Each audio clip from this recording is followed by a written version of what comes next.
for the teams that we've mentioned, Chaos, Liquid, and EG. For EG and Liquid, that should be the grand final, right? On paper, Chaos are the only ones here who should be challenging any of them. Sure, you know, you've got Team One, there's some other names, potential upsets, but it shouldn't be. It just should not be. It should not be. Now, of course, from Europe's side of things, we watched Heroic recently pick up ESL Cologne, but also they picked themselves up a spot. Now, that was through the DreamHack qualification. You can see the teams here on your screens. And the fact that I'm seeing a list as long as that, but also as chock-a-block as that, is pretty damn exciting. Yeah, this is the thing, right? We have so many good teams in this tournament. This event here, as far as Europe is concerned, is stacked. There's only one or two other names from Europe that I would even consider wanting to throw into that mix. And Virtus Pro, with recent form that we just saw within the CIS RMR event not that long ago for New York, they would be one I'd want to see. But everybody's had to work to get here. There's so many storylines. The ENTs have a new roster. They've got Doto coming in. They grabbed the in-game leader of Havu. He's now the coach of ENTs. That's Saw. You know, there's so many different bits and pieces. I was writing down all the storylines like later last night, and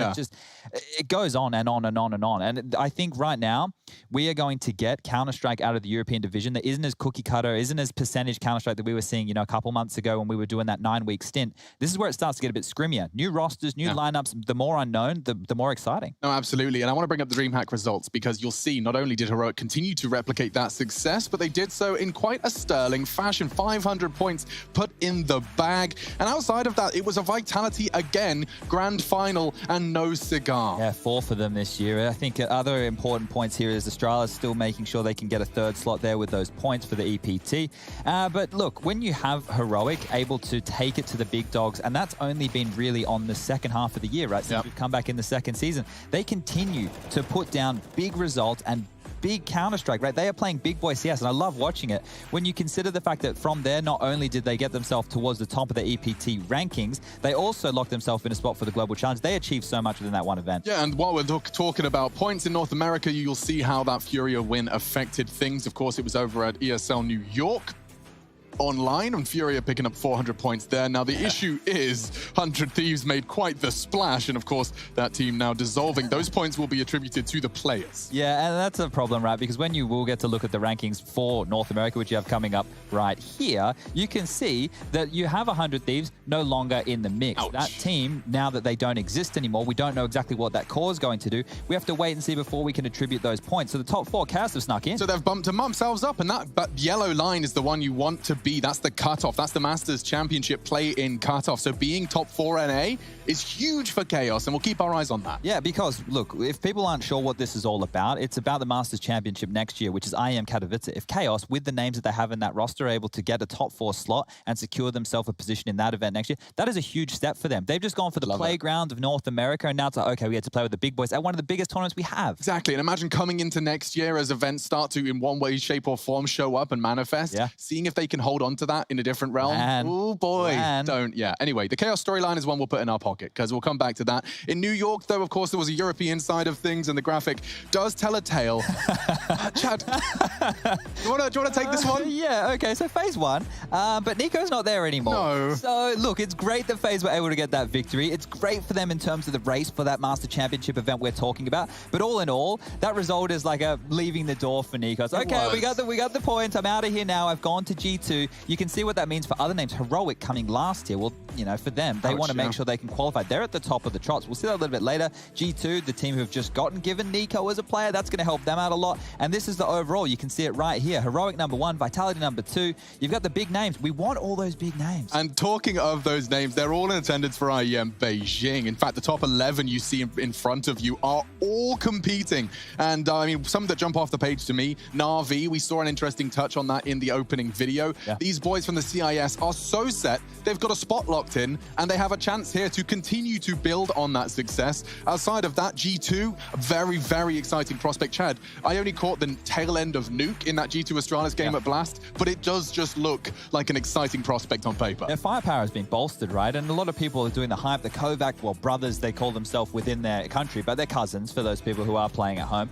But the real one for me, the real storyline behind that G2 team is it going to be Amanek or Jax? Because it's been stated stated, they'll be trying both of those players. Now, we have another team on your screen who have been doing the 6-man roster. Well, they recently sold the man that they were the most successful with this year, Tag. He's gone. Zipex is back in the roster, and he was doing the clutches like you'd expect over there in Blast, but they weren't able to pick up the trophy in their group. Now, we've had a bit of a retro throwback. French CS back on the rise. Where are the Swedes? Of course, when you look for French Counter-Strike, you almost expect to see the Swedes rising to power. Fnatic in attendance as well. It's been a little bit of a troubling year. They won Pro League earlier on when we were doing Season 11, but since then, the likes of Fnatic and NIP, they haven't been hitting the highest of highs. Do they seem threatening? Does there seem like a moment when they could steal an event or they could make it deep within a player front? Yeah, but it's not clicking. Now, for Fnatic, I think the problem is, obviously, the old guard, they prefer LAN. We've heard it out of the horse's mouth. NIP, on the other hand, it's a bunch of new boys. The veterans are Rez and Twist. Like, it seems wild that we're still saying that. I'm hyped for it. And the fact we've got Vitality Spirit first, dude. Like, literally, our first game, we get to see a little touch of that 6-man roster, Navira Spice, all of that. We'll talk about it later. Let's not blow our load too early. It happens to everyone. Let's go ahead and quickly let you know that, of course, tomorrow there is another bit of Counter-Strike, UK Counter-Strike. Catch some of the rising stars from the best region of Counter-Strike ever, Saturday at 1 p.m. GMT. Okay. Yeah? Yeah, no, I'm excited. Yeah, there you go. Chad agrees. So we can go ahead and take our break. When we do come back, though, as I mentioned, Team Vitality and Team Spirit, one that you don't really want to miss.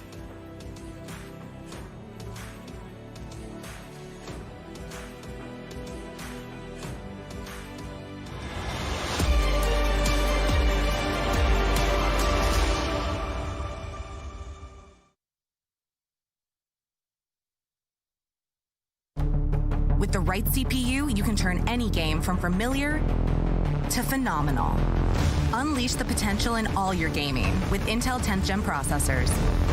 With its optimal balance of threads, cores, and frequency to deliver elite real-world performance, only Intel can bring Marvel's Avengers to life with in-game PC optimizations. Supercharge your Marvel's Avengers experience with Intel Core i5, i7, and i9 processors.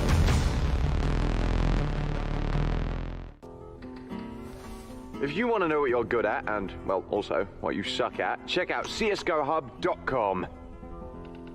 Coming!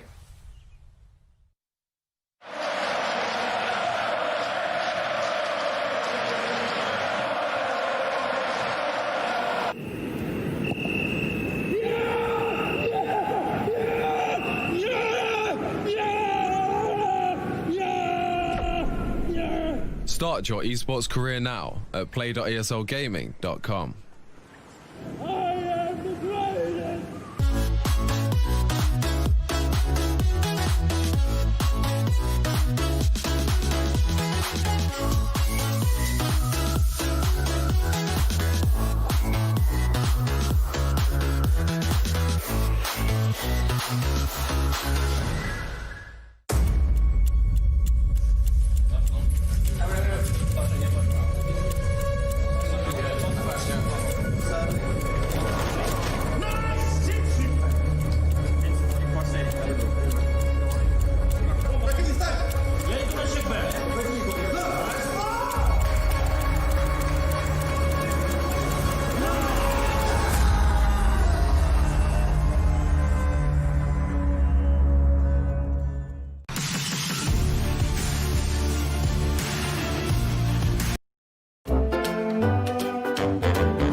I return to Yankee Land to carry out secret mission.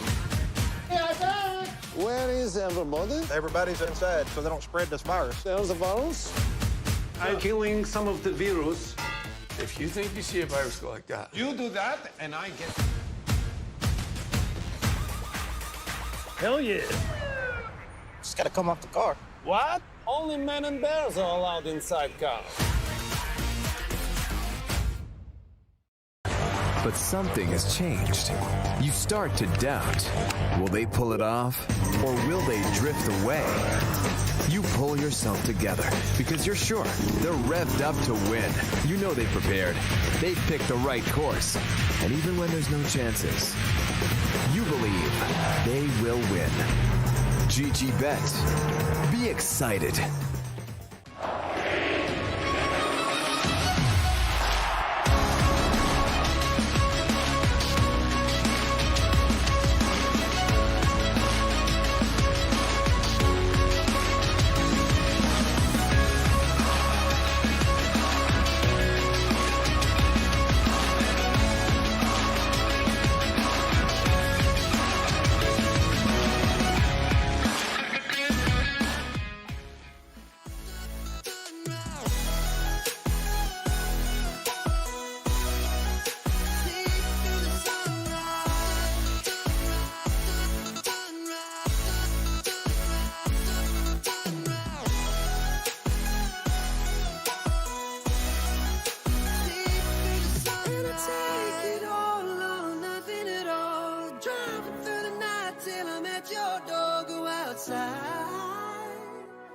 Stay up all night. It'll take it all or nothing at all. Driving through the night till I'm at your door. Go outside. Stay up all night. Sleep through the sunrise. Intel Extreme Masters is brought to you in part by Intel, Acer Predator, Mountain Dew Game Fuel, DHL, and GG Bet.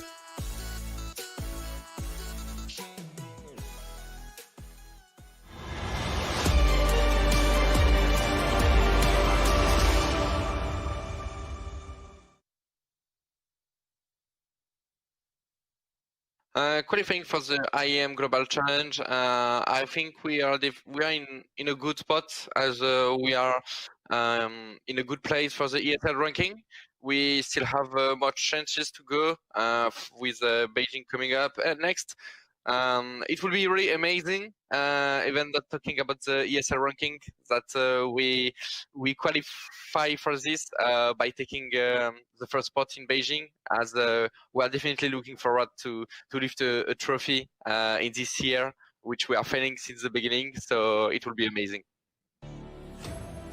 Yeah, so close yet so far. They've been the bridesmaid at 4 weddings to 3 different brides. Sounds like some drama in the Counter-Strike world, but yes, and Navira's got his jersey on, the new edition, and absolutely a spitting image of the one that preceded him. Yeah, there's 2 massive talking points here today. It's one, will Vitality make another grand final and lose? Or, come on. Well, maybe they'll win, but... Exactly, that was 2 questions in one, young man. Well, the other one is going to be about Navira and the whole 6-man roster. Yeah. Now, I want to make it very clear for everybody at home before we dig too much into that. Navira or Shox or Masuta, those are the 3 who we've seen being used as substitutes so far, will be able to be changed between maps, right? That's what they just did in Blast just that last week. They'll be able to do the same thing here. So the roster will be submitted. It's known so Spirit have known for 4 hours what the initial roster will be. And then between the maps, if they want, well, they can chop and change. Yeah, and well, chop and change we shall, because bringing this up tells the story.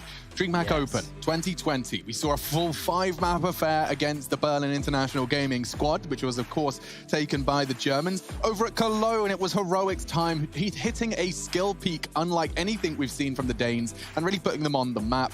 And that was, of course, a bit of a stomping in terms of Vitality's resistance. BTS, we saw it happen again. Yeah, look, you got the Blast result there against Complexity as well. And all in all, with Vitality making those finals and not able to convert, you have to question, okay, well, is it the way that they approach the game? Is it just a block when you get into grand finals? Are they chokers? You know how we used to... I hate all of those questions. I don't like them either. Put them away. Now, I just think that they probably lost to the better team on the day. They play a high variant style of Counter-Strike. You know, there's a bit of risk in there. Apex had just taken over as the in-game leader earlier in the year. Masuda was a new boy. Well, that's all chopped and changed now because things are different. This team making 4 grand finals with that roster, that's something you have to actually credit. And this is going to be kind of fun because actually just after IEM New York, so I can't put a date on that, not too long ago. Yeah. That will work with that. Not too long ago, Frankie sat down with Shox just after the event and started asking a little poking questions about how Navira will be integrated into the roster. So why don't we take a look, see what he said, and then we'll see what has actually happened. Nevera made a start with the team in a sense at DreamHack Open, full Shox lurking behind each member of the team. What was his first week like? It's been 2 weeks about observation mainly. That you see how we communicate, all the tactics we have together, the roles he will need to fit, and stuff like this. So first step about seeing how we are working as a team, basically. And he's going to be a fully fledged member of the lineup, not just a sixth man who gets to play occasionally, from everything that's coming from Vitality's camp. So how is that actually going to work? Because there's a lot of roles to learn and he's going to have to do multiple people's jobs. First, I don't have, at the moment I'm talking to you, I haven't myself all the details to explain to you. But what I know is basically we're going to make some changes depending on maps. Extaz, our coach, is going to try some different rosters to see how it goes. There is nothing definitive. It's all about testing and see how it goes. But yeah, mainly the first thing is the roster will change depending on maps. And what that is such an exciting cost prospect, really. Yeah, and we saw it, right? We have actually seen Nevera playing. You can see it right here on the screen. He has subbed in for the team on Dust 2 and Inferno so far. And it's not that he just subs in for Masuta, the newest boy on the block. He actually subbed Shox out. When they play Inferno, Nevera plays for Shox. And there's so much that's changed with that. I want to break it down a little bit later if we get the chance on the positions that he's playing. Maybe we'll see what maps are coming up. Like, if you asked me who of the Vitality roster was going to see the cut when Nevera was to take to the servers, Shox wouldn't have been at the tip of my tongue. No, and this is the thing, right? This is why Vitality are the first team to actually be doing the six-man roster in a way that might actually work, at least within the online realms, right? This was back in late September. It was rumors, Vitality adding a sixth, and we're all thinking, oh, okay, this is just the same as the Astralis story. They're just going to get another guy on the roster. No. You had later on, middle of October, Nevera officially signs. Then you have XCats, the coach. He's making statements saying that this will be a functional roster, that there will be subs in between series, right? In between maps. And that's actually happened. That's come to fruition. They topped their group by doing this over in Blast against big names. Big was over there. He hasn't even been on the roster for longer than, what, 2 weeks? But this is the thing, right? He was there since the 16th of October. So now we're at the start of November. So 2.5 weeks, right? Not a long time. He sat behind them for the entire first week, just learning about how they were communicating, trying to understand their approach to the game, and then getting thrown in on specific maps. So on Dust 2, for example, he plays the B bomb site. That's where Masuta plays. Cool. On Inferno, it's not the same. Shox was actually an A-holder. Well, Nevera is an A-holder, but a completely different role. Zywoo's been switched around. RPK's at a new bomb site. It's not the CT side I even care about, dude. I'm interested to see what Nevera's doing on that T side. Sure. Like, just seeing, because this new breed have a new take. I truly believe it. When I see these rookies given these chances, I don't think Masuta had the confidence, there we go. Don't think he had the confidence to do it in the same way I think we might see from Nevera. His days in the Heretics, I saw what he was capable of. Seeing a little bit of that, a little bit of, no, I can see an opportunity and I'm going to exploit it, follow me. We see it time and time again with the new bloods. I'd like to see him have a little bit of a voice in the team, and I don't think it will take long. Well, you just saw the tweet on screen, or everybody at home did, right? That was the one from MBK to do with French Counter-Strike. You mentioned Heretics. Well, they look like they're on the rise. So they've poached somebody from the up-and-coming before they let it get stale and stagnant, right? You've got MBK and OG. They did well in Blast, and then you have G2 have just made this move. Now it's just Kenny, Amanek, or Jax. We don't know how it's going to work. We are pretty much assuming, as we bring up the vetoes, that we're not going to be seeing any map substitutions. Well, okay. No, today we will. Today we will. So the roster that's been submitted from Vitality is Nevera first, and no Shox, which tells me the first map will be Inferno. So the roster they submit is for the first map only. So they can change between maps right now. So because we know that Nevera is playing and Shox isn't, I'll guarantee you, just from what I've seen, that Vitality will pick the first map of Inferno here. It should be the case. There should be no way around it unless the... okay, which means the map pick from... we might see a nuke coming out from Spirit here, which means Nevera will go back out and Shox will come back in. Oh, I can't wait. Dude, I honestly... I don't know why this one is exciting me so much, but the prospect of a mid-series substitution being seen today is one I'm very excited about. Now, Mirage is gone, and that leaves us with Dust 2. Dude, that's 2 Nevera maps. Yeah, so on Dust 2, if we go the distance, Nevera comes back in and Masuta goes out. I need a quick fact check on that. Nevera, anyone going to get upset at me? I don't think they'll mind. Okay, cool. Just don't call him Screams, brother. Don't do that. He did an interview with HLTV.org, and it was titled that, what was it? I wrote it down here somewhere. Call Me By My Nickname, how Nevera is stepping out of Scream's shadow, right? And obviously this individual, this player that we're going to be highlighting fighting today. He's not French. He's from Belgium, but he speaks French. And, you know, if you don't know Scream, he's a legend within that scene. So having his younger brother coming through, he even stated in that interview that Scream hasn't helped with his development. No. That it's something that he has done with his team and with his teammates that he's been growing up through the ranks with. And playstyle-wise, it's not the one-tappy Scream aim. It's completely different. It's completely different. And I do think the idea of just, you know, living in the shadow of his brother while pursuing a similar goal is, like, just from a human standpoint, impressive that he's managed to overcome it. You know, it's the same thing as Hunter. When Hunter was kind of coming up the ranks, basically, you know, chasing the career path of his cousin, the family dynamics are different, man. That's weird as hell. Yeah. And so I'm very kind of impressed. I don't want to say proud. I don't know the dude, but it is not easy to do. And he's overcome that and pursued his goal to the point where he's got some crazy salary and a chance sitting there in Renault HQ signing a contract with blah, blah, blah with his beret. That's He could be more successful eventually than Scream, right? Scream had a successful start to his career. Nevera could run away with more, especially with all these grand finals Vitality find themselves in. The war drums are rumbling, though, which does mean the series is ready and IEM Beijing is off to the races. We're into the server. Oh my God, the pistol it started. Okay, strap in. Masuta wants blood. SDY goes in his chopper to take the first headshot of IEM Beijing, but it's all smoke and mirrors. Mir confirms that A is still a threat. Apex has won the duel on long, and now they've got some space to stretch their legs and plant their bomb. All right, well, let's start setting up for this post-plant situation here. Library, SDY, he's going to fall. Zywoo takes him down, and it's just 2 men remaining. There's no way back in here, but iDisbalance does find a nice headshot. That could at least see them limping on in for some aggression. Oh, another one. Magix. Oh, RPK needs Disbalance cleanly, gets him. Magix continues. He's on for a third here. He's got time for a fake, needs a clean headshot. Nevera clutches up on his first round of play. Vitality will take the T-pistol. That one was a bit sketchy. Yeah, now quickly, we didn't talk about Spirit at all. There was so much to cover there with Vitality and the 6-man roster and the chopping and the changing and all those bits and pieces. But what we do need to focus on is team spirit. There's 2 factors for me. Mir, he has to have a good game. These guys played 2 months ago, exactly, on the 6th of September, and Mir across all 3 maps, which was a series Spirit 1, was an absolute superstar. 92 rounds of Counter-Strike was played over those 3. It was Mirage, Inferno, Dust 2. We're not getting Mirage here today. Getting Nuke instead. But let's see if Mir can continue that form. The second factor, I didn't want to see them going for the same gimmicks, Alex. When we've covered Spirit in the past, we saw Magix in this exact position on the Force Buys doing this exact same thing. I was hoping to see a little bit more diversity in the play of Spirit here today. Maybe it'll come. It's still early stages. But look, they're prepping nades right now. If he gets naded... That's Magic's cooked. It's so predictable. Oh, no! 3 nades and bye-bye Magix. They're going to hit B. This is what I'm talking about, right? Spirit, you've been playing with the big boys for some time now. Your little tricks of the trade, they're going to be figured on out. And Vitality have shown you that 2 rounds into the game. They've cracked the case, or at least the second round forced by case. Now pushing in. That's good nade damage. It does soften him up, but Chopper's going to get sprayed on down into the site. The Galil's connecting. Now, unfortunately, it's just not a setup for a retake. What's Disbalance going to do with an auto shotgun? Maybe try and farm some kills for the AWP, but he's gone down, so that's been dropped to the floor. And this is a good time where we can potentially start talking about some of these changes for Vitality and what it means. Now, the CT side is what really excites me, Alex, and I want to preface it before we get there for everybody at home. Vitality's CT side on Inferno, by having Nevera coming in, doesn't just mean he slots into Shox's positions. What he's actually done is taken the Arch role, which was where Zywoo was playing, and Zywoo's been put over towards B in place of RPK. RPK is an anchor who's now been moved towards Pit.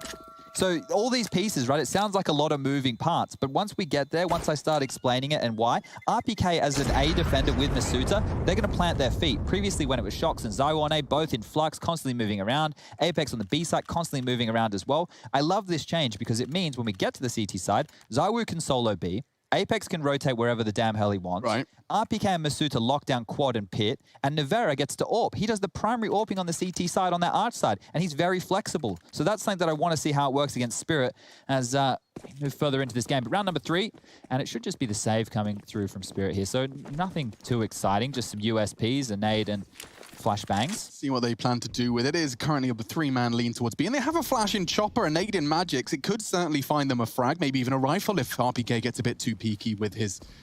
Oh, that's good. That nade's going to hurt. 2 of them, in fact. Magix is not again. Oh, 2 rounds in a row. He's been bowled over. The Deagle does connect into the belly buttons, and Mir's managed to get away with 2 frags. No rifle, but Magix gobbling up HEs, stacked HEs towards his standard positions. That's nasty.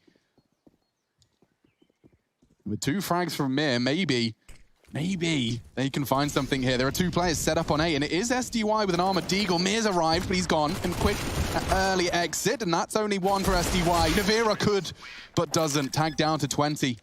And now with the bomb plant and 3 rounds to their name, Vitality are ready for the first buy of the Team Spirit roster. We'll get the M4s.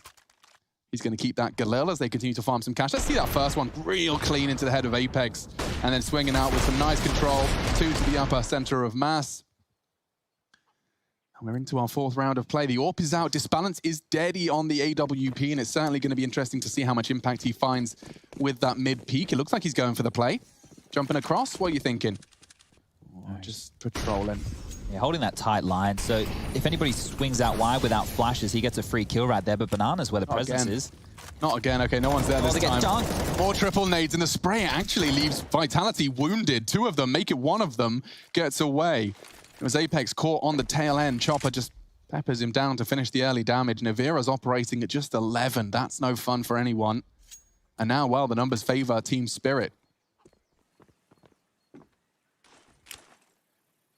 RPK could gobble this flash. Chopper wants aggression. He's going to get full blind and executed. Clean as you like from Team Spirit. Should be a Spirit round with Navera so low. Difficult way back in, but Zywoo's still alive. They get top mid control for free. Team Spirit now playing the percentages, turtling on up. Oh, this is no fun for Masuta. Smoke will fade. Disbalance trained on long. And that's the first. Zywoo caught just as it fades. Is he ready for Masuta, though? Could walk up for some pressure. Their only real hope, their only chance of any sort of impact is this Masuta swing. Did he see the pit player? He doesn't. Magix will be vulnerable. And he hits the shot. Galil's inaccurate, gets the second thanks to Navira. Suddenly, 2 frags in the feed, a 2v5 for 2 newcomers. It's an AWP and an AK, should be. And it is. Low HP player given the AWP. Bogdan's Law strikes here in 2020. Masuta to try and finish off the round. Navira to find the bomb plant. 20 seconds, they drop it over. Masuta might actually get the bomb down here. They're giving it a good go, Chad. This is winnable. If Masuta plants and Navira holds the arch side control. Oh my God, it requires some good shooting from Masuta. Short presence, there's still a pit player, and that's what Masuta's looking for. The duel's not won, and now just a 10 HP. Navira with an AWP, rather save it. He won't likely get away with it, though. First shot hits, there's so much more where that came from, though. What can you do, young man? He's pushing on Graveyard. He's still paranoid about long. 2 left, bomb tick, and he is going to be pushed. A no-scope may be his only way out. Close, and SDY confirms it. Team Spirit, though, forced to sweat. Wow, that one got very dicey. It should probably never have gotten that close. And the plant, well, that's even better for Vitality. So Team Spirit do win the round. They'll be happy to hold that AWP and drop that across to Disbalance. But some wobbles early.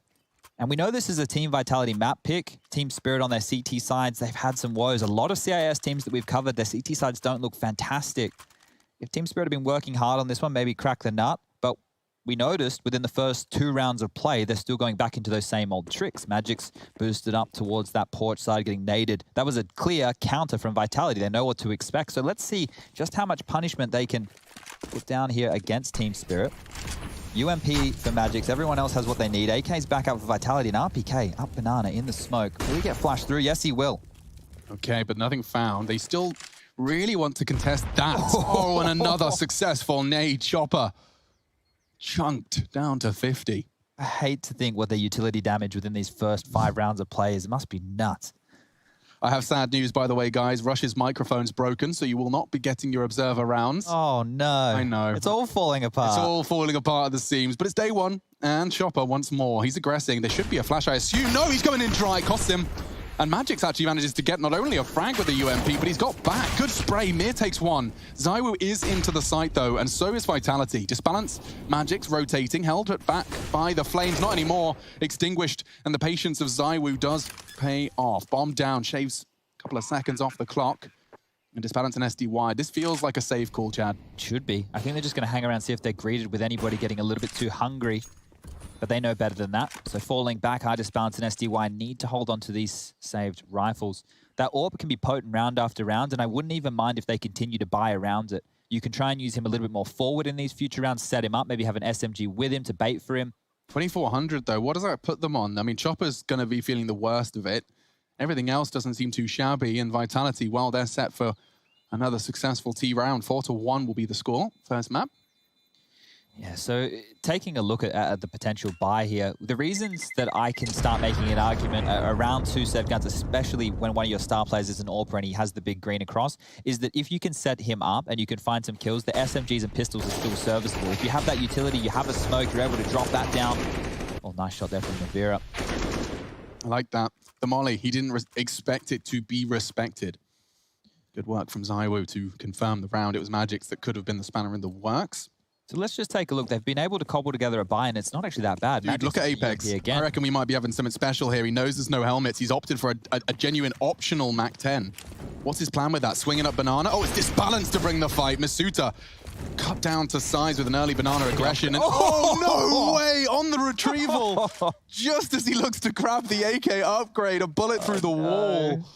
Ouch. Team Spirit certainly looking for a second here.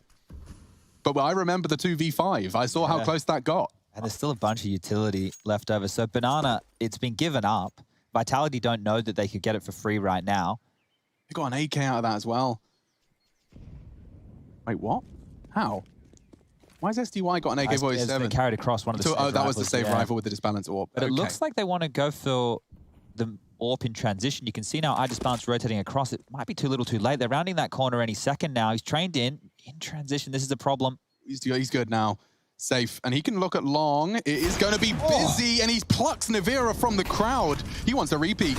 He's expecting the flashes. The flash comes from his teammate. Does not find the shot, but 3 frags. Disbalance has done enough. He's 1B. He's 1A. ZywOo's going for the wraparound. Mir is ready. Tucks in on the sandbags position. The silenced M4. Not the dream rifle for this fight. It has to be precise. And they're going to smoke it. He's just going to have to sit there, expect it. Chopper does look to contest. A gray screen, but the flash is there. Should be a trade. RPK handed a 1 versus 5. He's got the first. I don't really feel too positive about it. I'm sure he doesn't either. Mir, fake, could draw him out. Needs a clean one. Can't find it. So Spirit, it does always feel like Vitality have got something. Yeah. That was a nice round from iDisbalance. Now, look, the shot through the wall, that's, you know, you're taking a chance, and we paid off with it. Now, this is what I was talking about, using your AWPer aggressively. iDisbalance traditionally playing over towards that A bomb site. They use them over towards B. They find those opening picks, and they're able to quell Vitality within the early stages. No plants in a round like this for Vitality means that money woes are starting to build, 3 of which should be able to purchase no problems. 2 having to have a bit of a discussion, and those 2 would be RPK down to the P250. And Apex with the Galil. Banana aggression again. No smoke this time. I love the deep brazen. You have a deep molly from mid, and you have your own from Banana. Suddenly, Banana, you don't have to throw too much. It's yours. As long as the T's weren't there to contest, and they weren't. So a deep smoke Banana and complete loss of half of the map control. Vitality are in a bit of a box here. They have their apps. Spirit are aware of that, and they have no idea what awaits them on the other side of this smoke. I wonder if Apex is going to look for that, and how willing Magix is to contest for that. For now, though, App's presence continues to grow, and the bomb being in the T-Apps is a bit of an implication as to where this bomb will finish off. But no, I see a bit of a shake-up here. Look at ZywOo. He's starting to relocate. Oh, iDisbalance is searching as well, so they're staying active within these mid-rounds. A minute left on the clock. Any map territory they think they might have taken is gone. iDisbalance misses a shot there. Oh, his timing is so impeccable, though. Unfortunately, the aim wasn't there to back it up, but he did just manage to, again, peek out as Vitality was starting to manifest a bit of a group. Now then, Magic's boosted up on the second oranges. I'd be scared to hit B. They throw out their smokes. Fake. It is, and Chopper's the one to back away from short. He makes a sound cue. Masuta's hunting that, aware and paranoid of the boiler. That's the frag they needed. They're going to start to swarm in. It's just SDY. What can you do? Elsewhere, Mir has found his demise, and Masuta's opened up the A site. This should be the save call made, and now Navira happily planting, as Vitality have managed to make a bit of a sketchy round. Not neat and tidier. Yeah, so for those people who didn't catch the action off screen, RPK actually committed all the way into the B bomb site. You can see his dead body right in front of you there. That sold the fake, caused the rotation, and secured the round for Vitality. Apex will go down, but at least he's worked out where these final 2 players are.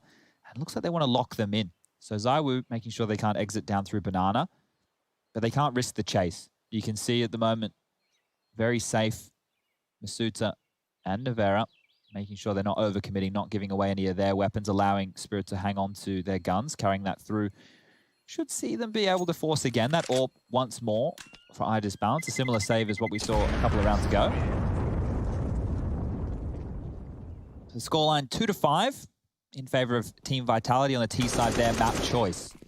And yeah, committing to the fake like that, actually having RPK going in, getting a kill, even better. The P250, by the way. Yeah. I don't know if he dropped his rifle so as to not give it over, but it was an interesting choice all the same. Maybe just swapped to his secondary.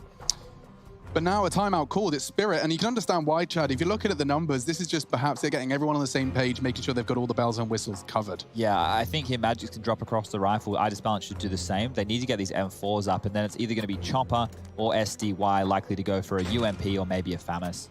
SDY's got some questions to ask himself right now. He hasn't been dropped a gun. Okay, it's going to be the MP9. So that's going to work out if he's going to continue to play towards that quad or hall side. Quite potent. Maybe they want to get more aggressive with it. But I really want to see what they do with iDisbalance. Where are they taking the AWP? He has a mid spawn right now. If he wants to take the fight, Nivera waiting on the other side. For anyone having issues with their quality, I suggest disabling extensions. You might find the quality new tabs available. A Twitch update has changed the U-block cache. But at this point in time, we do have our 5v5 for round 8 and the mollies to, wow, really clear out the apartments. Love the trajectory on that one. And heading into the aforementioned SDY MP9. I don't know whether or not they'll find each other, though. For now, just your usual battle for map control. Yeah, this is slowing down the pace a bit. Get out all this early utility of Spirit. Oh, nice. They're taking space here. They are. They're willing to actually push up on that deep smoke. They didn't previously, but Chopper's the one to call Banana clear, and that's all the information they needed, clearly. They want to head A. Yeah, but Chopper's the one staying with Okay. He always gets one. Disbalance just re-aggressing. Just when you feel like the push is coming in, he likes to destabilize it. You see time and time again, Vitality look like they're about to hit the big red button, and Disbalance says no. Here could be another, they're up, and here comes his peak, just timing it to perfection, and not gonna hit the shot this time. 4, make it 5 versus 3. Zai was the one to make the 4th. Maybe there's a way back in here for the French. Zai would need another. They're congregating towards Speedway. Apex bringing the bomb round long as well. They've got time, 29 seconds, very awkward. Mir, I'm not sure they're going to be checking this. Look at the lockdown from the CTs here, Chad. Good frag. Mir's going to mop it up. Surely Masuta gets him. Have they got time? B is open. Disbalance and SDY way away. And this 2v4, make it 2v5 at one point, is starting to shape up nicely. Zaiwu made it manageable. I should correct myself. There was initially 3 of them. Zaiwu did the damage, and now Masuta and Apex are the ones to tie this up and put a bow on it. Look how deep that smoke is. Suddenly, Vitality have made a very unfavorable situation looking all the better for them. Bomb's going to be halfway ticked by the time that clears. He's even backing away. I don't think SDY wants it. What's he doing? Hoping Disbalance would find that Coffin's frag, but now, revealing his location, gets flashed off the line. SDY starts to close the gap. They've got no time for this. He doesn't even have a kit. The kit's on the AWP. Is Disbalance committing? Masuta's found him. SDY, oh no! Needs the USP, can't finish the job, and a messy end to a 6th round for Vitality. They'll be happy with that. Yeah, now the money really is in question for the Spirit side. What did he see? I'm staring at the screen. Just a little bit of Navera. Yeah, look, I think iDisbalance is using himself perfectly in these rounds to find the picks, but as soon as Vitality have territory, they always look dangerous. They're able to play off of each other well. It's not even a one-man band. They're playing off of each other cohesively and working out the gaps, what the next move's going to be from Spirit. Now the scoreline 6-2 in favor of Vitality. We do see Spirit go for a bit of a save. It's a bit of a shame we won't get to talk to Rush. We're going to have to wait until the drive home. I heard he's working very tirelessly to resolve the situation. I'm sure he is. Yeah. He's probably just got MC taking over the whole observing. No, dude, he's actually got the, you know, like those welding caps. He's in the server room. He's doing some welding. There's sparks everywhere. I could see Rush more doing a little bit of, I'm sure you would have had it at school too. You know, you go in with the little, what's it called? Soldering iron. Yes. I can see him doing the soldering. I can't see him doing the big boy welding. I don't know. I saw him in a new light with his new spectacles. That's true. He did look like Santa Claus's son. Yes, there it is. That was what I was trying to pinpoint. Oh! That was pinpoint? Yeah, can I have another? Zaiwu's just knocked the head off Chopper with a lovely pre-fire. 1 tap. That's the end of Mir. That should be the round. Those speculative shots ain't too far off of the mark. Apex brought down to just 16, but Vitality are into the B site, and, well, the remaining 3 confirmed by Masuta's T-Ramp presence are coming from CT. Vitality have that information as well. They've even got smokes. Masuta and Navera, if they were concerned, could be dropping them, and they have. One towards the Coffin's position, and the CTs, well, they're getting picked apart. That's a nice one. Navira just sending SDY away, swatting away into the fly. 7 rounds on this T side, looking very promising. Now, this is a big talking point. The fact that Navira is doing the primary AWPing duties on the T side of a map like Inferno when you have Zywo on your team is something which I love, and it's something which I think should be... Look, if you could get control of it, a similar way to use Simple. Now, a lot of people at home probably are going to be like, yeah, but he was better since Guardian's no longer in the team. Like, I'm talking about Simple right now and the Navi side of things. But I genuinely think that players who are as good as Zywo and Simple, who you can use, if you're the coach, you get to put them wherever you want on the map, you get them to use whatever weapon you want, you can just say, go kill, or lock this down, or crowd control here. That helps, yeah. I think that because Zywo and Simple are so good, having them restricted to one role or one weapon actually takes away how good they can possibly be. Because if I need a can opener, right, I need someone to run at Banana with an AK, I'm sending Zywo or Simple because I know that mechanically they're so good. But if I need somebody to be the AWPer in the backlines and get me to, well, I want Zywo and Simple as well. I want to have the flexibility. I want to have the choice. I see what you're saying, and perhaps even that star AWPer is a bit of a misnomer, because perhaps that, when the capabilities of a star AWPer are had, it's better to have you as that diverse rifler who gets the AWP when he needs it. Now, for now, that T-side AWP is still on Navira's hands, and so we get to see more of that Zywo rifling action. Navira fires off a shot, evades the flash, but they do not evade the nade. Oh, and more arrives on the pack of Vitality. They are traveling as a 5-man unit. SDY is looking for info. He confirms there's nothing there, and they start to panic boost. Chopper will be up, and he'll be nicely evading the flashes. You can see that. Just lets go his crouch key to have a completely clean screen, and look at the benefits. Just the one. Mir finishes the job, and he nearly gets a triple. Double kill into the site. We have a 2v3 established. It's Navira to try and play ahead of his own smoke. I like it. I like the games he's playing. But it's not an easy shot to hit. And Apex has got the responsibility of supporting him. He just picked it up off the floor, you're right. Apex has another smoke and a Molotov, and that's the shot Navira was hunting. Looking for the hunt. Oh, it's a tag. Magic's brought down to 21. Apex has burnt his util, a little panicked perhaps, because the molly extinguish. They're coming in from coffins. He hears them. Needs a clean one here on the first. Could get swung on. Anticipating it. They're not looking. He gets him and gets away. 32 HP. Time is not on the side of Magic's, and a lovely clutch. Apex brings it home. 8 for Vitality. They didn't even consider it. They didn't even think that was an option. Yeah, time and pressure and Team Spirit drop another round. So 8-2 now in favor of Vitality. They're running away with this one as Spirit have opted to take a tactical timeout, their second use so far. And all Apex needed to do at this point was dance around, just waste as much time as possible and secures a big one. A massive 1-on-2 situation there, but that was facilitated by Navira. You noticed as he was running to that coffin's position, he drops the smoke. That sound cue baiting the CTs to think there's no way that there's a guy in construction if they've just smoked off towards the coffin's position. Aggressive, takes the fight, a little bit unlucky not to get that second. And with the scores on the doors here, look at the fragging right now for Vitality. Everybody with a minimum of 65 ADR plus. You've got everybody around similar kills. You've got RPK down the bottom with 6, but the top is the guy's actually down the bottom of the score. I'll remind you how that round started. 3 members of Vitality were down to 30 HP. Right. They caught 2 nades in the business end of 2 nades. And now look at this. Oh, it's horrible. Spirit are swallowing a bitter pill here. They will buy down to 2K. They'll whip out as many HEs. Hope they get the stack. Let's not forget that it's been the stack nades of Vitality that have had some potency, and that nade's doing nothing. $600 squandered of their minimal investment. And heading up second middle. Haven't seen much of an A action, actually. This could be SDY's time to shine. I don't have high expectations for the Kevlar vs CZ. Yeah, they need one of those multi-kill rounds to come out from somebody on Team Spirit here, but that's only going to happen if Vitality approach the situation a little bit lackadaisically. Yeah, they're clean as hell right now. It's actually a bit of a pleasure to watch. Even that 5-man T-side just walking up Banana, you rarely see that one pay off to such a clean degree from Apex, and that's the start they needed. Chopper has got it and got away. Mir unchecked as well. They're being loud about this. Chopper's trying to bait in Mir, and it might work. Navira caught off. This is working wonderfully, and another shot connects. He said they need a multi-kill. Chopper's provided it. Not going to get the triple. Zywo ensures survival. But a 2 versus 3 established, and these Deagles, HEs, a save of sorts. It's one of Spirit's best chances. Can Vitality pick this one and convert it, though? It is a distinct disadvantage. Magic's looking for info. So close to they each are other. right next to each other. One middle and one towards that boiler position. Will Masuta catch him, or will Magic's have false info here? If Zywo comes back, knife out, he's dead. Oh, Masuta's gone to the ring around the rosy. Yeah, and as I was screwed, knife out just as you predicted. Awkward now for Masuta, and Magix is clean and precise into the final frag.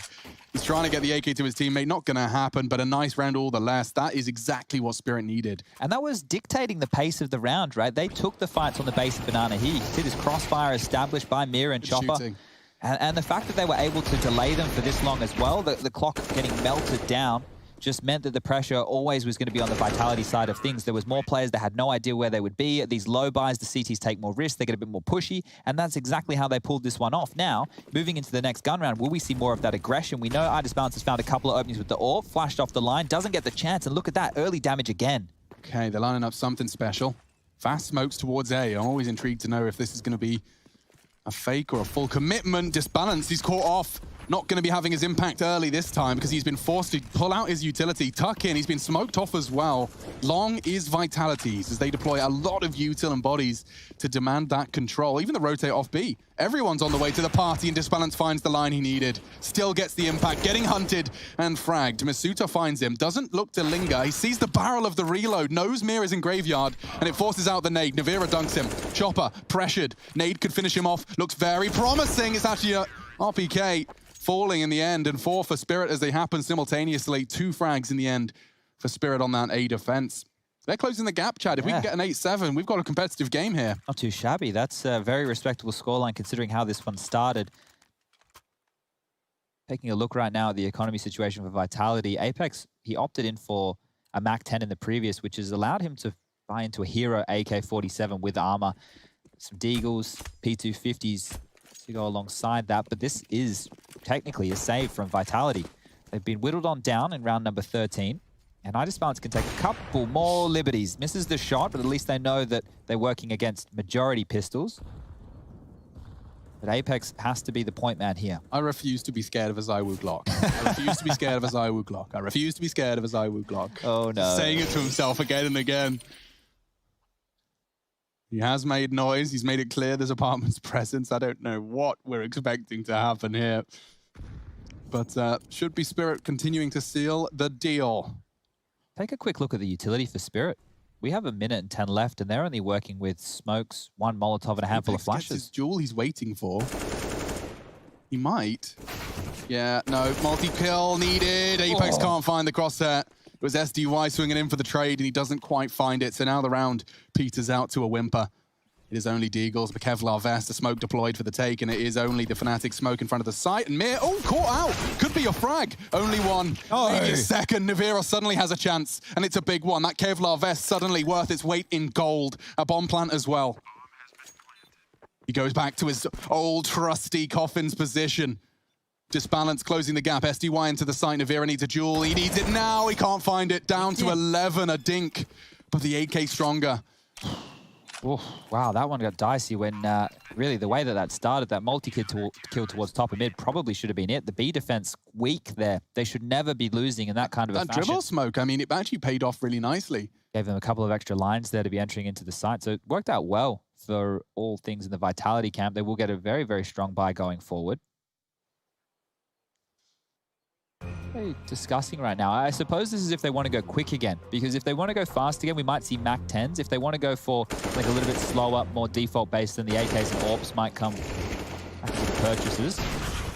Here's Navira's shot there. Nice one on a chopper, and probably a little bit frustrated that he wasn't able to finish this one off after the dink. Down to 11 points of health was SDY. Survived to tell the story and hold on to that AK-47. Navira hasn't bought yet. Will he be going with the AWP? That's the... Okay, so it's AK. So this might be something more execute heavy. If they feel they don't need the AWP, you might see them go for maybe banana control. Yeah, I mean, I was just raising my hand because I kind of like the idea of them faking that A. We saw how quickly those B players were ready and willing to just back the hell out. I don't know what their plans are these final 2 rounds, and I'm certainly interested to see what the mind of Apex is whirring up. Well, an opening frag and the AWP down, just going for the aggressive peek, and Apex more than prepared. Okay. I want to see that from his POV. That could have just been a pre-fire because the icon on top of the corner was flashed. So Apex, the in-game leader, massive entry. Leading by example. They're pushing ahead of that. Apex, oh, what a spray. Magix gets nearly 3. He does from the death. Hello. Molotov from the grave strikes, and now ZywOo waiting and biding his time. He hunts another 2 heads in a matter of seconds, puts it all onto Chopper. A 1 versus 2. Bomb will be planted. It's RPK given the responsibility, but look at the timing. He's actually used that smoke nicely, really nicely. Chopper with a very winnable 1v2, but ZywOo says no. 3 kills. What a lovely set of frags from Vitality ZywOo. Well, they didn't completely break Spirit here going into round 15. Scoreline currently sitting in Vitality's favor, 9-5. They're on the T side. It is their map choice, but they've won the half, and they've done it in commanding fashion. Early stages of this, they were well and truly out of the gates. You could see the counter-stratting, or at least the demo watching being done, punishing some of the tendencies here of Spirit. A middle patch from Spirit, not too bad, but if it's 10-5, Vitality are going to be smiling ear to ear with that one. Definitely, and I'm a little concerned that they don't really have the util for the Vitality game. Look how little the Ts have thrown. They can throw a fake, they can throw a double fake, they can do what they want. Starting to see the nades coming out, and the little off angles paid off. Apex, not today. Trying to find 2 opening frags on Banana. He goes a little too aggressive into the spray and the nice stack. We've seen more and more teams go for those on the low util rounds. Well, that was big info. So they knew that 2 players were postured forward in Banana. They didn't accelerate the attack over towards A, didn't try and punish those late rotations. Now they just have to work as a team. It's going to be a holes pop with 3. Flashes high, should catch SDY. Not if it's too early. He didn't get flashed at all. Gets 2 with the MP9. Disbalance just sweeps the rest under the rug, and we've got ourselves a 9-6 half here. RPK working with just half health. Bomb in enemy hands. Mir holding all the lines he needs to. The flank is locked down now by Chopper. Good shooting. RPK takes him off cleanly. Oh, on the barrel. Could have been. It won't. 9-6. Vitality happy with the lead. Spirit, though, closing the gap to a competitive point. We will take a break, and we'll continue to see more from Team Vitality and Spirit.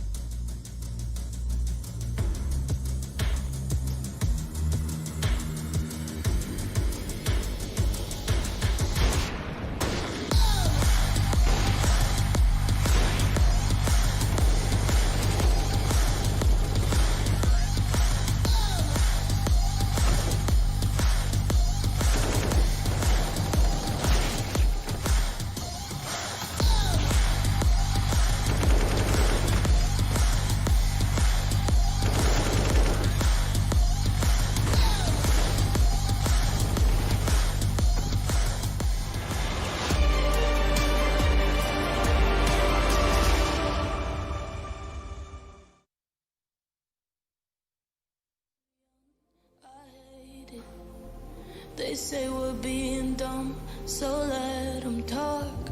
We're living on the run, we'll make it, you and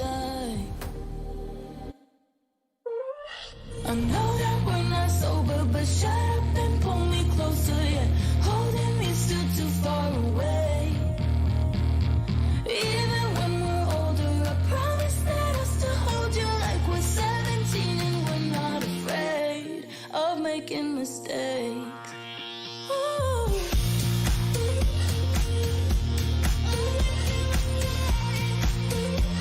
We're 17 and we're not afraid.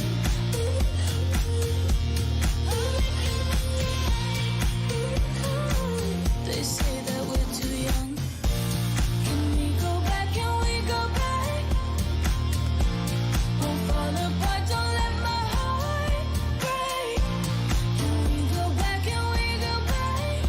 Like we're 17 and we're not afraid. They tell us that we're wrong, we might be. This life, it isn't long enough to feel. My love for you is strong, I'm fighting you and I know that we're not sober, but shut up and pull me closer, yeah. Holding me still too far away. Even when we're older, I promise that I'll still hold you like we're 17 and we're not afraid of making mistakes. Ooh.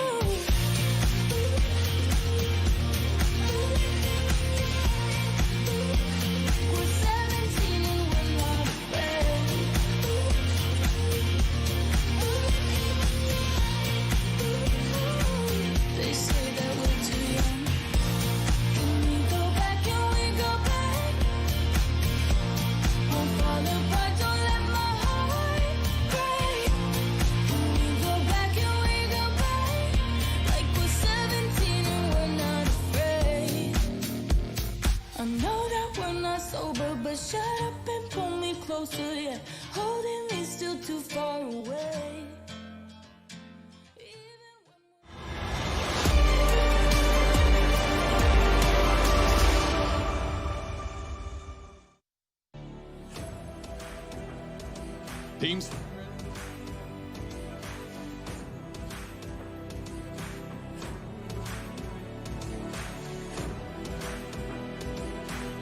Hello? Okay, we're ready to rock and or roll. It is Team Spirit Vitality's second half. Audio guys asleep, we'll get over it. And we're ready for that second half to get off to a flying start, because Vitality, and albeit with some pizzazz, have had that gap closed on them. It does look like GG.bet, the bookkeepers of this one, certainly do still favor Vitality. And I think I do too, Chad. I'm excited to see Navira's CT positions, as you've already outlined. Yeah, I'm going to get stuck into those when we get to those ecos. Don't you worry about that. Thank you, sir. Aggression here early. They want to pick onto middle. So what's the cue? Is it the B hit? Is it a sound cue? Is it a timing? Well, they're getting inquisitive now. Yes, indeed. And already a little peppering. No one's gone down, though. And full util set for Chopper. He'll be looking to utilize that. He's picked up the bomb as well. They did that dry. There wasn't a flash. It wasn't. They're using their bodies here. I like the procedures they're using to clear apps as well. Just using bodies and boosts. Pre-fires, pre-aims. Oh, and they're starting to get spotted. Chopper has outlined just one. I imagine he's probably gunning. Yeah, the troops are all gathering. This could be a battle in middle. And Magic's from the boiler position with all that attention drawn. Oh, it's a massacre. 4 brown on blue in the kill feed. And Apex just scratching his head, wondering what on earth he's supposed to contribute into this round. He's making lots of noise. Disbalance will let his team know and convey that information that the duel is won. Clean. Very clean. That's a read gone wrong. Right, so that's them assuming it's just going to be a B hit, a B set piece, and the fact that, oh, hey, I'm in boiler, I'm behind you, and you're now sandwiched between all 5 of our members. You could see how quickly Vitality will whittle down here. So they're in no man's land. If you find yourself this close to mid against the Glocks and they're ready for you, and they're coming from behind as well, well, the pressure, it's definitely mounting. So I just balanced there. You can see the final kill. Apex will fall down, and oh, look at that. Wow. The fan cam's watching with a little girl. Guy kind of looks like Steel on the right there. Oh. Young Josh Nassan. Okay, well, look at this force spy. Look at how preferential the MP9s are. There's 3 of them in the mix. Kind of hot. Interested to see how far it gets them. Vitality, full force, and we know how well it went for Spirit. They actually lost the second round force spy. Now the Vitality. The reason that this round here is interesting is because normally you'll see CTs opt for smokes. So pistols and smokes with armor would be the go-to because you can delay, you can whittle down that clock, you can make it risky, but maybe they want to bait them into a hit here.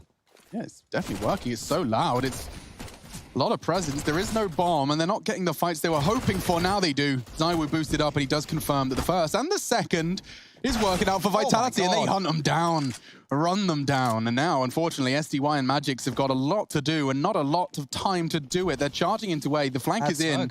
Yeah, they're screwed. They will wrap into A. Unless Apex and Masuta both just flop and with nothing. Oh, good shooting. Apex catching SDY. He will go down, but Magic's not too long behind him. So Vitality, second round force buy, takes them back into control of the economy. Yeah, that is a very interesting approach there. Like I was saying, normally on the CT side of force buys, the CTs will opt to get a lot of smokes, normally 5 across the board, and you drop those towards top banana and the mouth of middle. That will delay the tease. It'll force them to play out a slower round, not knowing where the stack could come on in. But here it was like, well, there's no smoke. They're not fighting us. We need to see what's in there. All of those MP9s got a frag. Yeah. Every single one of them. They really paid off. And yeah, perhaps not just smokes and deagles for that second round force. It's a different approach. I'm seeing a Galil. That's a different approach. Yeah. He has managed to manufacture a win condition. The deagles are nice as well, but no utility makes this one so difficult. Look how stacked Vitality are.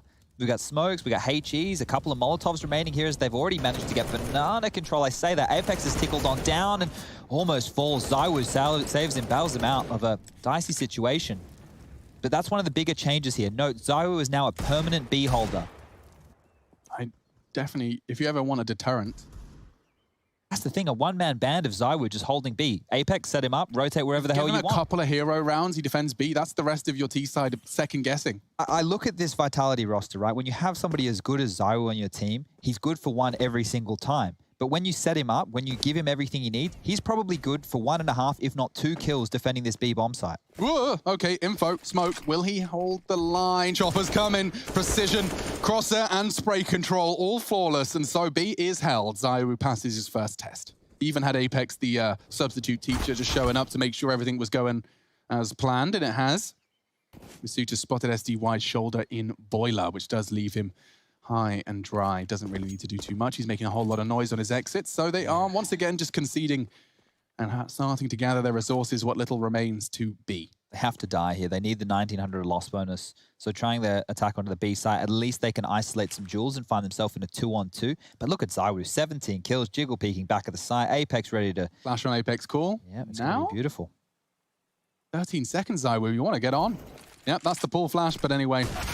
Oh, ouch. Oh, good shot. And Disbalance is just hoping for a plan. He does need to die, and that is locked in. Apex will upgrade to, I believe it was an AK-47. They got 2 of those now into the CT side, round 3. Locked down. There's a Cyber Week on at the moment. Save big on team game and esports merch. I will recommend the mouse pad. I've successfully hit headshots on it at least once or twice. Apparently there's new merchandise, Alex. We've received an email. I even replied to it yesterday. I saw that. It was very nice. I like that you did, because it's not like we were ignoring it. We just... kind of missed it. Yeah, my inbox actually looks like a trash can. It's a trash can, yeah. Mine's gross too. RPK's got a little bit of a hesitance about that stop molly. Okay, so he's pausing and he can hear the second mid steps now. He's ready to drop that and contain them. They're going through it. Oh my goodness, the Lemmings. Look at the damage. Look at the Lemmings. It's just so much damage. This one's over. RPK just collects a nice little 3. We're hoping they run past him. They won't. And we have another Vitality 12 on the first map. Now, I will remind you, if you've just tuned in, you're just thinking, okay, we've got a standard series here. There is definitely potential for some funny business. Will we see Shoxy Jesus return to the server for Nuke? I'm excited about the prospect, the fact that we will see that Chet player chop and change a 6-man roster utilized throughout the series. Now, this is the thing, right? If you missed Blast last week, well, you missed a lot of good Counter-Strike. And Vitality over there, they played 5 different maps. They played Dust 2 3 times, Nuke twice, Inferno once, Vertigo once, and Overpass once. The only map we didn't see them play out of their 6-map pool was Mirage. So I don't know what the rotation for the team looks like on Mirage, but I can tell you, Nuke is the standard roster. Boom, that's a great nade. That really works out in the T's favor, but they're going for an aggressive boost and onto the half wall. ZywOo confirms. Oh, that didn't sound right. That was into his bum there. So ZywOo's been doing squats, screws up a Molotov, but now with the deep smoke arriving, he just holds his lines, and Team Spirit starting to prepare for their air assault, or at least SDY and Magix. They've been quite a partnership here in clearing apps. Ever since the pistol round, they've denied it, and now Brackets is theirs. What's the next step? Util? Not much of it. 3 smokes. That's all they've got. How on earth do they get into this site? Looks like it could be off the back of a single flash. Mid. Here comes the Biff. Nice frags. Patience pays off for SDY. 2 of them fighting long, but they have been smoked off. Nivira, useless. Might have to move. That MP9 won't get him far. Masuta's holding firm. And a FAMAS is not the ideal weapon for that waterfall of firepower. Yep. Avoids the flash. Here they come. Does find Chopper. That's huge work from Masuta. A triple kill, no less. The round is won. Vitality hold. The wolf from the door again. Looking for another. Magix. Looking to overcome the odds with 30 seconds. He does have time to play with, but Masuta ain't done. That's a quad kill. And he deserves that upgrade. Absolutely. A Kalashnikov for what could be the final few rounds. Solid defense, and it puts Spirit on notice. They're onto 3K. That's no fun. Well, Navarro's just brought out the big green. We're about to see how this CT setup really looks, but I want to sing the praises of Masuta here for a second, because earlier he was playing against Astralis. I believe it was in the DreamHack Open event. And he had some really big games, some of the biggest games I've actually seen Masuta play in terms of impact, right? In terms of his frag and caliber. The kid, he's a rookie coming into this team at the start of the year. He's starting to find his footing. And I think even having the idea that there's a rotation for... That's no fun. That's not fun at all. That's a huge shot. I thought this was a given, and it is. ZywOo mops things up. Yeah, but you know, if you're Navira, like, you saw him get the opening frag against Deagles, and you want him more. Yeah, but you know, he's like, well, you know he's going to peak. He's going to give me the fight I'm waiting for. Unfortunately for him, Magix is just sharp as hell. 20 kills for him. Yeah, he's been having a great game. Don't know what Chopper's got planned for us, and it doesn't seem like it's too much. Double kill for ZywOo now, puts it in his pocket. Magix, as sharp as he may be, he is only but one man and one mouse. Oh, hitting shots like that. Maybe he has got a shot. Yikes. He's got a railgun. Bloody hell. There's a rifle now that could be retrieved. What's ZywOo's plan to contain him? Throwing out the util deep smoke. He has got a minute to play with. I wonder if he could grab that rifle or if he even needs it. To be fair, his Deagle is looking fearsome. Oh, gap. ZywOo's ready. Problem solved. 14 for Vitality, looking to close out Inferno. It's their map pick, but now cash back to Splash for Spirit. Yeah, so if we just have a look at the scoreboard right now, Magix is leading the charge for his team, 21 kills. And you're about to see, I'm sure, some of his highlights here. 107 points of ADR. The next closest on his squad as far as ADR is concerned is Chopper, the in-game leader, with 66. But the next closest in terms of frags is 11 for iDisbalance and SDY. So a couple more members needing to contribute here. And we said Mir needed to be a superstar. He needs to put in that level of performance if they wanted to have a shot against Vitality here today. A standard opening here. iDisbalance does have the AWP. We've got the default banana control coming through, as well as Boiler and Hall's already taken. Pressure could be on Nevera here early. Yeah, and I like the look of this. I think the scope's been heard. Because you saw them tap their S key when... Yeah, looked like they were just backing up a little bit. Yeah, fair enough. They do go out. Nice flashes to force them back. And now Short is theirs. Look at these pre-fires. That's the bomb spotted, but ZywOo down. A huge change of pace. Now what do? You can see the call's been made. And they're wrapping around. Poor old Apex is screwed. They're so paranoid about A. Disbalance and Magix have wormed their way through, now looking for info, and that's why SDY was ready for a dink exchange. RPK does damage, but Apex is the one with it all to do. Oh, he's been heard here. Those tags have been heard. He's in so much trouble. Yeah, eventually found. Magix was waiting on that gap, and now into the site they flood. Has to be a save. There's no way back into this one, not in a 5-on-2. Disbalance hasn't moved. He's been there for about 40 seconds, by the way. He's just locking down that long rotate. They're actually hunting. You can see this. They've already pushed down Banana. They're trying to take away as much space. Bomb has just been planted. The money is good for Vitality, but any financial damage that can be done as Mia gets a chance. At least that's info. Masuda survives. Don't speak too soon, Chad. Chopper's hunting too. Okay, yeah. Okay. Avoiding. Back to the safety of Pit. Yes, that sounds great. We like Pit. You take the bike. I'll go under the balcony. We could stay in halls. That works too. Just easier choke points. And it does seem like Chopper's hit the brakes here. They're putting down their guns. Phew. Okay. All right. Well, all in all there, I think that type of a round is obviously only possible because ZywOo, the superstar of the show, goes down searching all the way at T stairs. Now, look, they've got 14 rounds. They're up against 7. They're taking a couple of risks here. I don't want to be too critical of it. Imagine if you pushed and they all did the back turn and ZywOo gets a massive spray down. But that's how the round was won and lost at the same time. Yeah, and whilst ZywOo knows the risk he's taking, he knows there's a coin toss involved. You can't help as a Counter-Strike player to be like, why is Mir still T-steps? You know, there's part of you don't want to say it out. You're not saying it alone. You don't want to say it out loud. It's in the back of your mind every single time. Why is he doing that? Anyway, round 23. Mir, speak of the devil, going for a much more aggressive stance to start us off. And ZywOo, interesting, a CT smoke. Almost directly slap bang on the T1. What's the intention there? Looking for a gap, no longer available. And they can't exploit it. This is getting weird now. Mir has snuck behind enemy lines. ZywOo's surely got him dead to rights. He sprays him through, and just as the molly fades, doesn't take a single lick. Molly for the escape. It's a second too soon. A smoke to try and bail him out. He's in trouble. Or is he? Are they locked in there with him? I think they might be. Magic's down very low. 2 HP. Owie. 4v3. That was an interesting duel. We don't often see that type of a fight go down in that fashion. I think that CT smoke was... They want to do a little half-wall boost. I think they're trying to use that to catch Spirit going for logs control, but ZywOo aggressive again. Yeah, he has definitely got a little bit of a ants in his pants scenario. Cost him.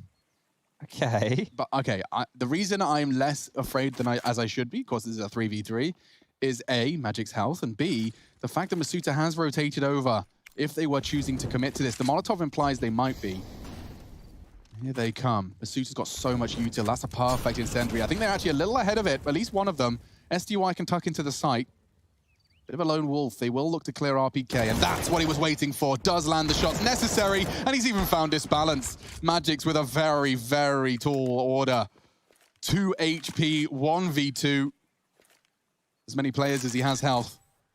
And Masuda trying to be faked out. Will he get the timing? Oh!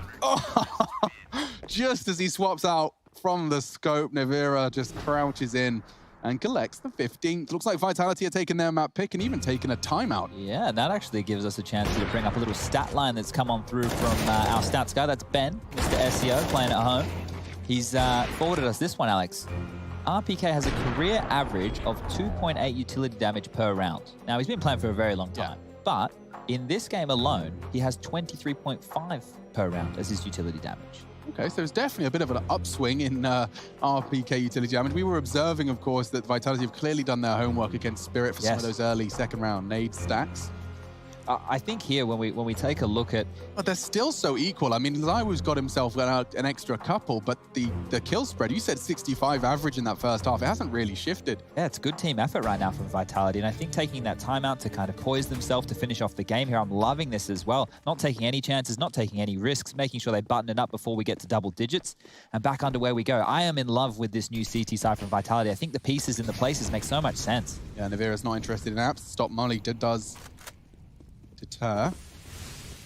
Yeah, could be destined for a nade stack here. Ouch, it's Chopper that meets his end.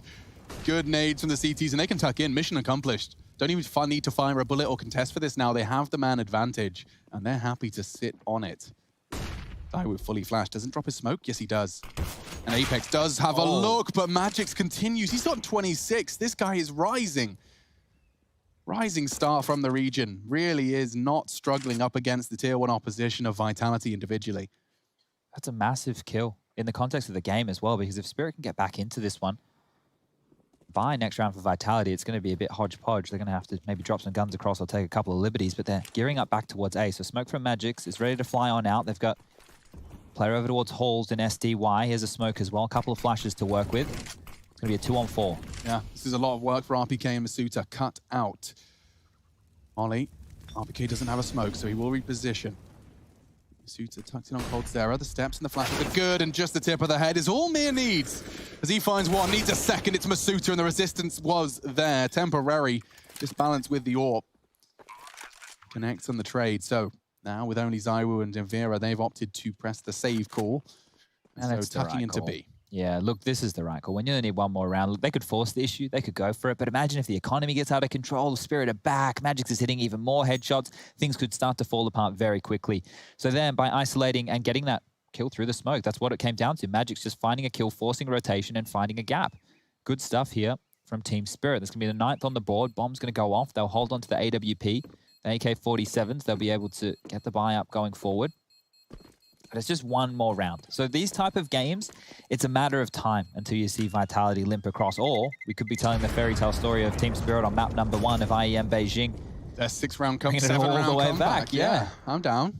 Now the T side is probably where we'd be more likely to see them do it here, but this trade from High Disbalance, that was it. If Masuta was able to get another, we found ourselves in a 2-on-2, then maybe the round comes on through. But that's the frustration we'd have at home, right? That was Magix as well. Wasn't that Magix's frag onto Apex? I can't quite recall, but either way, a great frag that brought them straight back into contention. And they convert it well. They need a 6-in-a-row slew. 7 if you include what we just witnessed. And now Disbalance looking for a mid-fight by Navira. He's gone. Caught just in the hip as he deployed his utility. Disbalance had to spawn and he punishes them for it. Now it's Vitality that need to bring the fight.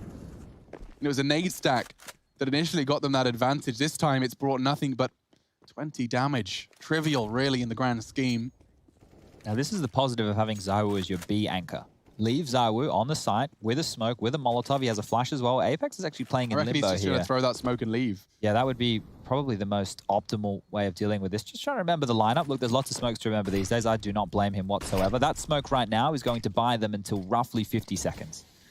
So Zywoo gets a little bit of a buffer, but if he gets executed on, the position he's playing in towards CT spawn right now, he has 2 options. One, he can dip back towards CT and play the retake with his team, or now that he's transitioned into the bomb site, that means it's likely he wants to fight here. Smoke about to fade, drops his own, and should get them until roughly 30 seconds. And that means Apex can start to move. Zywoo says, I've got about 10 seconds until it could be 1v4. Apex responds accordingly. Look at the positions Zywoo's going for. I always find that pool angle so interesting. It's just an off angle. The molly, good timing, shaving another 15. As the smoke does get deployed, Apex has his own incendiary. He can deploy it, a flash into the pool. This could be tough. They're running out of time. They still have plenty, but this is a full B commitment, surely. He says that back with bated breath. RPK is about to have a field day. No way. Oh, lordy, here they come. And RPK can't find the first. He does eventually. Chopper bests him, trades him. They're going for a pivot into A, and it's all on Masuta. And he's gone. They could actually do this. A last-second adjustment into the A site, and with a second to spare, the bomb goes down. Apex did catch Chopper on the cross. Mira's pushed B. And Zywoo's not ready for that at all. What a round. Apex has managed to find him, but he's just going to surely cut his losses. He's got a long and arduous task into the other side of the map, and he's just going to save the AK. Oh, if he knew the HP on Magix and High Disbalance now, he might even give this one a crack, old Apex, but the right decision again. It doesn't fill us with the highest levels of excitement here, but he's making the right call to get Vitality across the line. What was the timer at, Chad? Oh, 25, I'd say. I was just looking at RPK thinking, how many is he going to get here? I couldn't believe it. Oh, he was in prime position, but when you got 4, I mean, you really do need to be finding 2 before the callers come out of their mouth. They'll be reacting so damn fast. Nice try all the same. 10-5, or rather, let me try again. 10-15. This was the opening. Really is a fraction of Navira visible, but Balance did find the first blood all the same, and that was Masuta's chance. So it was 10 seconds when they made the kill onto Masuta, so yeah, it must have just been a second. There couldn't have been much more in it. And right now, looks like Vitality are taking a partial. It's the saved AK-47 for Apex. It's the upgraded pistols, which is 3 Deagles.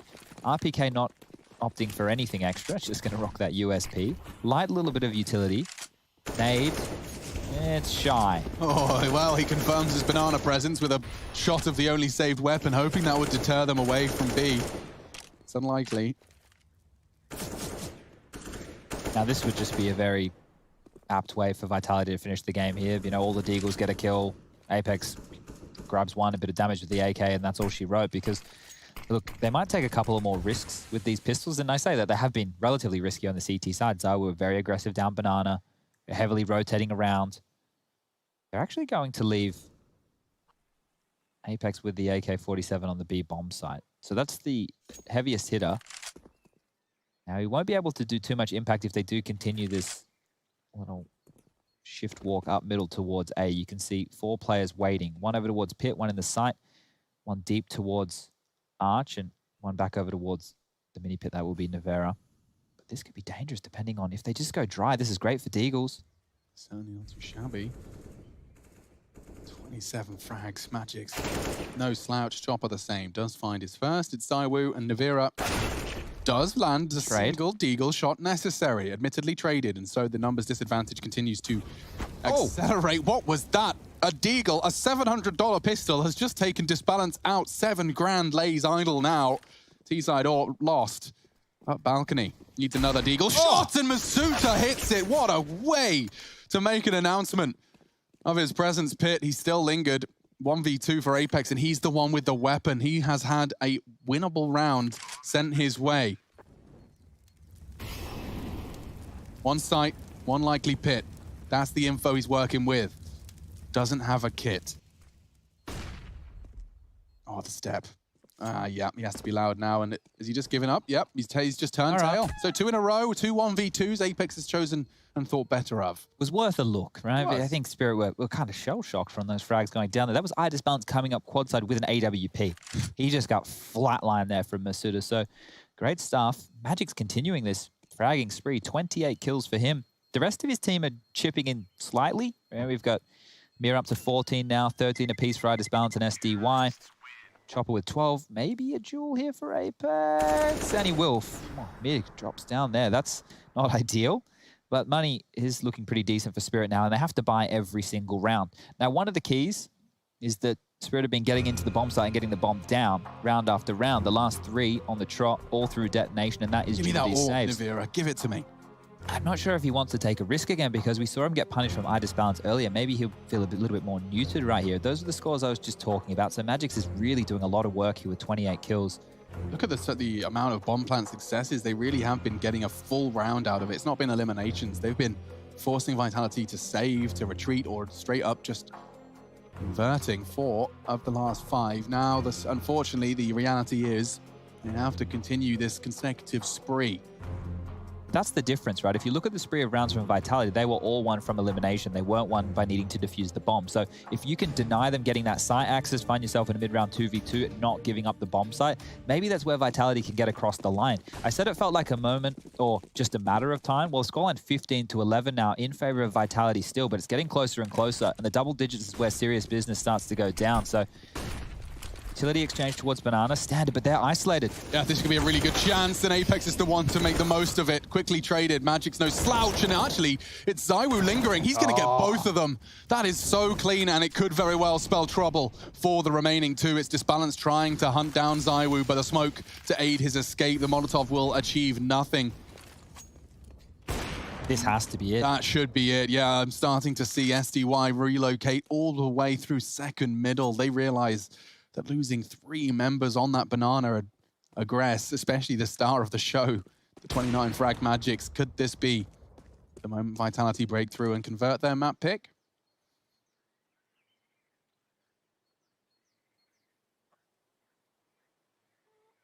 They'd have to get both of these kills cleanly here over towards Pit.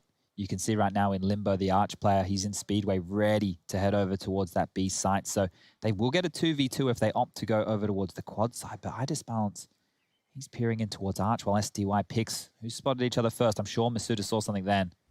He just dropped his smoke. That's a confirmation in itself. Okay. Pit 1, he says. Little does he know, RPK's there too. That's Disbalance down. Navira holds his nerve, and this is Vitality now 1 frag away from taking Inferno. SDY hoping and praying Navira gets pushy, and he is holding back, not giving him any move, any room to maneuver. 16, Vitality take it, Inferno theirs. And now time to take a look at the sub bench and see who's coming up for Nuke. Spirit's pick.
Forgetting who I was, or have to look back that far. And I don't want to forget who. And are you just fucking around in my mind one last time? I'm gonna be real honest this time. I'm okay with it, I am more than fine. I'm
Inferno.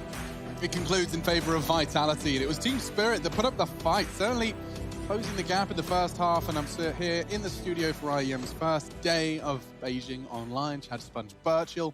He told me today he'd be wearing a long sleeve t-shirt. I did say that. I put on my long sleeve. I was like, gang. He showed up in a short sleeve shirt. It's in my bag. I was going to get changed, and then I was like, this is fine. It's day one. Yeah, exactly. We'll stagger it. You know, It might even be a collar by day 10. Yeah, maybe. Who knows? I wouldn't hold your breath for it. I don't know. I like my Birchill in a collar, but let's focus. Even buttoned up? You could do the t-shirt then. The kind of, you know, I'm cool, but I'm not businessy. Okay. Well, yeah, all right. I don't mind that. It's like a Friday night out. Yeah, Friday night. Friday night out. But let's focus on this one because, first things first, loving that Masuta is still continuing to thrive within this roster. Yeah. There was a lot, you know, an extended period of doubt when watching him perform. Especially in the early days. It just felt like, you know, there was a lot to learn. And I mean, that was the first things out of Shocks or whoever spoke about it, the issues of that roster and integrating him in. It was just like, yeah, there's a big difference between the level of play he forged his craft in and the level of play he just joined. Yeah, look, from the Pug realm, sure, it's a great place to start and you're playing against the best players, well, when you get into the FPLs of the world. When you're just playing regular Pugs, you know, you're kind of just thriving within a more scrimmy environment where you're having to be aware of everything at every single time. Now, when you're playing team-based Counter-Strike, which is what we've seen here today,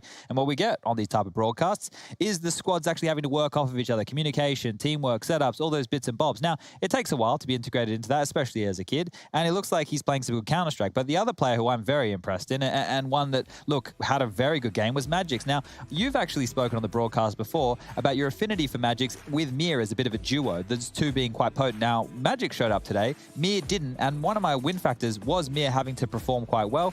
Look, it wasn't that he was absent, it's just that he wasn't that star level he's been at in the past. No, certainly not, and I think it might be a compulsory presence when you look at who they're playing against. If this is Team Spirit in the CIS region, which we casted recently, you know, they wouldn't have to worry themselves or concern themselves with that sort of underperformance, if you will, from Mir. Yeah. But it will be a factor, especially coming into Nuke. This is Spirit's pick. If we don't get, you know, a Mir performance, I think we can put this in two. Could be a 2-0, yeah, but I think we have to talk about Navira. We have to definitely talk about him. Now, for those people who aren't familiar, if you missed the pre-show, you didn't catch all that action, Navira is the sixth man on this team. Now, he will be subbing in, he will be subbing out, and he was subbed in to kick this one off. Now, on Inferno, he takes the position of Shocks, and he was felt. He actually helped out a lot this round right here. He set Apex up for a 1-on-2 situation. He was having impact getting plants in rounds like this to help facilitate more buys, and it didn't feel like they were harmstrung whatsoever. If anything, Vitality looked very, very comfortable. I love their new CT-sided setup. You can see here on the CT side, Navira actually doing the lion's share of the AWPing duties. He plays over towards that arch side. What's that's facilitated across the board is RPK used to be a B defender with Apex. He's now playing over towards Pit with Masuta, so you've got two anchor-style players over towards that side of the map. Apex in Flux, and Zywoo, the man of the show, locking down that B bomb site. So really liking that, but yeah, let's see, because Nuke's coming up next. Nuke is next. Yeah, Zywoo up to his usual shenanigans as well. A quick check-in with him. He won 6 of his 9 opening duels, nice. 7 multi-kill rounds. Yeah, top of the scoreboard. Now, you want to know something about Nuke? Go on. When they played it over there in Blast, they played it twice. Navira doesn't play that map, so Shox should be coming back in for the next map. I know that Shox is coming back in for the next map. There he is. It is a roster change. All right, so taking to his seat, Shox will be subbed in for Nuke. It's Spirit's pick, and we'll be covering all of that when we return from our break.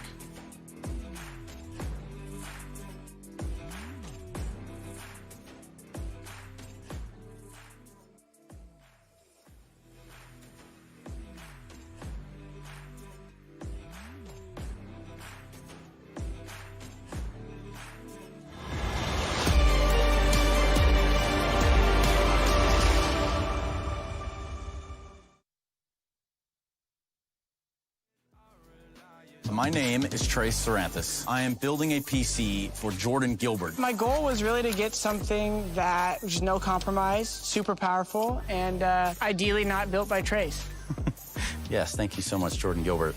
You know, we don't make mistakes around here. We made happy accidents. I get a booster seat here. Enter now for a chance to win one of 3 PCs built by me, Jason, or Trace.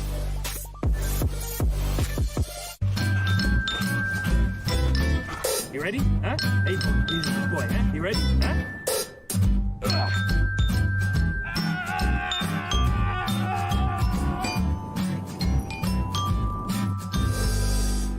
Start your esports career now at play.eslgaming.com.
Your favorites will play soon. You hope for the win. Excited about the game. But something has changed. You start to doubt. Will they pull it off? Or will they drift away? You pull yourself together because you're sure they're revved up to win. You know they prepared. They've picked the right course. And even when there's no chances, you believe they will win. GG Bet. Be excited.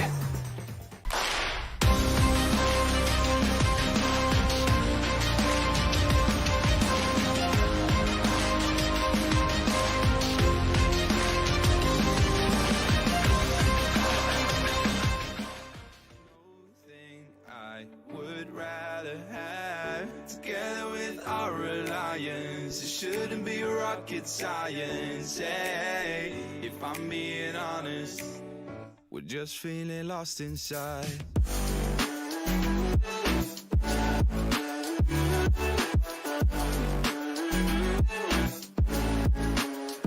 Together with our alliance, it shouldn't be rocket science. Hey, if I'm being honest, just feeling lost inside. And baby, I know that I fucked up, but hear me out just a minute, I'll say what's up. We can't be broken by words unspoken. Our life's an ocean, but right now it's frozen. But inside I know there's still a light that keeps us together. And there is no thing I would rather have. Together with our alliance, it shouldn't be rocket science. Hey, if I'm being honest, we're just feeling lost inside.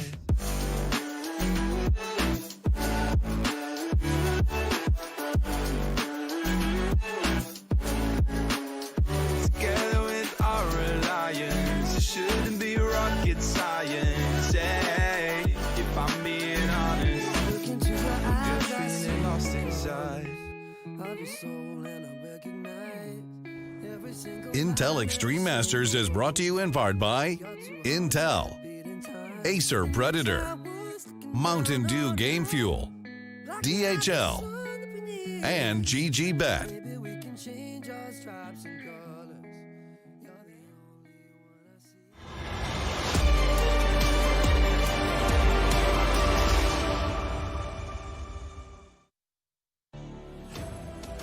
So if we're on LAN, right, in my mind, Shox has been doing his stretches on the side of the stage. Like, he's been in his big thick coat, and he's got his jogging bottoms on. He's not got his gaming shorts on. He's like jogging up and down. He's had his last swig of, you know, energy drink, G Fuel. That's the one. Game Fuel, that's the one it's called. And I mean, it's Intel Extreme Masters Beijing. I've got Chad Sponge Birchall joining myself, Machine, and we are almost ready for map 2. Now, we have had a substitution. We have brought Shoxy in. Navira, after picking up Inferno, will be watching from the wings. And Chad, what's your expectation? Just quickly, this might be my last day. I just received an email. It says, "Hi, dear. I'm Cole Martin, the personal attorney of late client who died of a car accident with unidentified family or relative. I'm contacting unidentified family. I'm contacting you to stand in as next of kin to his deposit of $6,005,000. No, Chad. If you're interested, kindly reply as soon as possible for more information." So, I mean, honestly, send them all of your details. Like details, and then we don't have to work anymore. I'll split it 50. Yeah. What was his name again? Nora? Cole Martin. Cole Martin. Thanks, Shout Cole. out to you. T. Martin, of course, probably of a similar sort of hobby. But we are ready to get into it, and it is our second map. Now, I love me some Nuke, Chad. Yeah, now, right now, looking at Nuke, we were talking about Mir not showing up necessarily in that star performance factor on map number 1. Well, on Nuke, he's defending towards Yard. He's going to need to show up in a big way, but it sounds like we are already underway. Vitality versus Spirit, map number 2, game number 1. And, well, we are live in the pist around here. Chopper with the utility. We've got just 5 sets of Kevlar on the other side of things, and there he is, Shox, back in the server. Navera, he'll be on the bench for this one. And that's Shox's first frag. It is the first of the day. We'll make it 3. Quite the announcement. I'm back, and I just taken this pistol round like a bull by the horns. Quick and neat. Yeah, so you just sat out the whole first map. You didn't get to warm up like all other players within the server, and then you get 3 crisp headshots. So I'm not sure if he sits there listening to the comms or watching the gameplay on the stream or what he's doing, but he's definitely warmed up because Shock's right there. That's what we need to see. 3 huge kills, and away we go. Yeah, maybe this is their way to force Shocks to warm up. They say, look, Shocks, okay, we're doing the sub thing. It means you have to play an hour of DM while we're in the first map. And suddenly, they've got him DMing. Well, they've got a bunch of coaches over there, right? Matt from the Emulate team, back of legendary 1.6 fame. I wonder if he's with Shocks. You know, all right, Shocks, we're going to do this. We're going to be going over your nuke smokes, your flashes. We're going to do a bit of extra prep. I'm so curious to see what's going on in the backlines there. But anyway, we'll just be a light pistol upgrade here. Yeah, I kind of like this. It should be Chopper trying to find a crazy headshot, and he has jiggled his way into at least a chance, trying to be baited in by those Glocks. And yeah, not to be today, Chopper, I'm afraid, old boy. Oh, he was 1 bullet shy of a quad kill, but that's 6 kills for Shocks in the first 2 rounds of play. He's going to be feeling nice about that. The thing is, when you go back and look at the series for everybody, some of the other guys are going to have a couple more kills than everybody else, so you're going to have to share. As Zywhoop, famous in main, shouldn't be too long before he finds this frag. A jiggle from SDY should be the death of him. Hello, hello, hello. Cavalry arriving from top of HUD as well. There's Masuta. Oh, could you just die, SDY? 3 HP. He has baited a chance for this balance, but unfortunately, a missed Deagle shot spells the end. Some die eventually, I think. SDE. Name to. All right, so just some curious notes here. I might need to go back and double check a few of their previous games, but Shocks has been over towards ramp pretty deady for these last 2 rounds. I'm not sure if we'll see. Is that a change-up, are you saying? Well, I'm pretty sure it used to be Masuta. I could be mistaken. And it is likely that I am possibly mistaken. Oh, shut up, I knew that Shocks used to play in Flux quite a lot. Possibly, maybe it could potentially be the case that I am at some point. Certainly not. I'm wrong. I'm wrong very often. But you guys just don't fact check me enough, guys. Oh, so man. I'm getting away with it. He's got his abacus and calculator out, though. Your super fan is listening, so you're in trouble. Now, Masuta, what have you... Ooh, he spots the head of 1 and takes the head off another. Can he get away? You cheeky bastard. That's really big. Apex, unfortunately, though, just peeks into the aim of Disbalance, and that early advantage found by some very nifty positioning has been leveled. A flash and a peek. I don't know if Zyro really wants this. He could flash above the warehouse, but it doesn't favor them. Masuta needs help. Oh, Disbalance completely caught out and eliminated by the FAMAS. Controlled spray.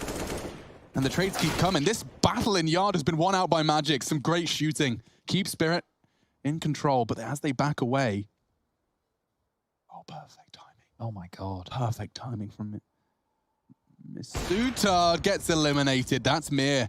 So paranoid, so prepared. Can Shocks find another triple kill? 3 rounds in a row? He's already done it twice, but this time he'd need a clutch. Triple. Triple. Okay, well...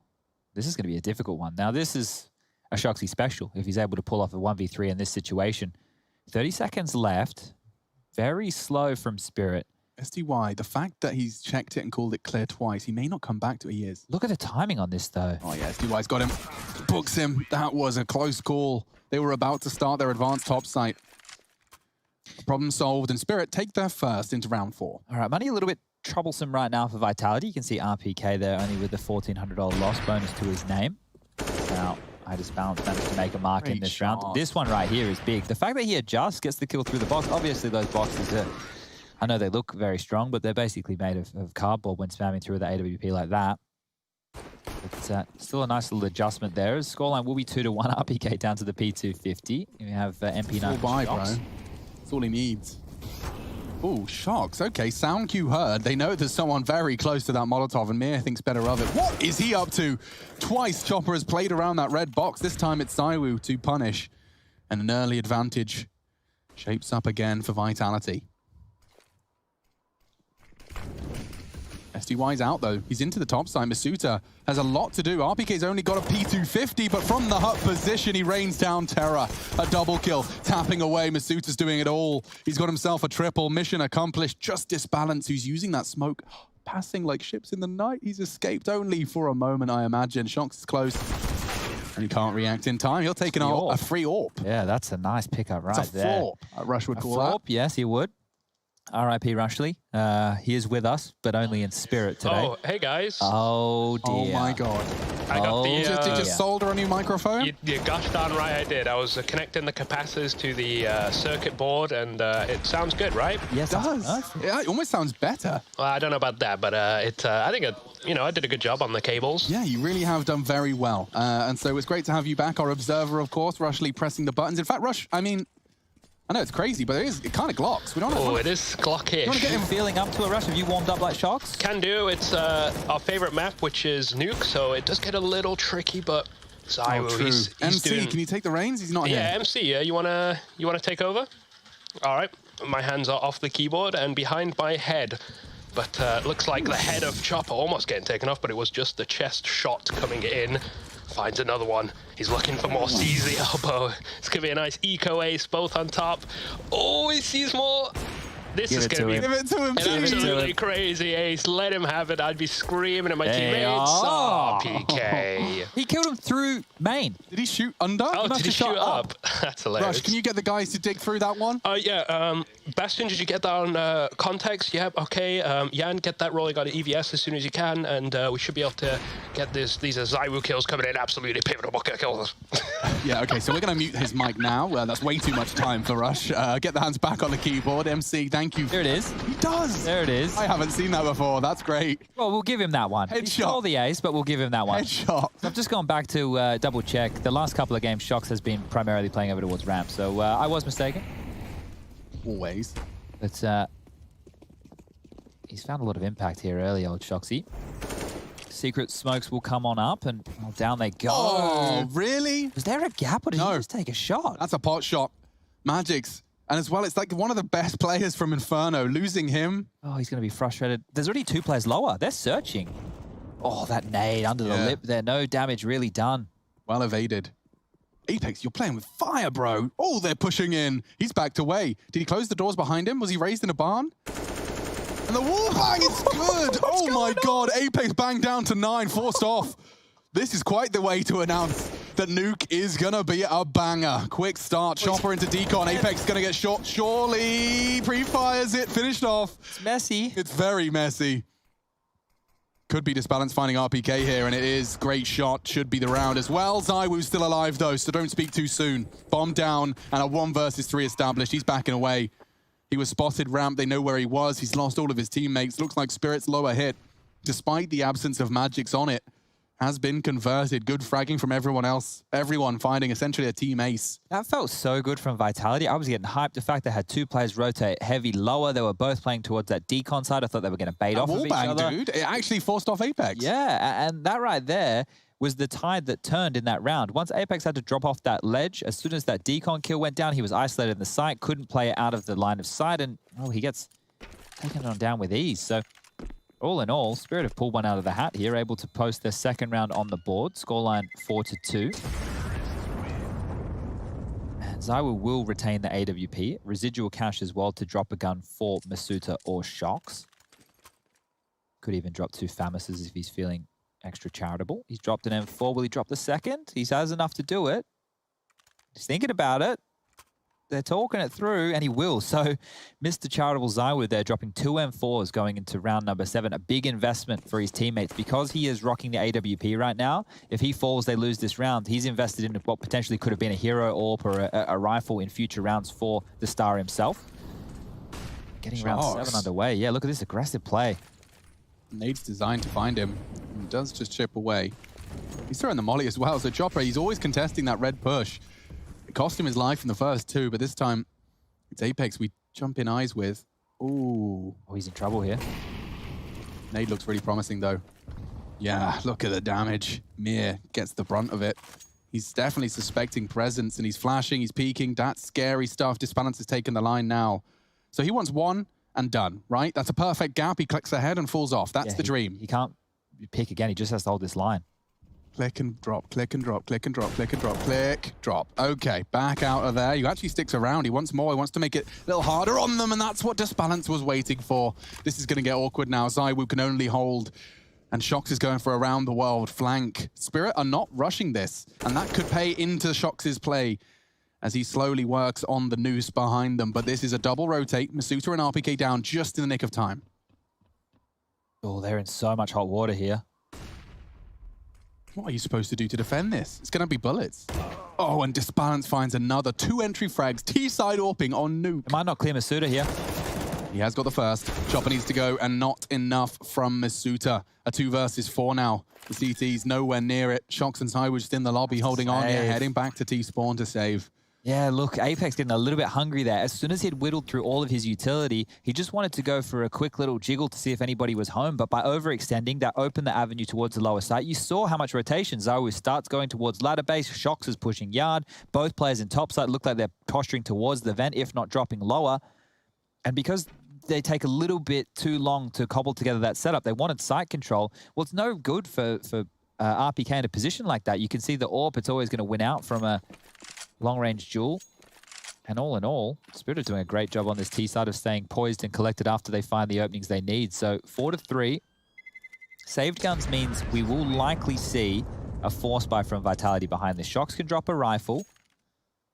They can get some SMGs and some upgraded pistols, and they should be able to make this one work. But there's the opening, and there's the second. Gets them both. Great stuff. Disbalance has always kind of been the perfect lesson for me, even just as an individual, but I'm sure for anyone else watching him play, in this, the way that T-side AWPing can work, it's all about this kind of a read of the game and patience. Like you have to be visualizing how the CTs are getting their info and waiting. And it's a game that is not only mechanical, but mental. Well, they didn't buy. Okay, they've opted for the save here. Shox hasn't dropped anything. We've upgraded pistols on Apex and PK, and there's one of the rifles gone already. So this round is going to be horrible for Vitality. Yeah, look at the smoke chopper's just thrown. He's on the flight it. And now they have full yard control. Still have to be scared of Zywoo, though. If they run into Zywoo, they're in trouble. Towards the top side, they've actually been able to avoid him. Yeah, they're safe from this one. Should just mop up these easy kills on towards the top side. A minute 15 remaining on the clock. Apex will get a constellation kill, but all in all, it's Zywoo who has to hold on to this AWP. So now the question is, does Spirit put out the net? Do they look for him? I think I just have a sneaking suspicion that they will. Chopper's already walking through lower site. He might go up secret. It looks like he is. So I was heading back to T-spawn. He's been there 3 rounds in a row. Disbalance might want to contest, but he's heading towards Trophy, so perhaps nothing to be reported. Chopper comes out very hesitant.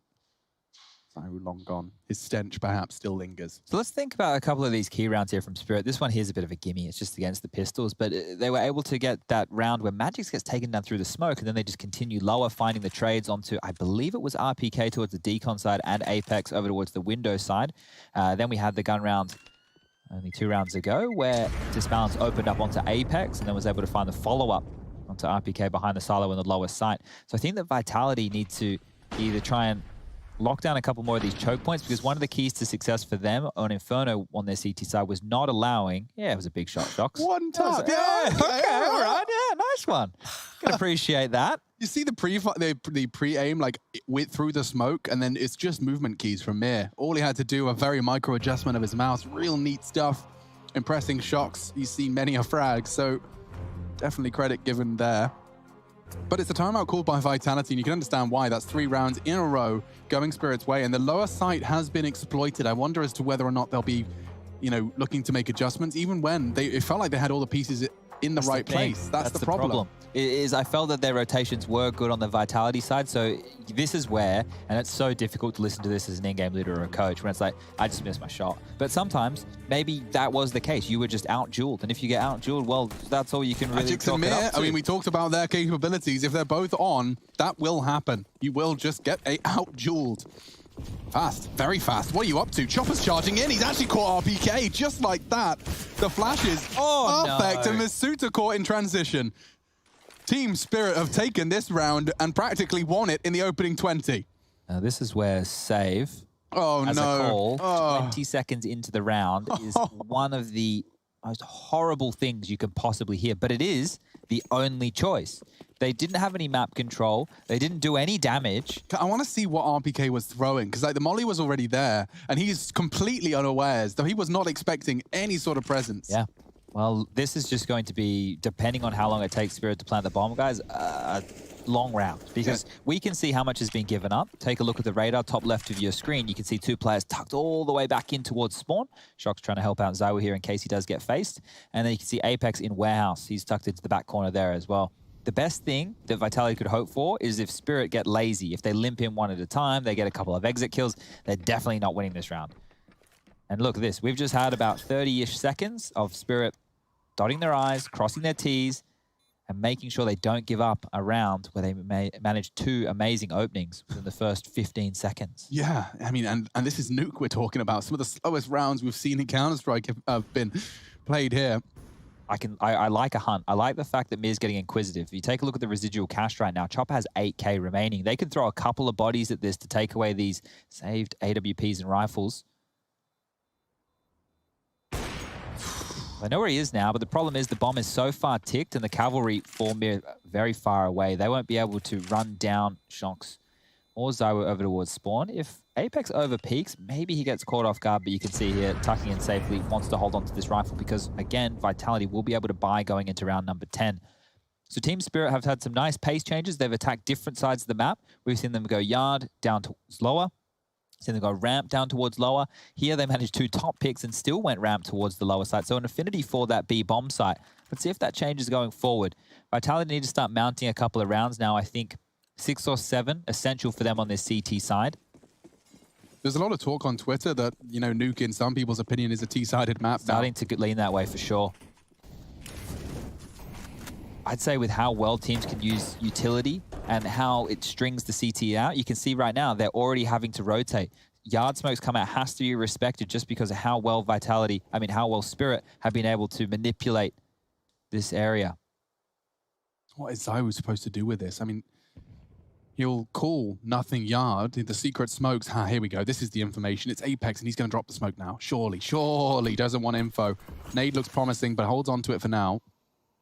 Realizing there's still 75 seconds on that clock. He's in absolutely no rush to burst through his utility.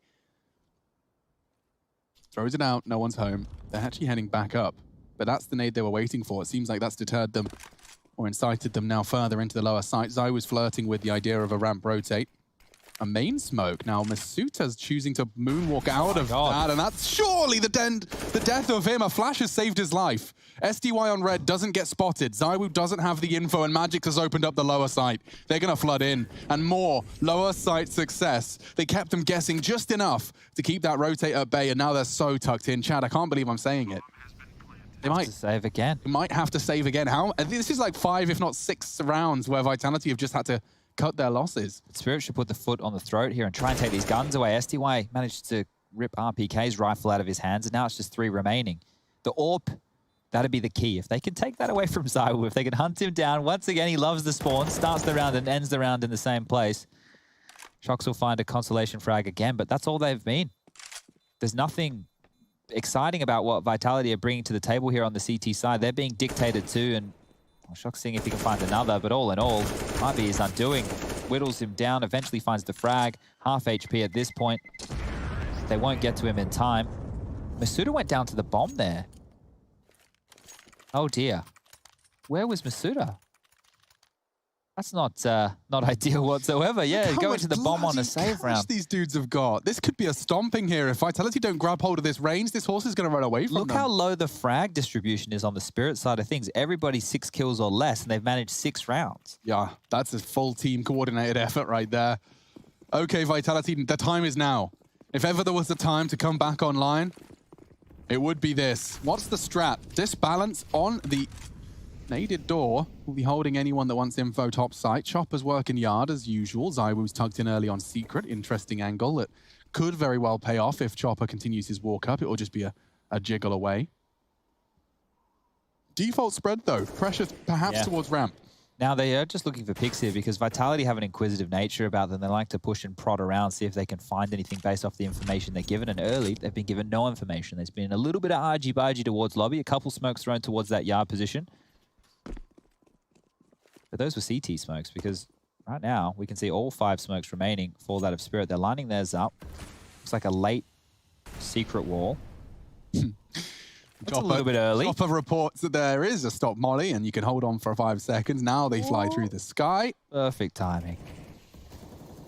Zywoo is in a position to confirm there's no one there, though. Top site, get ready. Masuta, hold hut. RPK tucking in as well. Chopper coming in from main, and they report no one. They're playing from hut. This is good lineups. RPK only gets the one. Masuta, so paranoid about lobby. He's got the perfect timing. Oh no! A meal of it made. He doesn't finish either of the frags. Fortunately, Shox is there, and now all onto Magix. He's got 30 seconds, and he has got that bomb down. Zywoo and Shox, though, they're going to go one high, one low. Molly does isolate him and force him high. Can't find the adjustment. And that's a successful retake. It looked so sketchy after the Masuta and RPK single frag posted, but they break through, and that was exactly what they needed. Oof, all right, well, they started to take a little bit of aggression again. So the smokes came out towards Yard, and instead of, chasing the rabbit down the hole, heading through the vent and seeing if anybody's home, they actually took the fight towards Hut and got very, very lucky there. So Vitality, when they are losing lobby going forward, losing Yard going forward, they might opt to take lobby a little bit more. That's at least what round number 11 taught me. Let's see if that continues forward into play here. Round number 12, scoreline currently 6-5 in favor of Team Spirit on their map choice. Map number 3, if we need it, will be Dust 2. And let me tell you, I bet Navira's back in for that one.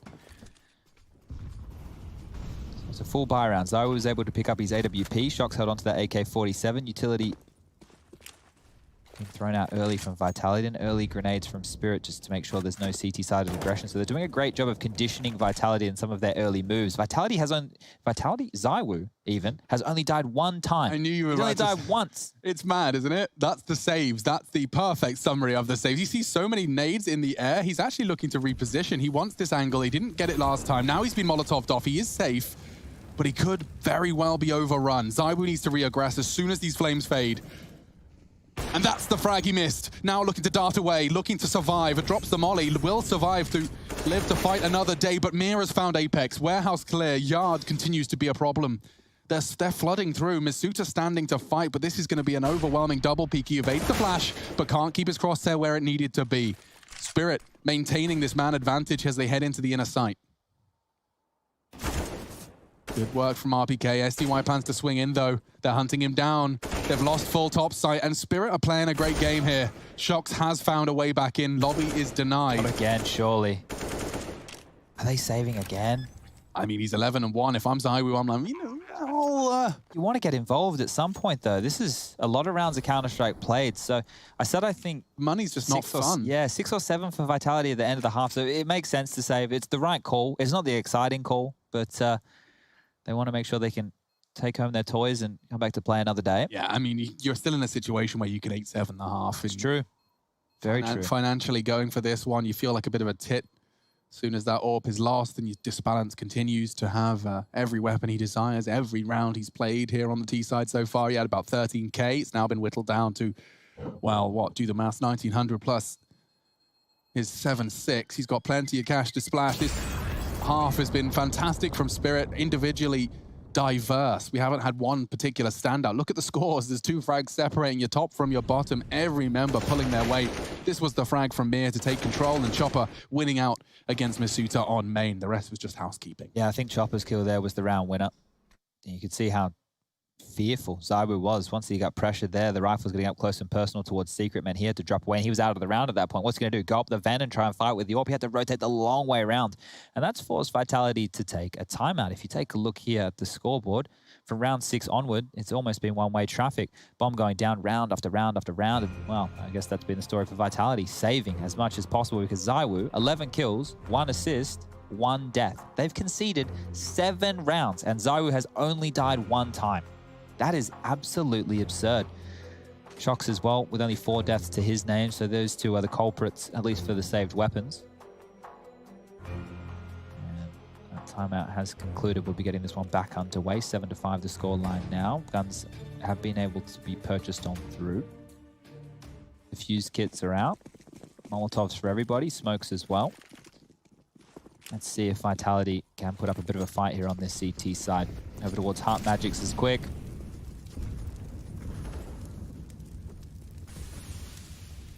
So their molly that the CT side Vitality are throwing here is more to stop a rush, but it's opening a door for a pick, and you can see Magix going for a similar punish as to what we saw from Chopper. Here's a Ware. That's not a fun fight for RPK. I don't know if you want to re-peek when you got Mir and Magix both the ones willing to take that fight. He is still standing around. The flash working out, but Magix has gained ground. This is a very spread and split pick. Chopper is the loose thread. Don't know necessarily how much is outside, but Magix does win his duel eventually. RPK continued to challenge them, and that's cost him. And oh, wow, Chopper was ready for Apex's hidey hole. Looking good for 8 here. Spirit to win the T-half of Nuke, their pick, and you can see why. They have to stand and fight, though. Vitality, surely. They need to fight in a round, right? Like that right now, I think Team Spirit have done their homework fantastically. You can see every time they get a pick, they just stand and wait for another aggressive move because they know how Vitality like to control this map. And every option that they've gone for has been absolutely dismantled. We had the first couple of rounds of the game. I can see it. Is it a triple? This is at least a double. At least a double. Shoxy's got the angle. They'll walk up ramp eventually. They like their lower hits. Oh, he's moving. If he peaks this, he could be in so much strife. Oh, man, he's got to get the timing perfectly. Perfect timing. Wait for it. 20 seconds. They have to plant. They have to plant. They're going top. They're going top. What a pivot. 15 seconds. Masuta's on the lower side. He's rotated down. It's just ZywOo, and he has hit the first. That was necessary. Anything else is a bonus, and he does take down Magix. Masuta pivots in, but Chopper was ready, and now the round, it peters out. 8 for Spirit. Sensational T side. What a pivot. Last second into the top side. Whoever called that, the fact that everybody just believed and bit down and went for it, that's where things can really start to fall apart. There was 6 seconds left as that bomb went down or as that final frag came in. But Magix with the opening kill on RPK, this is what I'm talking about. That utility not being deep. Certain teams will throw it so it lands further in the heart, but they can just beat it. He actually just shot straight through his teammate on the timing. You got to do it, mate. Take him out. Knows the repeak's coming, knows the repeak's necessary. Damn disbalance. Fast, impressing. And now they're going yard behind the smokes this time. 8 rounds, no double digits. Interesting. No smoke on the cross. They were just hoping know it's not being held. Yeah. And now Apex is being hunted. Oh, disbalance. That's greedy, but it nearly pays off. 1 HP. So unlucky. Through the corner of the box, Mir can find both here. And suddenly Spirit are back in the round. They have the advantage maintained thanks to Mir. Chopper as well takes down ZywOo. Nasty piece of business, this. The CT's the air. You've got lobby. What are you going to do with it? That's been the Spirit story. They let them take that, eventually vacate it. Now lower site, top site, Mir's putting pressure everywhere. The bomb's still yard. This is a kooky one. Mir doesn't have to do anything right now. He has top heaven control. Holding on to that, more than enough. The fact that they know they have that under T-side remit is huge. The bomb, however, they need to pick that up. And as I say that, SDY... Just out of interest, what is Mir looking at? Like, what's his... just the hut jump up. Okay, cool. Well, I'm surprised he's even that committed. I thought he might just sit and wait because making sure they can't come back up the ladder, they don't know where the CTs are right now. That is a huge piece of information. If they decide to go for a top crunch, which is looking likely at this stage in the round, 40 seconds left, he can pivot at any point. So as they go through main to take contact, Mir can finish them off or act as bait. He can go first, draw some attention, the other two come through and trade out. Well, that smoke's going to get Masuta antsy. He knows there's something coming. Molly, oh, he lives to tell the tale. That could win them the round. That could be enough. They still check it, and now Masuta hits the shot. Suddenly, Mir reveals his location. Shocks, he can react. He hasn't got the HP. 7 for Mir. It's just not enough. And Vitality, a gamble stack in the top side pays off to overcome the odds. Big round to win as well. Otherwise, they would have just been dealing with that max loss bonus. Here, they're actually able to at least get some guns, drop them across, and continue forward. 7 on the half of Vitality. How this game has played on out wouldn't be horrible. The fact that they felt that their best option is to save round after round after round, and eventually they get a little bit of success, is showing that they know that they don't need a massive bag on this CT side. Otherwise, they would have been contesting more so. So going into the final round of play, it'll just be RPK on a Famis, everybody else with M4s. AK for Masuta. And speculative shots there from SDY. It's going to keep them and hold them at bay. But they're taking ground. They're going to take a fight. Shox is taking room. Masuta over towards Hut. They, well, were looking for kills. ZywOo's already dead. Oh. Masuta just a little too slow on the trigger. And Apex's spray a little too wild. Puts them looking very good for 9. A double kill, though. Here we go. Shox. Oh, whoa. Gets more than he bargained for on the info. He knows there's 2 yard. That was almost a freebie right there if he was just ready and raring to go. But caught off guard by iDisbalance's position. Magic's taking the bomb. Where's he taking it? Is he going back? Yeah, he's going yard to join them. So Masuta's relocation could very well be the play. He could flank Chopper here. How aggressive is he going to be with it? Magix can punish. This is all about timing. There's Chopper found. Masuta quickly traded, but a triple kill. He's provided enough, and he's set Shox up for success.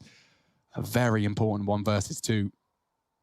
Makes the half a whole lot more competitive. It's felt like Spirit have had full control, but a single round discrepancy would help you forget all about it. They're both up top. He knows they were yard. Balance just driving around the corner with the Tech 9. A 9-6 half looking good on Spirit's pick. See if they can maintain as they head into the defense.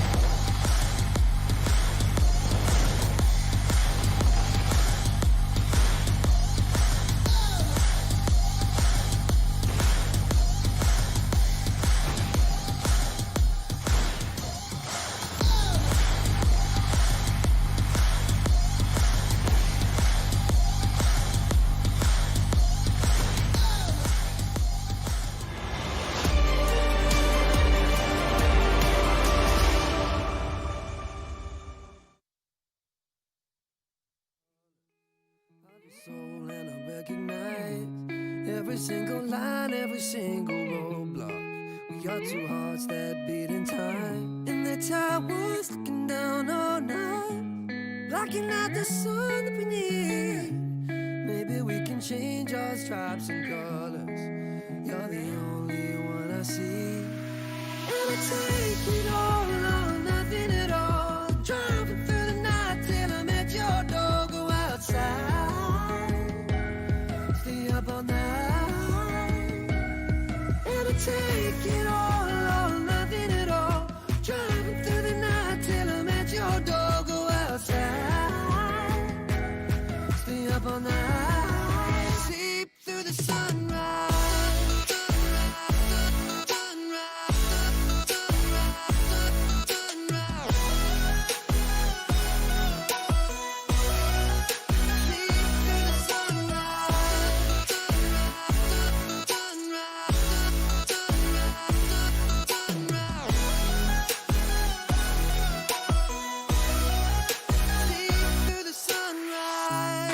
Into my past and I count the numbers of the dreams that I left behind. I don't even care now that I've discovered a new kind of peace of mind. Up above us, looking down on us, there's an angel I know. We don't need to worry or discuss much. It's time for me to hit the road. Take it all or nothing at all. Driving through the night till I'm at your door. Go outside,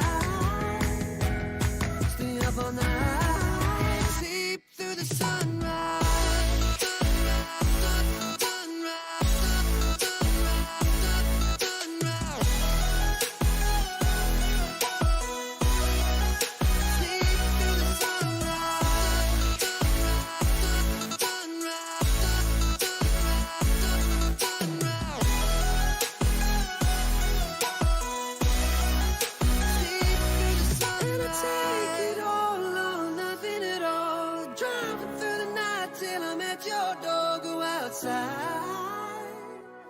Stay up all night.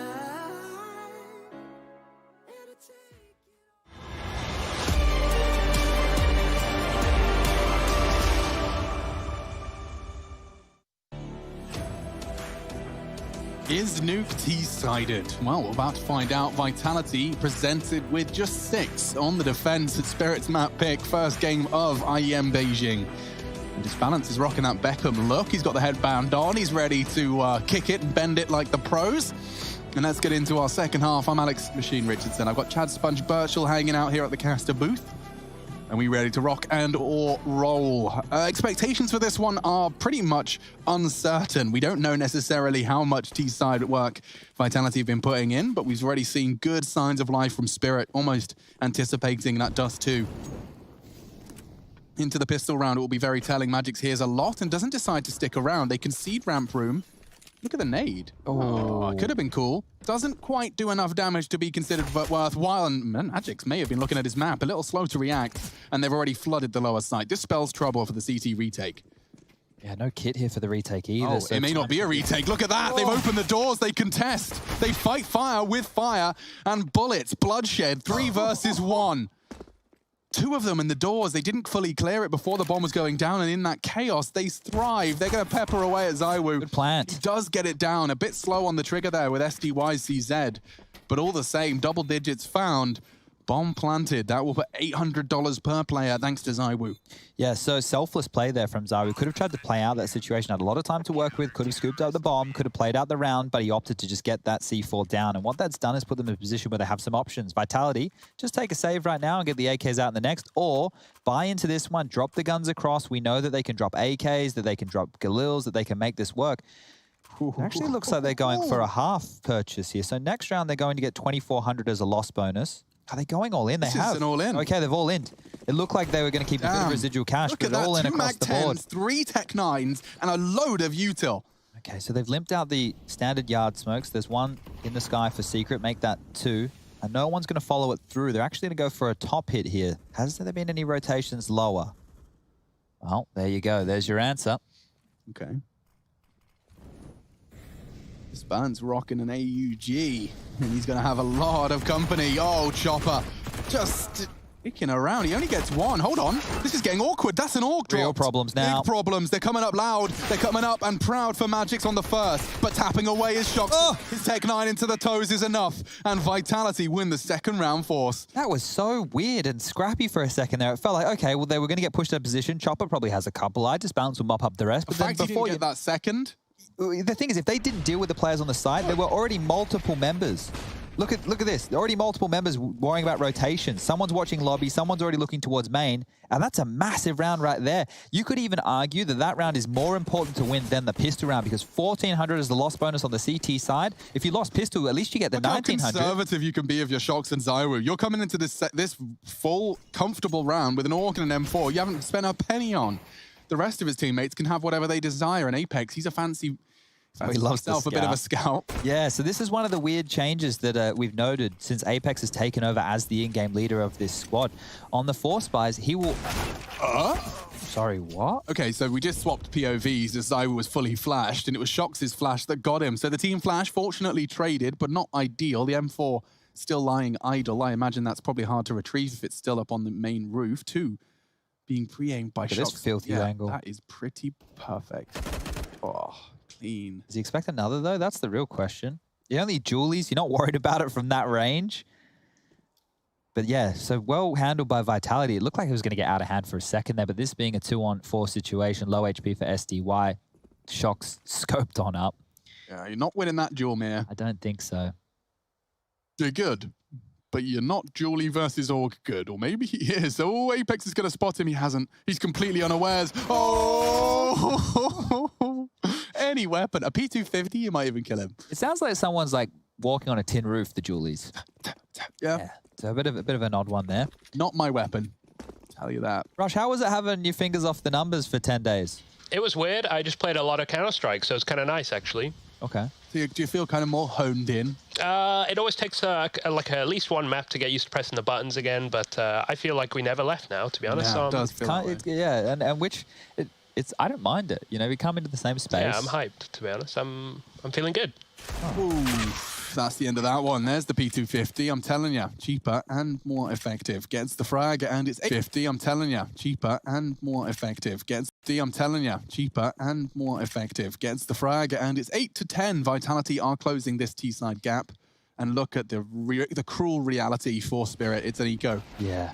And look, that was actually a very good trade there from Apex. That wouldn't have been great if they didn't trade that frag. So all in all, good stuff. Now, as we take a look going forward, you're right. They will just be going for a save on the Team Spirit side of things, which should give us 9 rounds for Vitality. Now, note the amount of residual cash I disbalance has. If you want to be in a primary AWPer at home, make sure you're holding on to a little bit extra cash on those Force Spies. Maybe not buying armor with your pistol upgrade. You need to make sure that the big green comes out. Your team, well, they rely on it in certain situations. Good utility usage early. Chopper chunk down. Mir's low as well. And Rushley 1, 2, 3, 4, 5, 6. I think he's got the rest of this one. Yeah, all right. MC, you can take it away for me. It looks like an outside stack with the USPs. Chad loves this strat. He likes everyone to hunker around the AC unit towards heaven. And you get a, well, look, fly outside, Rush. I'm going to give a free eco strat to everybody at home. All right, MC, oh, look how smooth this is. Oh, wow. Is he on a controller? Yeah, he's joysticking right now. So this position here, I don't mind it, but I would like to have a guy with a flash. And then you get everybody else kind of tucked in on this side of warehouse and behind these crates. And then when you call the commitment yard, you sail the flash high into the sky. And as they're in no man's land, everybody peeks on out and gets a couple of cheeky freebies. You're damn right. It's a good strat. Hasn't paid off for us yet, but it kind of looks cool. We usually get 1 or 2. Did Apex drop it? Oh, Apex now with the P250. But it looks like they're going to all group towards the outside area. This is pretty good. They could definitely pick up possibly a rifle, but Shocks, he's liking the scopes, man. I think he's happy on this AUG, but they're just going to get whittled apart here. Not too much to say, not too much to do. RPK run right by one. Mia does get 1. Apex wrapping it up. All he needs is that P2. Does pick up a Mac. And that's all he needs to finish the round. Easy peasy, guys. All right, well... Thank you, Rushley. No worries. I think we're about to get into the business rounds right here because scoreline currently 10-9. Spirit's still with the lead. But this will be the first gun round of the second half. Disbalance will have that AWP. Now, Vitality, they don't mind some of these quicker rounds. They don't mind playing a little bit more scrimmy, a little bit more brawly. It gives their players the chance to thrive and make their own decisions within the mid-rounds. And we did see how good they were in the mid-rounds on Inferno once they had taken areas of the map. That's when Navera was playing. Shox was on the bench for that one right there, but let's get this one underway. So standard utility usage, looks like they're setting up for a top pop. This one might be quick. Smokes around, flashes to follow. Oh dear, Chopper. Fully blind. That's no fun for anyone, and the trades are good. Disbalance is better. Catches RPK. And the bomb's yet to be planted. We're into a 3v3. That's Masuta's responsibility. He tucks in, doesn't want to fall foul to a Heaven peak. And actually, the one man who's been spotted in Heaven is the one man that's left it. 3 CTs left, and it feels like a save. It feels like a save. Yeah, here's the problem. There's no kit. There's only a smoke. They could drop the one-way. I mean, look, if Disbalance finds anything main, I imagine they go, right? What's that? Oh, here we go. A frag main. Surely they want to have a little look at this. They do. They've flubbed the smoke completely. They're trying to one-way over a non-one-way smoke, and oh, it works. Wait, hold up. Magical. Just in the nick of time as well. We thought it could very well have been the save. They didn't have a kit, but they have got the time. Oh, just about across the line. They were really down to the final few milliseconds. I don't want to be in TeamSpeak when they're reviewing that round on the Vitality side because this was their round. They didn't have any reason to start looking for frags like that. They don't have the lead. They're not in a commanding position. Shox definitely overpeaked. There's no way of putting it. He's overpeaked in that situation. They went to chain their secondary smoke with the CT smoke to block their one-way, but they flubbed that as well. And unfortunately for them, Spirit are going to steal away a bit of a round. 11-9 now. Guns back out. No warp on the T side. Great grenade. Catch that one in the gob. Shox down to 40 HP. Hasn't even seen anybody. And look at this. The progression towards ramp. Disbalance has a freebie. Bombs down. Okay, well, you take those. Bomb lost as well. That's boatloads of info and control.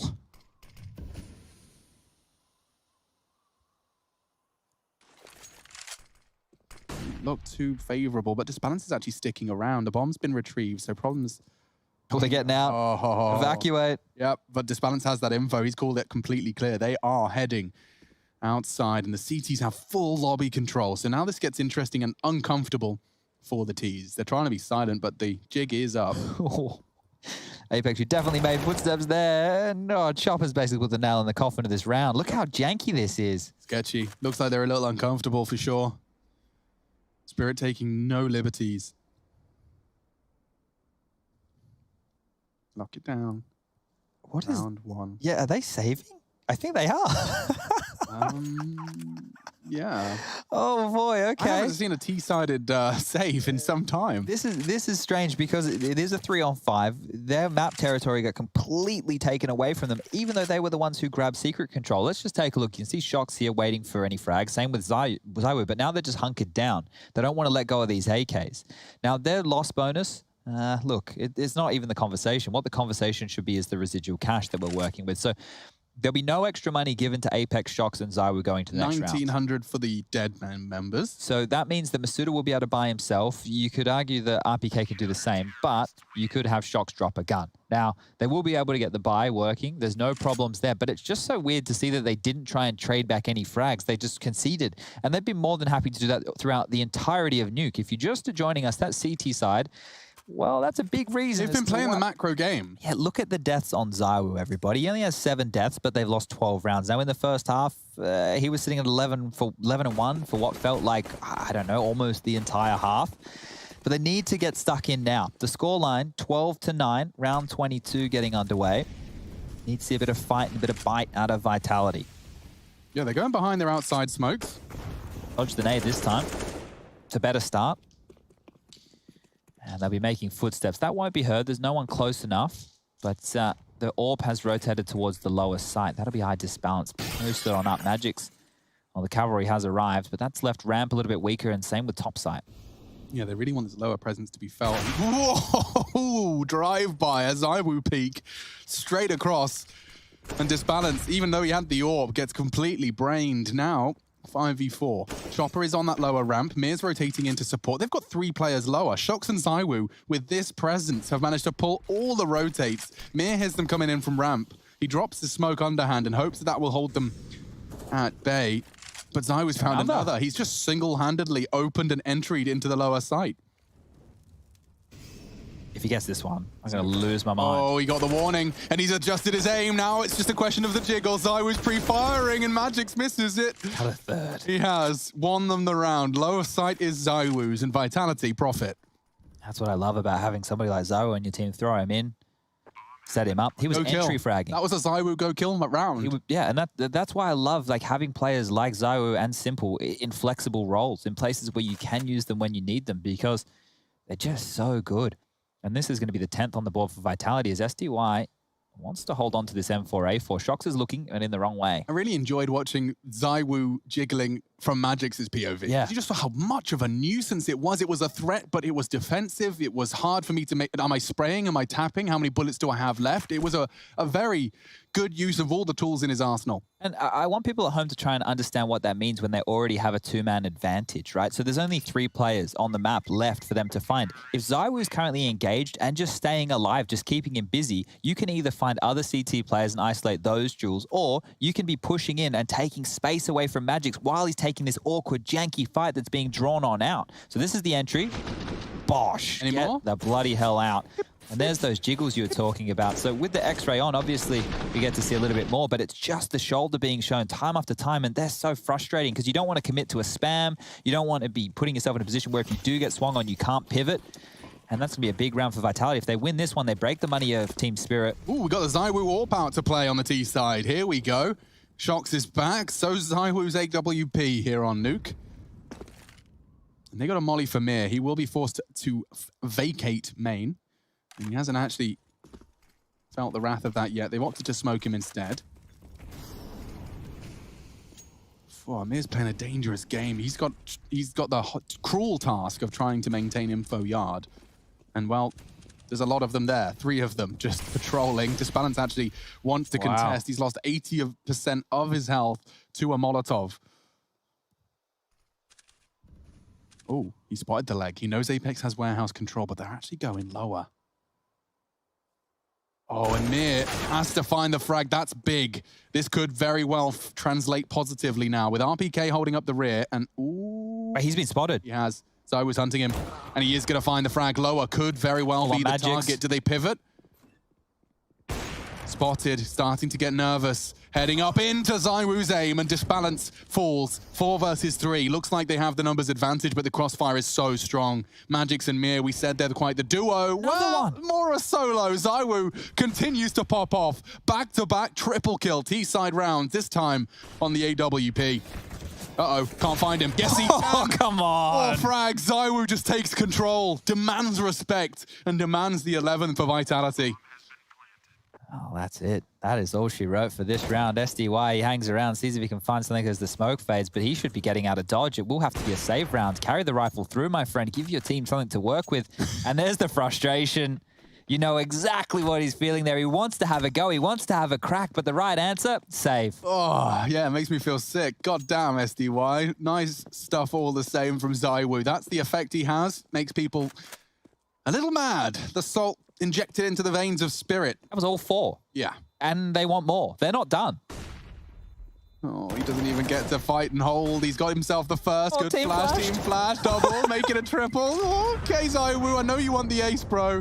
Oh, no. He gets it. No, why? 1 second left to spare. He steals it away. He didn't need to face. Gave it to him, didn't he? Oh, all right. Well, I guess ZywOo didn't get his AWP in the first half, so they thought, all right, you're having a second crack. Have a round. We'll give you the ace in the second. Oh, that's completely shattered Spirit.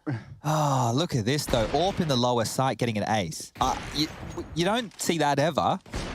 This reaction shot, it looked like it could have really lost them the round there. Just enough time to reconsider his approach. Okay, so we're at 11 to 12. Timeout has been called and has fully elapsed. We're ready to get this first game of our IEM Beijing 2020 online EU group stage off. And there is your MVP of round 23, 5 kills. And Shoxy's opted for the Eco Slayer. That's what... That's what you're going to call it from now on? You're going to rename yours? The Eco Slayer, it does come out. Obviously, it's a specific Mac 10. You choose it from your Mac 10 toy box. All right. Only when you're going for Eco Frags. Well, if you play with Rush, he's going to ask you to look at his Mac 10. I'd love to do that. I want to see Rush's Mac 10. He just doesn't invite me anymore. He's found new friends. Yeah, he's got a couple of them out there in the Danger Zone realms. All right, well... Here comes the frag. Dead. Oh! Nice. Magic. Maybe another not to be... Lingered in the corner and caught the Scouty Mac 10. But baseline, mission accomplished. Uh-oh. Door swings open and a chance. It was short-lived. And now with the bomb ticking away and the full USPs, this one has been confirmed. Vitality have completely leveled the disadvantage, and Chopper's gone for a smoky P250 retrieval. He's just hoping to find something. Maybe even a rifle, maybe some damage, force the rebuys. And he has. Well, that's a nice kill. Well, I think that was an important frag as well. That just added 300 to his bank balance. He was only operating with 1900 before that kill. Might find another little bit of a gap in the smoke. And that'll be it. So, all in all, with a 2400 loss bonus through, look at ZywOo making that easy. Just going to be Itis balance. Chopper goes down to the bomb. Itis balance falls as well. They can scavenge the AWP, and that was 4 in the round for Masuda right there. So, big stuff. AWP's going to be thrown across, so they'll maintain that one. And Itis balance will buy one of his own, but what I got one incendiary for the CT round. Yeah, that's where I wanted to go with this. They didn't leave themselves a lot of cash, right? And then they couldn't do it. They didn't have a massive loss bonus they were working with either. It was only 2,400 coming into their bank balance. They lose this one, they're in a lot of strife. You don't want to find your money broken on the tail end of a half, especially on the CT side. Interested to know what they do in lieu of incendiaries. They actually send Disbalance into the top site to contest early. And it could work out. RPK playing with fire here. Doesn't get caught with a pin and pulled. That's a nice change up, and there is a gap for Disbalance to exploit. He'll maintain info. Could very well be the demise of RPK. How dangerous, how risky does he want to be? God. Great play from Disbalance. Sticking around and punishes. All right, well, a bit of a flub smoke there from RPK has quite literally opened the door for Spirit to take away this round. Boosted back up on Hump. This is great. If he can patrol back towards top of ladder, he can now keep his eyes towards yard. They have 3 rifles towards that top site. ZywOo's even taken some damage. And no map control or presence for Vitality. There's a minute on the clock. They're working with 4 smokes, 1 Molotov, a handful of flashes. This is a very important... No. Okay. All right. Throwing a smoke. Christ. Okay, smokes are being lined up. This is good. Vitality need to grab some control, but Mir, he's an absolute rascal around this yard position. Drops a Molotov. Has it ruined the wall? It has done. So, I don't think that smoke's meant to be there whatsoever. No, I don't think so either.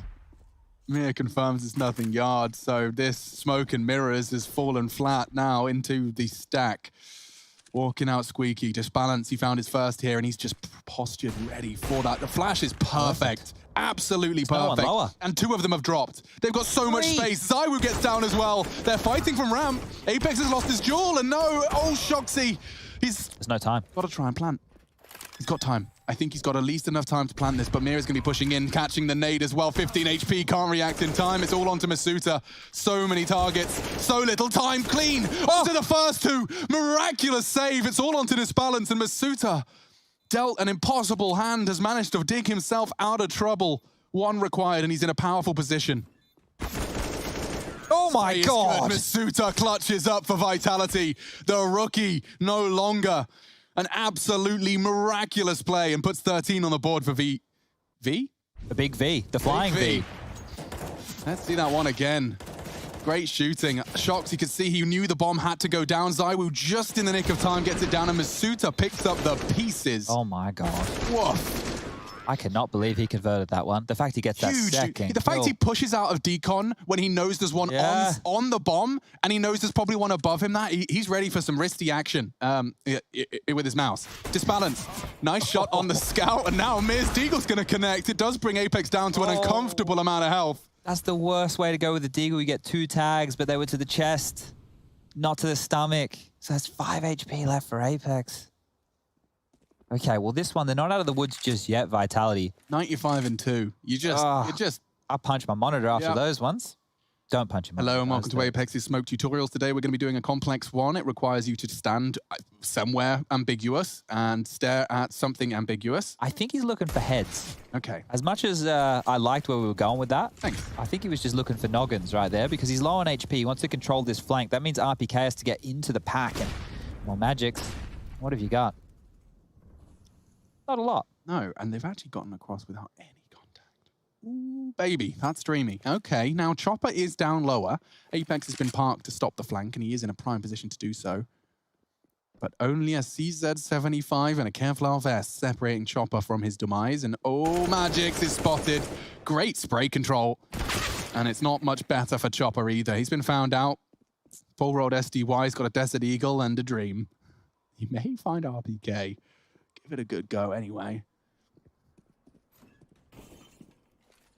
Doesn't move, doesn't flinch. Sees the barrel, misses the shot. 14 for Vitality. All right, Vitality, they're not taking too many risks here whatsoever. This is some good stuff to see. It felt like they were being dictated to throughout that entire first half of Counter-Strike. You just saw them saving round after round. Every aggressive CT-sided maneuver they went for after they lost picks, Spirit punished them. But Vitality, they are controlling this very well on their T side. The economy, well, it's finally buoyed to a position for Spirit to get a buyback on the board. Icebound's love his AWP out again. SDY has actually opted for the shotgun. He's gone in here with the Alligator. We've got M4s on the other 3. Utility much better this time round.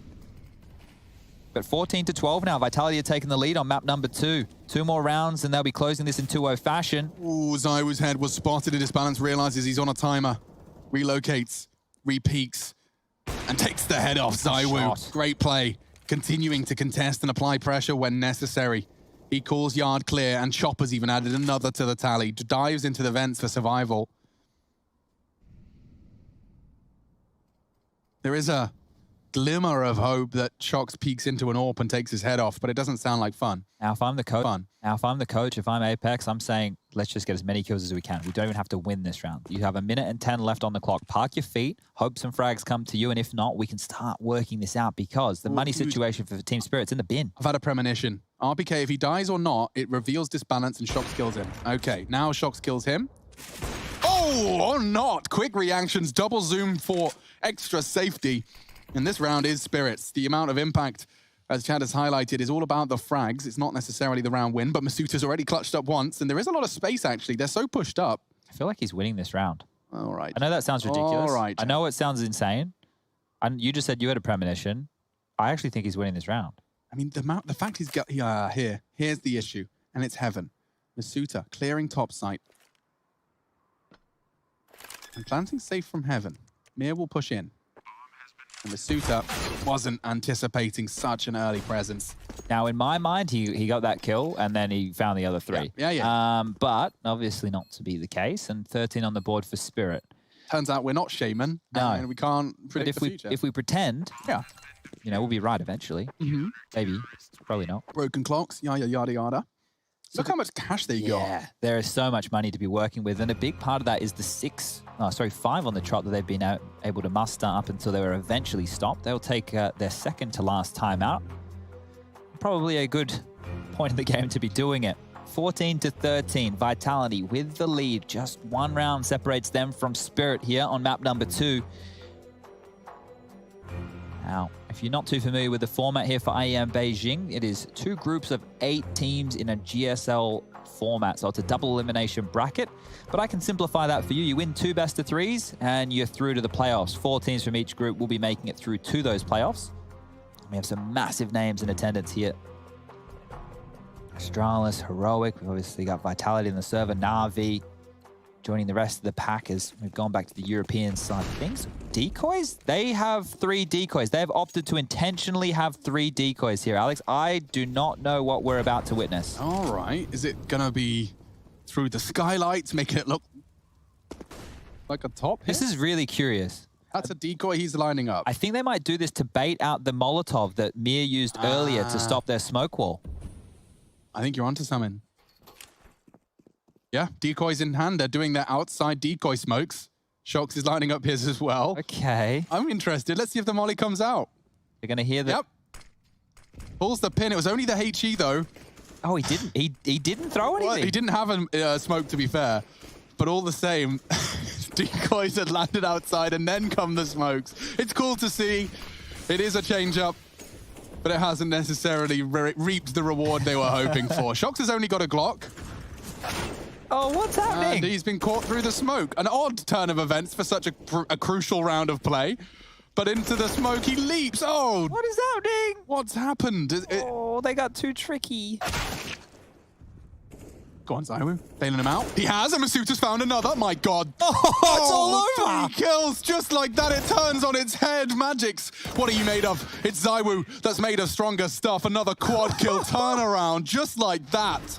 I need to see that one again. Slow it down so my little peanut brain can process. Did Shox only have a... What? 1. Masuta gets the other. Yeah, Zywoo then responds onto Disbalance and hunts down the final frag. Nutty stuff. Coming through the smoke as well, just taking all the risks, all the liberties right there. That was nuts. Oh, you saw how much SDY was wiggling his mouse after the first Zywoo pop-off. Well, it's happened again. I'm trying to work out friction burns now. I want to work out why Shox only had a Glock. Yeah, I don't know. That was a kooky turn of events. He had 5,400. Ran into a smoke with a Glock and lost his head. Now Apex versus Mir. Ooh, baits in and takes the shot. This is falling apart for Spirit. So much hard work on the first half, but it's all gone. It's all over. Vitality of 2-0, Danuke. And just Magic's burning, forced flushed into Apex. 1 frag separates them from a sterling T performance. Zywoo in particular standing out. He wants to hunt, he wants to finish, and he has got the spray. Vitality, 2-0, Spirit, best efforts, but again, the French continue to impress and show a degree of mental fortitude. Strong stuff. We'll be back after the break to break it down.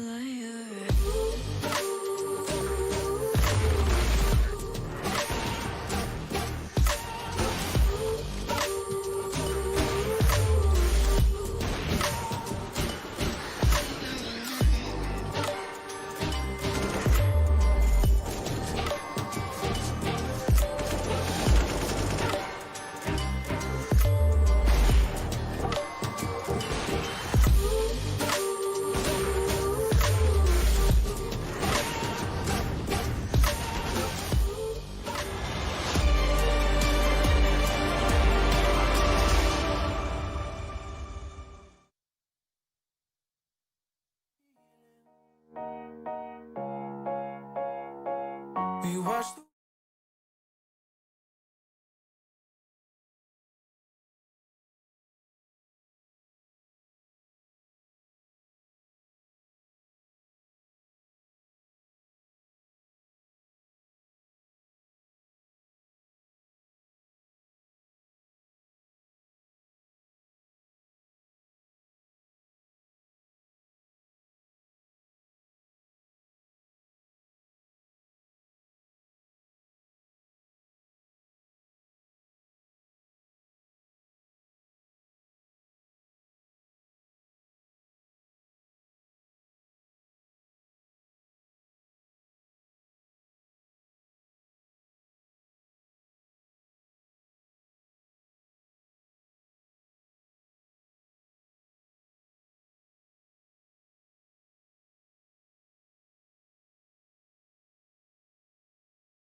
It was a magnificent win, Vitality.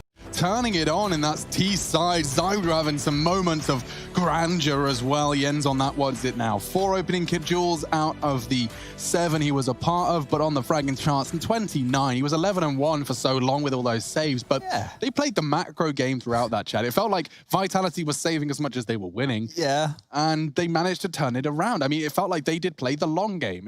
Can you help me quantify that? No, so look, it's percentage Counter-Strike, right? Like the sense is once you're losing those opening kills like they were on the CT side, they didn't have too many options because every time they went for an aggressive play after losing their opening Saved frag, on the T side. well, they did that as well, right? And that one was wild. That was after they lost lobby control and Apex was like, all right, boys, back it up. We're going to be saving it. We got secret control and T-spawn. That's going to be it, and we'll give them the round. But they ended up winning, right? When they got to the crunch rounds and they had to fight, well, they had to fight because that Masuda 1-on-3, that was when we were tied at 12-12, 13th round on the board, money broken for Spirit. Masuda had a massive game. Yeah, let's call it Apex, though. We do have the victorious Frenchman calling into our studio, and a big 2-0 result posted, keeping us on the edge of our seats there, Dan. I don't know if I can see you. Hang on, wait. It's going to appear. There it is. Just got to get my fingers up to... Bonjour. Yeah, you were keeping us on the edge of our seat throughout that nuke game, and Zyru popping off. What was your take on the series as a whole? I think Zyru did a lot of gym time on nuke. He saved, I think, we were like 7-3 down, and he died only once. So yeah, gym time. I mean, well, this city side on nuke was chaotic by me and by the whole team. We play really bad, and lately sometimes we have such a good T side, but city side is pretty underwhelming. But the rest was really good. I feel like we played better than them this time. We never won them during this COVID period online. So that's the first time for us. So that's an achievement, to be honest. So I'm really happy about that. And yeah, they continue to show great attitude and everything great. So that's good.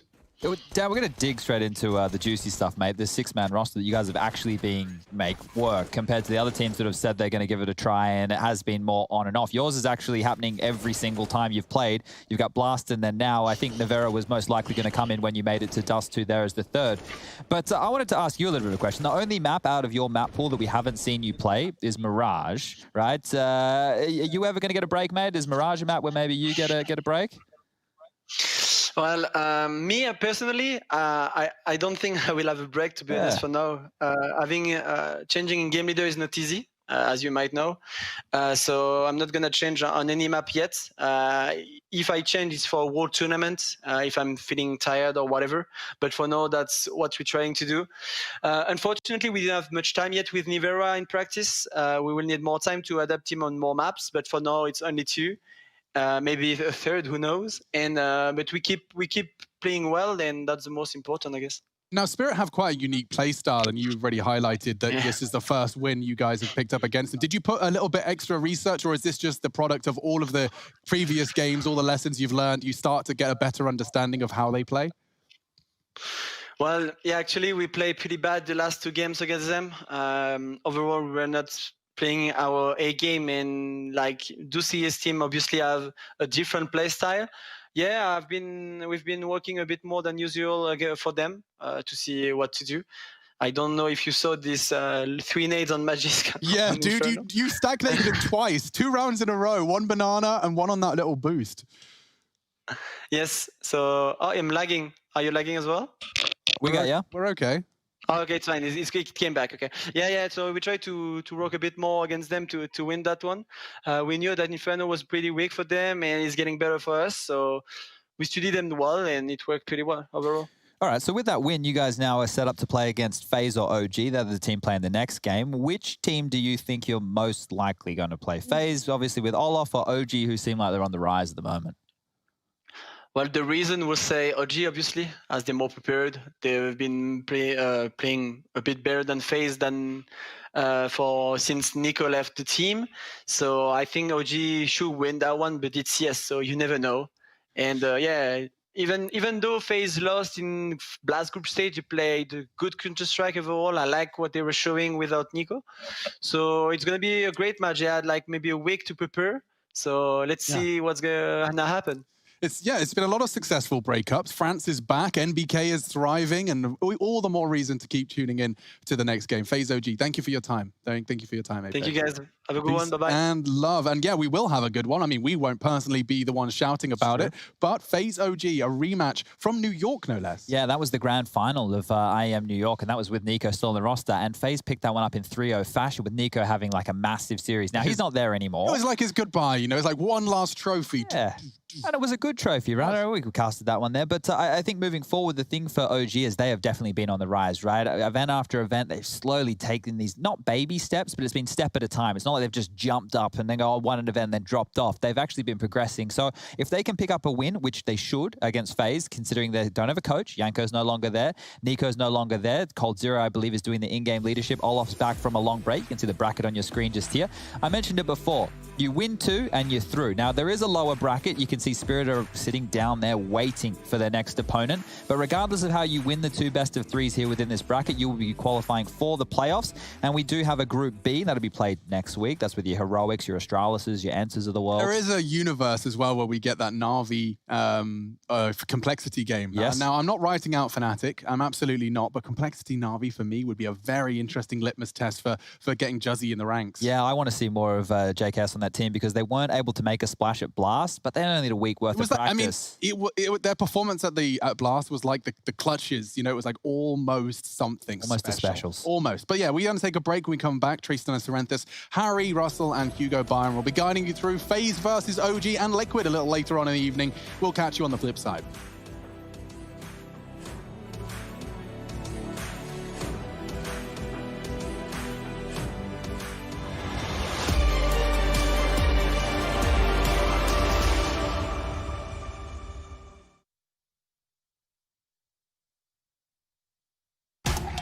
On Intel Extreme Master Certified PCs, you'll find a gold badge. It means you'll find brilliance inside, that you'll get high-grade components like Intel Core i7 and i9 processors that'll deliver the uncompromised performance you need to game like a pro. Not to mention, every purchase supports the prize pool of Intel Extreme Masters. Intel, unleash your brilliance.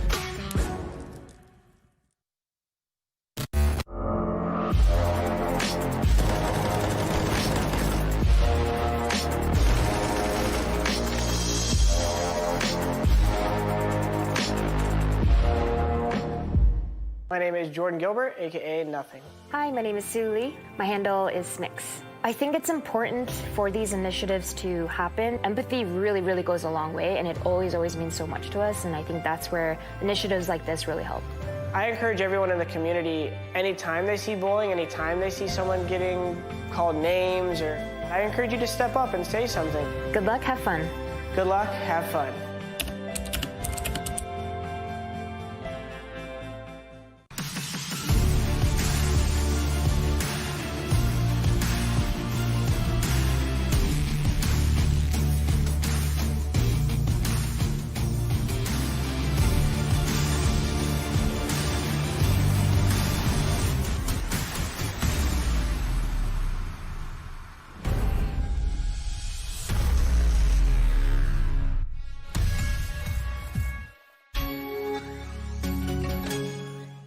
Come on. Millions of gamers rage quit every day. Mountain Dew Game Fuel's got you covered. Game Fuel is specially crafted with ingredients shown to improve accuracy and alertness. Another one saved by Mountain Dew Game Fuel.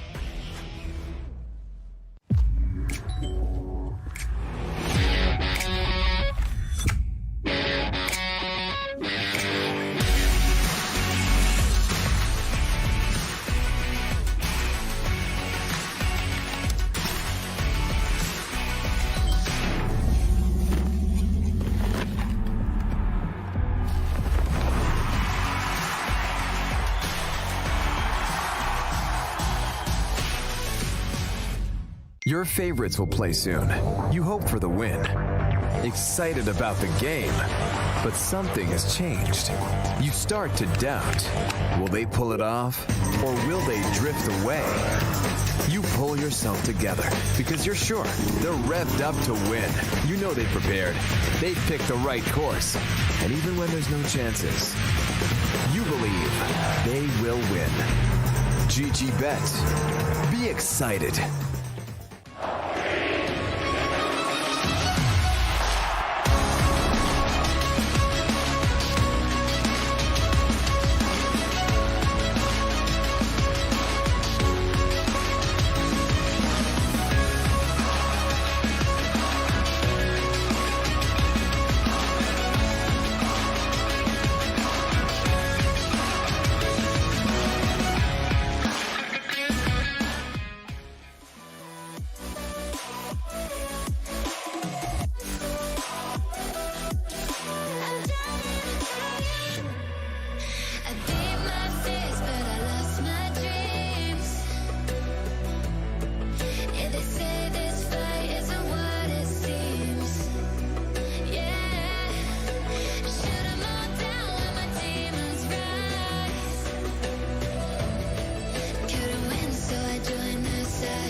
I'm so sorry that I wasn't really there for me.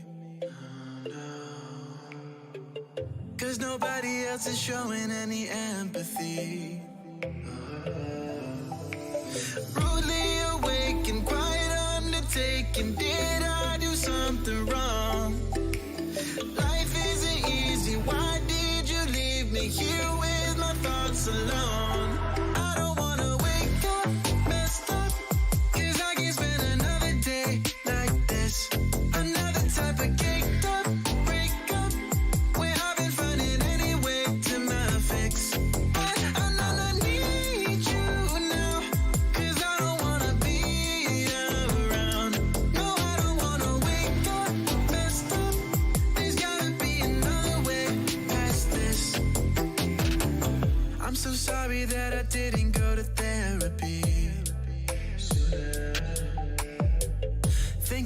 everybody, even use an enemy. Brutally awakened, quiet undertaking, did not do nothing wrong. Life isn't easy, why did you leave me here to get drunk alone? And I don't wanna wake up messed up, 'cause I can't spend another day like this. I'm not the type of caked up, break up, where I've been finding any way to my fix. But I know I need you now, 'cause I don't wanna be around. No, I don't wanna wake up messed up. There's gotta be another way past this. If I am so wrong and so gone, miserable, won't you stick around just for some be visible? But you don't, no you don't, can't leave me to suffer. Erase all the doubt, pouring Jack in my mouth, and a love with enough of the pain and the drugs to be present for now. All I'm right now, I don't wanna wake up messed up, 'cause I can't spend another day like this. I'm not the type of caked up, break up, where I've been finding any way to my fix. But I know I need you now, 'cause I don't wanna be around. No, I don't wanna wake up messed up. There's gotta be another way past this.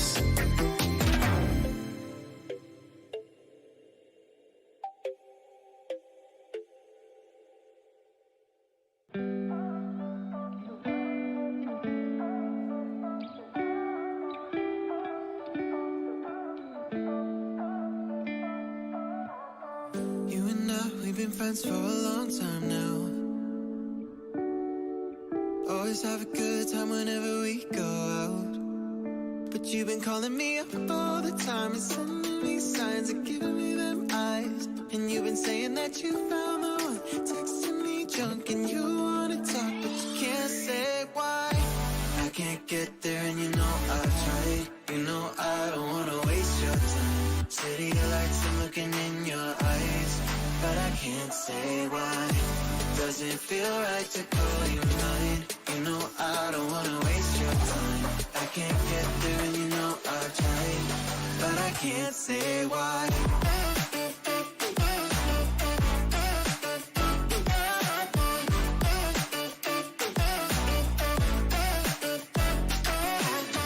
Feeling lost like I just wanna time back time. Choked up, tell me how do I say this right? 'Cause you've been calling me up all the time and sending me signs and giving me them eyes. And you've been saying that you found the one, texting me drunk and you wanna talk, but you can't say why. I can't get there and you know I've tried. You know I don't wanna waste your time. City lights, I'm looking in your eyes, but I can't say why. Doesn't feel right to call you mine. You know I don't wanna waste your time. I can't get there and you know I've tried, but I can't say why.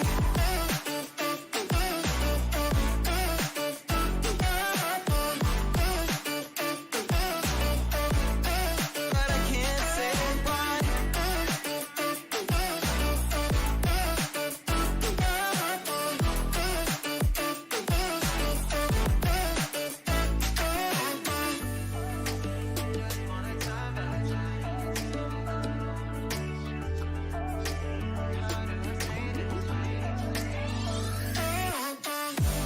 Can't get there and you know I've tried. You know I don't wanna waste your time. City lights, I'm looking in your eyes, but I can't say why. Doesn't feel right to call you mine. You know I don't wanna waste your time. I can't get there and you know I've tried, but I can't say why.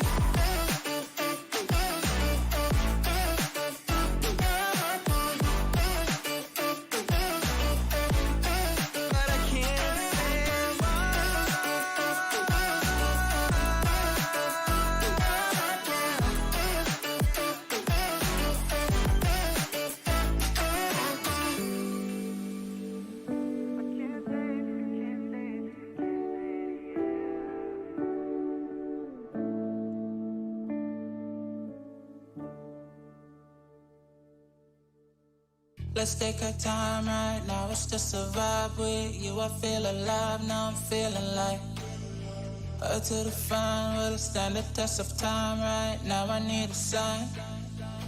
Tell me if it's over. Come a little closer. We should take our time to think this damn thing over. Should we grow closer? Should this be over? My heart for your mind. Probably we should start over.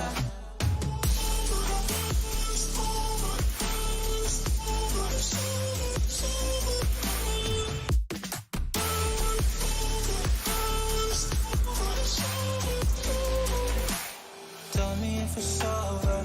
Am I your lover? Are we going solo? Or is it polo? Her face is saying don't go. I'm acting like I don't know.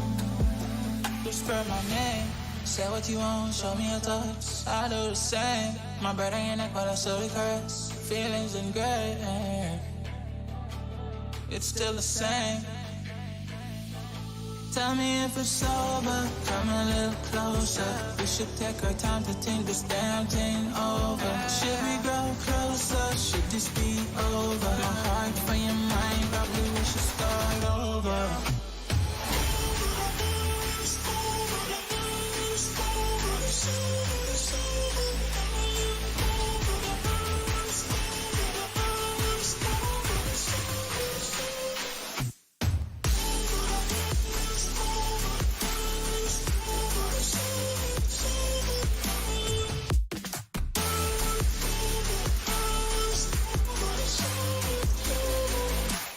Tell me if it's over.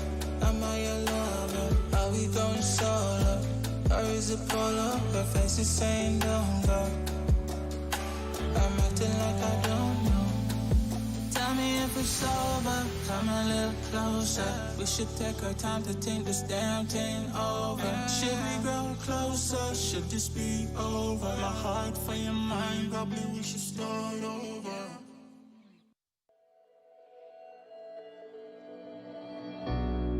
We're living for the moment now, we're one with the world. I can't lose this feeling I get. My heart's in the right place, and so is my soul, yeah. I won't take no excuses for it. Love it, need it, live it. I feel like something's missing when I do not have it. I feel it in my bones, gotta find my space. These emotions on my face, taking a toll, I gotta pay it forward. I'll give it all that I can. No matter what, I won't let up. It's in my soul, it's in my blood, and I won't take no for an answer. If it don't hurt me, it makes me stronger. No matter what, I won't let up. It's in my soul, it's in my blood, and I won't take it no more. I won't be there.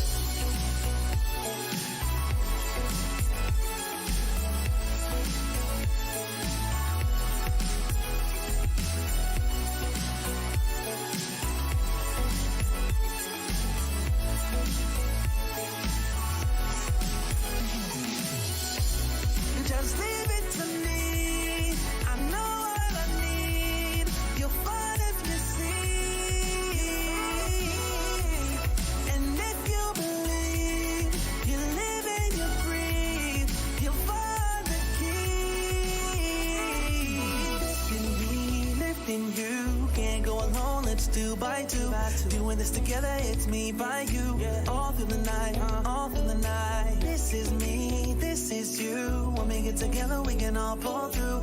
I don't ever ever wanna stop this groove. Let's get it right. Take it to the Lord, then take it to the grave. Listen to the wise man, tell me what he say. Listen to your heartbeat like it still bleed. A little bit of hope, yeah, it's what we still need. Say a little prayer for the moment. Give what you got, just go in. Can't hold you back if you own it. Live your life like you're chosen. No matter what, I won't let up. It's in my soul, it's in my blood, and I won't take no for an answer. If it don't hurt me, it makes me stronger. No matter what, I won't let up. It's in my soul, it's in my blood, and I won't take it no more. I won't be there. Just leave it to me. I know what I need. You'll find if you see.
been a while, yeah.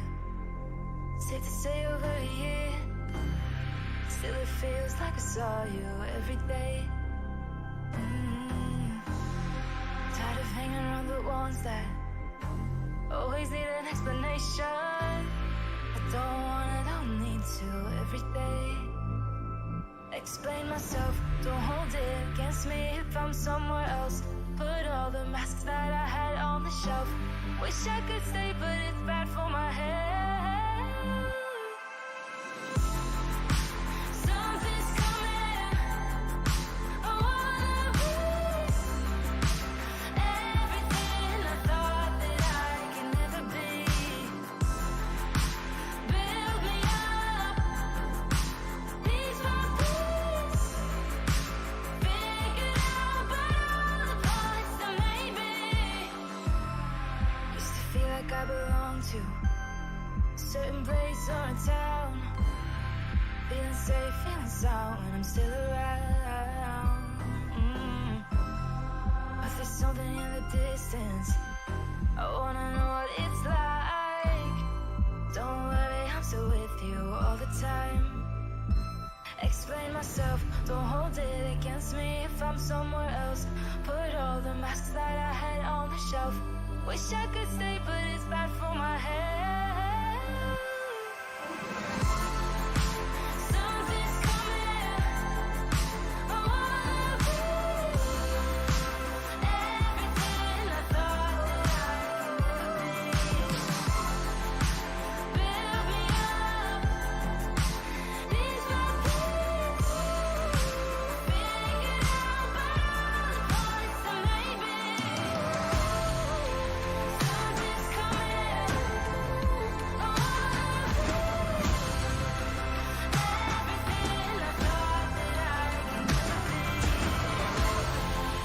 Build me up, piece by piece. Figured out about all the parts that made me. Something's coming. I wanna breathe.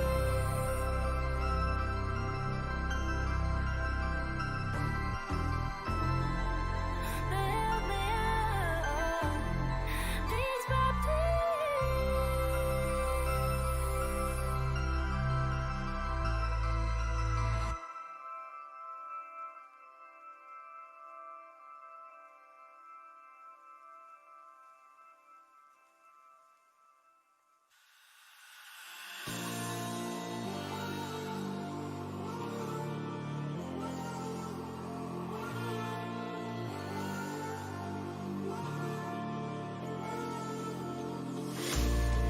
Will you follow me under when I'm crumbling?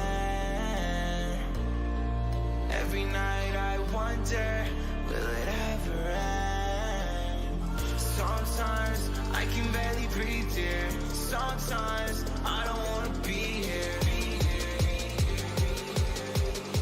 Sometimes I don't wanna be here.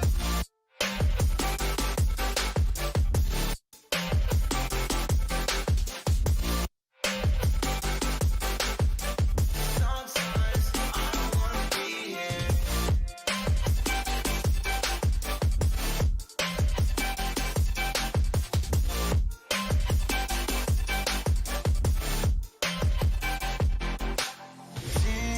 Demons always bother me. I'm leaving, but they follow me.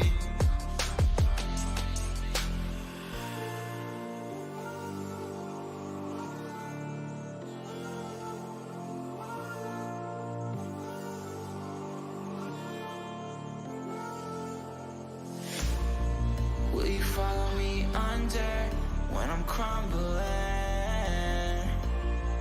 Every night I wonder, will it ever end? Sometimes I can barely breathe here. Sometimes I don't wanna be here. Sometimes I don't wanna be here. Will you follow me under? Sometimes I don't wanna be here. Sometimes I don't wanna be here.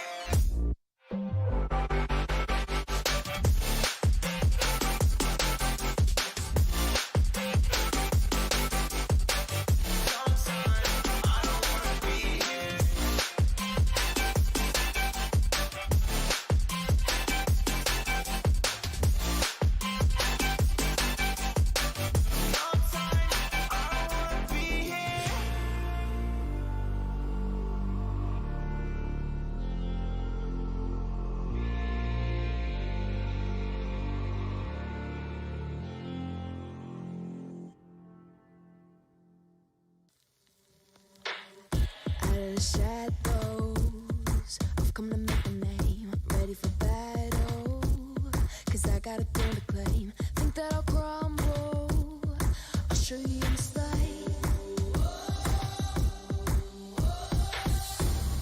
Where you see me coming, better run for cover, cause I'm not slowing down, I'm never going under. I survived the pain, I know it made me stronger. So meet the monster, I came to conquer.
Smoke clears, I'll still be on my feet.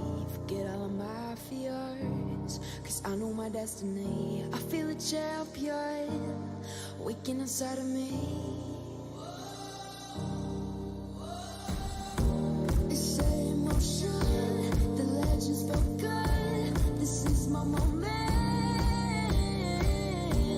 can't break my focus, know where I'm going. This is my moment.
isn't over yet.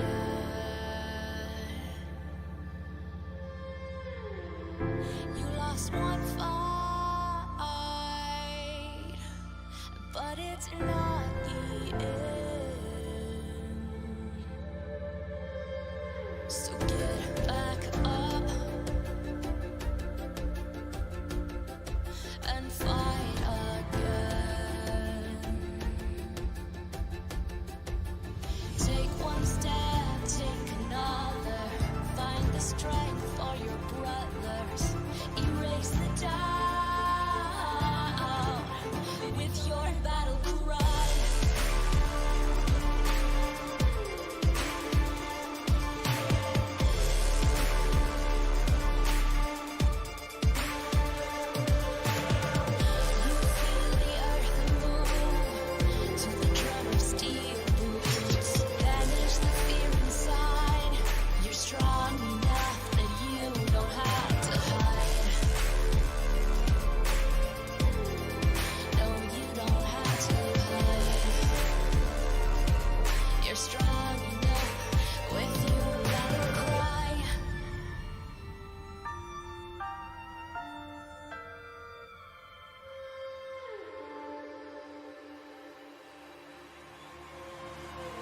Clash of steel spills your blood. A whisper doubt fills your head, but you have to fight again. So take one step, take another. Find the strength for your brothers. Erase the doubt with your battle cry. With your battle cry. You feel the earth move to the drum of steel boots. Banish the fear inside. You're strong enough that you don't have to hide. No, you don't have to hide. You're strong enough with your battle cry.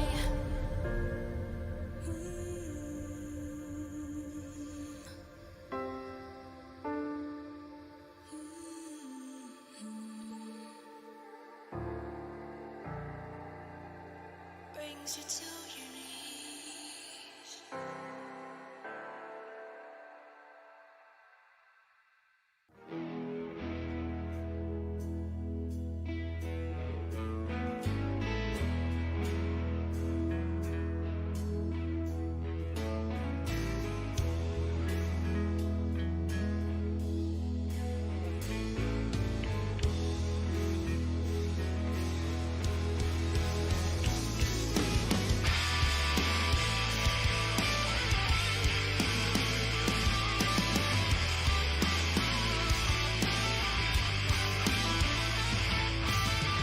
Somebody take me out. I've been a bad man, so full of fear and doubt. I'm burning up again. Don't make me crawl on top my broken hand. So who am I to call? I leave a message then. I already know what it's like to let you go at night. I see your ghost. So what if I was capable of faking our love? You can't just turn me off and hope the best for everything. I've seen a lot of danger, and it's all in your name. So don't just cough it up and throw it out and wash away. I wish they wouldn't take you, so please take me. I already know what it's like to let you go at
for sure.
Call my bluff for the last time.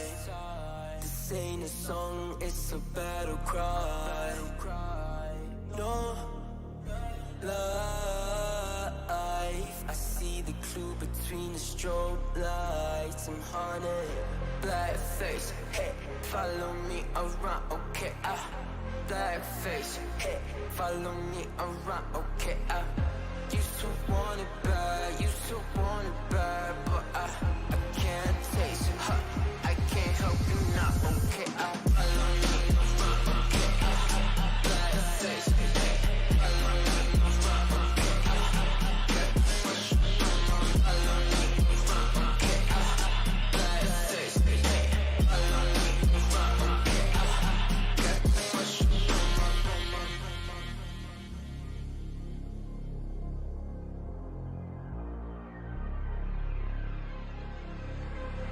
Got too much up on my plate, now I can't think. I said woke up, take a extra, now I'm feeling this is it. Want the money, want the rest. I do purse, not no sex. They say darn, it's why you sad. I said I just need the thing. Red tape, got too close, I hit the city. Black face, show you everything you need to your phone, can't hit it back. Someone said it's sad. I used to want it bad. I know it's in my head, keep seeing you too many times. Yeah. I know it's in my head, keep seeing you. I know it's in my head. Follow me around, okay? Black face, hey, follow me around, okay? Got too much up on my follow me around, okay? Black face, hey, follow me around, okay? Got too much up on my follow me around, okay? Black face, hey, follow me around, okay? Got too much up on my follow me around, okay? Black face, hey, follow me around, okay? Got too much up on my follow me around, okay? Black face, hey, follow me around, okay? Got too much up on my follow me around, okay? Black face, hey, follow me around, okay? Got too much up on my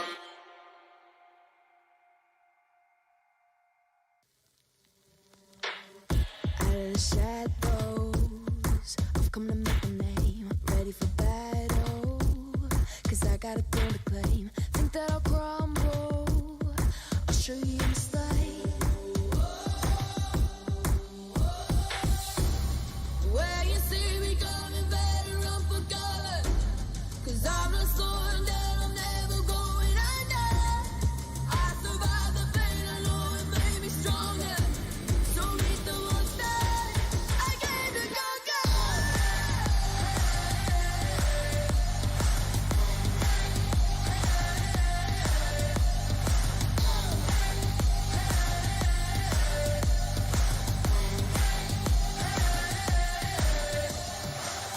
When all the smoke clears, I'll still be on my feet. Forget all of my fears, 'cause I know my destiny. I feel a champion waking inside of me.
survived the pain, I know it made me stronger.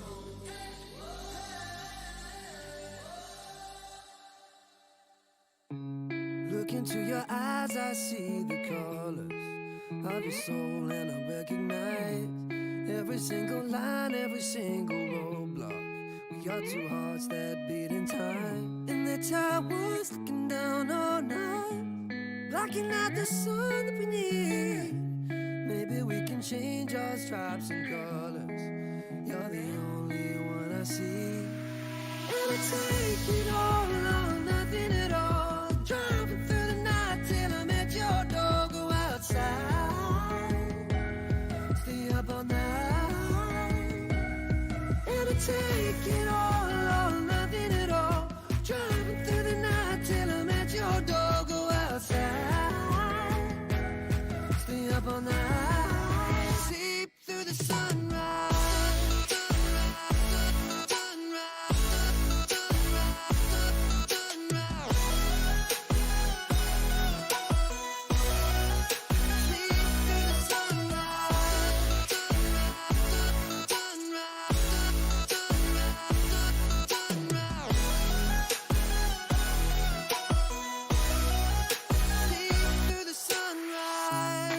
Into my past and I count the numbers of the dreams that I left behind.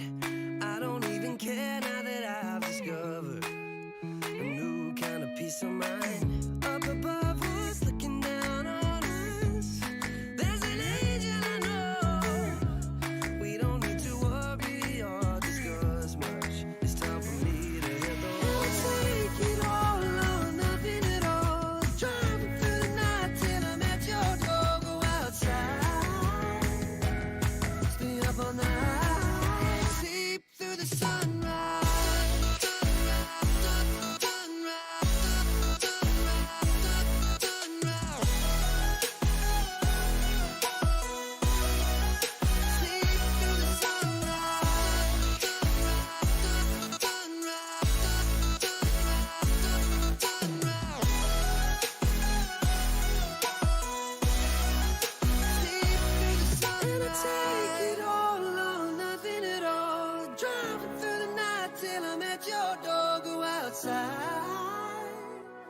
Stay up all night, and I take it all or nothing at all. Driving through the night till I met your door. Go outside, stay up all night, sleep through the sunrise.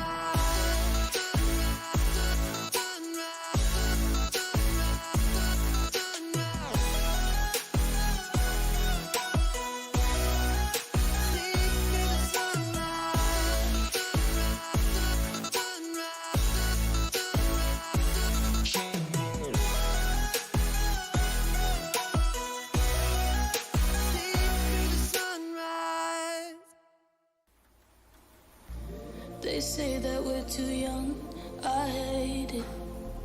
They say we're being dumb, so let them talk. We're living on the run, we'll make it, you and I. I know that we're not sober, but shut up and pull me closer, yeah. Holding me still too far away. Even when we're older, I promise that I'll still hold you like we're 17 and we're not afraid of making mistakes. Ooh.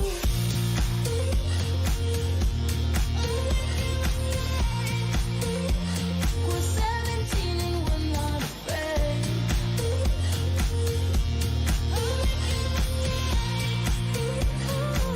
They say that we're too young. Can we go back? Can we go back? Won't fall apart, don't let my heart break. Can we go back? Can we go back? Like we're 17 and we're not afraid. They tell us that we're wrong, we might be. This life, it isn't long enough to feel. My love for you is strong, I'm fighting you and I know that we're not sober, but shut up and pull me closer, yeah. Holding me still too far away.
Intel Extreme Masters is brought to you in part by Intel, Acer Predator, Mountain Dew Game Fuel, DHL, and GGBet.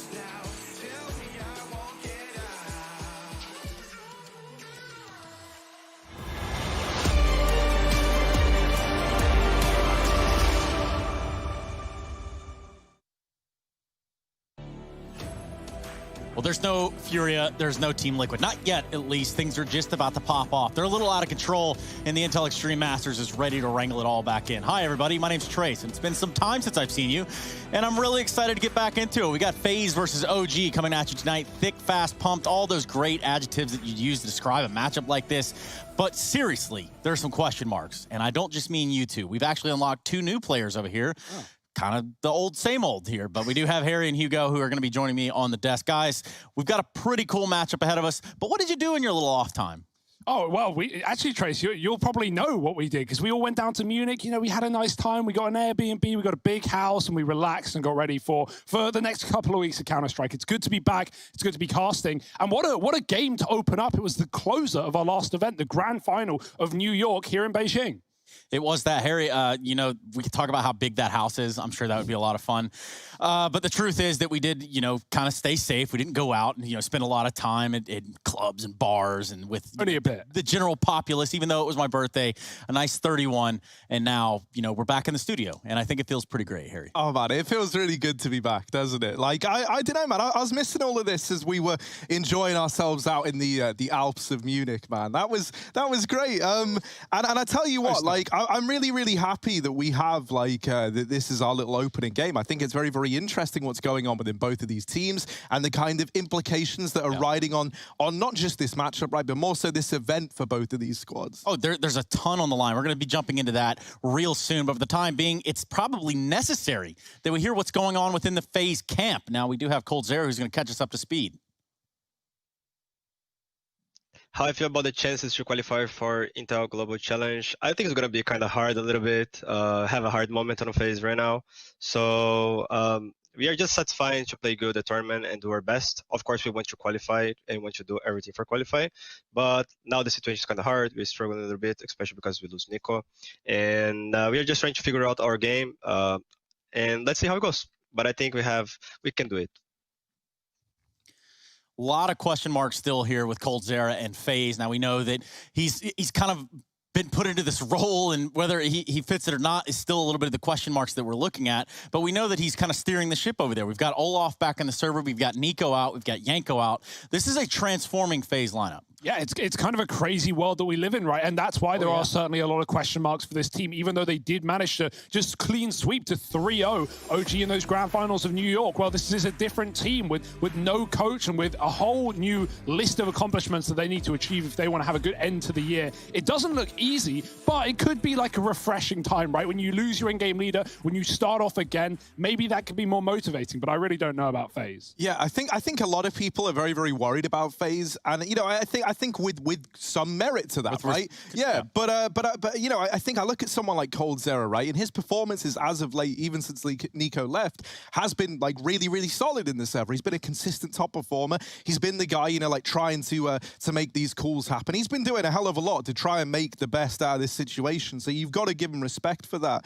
And I do think that, yeah, you know, Nico leaving isn't gonna be great in the short term for this team, right? But as we learned from interviews with coldzera, where he went on to say how towards the end, it really did start to feel like Nico was just kind of calling for himself as opposed to calling for the team. Utilizing the tools. Yeah. And it's like, you know, you look at the tools in this squad and it's like, well, you know, that looks like a bit of an error on paper. So I do think that, like, for FaZe, they're entering some very choppy waters right now. But I hope this is where the squad can reinvent themselves and come out looking even better than before. Now, Harry, we were kind of having this discussion in the green room, and I've just got to ask, if you'll put it all out there on the line now, if you'll say what you were saying about KRB and company of what, you know, constitutes this composition of FaZe clan.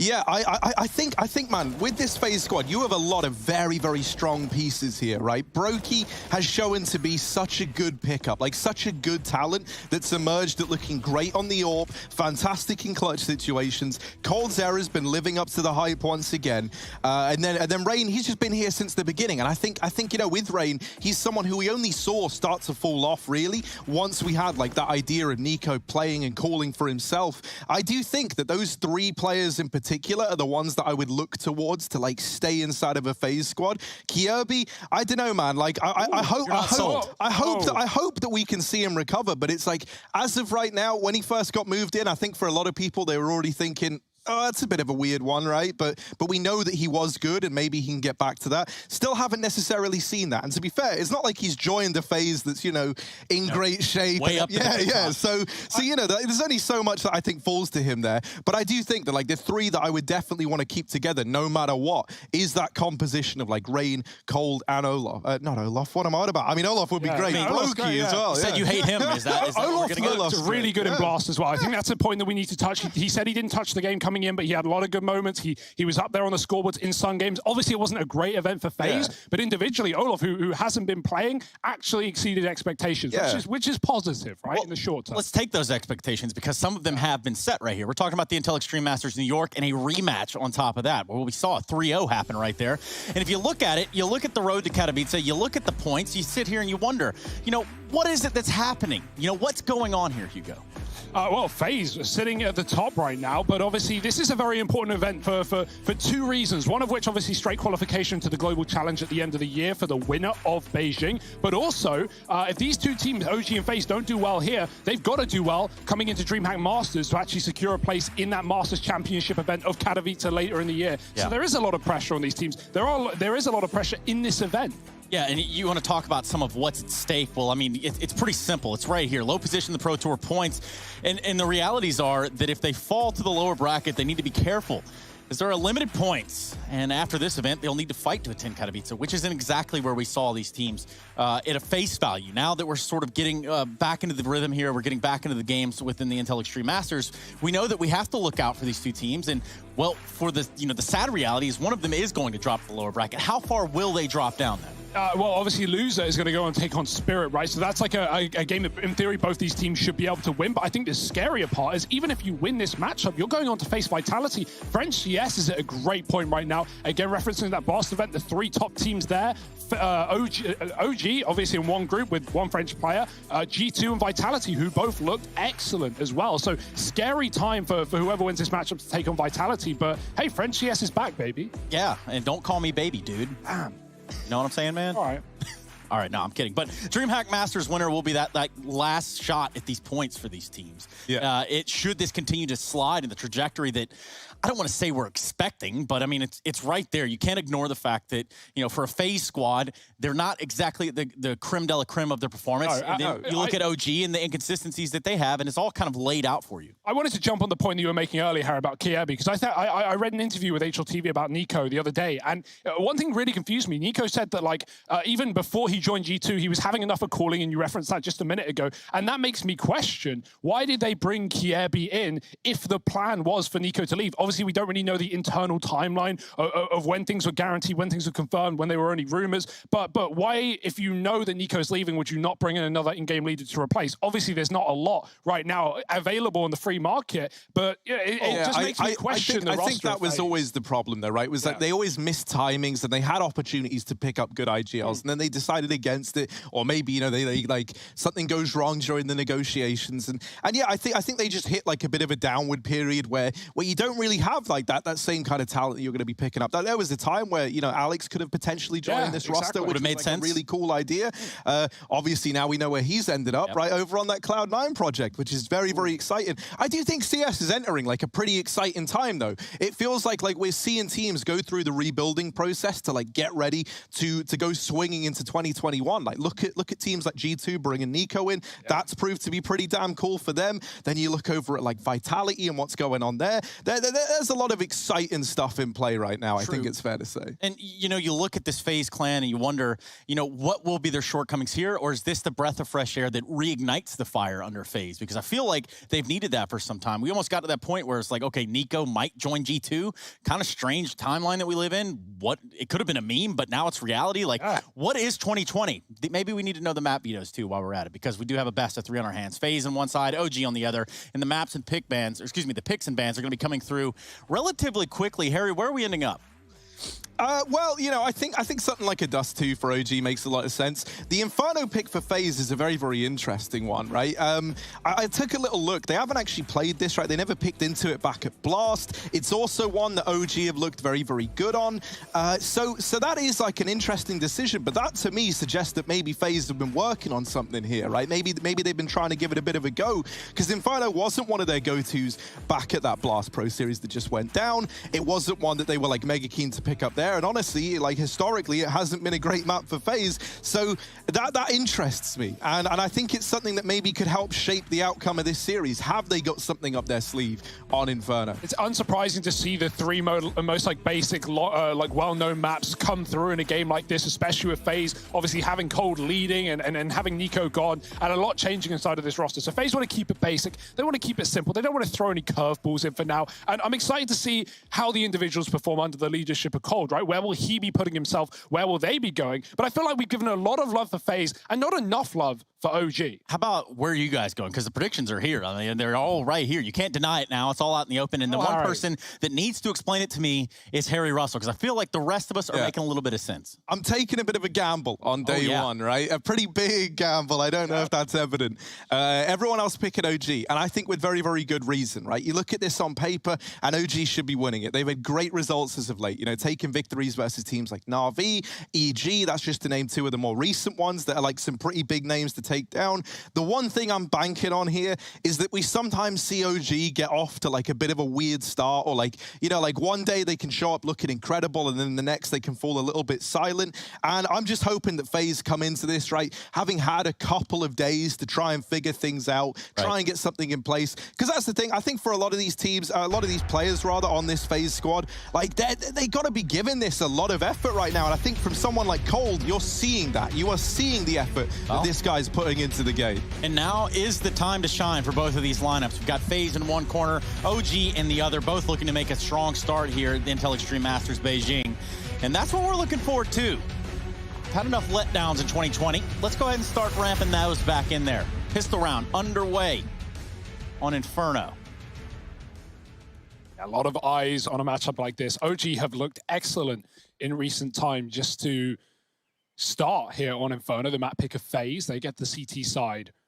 3 towards B for OG. FaZe, good bit of utility. Going to be heading towards alt mid and taking the apartments early. Rain with that smoke flash in middle. What about like Azza? Oh, dude, that would be cool. It would be interesting to see. Aren't there already rumors that the 100 Thieves lineup, like the remaining players, are going elsewhere? I don't know. I like the idea though, Trace. That's a cool idea. Well, you know, I was just thinking out loud. Not always my bread and butter. Coldzera jumping out of the apartments and then subsequently trying to wrap back towards Arch. Alexi B waiting in the library. Boy, FaZe are going to learn today. Brokey cuts him down just a little short of holding off his entire wrap.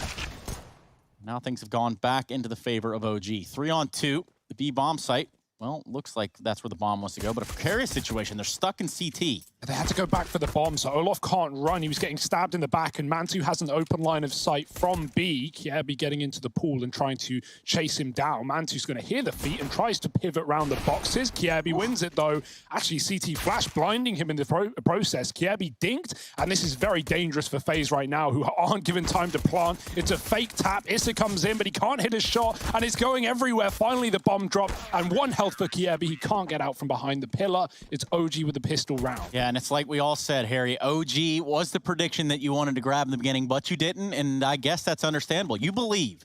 You have faith. Yeah. Where's your God now?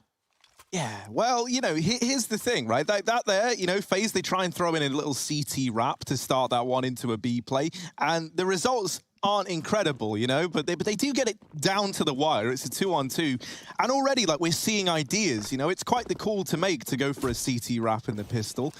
And I do think that if you were going to pick Inferno up against OG, a map that they are very, very good on, and give them this CT side start, which is another scary thing, you have to have ideas. You have to have had a reason to have bought this into this series. And so, you know, that's kind of what I'm leaning towards right now. Now, ideas are one thing, actions are quite another, and already we see OG getting off to a good start here. It is just pistols now for FaZe, and I mean that in the most vanilla sense of the word.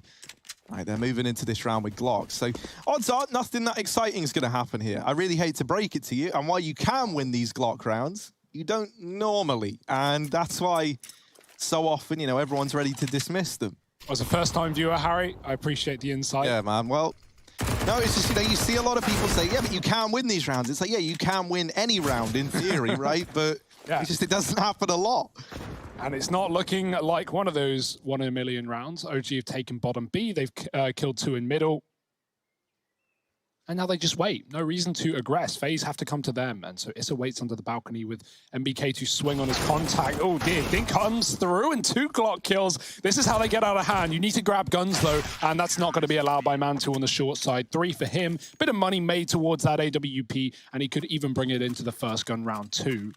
Or do they just want to run bonus and keep some money in their pockets? Some casualties for OG, but not the end of the world. Yeah, I keep going on about this idea that, like, FaZe must have something up their sleeve. And I do think that that pistol round kind of showcased that idea quite well. I just quickly had a little look at it, right? Just watched it back.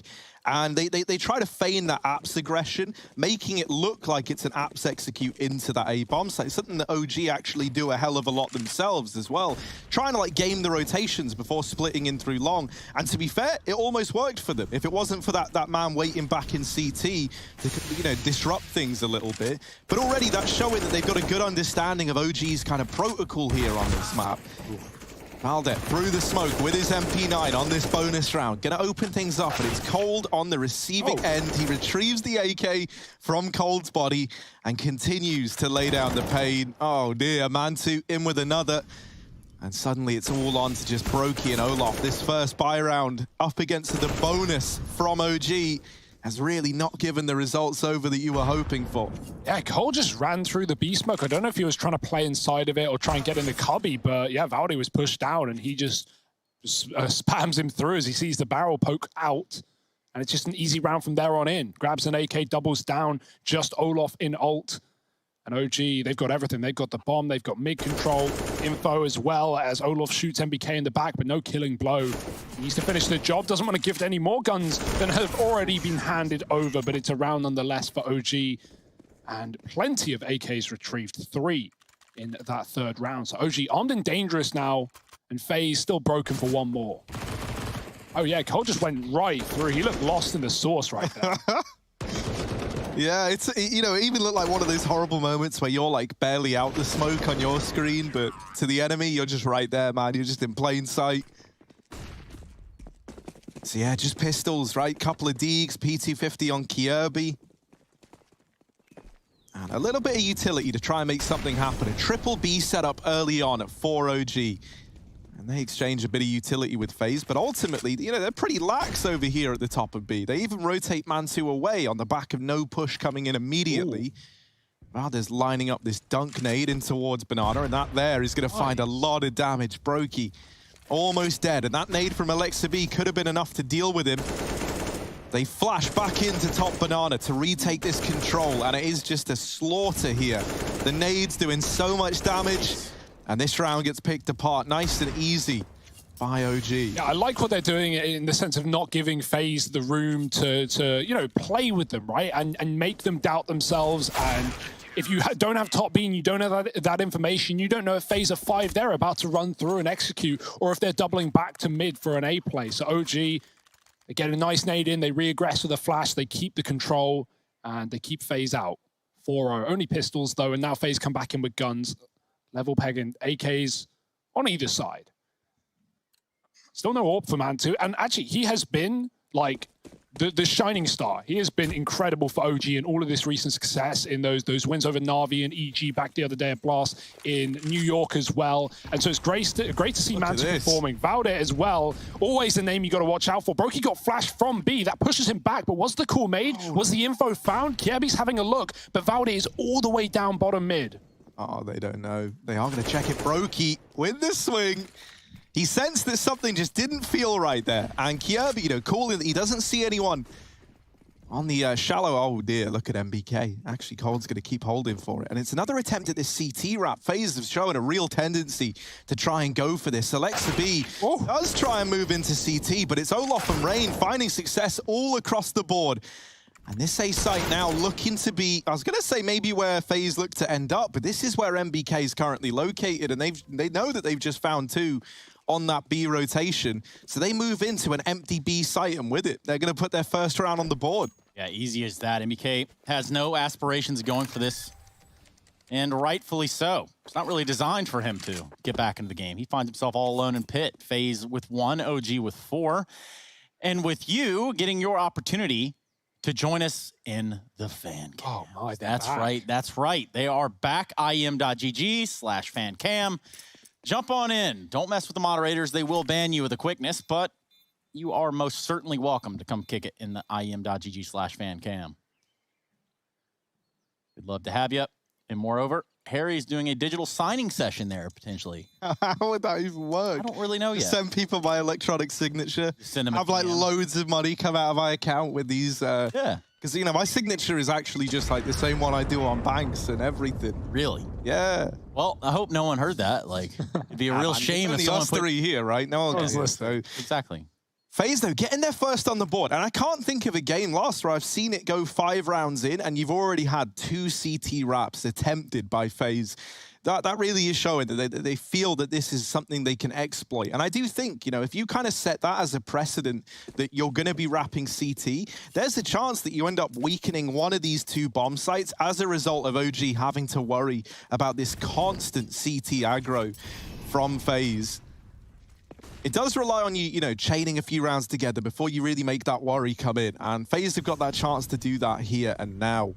They're going to group up over in the top of mid this time around. That Molotov delays this push. They flash, they smoke through, and they look to make this play happen regardless. MBK trying to hold down the arch side, but he's only good for 1. Mansu's there to back him up and keeps it in the advantage of OG for a moment. And is until Cold Zera strikes, and Olof in with the A play. Once again, feigning that this was going to be a CT wrap, and that delayed like rotations from guys like Mantu, right? He didn't want to leave the library and give up that point of contact towards CT. And so as a result, it's all left onto Valde. This is a nice bit of conditioning that FaZe are getting away with early on. It's also a good read because OG, with a full rifle round after losing 1, go into a triple B with loads of util and set up like a retake smoke on Banano and FaZe molly it out of spawn. And so not only are OG lacking the info because of that Molotov, but they're also 3 towards B. FaZe with an accelerated A play, a couple of opening kills, and suddenly the round is yours. We all know how Inferno plays and how difficult it can be to get back into rounds like these. So Valde just having to save. No action into this round, and FaZe find a second.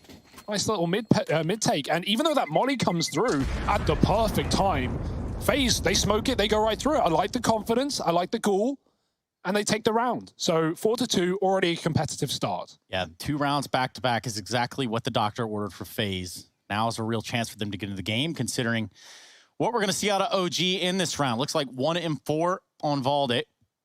And everybody else is just going to be left in the wind for the time being. I think. Nope. Tactical timeout for OG. They're going to mold this one over. They did have the cash for some more extravagant purchases. But now that Valde is bottom, wonder what the call is going to be. You wanna know why folks get upset with guys like Olof, right? It's because, I don't know about you guys, but if I take even a 24-hour break from CS, I'm just dog, just flat out the worst play you've ever seen. And it takes me like a month to get back into it. And Olof could just like go away for months on end, come back, and then he's just one-tapping pit players like it's casual to open up that A-bomb site. It is sick that he's like, you know, come back in, helped FaZe out in this very tough situation, and it's great to see him back on our screens. I've missed his face. Well, you know, and I think the simplest way to look at this, Harry, is that almost a quarter of the man that Olof is. Wow. That's generous, Yeah, man. that's I'll nice. take that, Almost. dude. I mean, I'll take a quarter of Olaf. Well, I don't know if that one's on the menu for tonight, but we will check it out. We'll take a look. Alexi B taking the first brunt of damage here on Banana, and Valde's going to be out front trying to contest it. Oh, Kiebi. They don't know about him. And Valde's looking away to play anti-flash. Alexi's walking down with his back turned to the corner. Kiebi swings, and he gets a free kill. Nade could have been good, but Valde backed up. Yeah, they had no idea Kiebi got through that utility of Banana. There were a lot of grenades, and he's found them an opening kill in a crucial round. One of the 2 guns OG fielded is left down Banana. OG, they do like these gambles, right? We know there's always cheeky banter between FaZe and OG, and there's always a bit of a stack when you have OG on the other side. That's because you look at FaZe and you think, okay, these are one of the pioneers of the idea of, an international lineup, a multinational lineup. And then you look at OG, they've done the same thing. But the successes of FaZe cannot be discounted, albeit several iterations of the lineup. They're pretty deep in now. For OG, they're just trying to do the same thing. But consistency, again, the key we're looking for here for OG. Yeah, this round's gotten a little bit weird, what with players being in the apartments on both teams. They think Apps is clear, but it's not. And it's not just Issa here. And that's where the problems could begin for FaZe, right? They are only up against these pistols. And you know that there's one Apps player. Ideally, you want Issa to be this next point of contact, right? Because he's already removed a player from the round. And if it's MBK spotted, that element of surprise that there's 2 players here kind of goes out the window. There is also a man flanking down through the bottom of Banana. And Olaf, just tucked away, doesn't get spotted. And so this round should be a lock-in now. 3 on the board for FaZe Clan. And, while there were their fair share of trials and tribulations early on, what with OG getting off to that 4-0 start, right? Winning the pistol, winning a bonus round, if you remember, moving into that first buy for FaZe. Since then, they've recovered this well. No armor. Playing with fire. Yeah, I didn't think that one was going to work for MBK. There was an idea. Yeah, it was planted in the site as well. There was still that chance, but no armor with the bomb going off. You can't survive in the pit. Obviously, he didn't want to double back into Apps and die and lose the gun, but rather take the fight than just straight up lose to the bomb. And that just reminds me of, what was it, last night, the night before last, when you happen to be on the cell phone. You're on the phone mid-game. You're like, oh, Mom, please, I got to go. I can't. Come on, please, Mom. It is ready. You die to the bomb like 3 times. Yeah. It just kind of happens that way. Trace, you were saving at sandbags on B when we planted B, and I was like, yeah, that man's dead, and yeah. No headphones, of course. Can't even really tell that the bomb's planted, but here we are. We've all been there. I think we won that one, right? Yeah, I think we did. Somehow, some way. 4-3, FaZe building into the game, but OG coming back in with guns. It's not their best buy fielded. It's no AWP. Already a lot of util dispersed down Banana. You can see Valde is a little more aware of the corners this time around as they were caught by Kiebi on logs. Hold eats a nade. FaZe playing slow, but they look like they want that B bomb site. They're just waiting out this util. What's Brokey setting up here? Hot B smoke. Already, even that could be a CT fake smoke, I think. But regardless, FaZe with multiple players ready to pounce. 4 on the A site for OG. Valde in B with only a smoke to stall things out, but that should be enough if he gets this jump spot. He's been blinded, though. There's that CT smoke down, indeed. And now FaZe with heavy numbers run up Banana fast. No waiting. Smoke on the site. That was meant for Coffins, I can presume. It did land a little bit short, but nonetheless, Valde's seen everyone here, and he's calling for the full rotate. There's a kill, and he's done some damage as well. Put Cold down low. Mantu's been boosted. The CT smoke fades, and everyone's blind. The bomb goes tumbling down, and somehow, some way, Olaf backs up into the line of sight of the boost. And it's just a mow-down for OG. Everyone here, all of them fighting. Valde got the info, and OG with a quick rotate. And some missed grenades there, missed smokes. You wonder, okay, well, are they going to be able to fix that? Are they going to be able to hit these next time around? Because that's not really ideal. 5-3 for OG. They hold them off on the B site. There's going to be another purchase coming in for FaZe Clan. AWP's out again. It's what you love to see. Mantu commonly on that short side on this A side, might be left on solo Bs at times. He's taking the long spawn and picking mid, but nothing out for FaZe. They've taken ult instead. MBK's got a shotgun in the apartments. Big fan of that.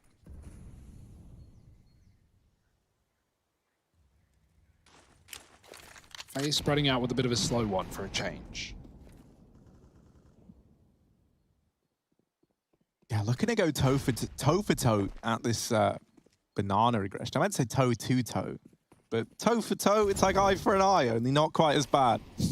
Toe for a toe. Yeah. He only got 2 eyes. He's got plenty of toes. They're expendable. Too many, if anything, mate. That's why I've been snipping mine off every chance I get. But look at this, right? FaZe grouped up at Banana once again. They've got all these smokes. They got all this utility. And they're looking to make this B play happen. Now, this time, they've telegraphed a lot less, right? There's no CT smoke when you don't have top Banana control coming in this time around. They've got that control guaranteed. And these players that are actually in the B site don't have anything in the way of utility to delay this push outside of that one smoke. Valde and Alexi B, though, they're going to hold their own regardless, and the rotates are coming in now. Alexi's out of ammo and does get bested by Brokey, but it's Issa with the spam, leaving it all on Olof. In a 1v3, going to try and peek in a CT. Mantu was holding it, but Olof has deleted him. For Issa, hot on the trigger with the trade. 6 on the board for OG, and these B plays not really working out for FaZe, right? Yeah. And that's the thing. I think in a lot of these rounds when they've tried to MB, they've had the right read in terms of like going into the B site on account of what's there, right? You think about when Valde was holding it alone, they didn't respect the smoke, they ran straight through, and that was in essence a good call to make, right? They had the read as to what was going on in B. Where they're getting outclassed is these rotates that Alexi's calling right now. They're often so quick, and by the time FaZe are even getting into that B site, there's often reinforcements already there. And so I think FaZe are going to have to do a little bit more in terms of gaming these rotations, right? Slowing them down, showing some presence elsewhere. Because right now, in a lot of these B plays, there's been nothing at A. And so it's been very, very comfortable for OG just to call a 3-man rotate in a lot of these rounds. OG can also see that FaZe aren't really respecting a lot of the utility, right? From getting past banana molotovs to smoking mid-mollies, right? And that round, Valde drops a smoke as their old one fades. Alexi's playing close to it, very ready for FaZe to just rush through on the timing. So yeah, OG with a good idea of how FaZe are approaching these choke points right now and not respecting util. Right now it's only pistols, and so OG in a great place to find a 7th. FaZe going up along where the AWP sits in library. It's going to get smoked off there. It could be another R-trap, Harry to CT. It could be good. It's all right onto Olof. Kiebi's in apartments lurking. FaZe have control of the spawn, but all they use is to wrap B with no banana control. We'll have to see. Kirby's still lurking, and so that only hints towards this ending on the A site. OG, they know about the possibility, but they don't really care. They've pushed bottom B. They know it's not a B split, and they're going to try and get control back of mid, winning the fight against Cold, and now FaZe filter back in through long. Everyone's ready. Everyone's waiting. The lurk could be everything, though, for FaZe, and Kirby with a second, dropping Mantu. There's a chance, after all, on this eco. Yeah, there is. 2-on-3, bomb planted. Very low on the side of FaZe, though. Brokey, the one with 95 HP, and these pistols. Well, they've gotten the bomb planted. They've come this far, but now they've got to thwart off the re-aggression here from Valde and Alexi. Oh, Kirby's flanking. Yeah, this wrap from Kirby's smart as well, right? He gives up ups and does land a dink. That's going to bring Valde down very, very low. 14 HP and 2 deeks on the other side. 1 bullet would decide his fate. And so he's going to grab the AWP and get out of there. FaZe, they get it done with the pistols. Kirby with his shaky aim up in the apartment, shutting down 2, wrapping around and getting away with even more damage. Valde's just going to run. Calculated. Very much calculated. He needs to teach Nathan a bit of the old bomb maths right there. Would that be MBK, you know, on a first name basis? Yeah, you hang out with MBK all the time. He eats at the coolest restaurants, hangs with the freshest, hottest dudes. Hottest dudes. I don't know the but if he does all that, where does he hang out with you? Exactly, Trace. That's just kidding. Busted me. Now, speaking of bust, the last time these two teams played off in Intel Extreme Masters New York in that final, it was a significantly different look. I mean, we're talking about a 16-5 from FaZe Clan where they ran the board on their CT side. Now, albeit starting on the T side, here they were able to close out on the T side there and win the series. So I remember there was a Bosnian player, some upcomer by the name of Nico you might have heard of, also playing in that event. Yeah, well, but he's all right. He went 15-12. I guess it's okay. That's a great eco, though, from FaZe, right? Just taking the spawn, it seemed like OG didn't really care. They were fine with it. They had the info. They won the first couple of fights into mid, and then Kiebi just comes in with a backstab, and that was the last thing OG were expecting. Now they're broke. AWP does get saved. Not two-handed it. MBK back with the shotgun. FaZe going back towards middle. Or perhaps always a dangerous game, but Mantu, very fast fingers indeed. They're coming up on the bottom side, but he's got support from Issa and MBK, who have also pushed up, and Rain is waiting for this exact play. No further than this for Mantu. And again, this could be a bit of an awkward one where FaZe, even if they take middle, they're not going to know about apps until too late. Oh, missed shot from Mantu, though. That gives the Jig away. He's not going to be able to follow up. And now he's trapped in the corner with no escape. Long taken, and CT an opportunity for FaZe, but they're just going to wrap this A site. Yeah, he was scared to get out of the position, and rightfully so. They knocked him down to 13 HP. Meanwhile, A site, well, it's falling. Player by player, Olof mopping him up in the halls. This round has not gone the way of OG, I can assure you that. Can Olof just come back, like, forever? He's here, Harry. No, He's I know, right but here, like forever, man. I hope that, you know, getting a play like this is really, like, going to help reignite that passion for competitive play, man. Just think about it this way, Harry. That's the dream. You've got Cajun B. You've got Gob B. Okay. You've got Alexi B. Okay. And you've got Cardi B. Now, I don't know. We're only missing one for a pretty sweet lineup, if I had to guess. Toby. Toby, of course. He can coach that team, Yeah, right? yeah. Who else could we get? Drawing blanks. Yeah, no more Bs. Man, that's a shame. Could just rush B. I'll be the strap, man. Well, predictable. I think we've run that one into the ground long enough, right? So FaZe taking a 5th. Olof topping the charts right now. And a good performance from Brokey and Kierby as well. This is a nice little trifecta stepping up for FaZe at this point in time. No money once again on the OG side. You know, they took the investment around that AWP that was saved forward, and it didn't give them the results they were hoping for. Once again, I feel like it's important to remind everyone that this was a 4-0 start for OG, right? Suddenly it makes this 5-6 scoreline that much more respectable for the FaZe clan. They're able to overcome the pistols here. They'll be tying this game up. And with only one man B-Wood, OG might be forced to rotate players around before this gets out of hand. Yeah, he's not even in B. This is having to play that CT smoke with a USP. So this round is already not done, but wonky. Wonky is a good word for it, yeah. Willy wonky. And his ever-coveted chocolate factory. Yes. Wonky bars. Well, FaZe, they might have the golden ticket into this A site right now. Very little players. I say that. The rotate coming back in from Alexibi. And Valde with a 1 UMP up in the apartments, pushing in, could catch a good timing. Alexi backs up on long as they again take control. FaZe have loved this position. Timing shot potentially. Olof is tagged from earlier. Alexi's going through this smoke, but waiting for him is Brokey with the AWP. Olof with an entry onto MBK. Mantu gone from the pit, and Alexi B. Oh, dear. Brokey! Not what we expect from him. That's going to be a free AWP handed to Issa. And if they can get away with that, that's great. Talk about staying alive, just like escaping certain death. The bomb gets planted from FaZe over here at the A site. And well, for OG, they're not really in a position to go for it. Issa's going to tuck away with that AWP, and KRB's going to try to hunt him down towards the B side of the map. He might be way further than Issa is ready for, right? They don't actually have this info. Kierby doubled back in case FaZe lost A, but they were fine, and Kierby hears every footstep pitter-pattering through the ruins. It should be his. Oh! Now, dear. We're going to go down to Harry on the sidelines for that shot about KRB and his aim. Yeah, well, you know, it was looking so good for him, and then so bad in the blink of an eye. You know, you see why that shaky aim, it can give and it can take away as well.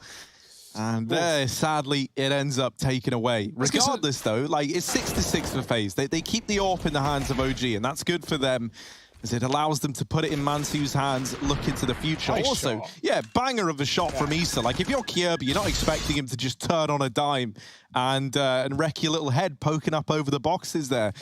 But that's exactly what happened. So this game gets all tied up. Brokey's off the AWP after that one as well. Yeah, you know, and fair enough. We haven't really seen FaZe bringing it into a lot of these rounds. And they give it a go there. And needless to say, the results weren't really what they were hoping for. And the last thing you want is to be consistently arming Mantu with this AWP if they are able to keep saving it. It's happened twice. Yeah.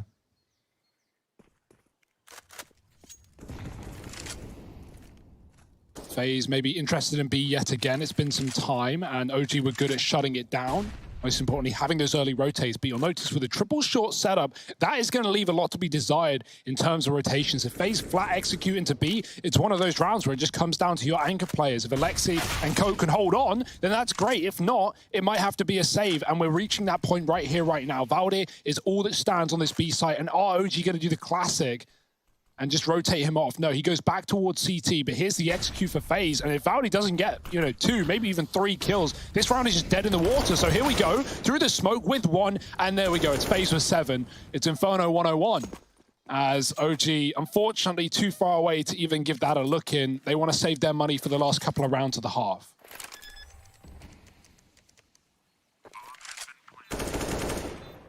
FaZe a lot more ready for the aggro banana as well. It's something that OG were doing in the first 5 or 6 rounds of this game to keep FaZe outright. Like, not just the util down B, but also just flashing players back into the car. And FaZe, they just obliterate Alexi. Cole was full blind as he took that kill as well. So, not bad. 7-6. FaZe up in the lead on their map pick. Yeah, FaZe, they go down 4-0, they get 2 rounds. And the next thing you know, we're all tied up and then jumping into a 7th round for FaZe.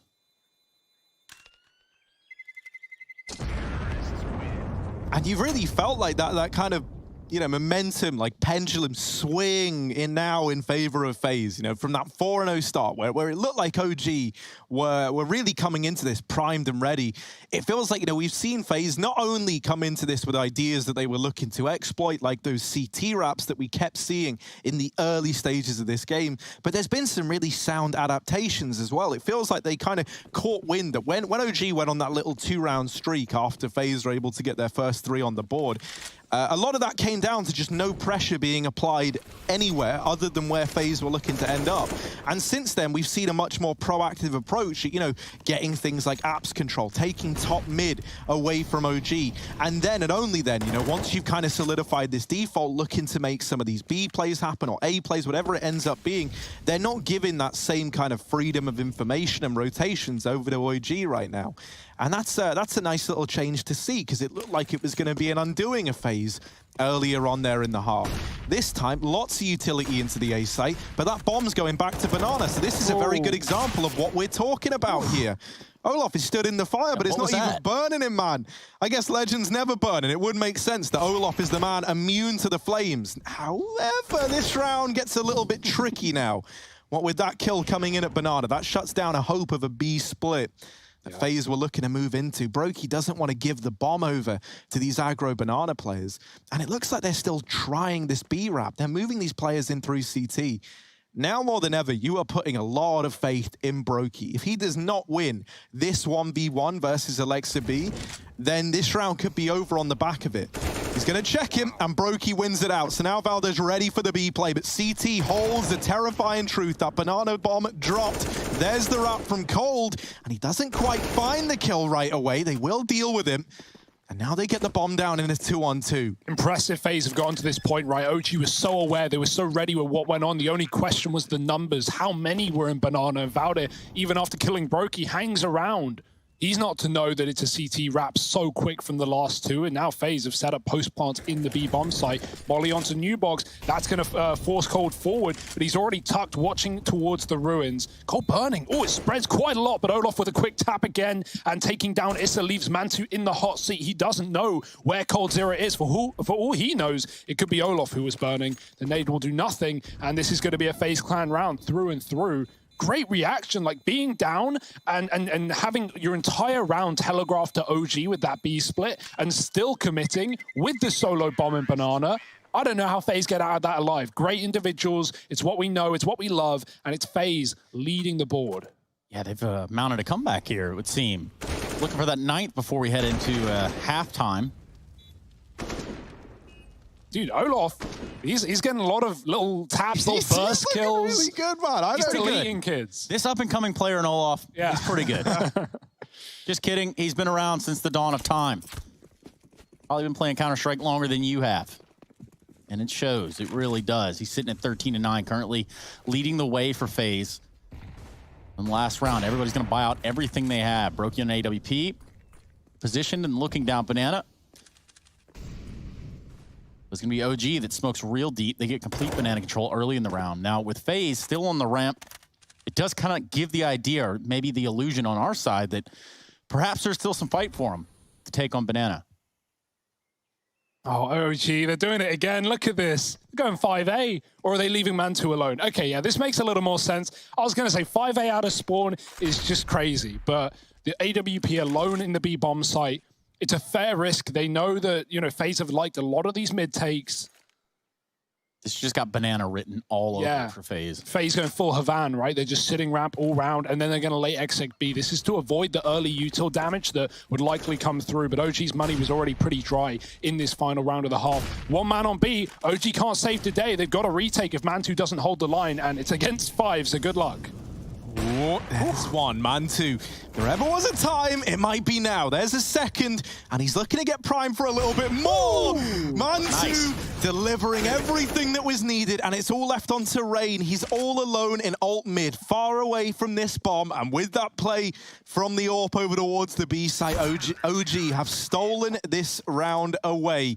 FaZe, they finished the first half 8-7, narrowly in the lead. Now OG look to bounce back in the second half. Find out if they can in just a moment. Hey.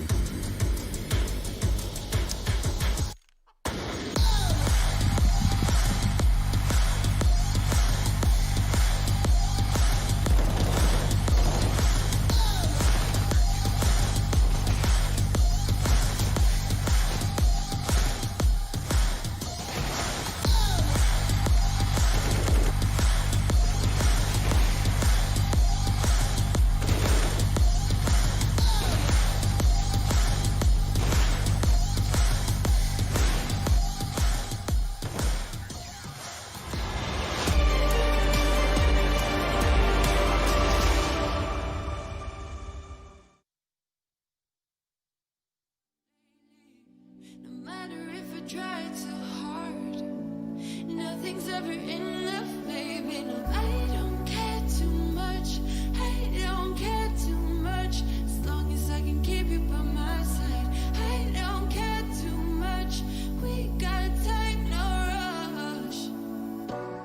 In your eyes, I always see there is something meant for me. In your eyes, I always feel different.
Well, we jump into the second half of play, and there's Rain without his glasses on. Well, of course, he's probably trying to, wipe them and make them a little more clearer to understand how we got to a 9-6 scoreline. Good on FaZe, and a really good side here for their T start.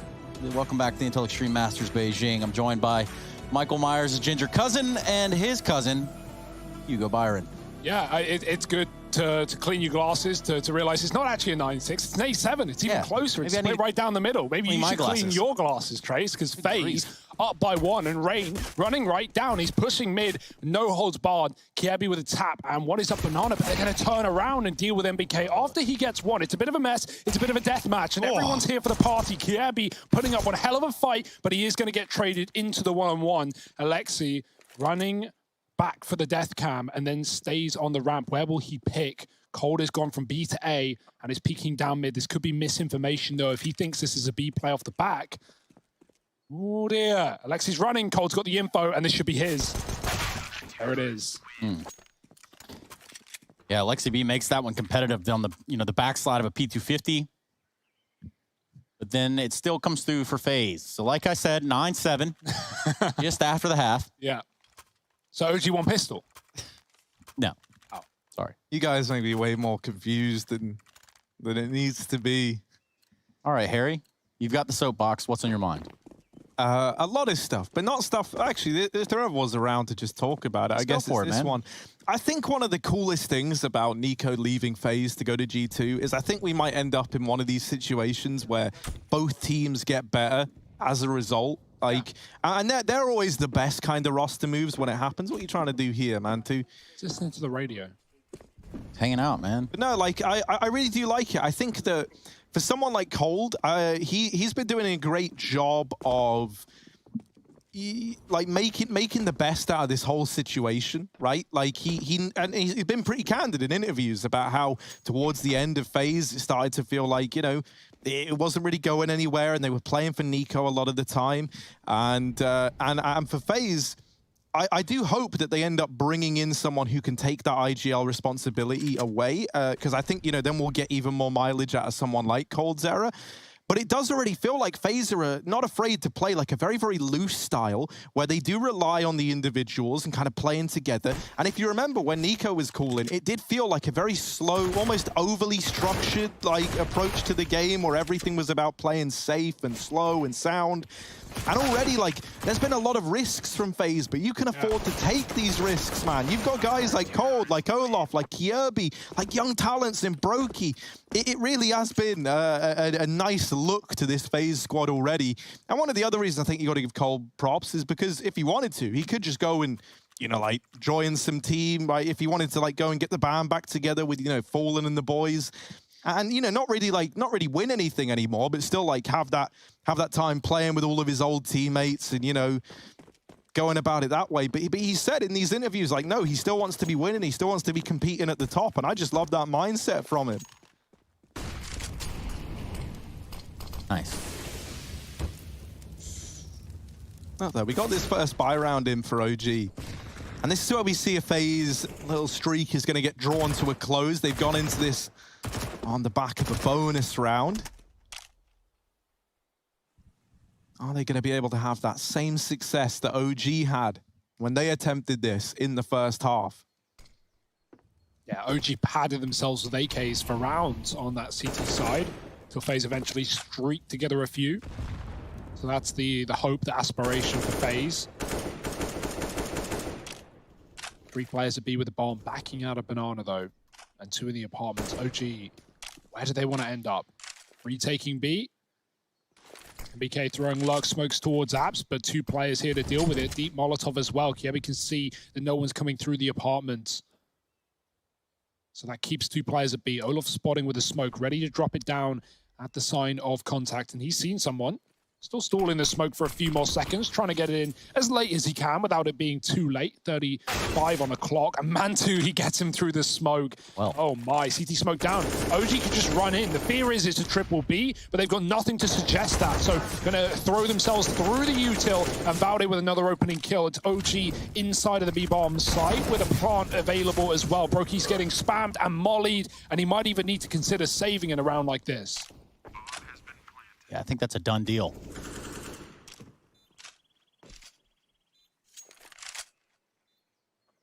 Already see KRB and Coldzera have determined that it's not worthy of going for it. Instead, they're going to find themselves in middle.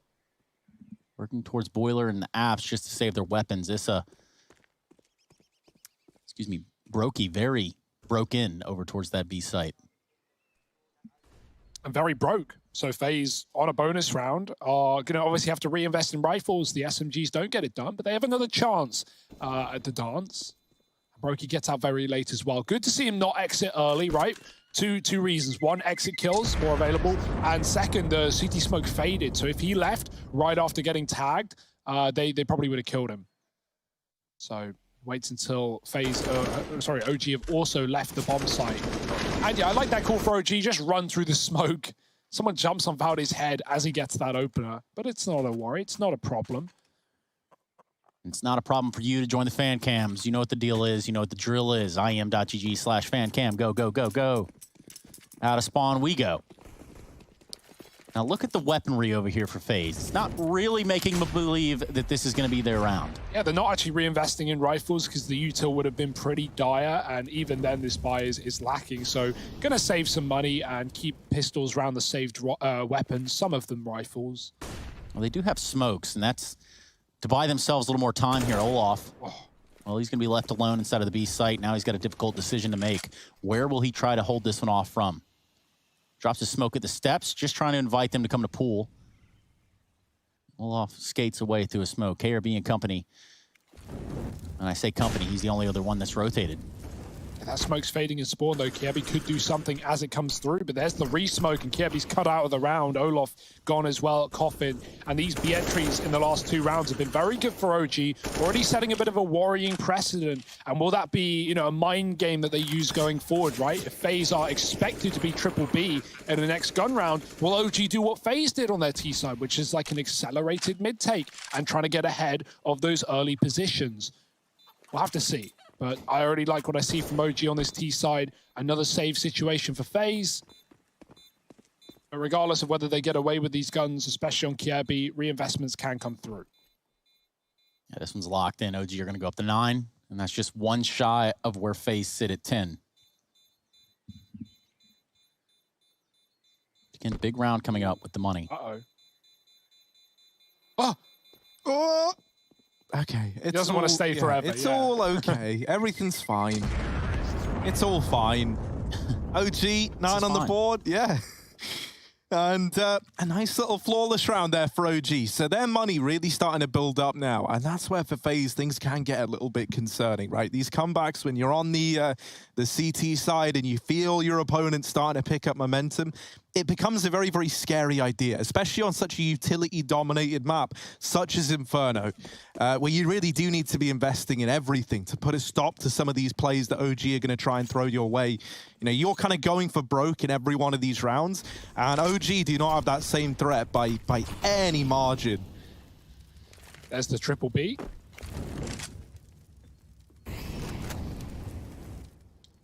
They're actually going to keep it. Olaf is lining up flashes.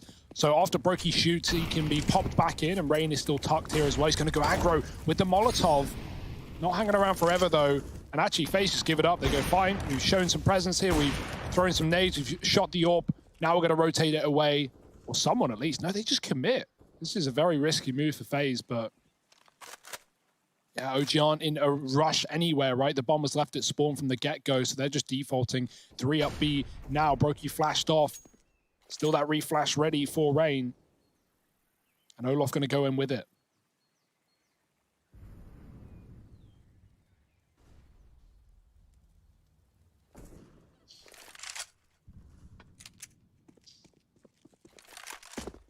Oh, here's this preemptive rotate back from Brokey on that AWP. OG, you know, with some control in the apartments and looking to go for top banana. Now, this could have been the thing that opened up a B play, but now they lose Valde. And they're enticed in by the promise of getting this trade onto Olof, who's aggro at the top of Banana. MBK with the peek, and Olof just gets out of there. He's going to call for the rotate back in from Rain, who only has that one flash, but the flash is very, very good, and it's delayed the push in. Brokey now rotating with a flash of his own. Everybody's blind, and there's the peek with the flashbang all in tandem. Olof just needs to stay alive, and that's what he's doing. There's no time left in the round regardless. And Issa's just left his save, kind of against his will, as FaZe take 11. The double flashes there. That whole round kind of played to perfection for those players in towards B. OG very, very fixated on taking advantage of an aggressive Olof in through Banana, looking to get that trade, then flashed by Rain on his CT rotate, and he doesn't peek on the back of it. He waits for Brokey to get into position with a flash of his own, and at that point, there's so little time left. Olof just being alive in the site is enough to win the round for FaZe. Also, a nice little bait at the top of B for the opening kill. Rain dropped a top B smoke as Olof was sandbags, and so the player walking up Banana assumed that that area was somewhat clear. He didn't hard check sandbags. Olof gets a free kill. He still hangs in front of the smoke and is able to dart back when MBK gets through with the bomb. So yeah, FaZe had all the info there. Nice round from them. OG rebuying, but already losing a man. Valde spammed through the smoke, and Rain going back for more. He's done good damage. Lexi does walk through. Brokey caught on a jump, getting on top of the car, and that is a costly kill for FaZe, who could have been 5-on-3 in this very moment. Yeah, that gives OG just a little bit of a glimmer of hope that, hey, you know what, maybe we could rally up, take banana control, then subsequently take the B site. But for FaZe, they're kind of anticipating this. You see Olof is sort of backed away and giving himself room to work with should they lean towards that B site. But right now, they're stacked up on A. And that's going to be the bomb, too, going into apartments. Cold Zera waiting at the end of the apartments.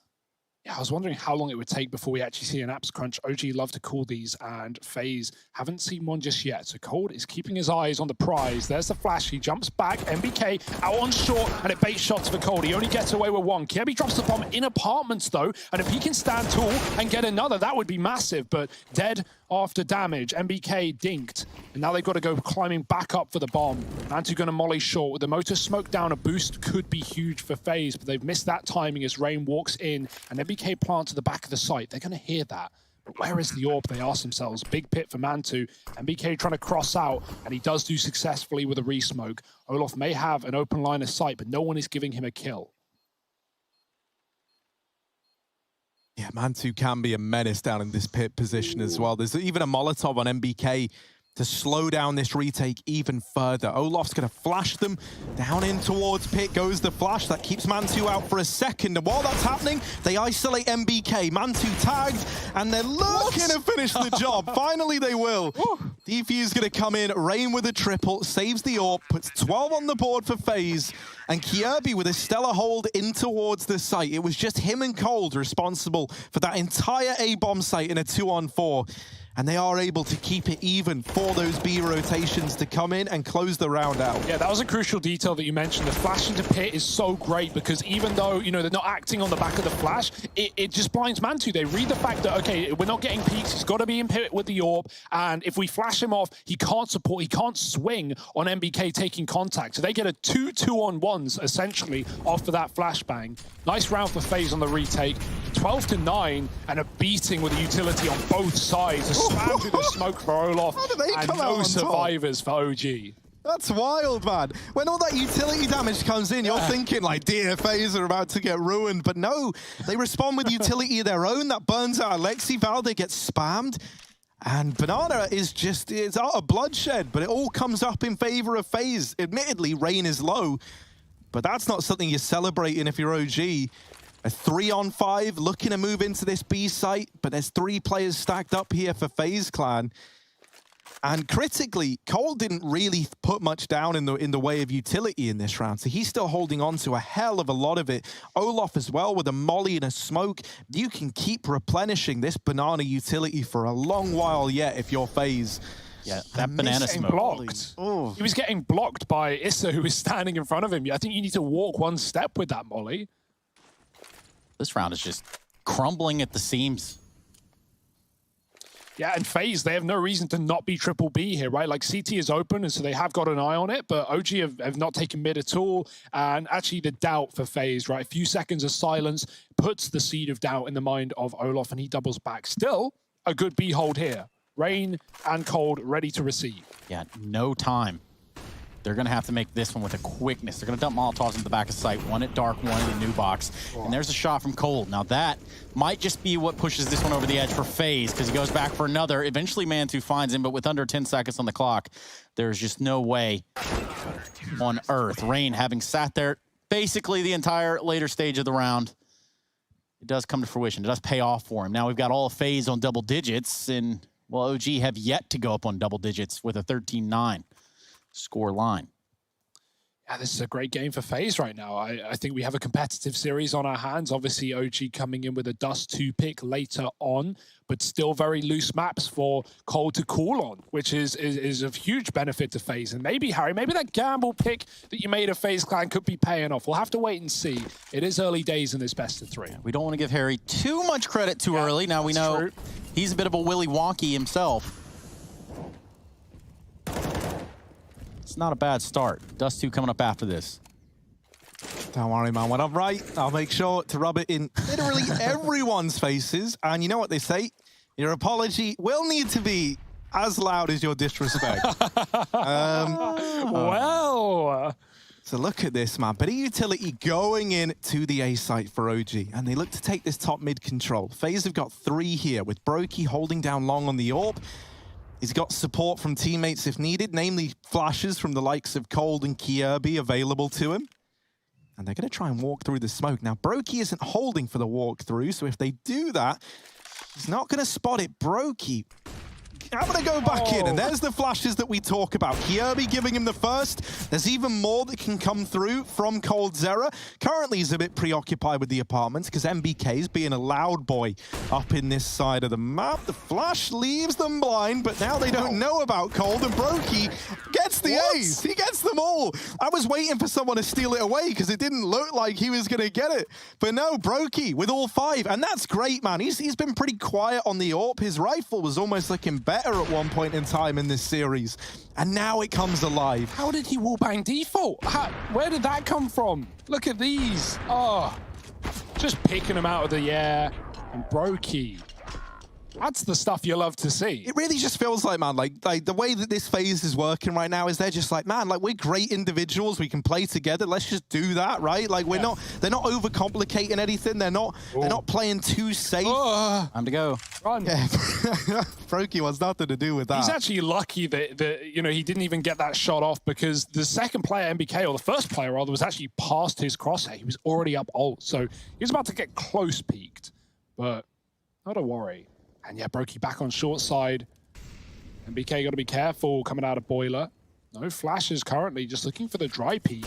Brokey going to give it up as a flash does come through, but he follows up with the shot onto MBK. It's a fast approach, denied though on OG. Do they double back into a B player? Looks interesting as there's only one player there, but they're not to know. Deep smoke down on the library side. It's just still lurking apps, and there's 3 in mid for OG. FaZe are about to crunch this as those smokes fade. This could be very problematic. OG are going to bleed the clock. Go back and look at the B bomb site. Make FaZe over-rotate. One Molotov to clear out the close push. Olof flashes from afar. Alexi's ahead of it, though. Olof's jiggles, he spots, and he doesn't give up the kill. But he still looks interested. Flash by Cold Zera. There it is. Alexi's blind. That's a good flash. Olof only gets 1, though, but still Cold is here in time. They're going to press the site, too. They're not going to stop. Valde leading the charge with the bomb in hand. He's not going to be alone. Issa will be there to support him, but for the time being, these jaws, these claws, they're starting to get clamped down on this B site. With 20 seconds left, it's now just in Mantu's hands. With the bomb down, he's late to go up Banana.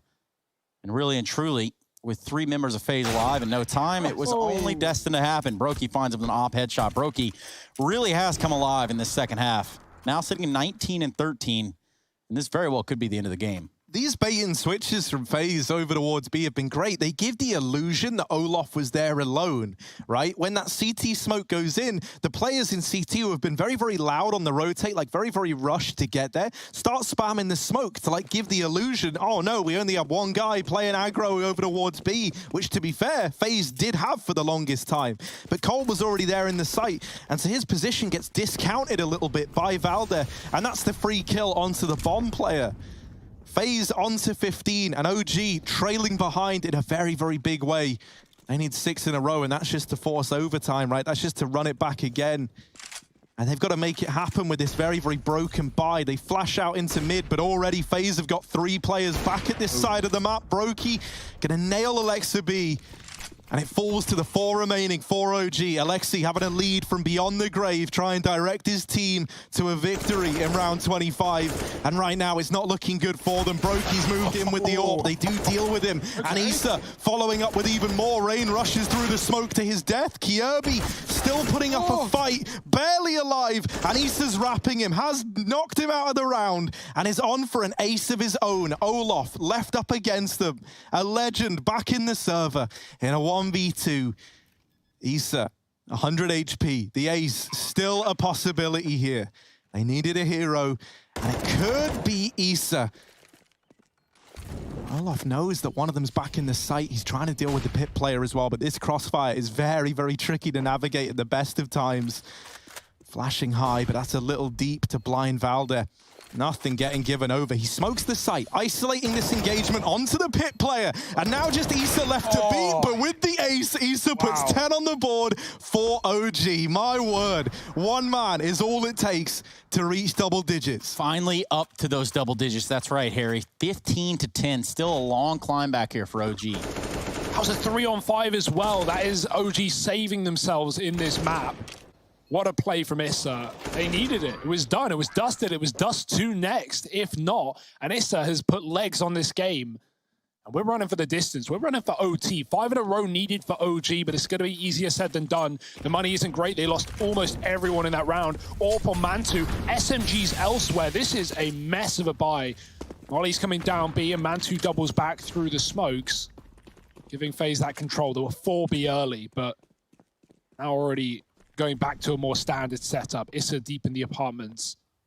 And Brokey bringing the AWP back to this ace site. I would be scared of him. We've had 2 aces in this game already, one of them being from the aforementioned AWP in the right place, and now looking like the right time. Smokes over the ace site, and OG, they're warning, they're giving FaZe the knowledge before they're even down the hallway. FaZe got to be ready for this if OG commit. coldzera on the balk again. Gonna see Brokey over there towards Arch, pivots. Oh. Realizes there's a ton of information being given right here from coldzera. He's gonna drop down, lines him up in the pit, only good to take down MBK. And the trades come through so far. A little bit of back and forth. Brokey's gonna make that one not the case any longer. He sits very close inside of the site. A little bit of combat opping necessary here to hold on to A. And a 3-on-2. Alexi B and Mantu trying to get the job done. Oh, he survives way too long. Yeah, he barely misses that shot too. Brokey's out. Now a 2-on-2. Alexi ducks for the reload. That lets Rain cross. It might not be a problem, but Rain is deeper than maybe they're ready for. A Mantu could be stabbed in the back. The smoke is buying him room as he hunts down this long player. There's no one there. It's a double short side and Apps retake. Rain dropping the bomb as it goes back. And 15 on the clock. It might just be the map done and dusted. It's Mantu alone with another nasty 1v2 to get through. It's not looking good. Time's gone. Peeks in, and that's FaZe finding their map pick. 16 to 10. And a new look FaZe looking good in the server. Can they keep it up over a series, though? It's going to be the map pick of OG in just a second. Stick around. You don't want to miss it.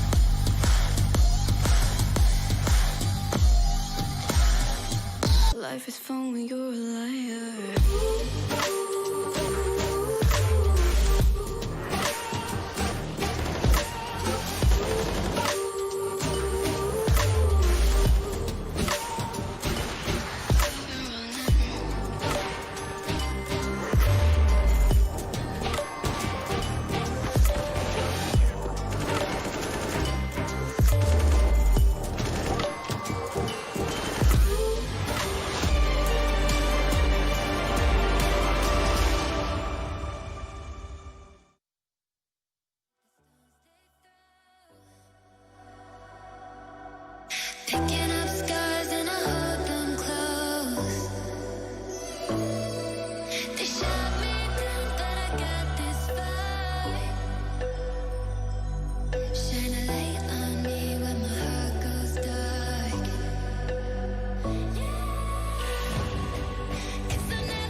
you look at me that way. It broke my heart to see. It was a moment of darkness, a moment in time that I regret for being so heartless. It was a moment of.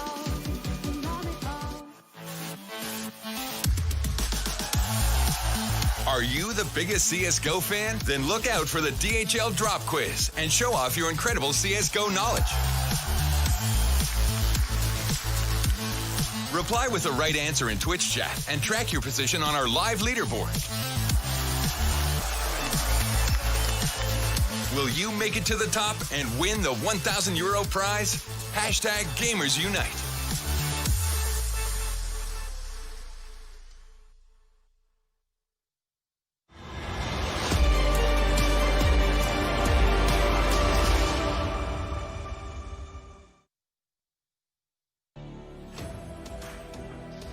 So after a long, drawn-out affair here, it's FaZe that come out on top. They actually keep OG on the ropes at 9 for quite some time, but then something clicks for FaZe. They end up taking this first map of Inferno, which does give us a second map, and potentially a third if OG can battle it back here on Dust 2. My name is Trace, and alongside of me are Harry and Hugo.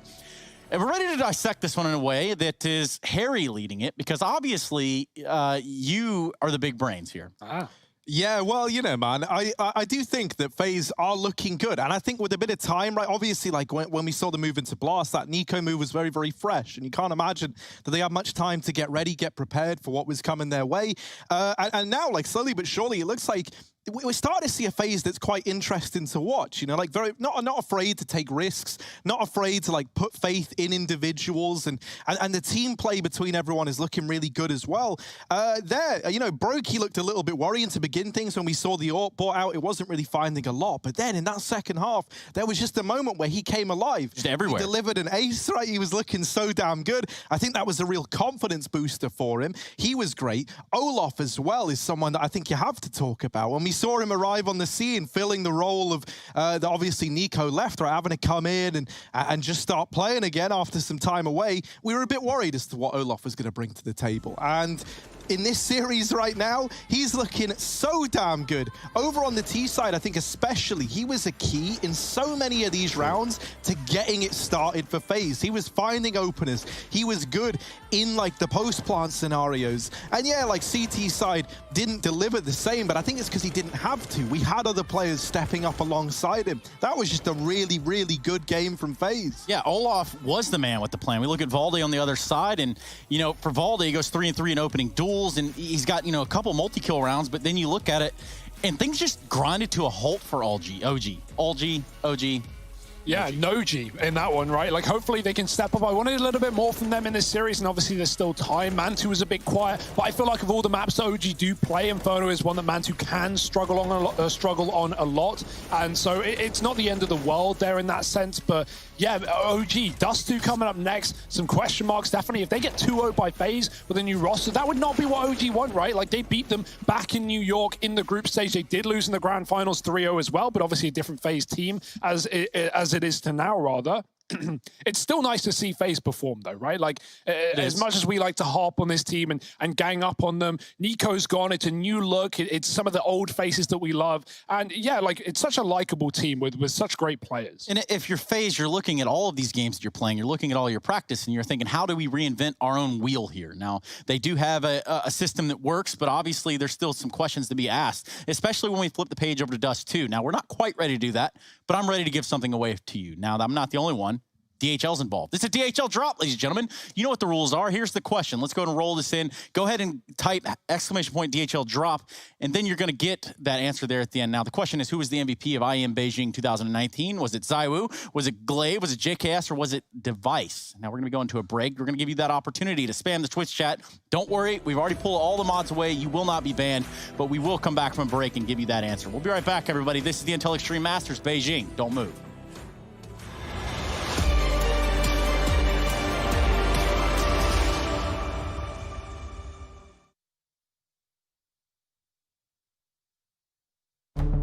With the right CPU, you can turn any game from familiar to phenomenal.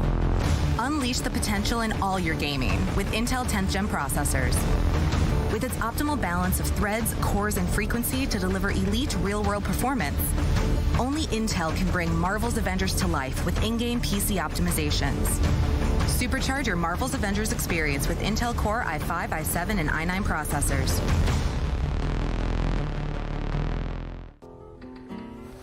If you want to know what you're good at and, well, also what you suck at, check out csgohub.com. Coming!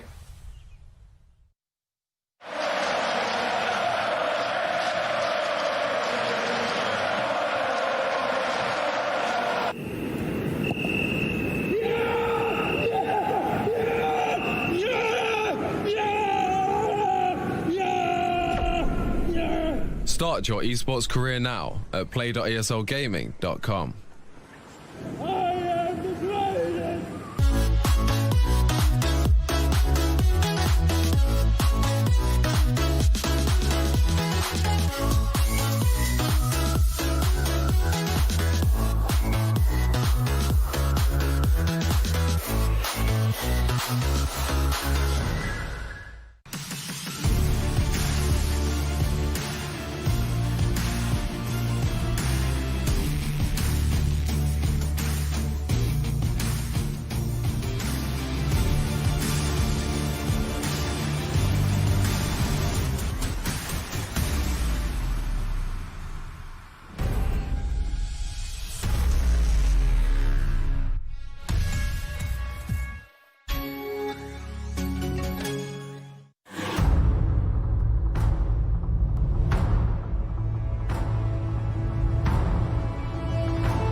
Your favorites will play soon. You hope for the win. Excited about the game. But something has changed. You start to doubt. Will they pull it off? Or will they drift away? You pull yourself together because you're sure they're revved up to win. You know they've prepared. They've picked the right course. And even when there's no chances, you believe they will win. GG Bet. Be excited.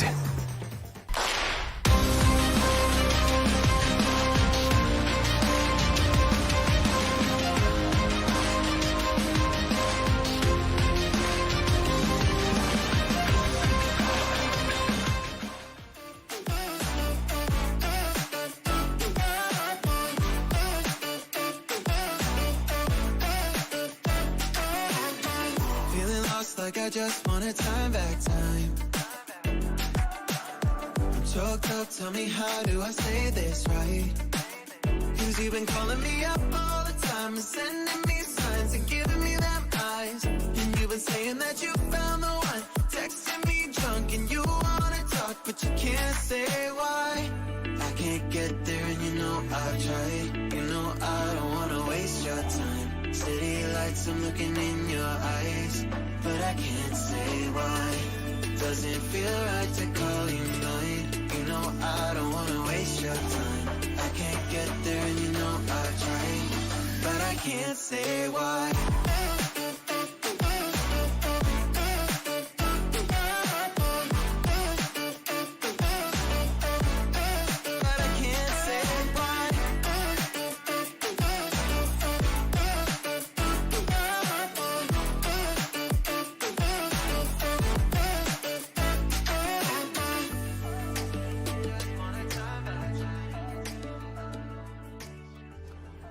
Intel Extreme Masters is brought to you in part by Intel, Acer Predator, Mountain Dew Game Fuel, DHL, and GG Bet.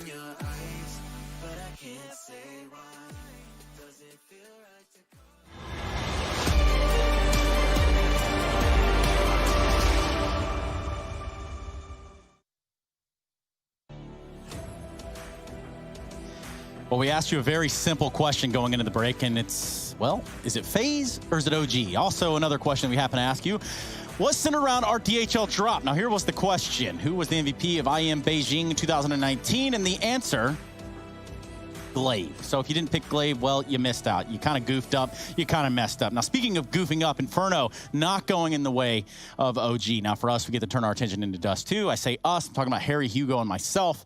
And we look at Dust 2 with hope for OG. As they've picked this map, you think they come into this series, they looked pretty good on paper. Good enough to get some predictions out of some of us. Yeah. But then, obviously, FaZe turned the Jets up. You look at Brokey as a player that's kind of leading the pack right now over at FaZe. Yeah, I think one of the reasons that OG came through heavy on the predictions, well, two reasons. One, obviously, you know, they managed to beat FaZe recently. Obviously, they did lose that final. But also, we didn't really know what to expect from this new FaZe roster. We didn't really know how Cole would do his in-game leading. Maybe his individual efforts struggled as a result. He was bottom of the board, not by a big margin back on the previous map. But yeah, OG pretty inconsistent, and they're showing it. Why are you both looking at me? I'm looking at trying to defend. I said most of us. Everyone picked OG, most of us. Didn't I say most of us? No. But I more mean, like, you know, it's the backtracking. Yeah. But there's also this this smirking grin about you, Harry, that makes us a little uneasy. It's going to be nice to see OG wipe that smile off his face going into their map. Part of me wonders if the reason for this pick coming through is because, you know, when we saw FaZe play in this back of Blast, Dust didn't look like an incredible map for them. And then there was even that little soundbite from Cold, you know, when they're playing big, saying, I don't have any strats to... You guys don't really have anything on here. This map. So, you know, I wonder if that played in. So obviously it's a very, very good map for OG as well, right? So I feel like it would have made an appearance here regardless. Yep.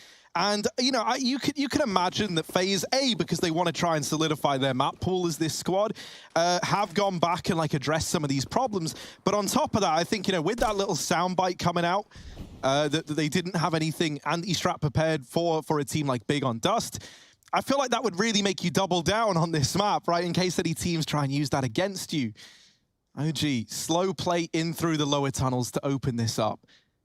Right now, it is just silence all across the map. Yeah, something real gross could happen here. Now, Lexi B with the smoke, the double flash. It's going to be not into play just yet, but Catwalk starting to get conceded every second. A flash coming out from Olaf that's going to response is going to be a swing here from Rain. He's not good for any of them. Damn. But a TK comes through, and MBK is going to be sitting out the rest of this round. 3-on-4. Yeah, that's scary for FaZe. Right, the first peak, they see one player on Xbox. The second, they see three with the bomb as well. So they comes in late, but they back up from it. OG not in a rush in this pistol round with the man advantage. They wait for FaZe to react. FaZe was scared of B anyway, right? With that Xbox smoke coming through, but no one taking Cat, and now they have reason to be as this rotate has come back. Very loud. OG running through upper. Kiebi on a rotate has a flash if he wants to pop Cold into a peak, but he might get blinded from B anyway. Cold is stuck behind the boxes. Good flashbang at least. Can Cold make anything of it though? Valdi's pushed in deep, and Cold can't find the killing blow. Alexi runs him down, and Issa finds another. Looking like a good round for OG here as Issa finds 3. The team kill doesn't get in the way of OG taking the first. Not at all. Cold does what he can. Seems like the flash came in just a little too late. Yeah, Valdi went very wide as well, right? He was getting pinched from both sides. Valdi near the door, Issa running him down from the tunnels, and yeah, OG, I expect a lot here in a map like this. They've beat Na'Vi in back-to-back BO3s on this, 16-9 both times, and so pretty damn good Dust 2 team, as inconsistent as Na'Vi can be. OG also fall into that parameter.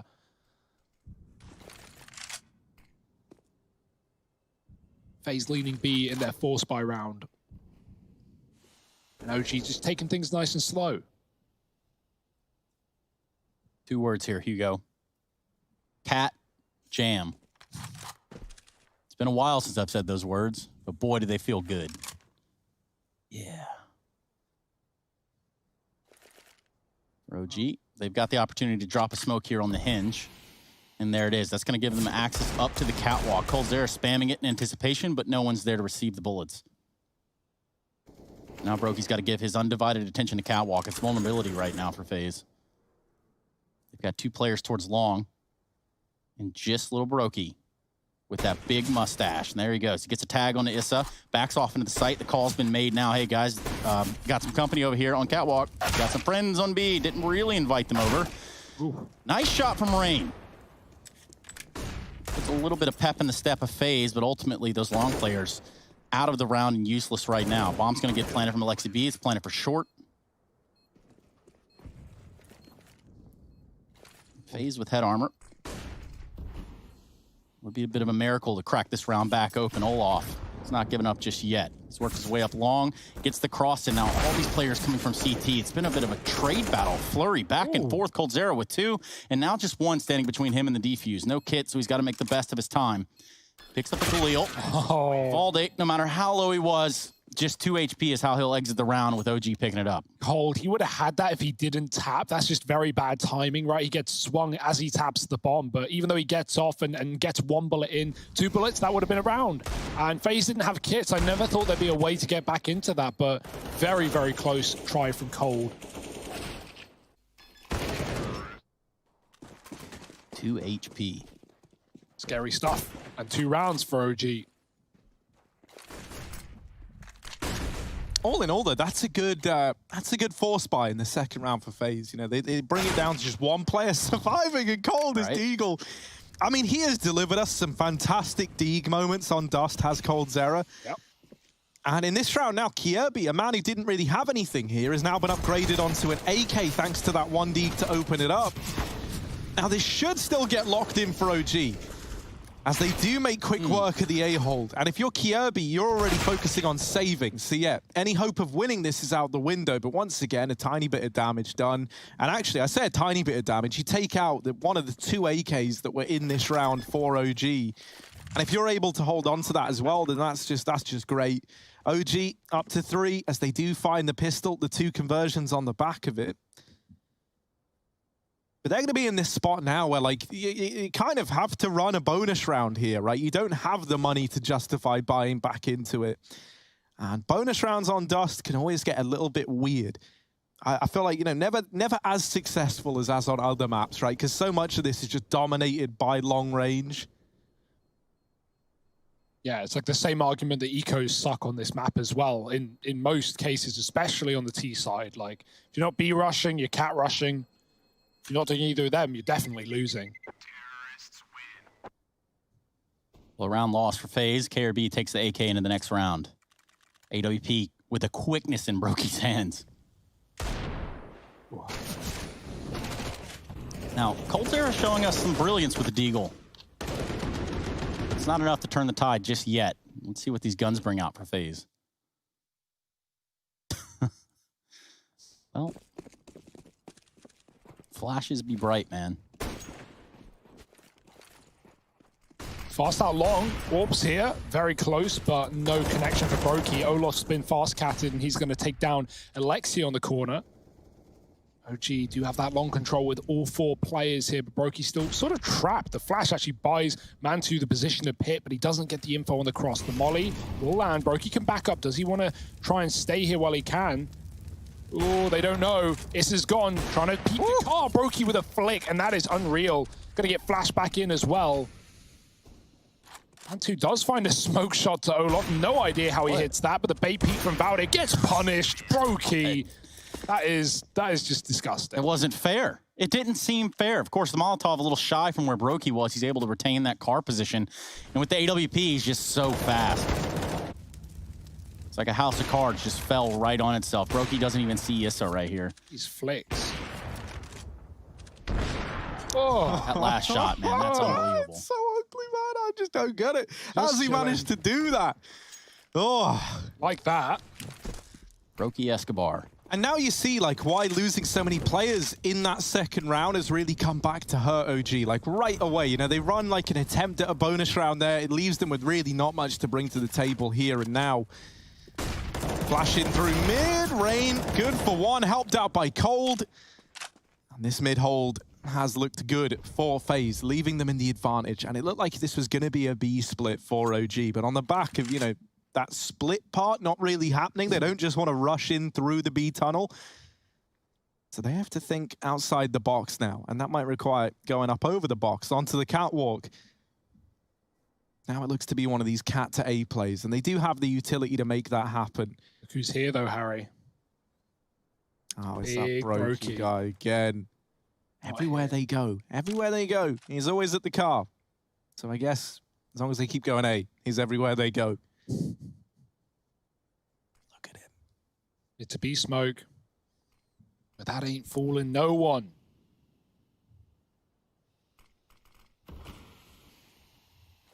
Could drop the SMG into the spawn here, but you really don't have a lot of numbers to play with. MBK does go down.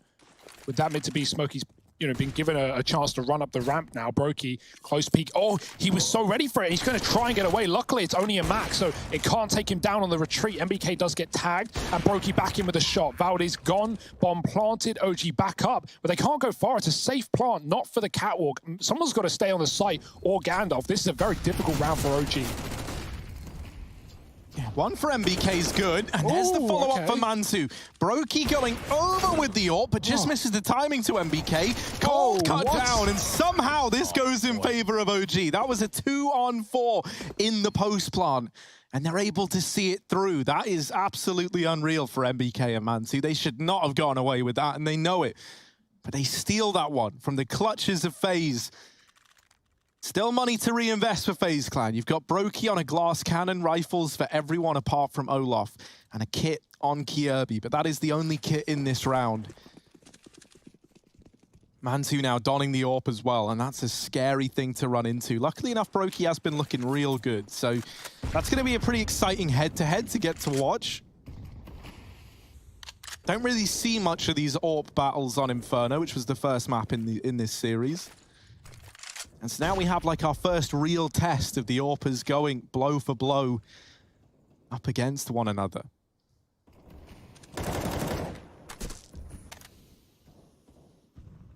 Yeah, to put a number on that, it was 2-3 in favor of Mantu versus Brokey in terms of duels last map. In terms of AWP duels, it was 2-1 in favor of Brokey over Mantu.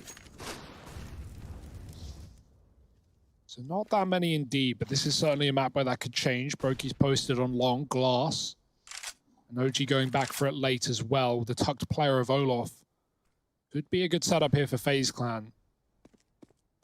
Brokey just needs to draw the attention, right? And maybe they discount this corner. Maybe they don't think Olaf is here. Oh dear. Olaf's going to molly on Brokey's shot. It actually comes through early, and MBK runs into the AWP.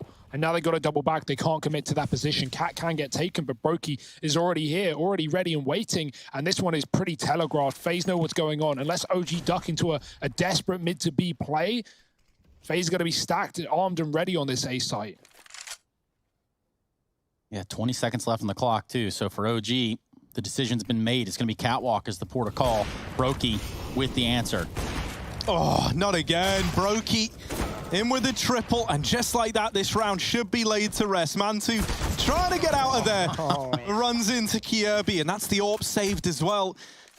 Crying shame there is that the AWP was dropped over towards ramp. No one was close enough to get it. And Mantu dropping into CT actually allows FaZe to keep an AWP into this round here and now. Yeah, MBK is just doomed from the second he steps out the doors. Whether it be the Molotov or the AWP, Brokey. It's one that we're going to have to keep our eyes on right here. He's hot with this AWP right now.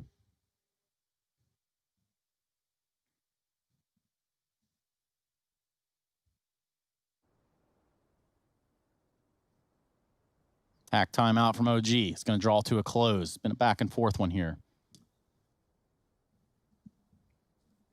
And should we need it, we'll go to Mirage if FaZe can't close it out here. And I do hope we get there. I like watching this new iteration of FaZe, and OG are always a treat, man. Like, you know, you've got a lot of brain power here and a lot of star power as well. I feel like, you know, we've had some great moments from guys like Issa, right, getting the ace. And we just want to see more out of guys like Mantu, right? Because as mentioned, over on Inferno can be tricky for him on that AWP.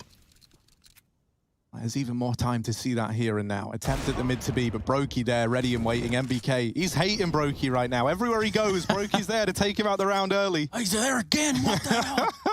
Leave me alone, Brokey. Just hounded him down, man, every single time.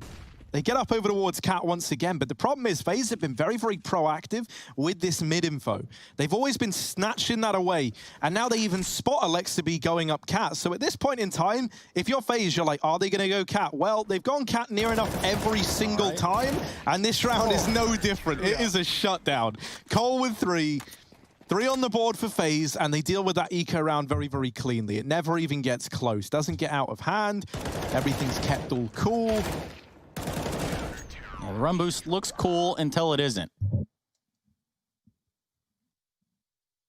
Uh-oh. Nathan has had enough of Brokey's nonsense. Not sure. Hey, Nathan, we got to play the round here, bud. We kind of need you there at the PC. You know, that's the beautiful thing about being first to die. If you do want to have just a moment away from the screen, you can do that. Yeah, that's why I feed all the time. Oh. Pass that long for OG. Damage done through the smoke, and Valde, he can take a break too. MBK might be joining him as Olof swings the smoke, and that's a 5-on-3 for FaZe. Already a strong start to this rifle round. Mantu's on a scout as well, so it's far from a perfect buy for OG. Tucked inside a B is Cold and Kierby. And just to be clear, that's far from a perfect buy there. Almost like the, oh man, what's the thing that Giants say? Fee-fi, fo-fum, that's the one. Yeah, which beanstalk did you come from, Harry? Oh man. Must have been a slightly hint of red on that bean. Yeah, it was like a kidney beanstalk. Yeah, you're like a human bean. Out through mid go OG. And Rain's looking to give them the beans here with the smoke push. He goes through. And Kierby and Cold steal the smoke push. He goes through. And Kierby and Cold steal them away. Poor Rain, man. That was about to be a sick little sequence, but he'll take it nonetheless. 4-4. We're all tied up. And no money once again for OG. It's not often that you see a T-side economy bullied around this way, but that's because, you know, OG get off to a good start and things were looking up for them. Then we've had this resurgence from FaZe, and now finally that loss bonus is starting to build up, but you don't get the benefit of that just yet, right? You've got to long this out a little bit longer if you're OG before you're at that kind of buy every round waypoint, I guess. Here comes Brokey. Ready to continue to be that menace for OG. Ecos are just so dead on this map, though. Like, you know, what can you do if you're OG here? You got a flash on Alexa, you got pistols. Listen, Deke sometimes can get picks. Just because you two hate Dust 2, yes, doesn't mean it's a dead map. Okay, let's do it this way. Hugo, yes. What map do you take out of the pool right now to reinvigorate? Mirage. Not Dust. Well, conflicting. Dust 2. Mirage. Mirage is more varied in pro play. Hugo. Yeah, I agree. Yeah, you can sell me on that one. I don't care either of them really. Just at this point, you could take anything out, and I'd just be glad that we've got something fresh, something new. Let's put Icebox in. Let's go. Sport it over. OG setting up for the cat play, and they might be going home in an icebox at the end of this one. Rain with the triple, and there's the lockdown at long. It's another clean anti-eco. And, you know, while these aren't like the most exciting rounds to watch, it is good that they are remaining this clean. Because, like, so often, you go in up against an anti-eco, you lose a player, it's like, oh, it's no big deal, but then that rifle's picked up, and then all it takes is, like, one more kill to come in, and it gets a bit dicey. And it's like, even if you're winning the rounds, you might still be losing players, and that does a hell of a lot to CT money. And on a map like Dust, where AWPs reign king, and you're always putting a very, very big chunk of investment into them, you need that money. And so keeping these flawless anti-ecos has set FaZe up really well for the rest of this half. Now that's a nice little tag from Mantu there on Cold crossing mid. But OG have their sights set at long, and Olof, while he hasn't been challenged here all too much, this round is going to be a real big challenge. Uh-oh. Are they going to go through that? Oh, the flash hits them, though. It pops through the doors. It slows him down, but Olof does get blinded, and that's the result that OG wanted and really needed at this point in the game. They're out long. Cold's low. Brokey boosted into the site. How are they lining up? Something or other. Maybe that cat Molotov, but no, it's towards the car instead, over the roof. Double B push for FaZe. They know it's long, and they're just confirming it by taking tunnels, and Alexi is still watching for that mid-rotate as well. He's going to smoke Xbox.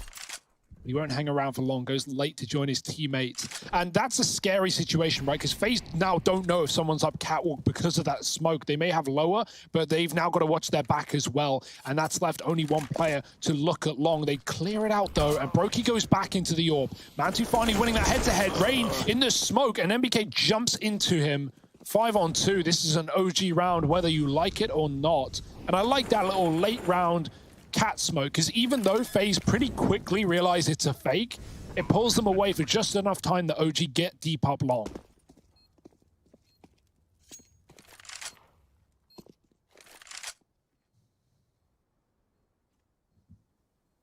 Yeah, this one's pretty much sealed and shut for OG. They're going to bring us up to 5-5.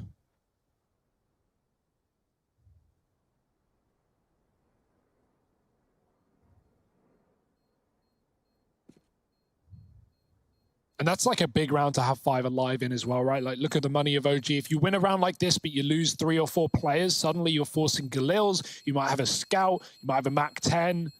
And so OG, they need everything into that follow-up round to actually keep this economy, because FaZe have built up a good bank on this CT side with a streak of 4 of their own. I saw something interesting earlier as well. I don't know if you guys saw this. On Overpass, did you know you can stop the train with a decoy? It's strange, isn't it? That's still a thing? Stops in place. Yeah. Really? Ah. Like permanently, or just, I guess, for as long as the decoy blows up, but you can keep replenishing the decoy. That is very interesting. Train in place. Because cool. Didn't know that. Like, I saw it once, but years ago, I just never assumed that would stay the same. Mantu, opening kill, and onto Brokey of all people as well. Very important frag. Olof does get the AWP out of harm's way, but OG back to this long take, and this time actually with the cat split, they go through the Molotov into Rain, who's ready for it. Oh, turns from that flash, and Alexi spams him through the smoke. Olof back on the AWP. It's been some time, and no more time at that. Valde going up and over, makes quick work of him. Kierby on the short flank, but Alexi's turned around to keep an eye on it. Kierby will win that fight out. Now Mantu with the AWP. He's watching from long, and the bomb is planted for him. So keeping utility up here is a must for FaZe if they want to be able to win this round. Cold sneaking in through CT. Valde waits over at Gandalf, and he just saw him. They get the info. Kierby now wants to try and get this kill, but Valde has repositioned, and they don't know about it. Cold now aware that this man's back in the site. However, Valde wins his fight onto Kierby. Cold's wrapping up, but he's already used that smoke, and that's going to cost him dearly. Valde with the outmaneuver as well. 3 in the round to put 6 on the board for OG. And they now find themselves back in the lead. Valde playing that so damn well. And honestly, even if he'd fallen there with no utility left on Cold Zera, that would have been an OG round, thanks to the long post plant and Mantu being there with the AWP in hand. Yeah, that was just so good, right? From moving out of Gandalf the second he gets spotted, even though he gives away his position on Cold's jump, missing that shot, perfect pivot round the boxes, not letting FaZe find anything. And that's going to be OG taking the lead right back on their map pick. All started with a long pick from Mantu as well. He's found a couple of key opening kills off this AWP. He's beaten Brokey in back-to-back A plays. And that is all the difference, right? It was Brokey lighting up the scoreboard at the start of this map to get FaZe to 5. So if he can keep that up, it could be the answer to OG building a pretty heavy T side on this map. They're going to take B by the looks of things. Lots of players going there early. The smoke on out, and they've got to stall it for a little bit longer. And this round, Brokey was posted long with Olof again, but he's going to back out pretty early, and Olof in harm's way inside of that smoke, needs to back up as well. Very low after the nade, will survive on the cross out. Could be anywhere now. And Brokey waiting on the smoke as Valde. Wait, the smoke goes through the floor. It goes down. That's, you rarely see that, but that is a weird bug. Might not matter here. Valde's going to play passive enough that it doesn't. But yeah, sometimes things fall through the floor. Just like in real life, man. That's like almost like a one-way that you can peer over as well. It's kind of scary. But no, it doesn't matter. It doesn't play into the round at all. Kierby could be in a bit of danger here. Not keeping his eye on the tunnel, and that is where OG have the majority of players as they look to move in to a mid to B play. That smoke going to draw his attention back. Cole moving in to try and join him. Kjaerbye playing close to the smoke. Leaving Rain to hold on to mid. Oh, man. Issa, first man in. Has the rest of the squad moving in behind him. Kjaerbye doesn't see the guns in the way, and Savalda there for the trade. Rain cut down in middle. It's going to fall to Coldzera, who has to deliver. Trapped at the car, good for one, and a bit more damage, but that is it. His tail draws to a close over towards B. And Olof, maybe if he gets this kill, that might entice FaZe back in for a retake. When it was 2-on-3, it was never going to happen. But now they're interested. Now there might be a chance. It's the lack of kit that's going to come back to hurt FaZe. There is one dropped inside of the site. And providing they know about that, then they might be all good here. MBK down at the car, but Olof seems very suspicious. He does not believe it. Man2 at the back of the site is good for the kill, and MBK never spotted. The AWP dropped down in bottom mid, and for Brokey, this is just going to be that save. Yeah, there's no way back into this one. No way at all. He's going to hear these OG players retreating. Brokey's going to do the same. We're going to see OG go up to 7. 5 for FaZe.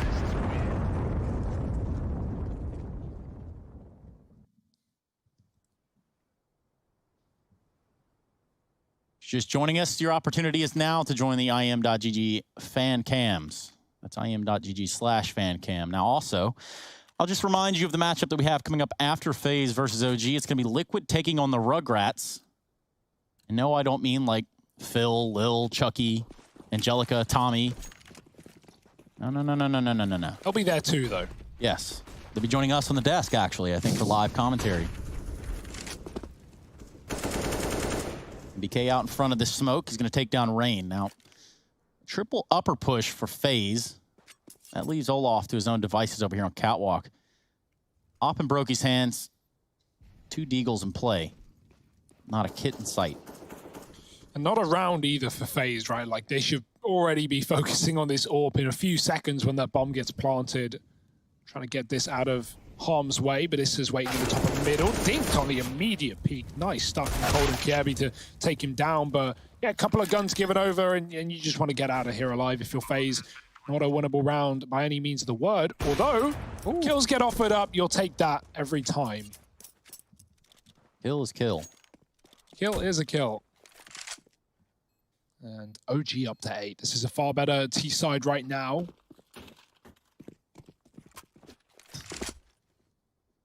Did Cole try and take the AWP?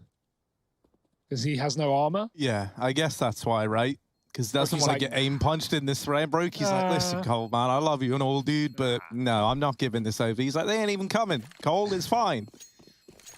And I think you kind of solidify that when you get the kill onto Alexa B. You know, you find him, and suddenly it's like a 2-on-3 for OG. That's the call is, if the call is don't throw. Yeah, right. There, and it's like, you know, we don't want to go and send one more guy out on the search party. He dies, and then we give a 2-on-2 over.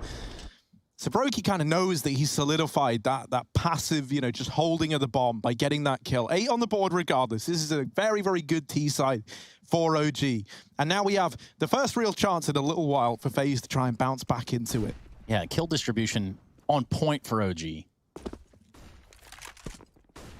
Anthu takes his op out long. He's going to be that head scout towards the long A area. Bomb over there towards B for the time being.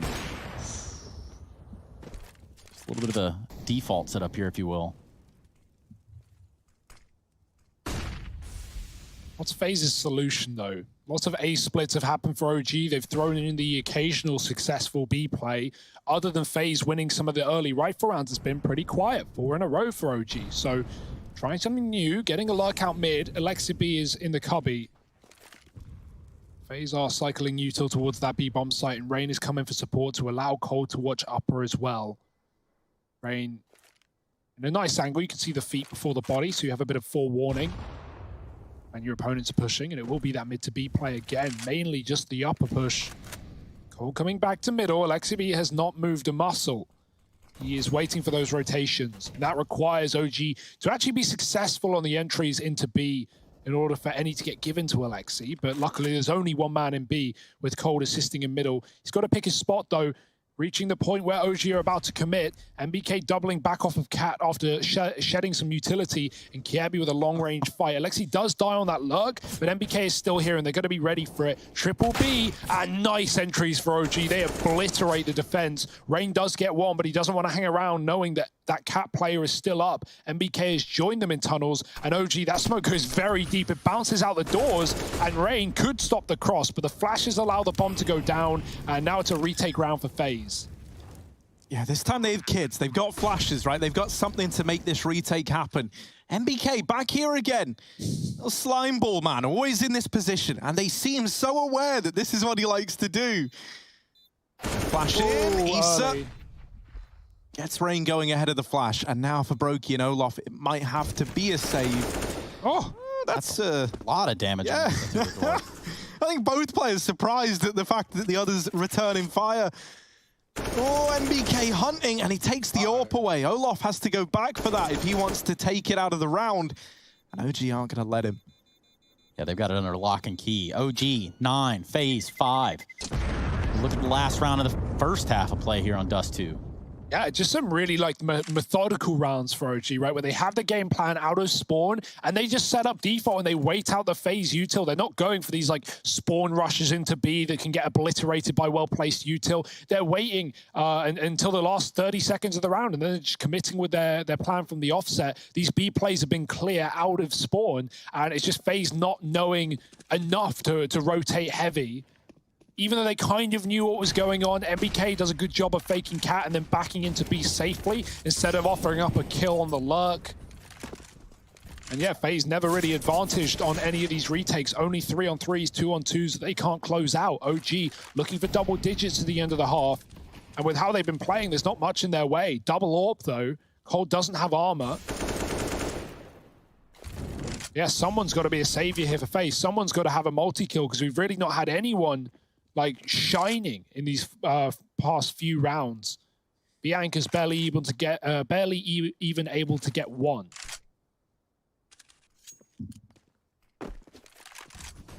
Same again. It's going to be a late B split.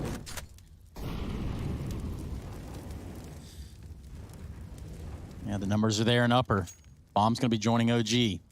Molotov fades. They start to slide their way on into this B site. KRB playing up close. Now's the time to shine. It might be that multi-kill you're looking for, Hugo. KRB lines up 2, gets a 3rd. They're going to keep feeding him. He switches to CZ. Cold Zera is able to help him out. A little bit of a helping hand, and that's going to be the round. 9-6. OG take us into the second half with a lead. We're going to go to a break. We're going to come back, and we're going to see if OG can tie this one up and take us on a Mirage. This is the Intel Extreme Masters, everybody. Don't go anywhere.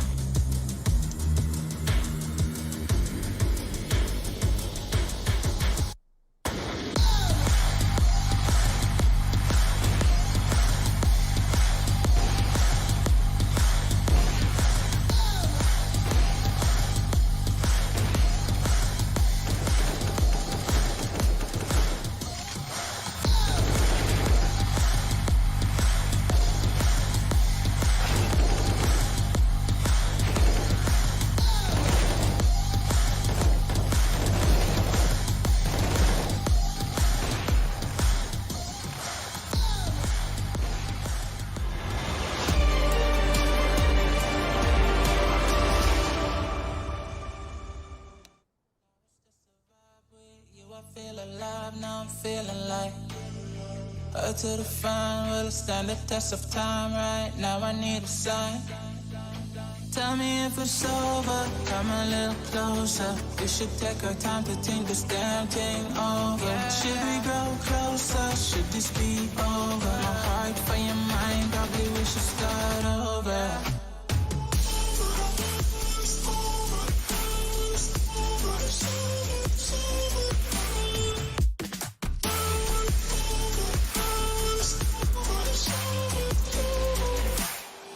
If it's over, am I your lover? Are we going solo?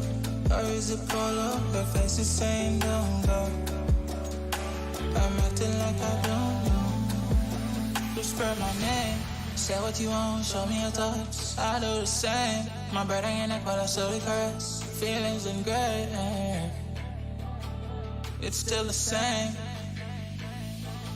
Tell me if it's over, come a little closer. We should take our time to think this damn thing over. Should we grow closer? Should this be over? My heart for your mind, probably we should start over.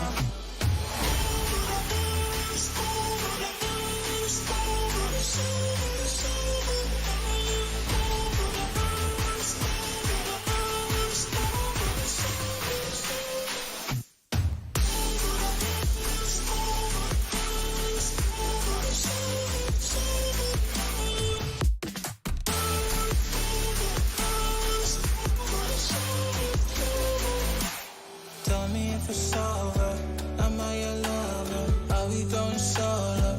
Or is it polo? Her face is saying don't go. I'm acting like I don't know. Tell me if it's over, come a little closer. We should take our time to think this damn thing over. Should we grow closer? Should this be over? My heart for your mind, probably we should start over.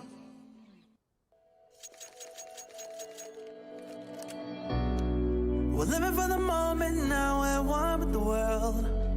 I can't lose this feeling I get. My heart's in the right place, and so is my soul, yeah.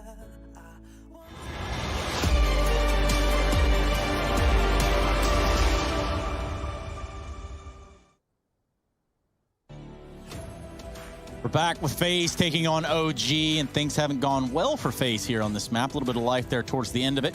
But the first half does go to OG. Now we look at this map at Dust 2, we think, well, what would they carry over into Mirage if we need to? And that's if FaZe drops this map. They did win the first one. Now we're going to see what they've got to offer here. Sort of a response. Now we've seen Brokey come alive with the AWP. We know what he's capable of. Rain having some flashes of brilliance towards the A side too, but right now they find themselves in a 3-round deficit at the Intel Extreme Masters. Gonna be a quick, long play here from FaZe. They're going out in numbers. 5 deep, bomb, everything. Kit and caboodle, Mantu with the mid push. Yeah, I like this vibe already for OG, right? Not falling for the trickery, not letting FaZe do what they want to do, and setting up flanks early into this half. Ali's getting spammed for 2 damage. Does peek with a flash and get 1, but here's that flank for Mantu that could be the killing blow. No, Cold is ready for it. That's a good reaction for FaZe, not falling for the treacherous ways of OG. Cross smokes are in, 2 players here, but blinded off is Alexi. And this is on the site as well. He's been spotted to FaZe double back. They don't want to walk into the 2-man setup, and MBK misses that timing on the mid spot, but he is also ready for B. And there before they are, Alexi coming in with a kit as well. And Olof keeping up the pressure in mid. Actually keeps MBK out of the site. It's only because he wants to retake and not die inside on his own versus 3. But Alexi B doesn't have a say in the matter. And with that kit picked up, OG might just have to retake a 2-on-4. Oh, man. This hasn't gone well for OG at all. 4-on-2. MBK on 9 HP. Not a whole lot to work with here.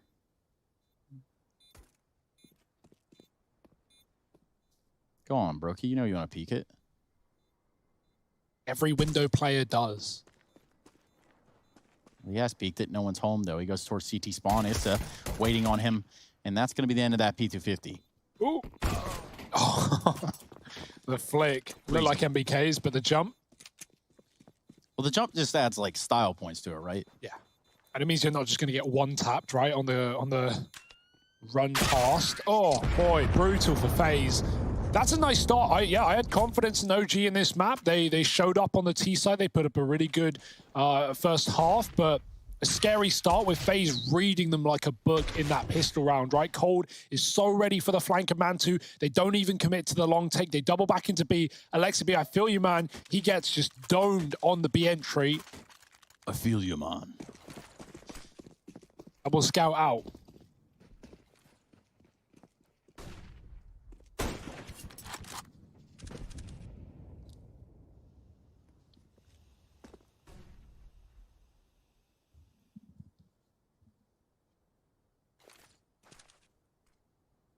Two scouts here for OG. Mantu and MBK donning those. Some upgraded pistols there to their left and right. Ooh. Nade lands on top of KRB, brings him down to 48 HP. Here's Mantu playing off Cat, takes a shot, falls off.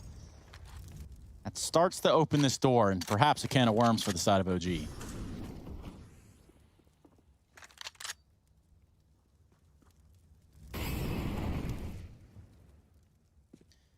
He's just bleeding down the time.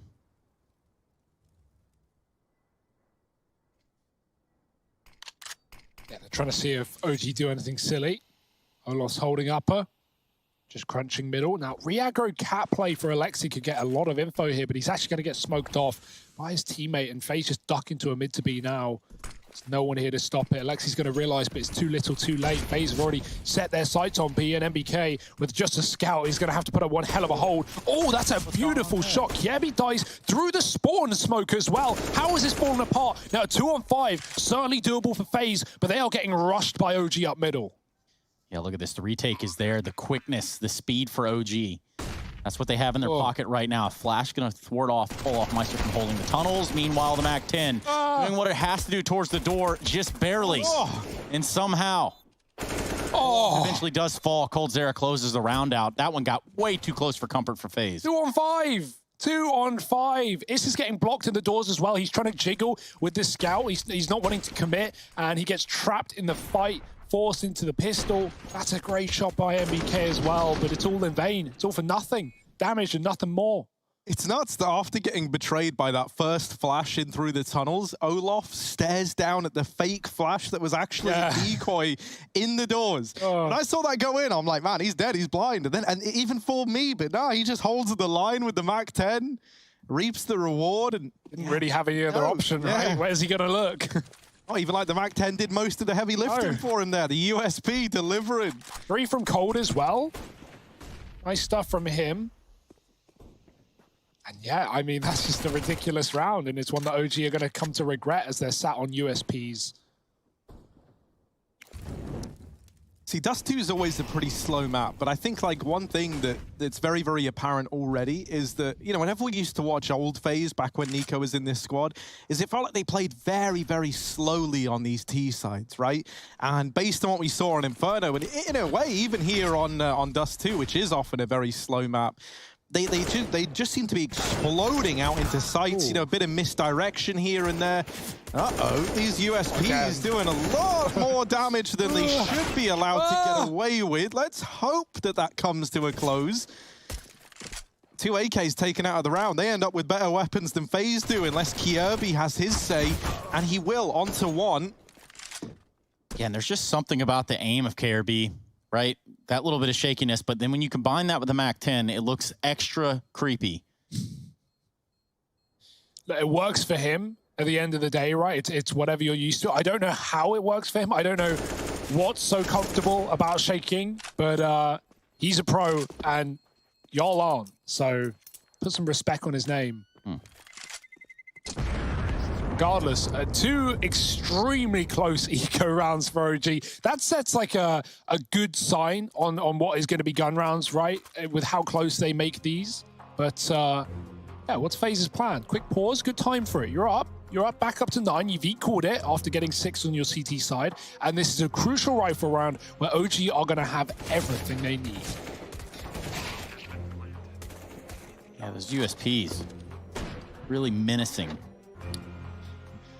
Yeah, the one thing that's always odd about those rounds, though, right, is like they almost seem like it's tempting fate for them to be close, because it's like OG, when they're only playing with USPs or P250s, they've got nothing to lose. And in that same vein, you're feeling extra confident, especially when like you're getting the bomb down, right? You're 5-on-5. Oh, there's USPs at Cat. Well, let's just go kill them, right? Let's just go fight that. And that's why those rounds can so often feel like they get out of hand, right? Because for OG, they don't care if you kill them or not, really. Like, you know, they were never in that round going, oh yeah, 5 USPs, this is it. This is how we do it. This is the golden ticket. You know, they know it's likely not a 1 round. So everyone's just kind of grouping up, playing together. And in that same vein, FaZe are very, very keen to fight, to take away man advantages. So often those rounds get a bit weird, right? And it's often not until it's gone on too long or it's gone too far that suddenly you go, maybe we should stop peeking them now. So let's see if they can carry that forward into this first rifle round. And this is the reason we're at a tech pause right here. Now we had a player timeout. Now these things happen, and when I say timed out, that's what I mean. You know, his internet died, and then ultimately you kind of need that to play the game. But we should be jumping back in here momentarily. And for OG, even, you know, conceding a few rounds there, losing a few rounds, if you're OG, you're feeling pretty good considering, you know, what you're able to net with those USPs. Think, okay, well, you know, if we can do it with USPs, we can certainly do it with rifles, I think. And that's what they're going to have in this round. Man 2 on an op, 1 AK, and an M4 on Valde.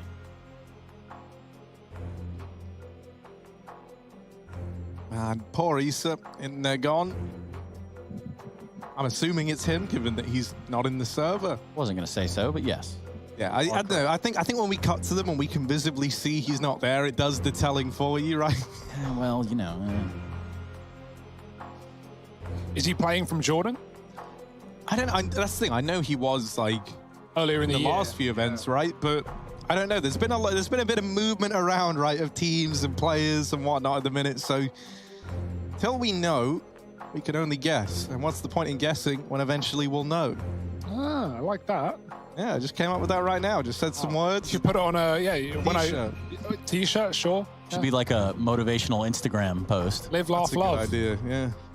Like you get some like vague picture of some skyline. Yeah, you put, me and Hugo, we're gonna start an anti-motivational Instagram page. Okay, give me something you got there. Let me hear some material from that page if you can. It's like, yeah, you could try and achieve your dreams, but we all die eventually. So, well, I'm uplifted. Wow, I am certainly uplifted now. Thank you so much, Harry, bringing 2020 back down to the gravity that it deserves. I think Hugo's one was like, all rivers lead to the ocean, drown yourself or something like that was another he came up with. There was a few. Well, you guys are... The scope for this, man, is just limitless, really. Like, well, we are almost ready to jump back into it. We're going to just breeze past and kind of look over all the action that's gone into this moment thus far. It's going to be a little less gloom and doom. A lot more doom. Yeah. Cold Zera showing that Deagle who's boss. Speaking of boss, that's Brokey. And look, I mean, the shot right there on Valde, right? It's his hand. It's actually just his hand. It's because he thought that Brokey was deeper in the car. He was deeper in the car, but that's the thing about making calls in this game. People can move. People have legs. And so, you know, reposition, always nice. Lieutenant Dan, ice cream. He ain't got no legs. RIP. Is MBK here, or is he back at his chair? He's been leaving a lot, man. He's got, I don't know, the washing on. He's an adult, you know, and like you got to handle things like that. Sometimes you got to get up a glass of water. You know, you got to have that. Hydra homies, stand up. Should be jumping back in here momentarily. Any second now, I can assure you that the game will carry on. And now I can't see Alexi B without seeing him reclining in his chair with his eyes closed. The poster in MBK's room looks like one of those like Facebook word searches where it's like the first 3 words you'll see is what your 2021 will be. You know those? You know what I'm talking about? What 3 words did you see, Hugo? OG, not a word, but an abbreviation, I guess. Winning, right? Maybe. Wow, your 2021 sounds like a riot, man. Yeah, you never know. Might be winning. You never know. Maybe. Something else in there. It's still up for question, right? 9-9. OG a map down, but this is their pick. And also, you know, okay, yeah, sucks this it drops, but it's nice that it's not Man2 for a change. We've spoken to him before. He's exclaimed that in London where he lives, he has awful internet. Very bad. And at times, like even using the face cam would lag him out. And you know, I often wonder, like, what's worse? No internet or bad internet? Oh, bad internet. I think bad internet, because at least when it's no internet, like you just concede, Accept right? it, Like, yeah, okay, I have no internet. Worse than trying. I'll find other things to do. But it's like refresh. When you have really bad internet, it's like, or spotty internet, where like sometimes it's all right and then others it's awful. That's the worst, because it's like, it's right there, man. You can almost feel the internet, but it's just out of your reach.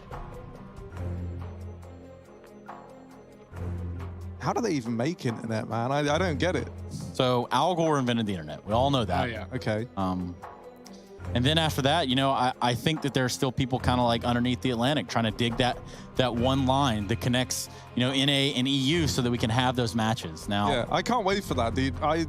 I'm really looking forward to it. Why don't we just build 2 really tall objects and then like just string it across the top? Yeah. Yeah, you know what?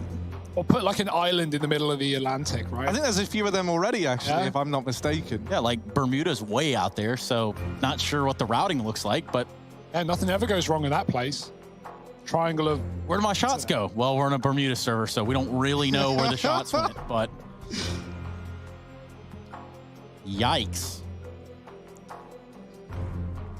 Quite the position to pause us in as well at 9-9. Yeah, it's tense, right? Because for OG, they've yet to field a gun round. They've had 2 very, very close ecos, but an eco is only an eco, right? And Harry already explained earlier the confidence that comes with a phase and the willingness to give that up. But now the action really does get tense because OG need to get on this board as soon as they possibly can. Otherwise, FaZe could be running away. And there it is, Issa reconnecting to the server. That's what you love to see. We'll be getting right back into the action, folks. Oh, Catch-up. So that's where he keeps going. It's a very good reason. It's actually like really wholesome. Lovely MVK, man. What a good end to the story. Petting his cat, having a good time. I mean, what else are you supposed to do on a pause? Yeah. Pet your cat, comb your cat's hair, feed your cat. Or, if you're like me, dogs are better than cats. So strong statement. Yeah, I can get behind that. Yeah, all right, good. I just want to make sure I wasn't alone on that one. Good grief. You know, all animals are pretty cool, but like dogs are just legit.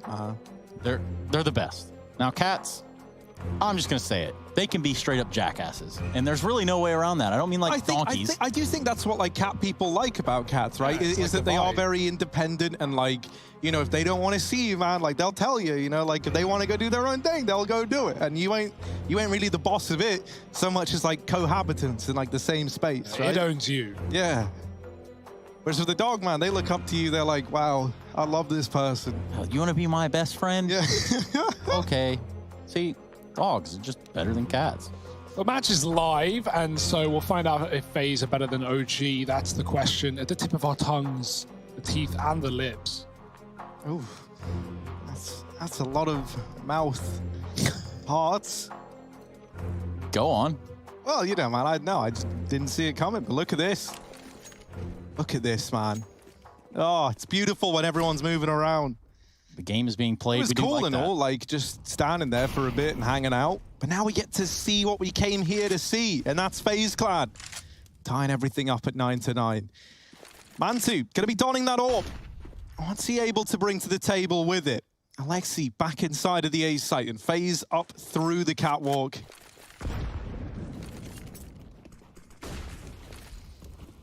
Yeah, they're dumping a bunch of utility here on Cat, just causing an absolute ruckus.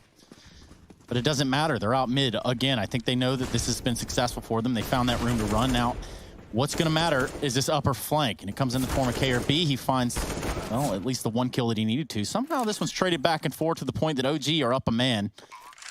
And with the bomb planted, they're most certainly going to go for it. Difficult retake, though. Alexi's low. The benefit is all that util available. And Mantu has the cross back. Player in the tunnels, not going to be needed. Kiebi likely left in a clutch here, unless Cold can put up all 3 as he is alone. Kiebi comes in from the tunnels. Molly in deep, 2 Molotovs. They find nothing, but that's at least info for OG. They know where to watch now. Flashing for Alexi. That clock is ticking. Mantu needs a quick shot. He's going to get killed in the back. Kiebi 2. Actually, Cold helped him out with another. Now Valde needs to get on that bomb. He has a kit, and he might have to stick, but it's a tap, and Kiebi's pretty much won the round from this point on. Valde did his best, but even if he stuck that bomb, Kiebi would be there in time. And so it's a round 1 for FaZe. A man down in the B bomb site. Yeah, FaZe back on track. They want to close this one out in 2. I'll just ask you guys. I'm going to pose the question out there. Pose it, rather. Yeah. You know, how are we feeling about FaZe now that we're seeing them across 2 maps?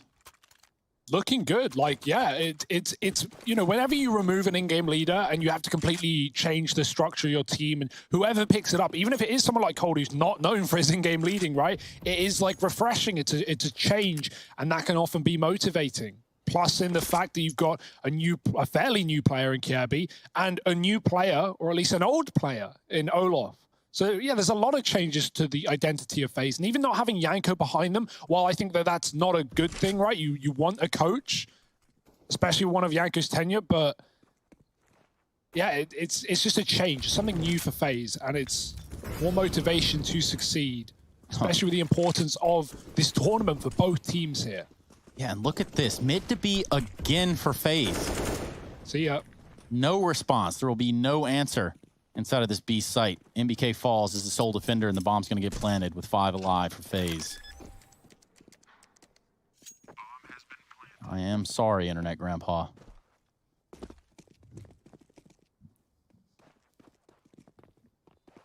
FaZe are going to go up to 11.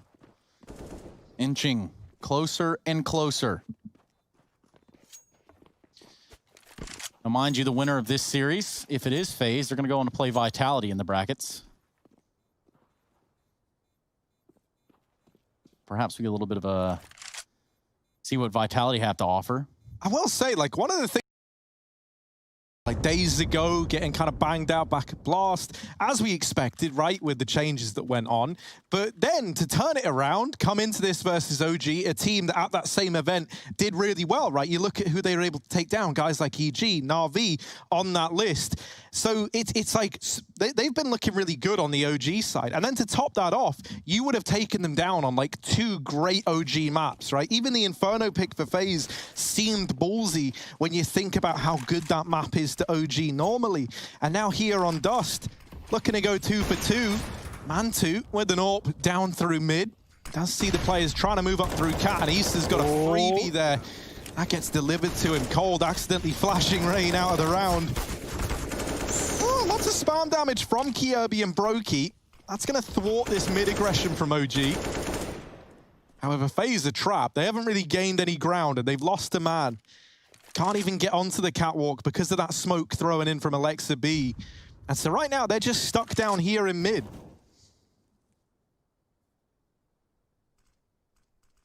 Yeah, that idea of a mid to B again, well, we're going to call an audible on that one. Rightfully so. It's worked out for him too many times now. Ooh, dear. That was not the Molotov. Yeah, he hit his head on the curve on that jump throw. Curve of the tunnel. And so it goes in on the left. That gives him a gap to go forward into the AWP. Mantu with a pick and a 5-on-3 for OG. It's a good situation to be in. It's all about not giving FaZe away back in at this point. Ducking down, tucking into your bomb sites. The bomb is alone up on catwalk. Doesn't want to go first. Waiting for that long split. Valde tucked at the corner. No support, but Mantu can come back on a whim. Right now, got a lot to do on catwalk. Broken flanked. Alexi's got that bomb, and now they make the cool watch long. Be ready, Valde, as the plays come through. Cold with a kill.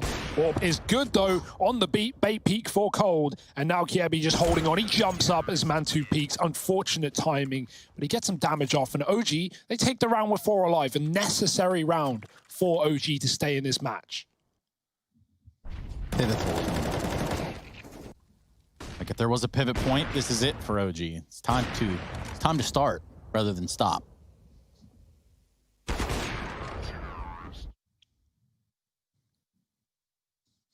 Yeah, Mantu hitting the ground running with the AWP, right? That's a good sign, maybe, of things to come. Brokey going to be donning his again. Over on the T side. Now, him getting the AWP came with a lack of head armor here to allow utility around it. And with M4 still in play on the other side, maybe that comes back to punish him. It's only a little minor detail, but it could make all the difference. Back to mid once again, and this time OG aren't so proactive in taking these fights and denying the cat control, so they don't have this information this time around, and they don't have any kills for it either. Instead, we've got Mantu with the AWP holding it from cat, and he does have support from Alexa B in CT if it's needed. And with how this is looking right now for FaZe, that might end up being the case, that they do need Alexa B here to help out. They're going to double nade the cat.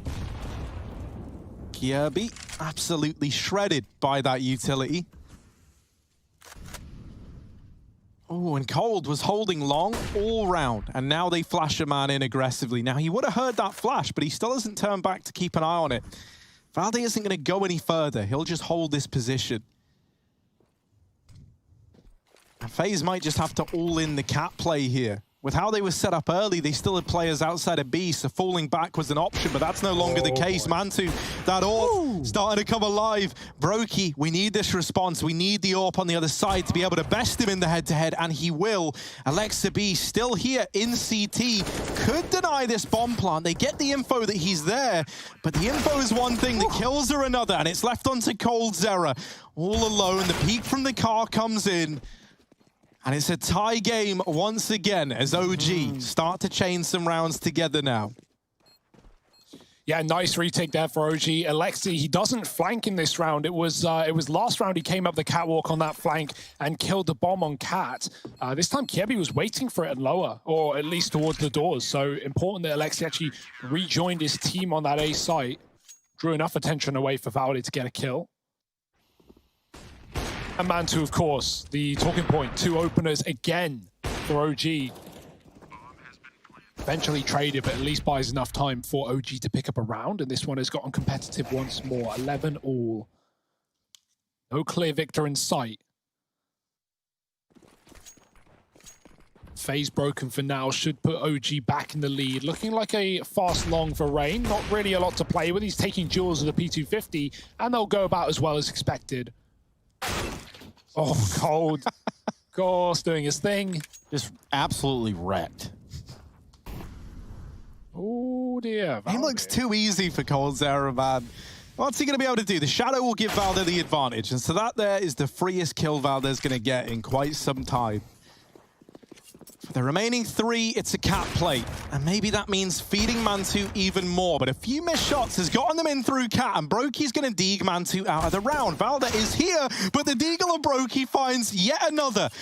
And so somehow these pistols have taken it from a 3-on-4 down to a 3v2 in the post plant. Brokey and his deagle, a bit of a menace now. Both players moving in through CT, and Brokey with the peek gives over a 2-on-2. Olaf spotted. They know Kiebi's here as well. They're trying to get up through the trenches. Into the site they go. And MBK with a double there to lock it in. OG, they will find 12. They get that back under control, but it's a damn good job from Brokey and coldzera to make that look even remotely competitive. Yeah. These ecos have been terrifying for both teams in this second half, right? From OG getting 4 kills in back-to-back rounds with pistols to start this half to right there and then. Almost the same story for FaZe, but almost doesn't cut it. A bomb plant allows a buy, and this has got to be the buy to keep the game going. OG up, only just. FaZe back in with the AWP on Brokey. Oh, that's a nice pick. Issa with a jump over the smoke. Gives just enough info to Brokey. FaZe are grouped in B. They could have hit it hard, but they got smoked off at the tunnel by MBK, and so they'll call a pause for now. But might end back up in that B bomb site as they know they killed one of the crossing players. Mantu flashed out of middle, got a run, doesn't take a shot. Now FaZe know they've pushed the AWP into the B bomb site as well. That might be tempting enough to go elsewhere. Neck and neck.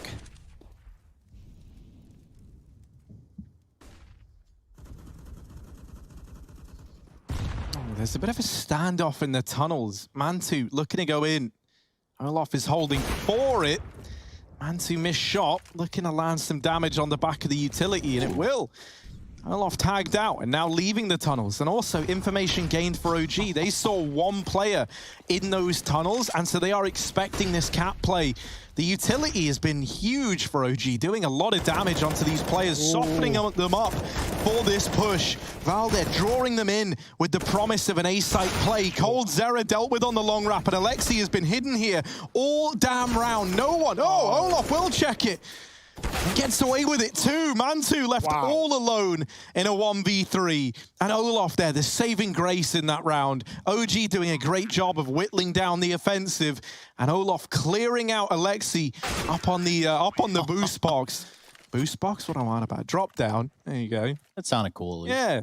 It was just all about the alliteration. You know, that's why I'm here. 12-12 though. FaZe tie this game up once again.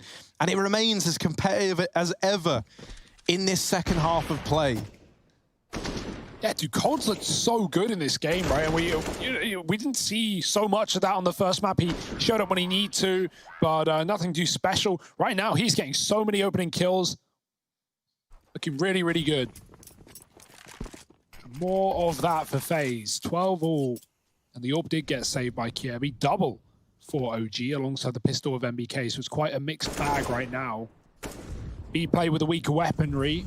2 playing tucked in.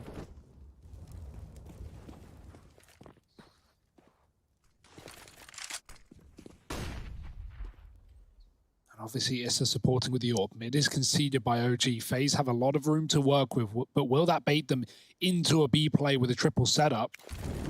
Even if it does, I still fancy FaZe's odds. It's just down to Issa with the AWP. He's the only man with real weaponry to work with, and that's a good start, but he's traded immediately. No time to back out. 2 players left in B. MBK spotted and dealt with as well with a blind spray. Alexi B goes through the door with a flash and finds a double as well, but he's been trapped in the window on either side. He darts out to safety to join his team, and that could be huge here in a retake with OG a man up. But FaZe have won this exact round before, and they're looking to do it again. Oh, Olaf going to try and run on by, and there's the lineup. Olaf Meister with the triple. Taking the lead for FaZe, 13 on the board now, and it might have felt like for a little while that these buys just kept coming through for OG, whatever was coming their way. And finally, that little bit of residual cash going to draw out to a close. They've got nothing left up against 13. Likely staring down the barrel of an eco here. And that's scary. That could be a 14th round on the board, nearly for free for FaZe. And it's a 5-man long push. Alexi with the flash to try and make it happen. Cold leaving the bomb outside of long doors. And he's really the only guy, other than Brokey, who could retrieve that easily. Brokey didn't see anyone cross mid, but OG did smoke it, just to give that illusion that they could have sent players this way. There's always a chance that this gets out of hand. They still haven't seen too many bodies at the A site. Rain with a tap, but there's the flash, and it's a damn good flash at that. Rain now fighting for his life. Overwhelming odds, but he is tapping them down, and that's it. The pistols laid to rest. FaZe get it back under control. They dodge what was looking a little bit scary, and they put 14 on the board. Yeah, for those pistols to have caused so much damage up to this point, you kind of thought, okay, maybe OG can do it again. Maybe they can tie it up, but yeah, that 14-12, that's the score line we have. FaZe want to close this out in 2. Rain loves eco kills. I mean, you can't blame the man. He's so good at tapping. Brokey at least comes in for support. Cold on a lot of these late long lurks. He was holding a very sweaty angle towards the car and just comes down to clean up in middle. 14-12. This could be FaZe 2-0ing right now with a new roster. Fast out long. Kiebi going to look to the corner. Not going to check it, though. And Alexi B's there. Valde spam on through the smoke, and that drew Kiebi in. Bomb is still left back in the doors. Cold is out and about. This is not a great position to be in right now. They could molly you into oblivion. Luckily, no utility on these 2 long players left, as most of it went in early. And OG doing what they need to do in a round like this. Just tucking in, not giving away anything. Playing 2 inside of B.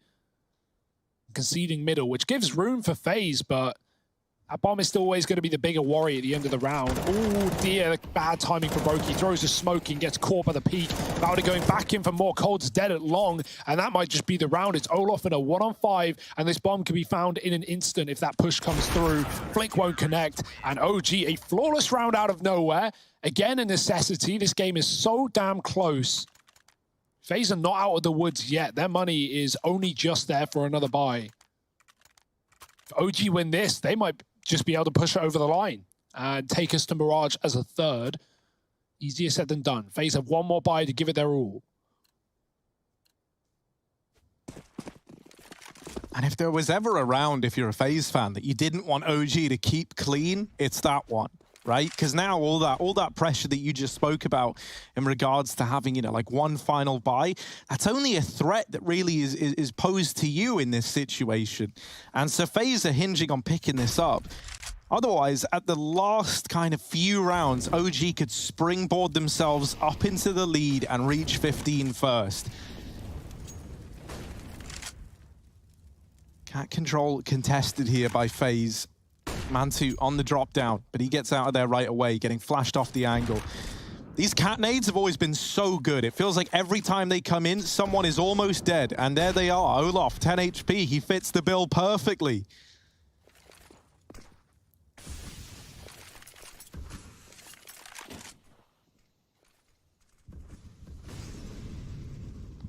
Do they double back? Oh, Olaf's so low. He ducks under the smoke.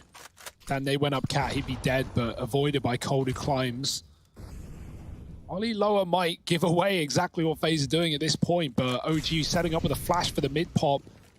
It's not really going to help at this point, only going to get them info as to where FaZe are not. Mantu with the knowledge, and he backs out along, giving them the A site for a retake. Alexi B wants to hold on, though. He could do so much here. They're not even considering it. Rain is above the smoke. Alexi with a free kill. Brokey trying to trade. Does get a tag, but very little damage. It's Kiebi off Catwalk that cleans that one up. And the late lurk for Olof. He's been waiting here so long. He's going to come in with a backstab. He could save this round in the post plant. Oh, it's a mess, but he gets it done. Second player trades. The retake is still happening. Valde picking up a player, but he's now all that stands. And Brokey has been so quick on this cross. He's going to hit this shot, not falling for the bait peak. And FaZe find 15 first.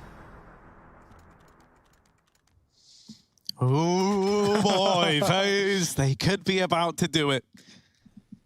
And at moments like this, I like to think back to round 1 of Inferno, where Trace, you really rubbed in me going for the FaZe pick here after OG won the pistol. And now, FaZe one away from getting this locked in. And it's like we all said, FaZe Clan have what it takes to jump back into this game. I mean, there was never, a doubt in my mind up to this point that there's a chance for FaZe to win the game. It's fine. Harry had to get a prediction right this event, and Congratulations, Harry. Okay. Yeah. Bottom prediction of the last two tournaments. Oh, it's not done yet. It might not even come true, right? That's done. the scary part. Mantu opening this up. Rain removed early. And FaZe now trying to close this out, a man down. 4 on 5 as Kiebi gets up through the catwalk. Rest of his team left behind down here in middle. Olaf's backed up for this molly this time. That's good. But still not, because he's not throwing it.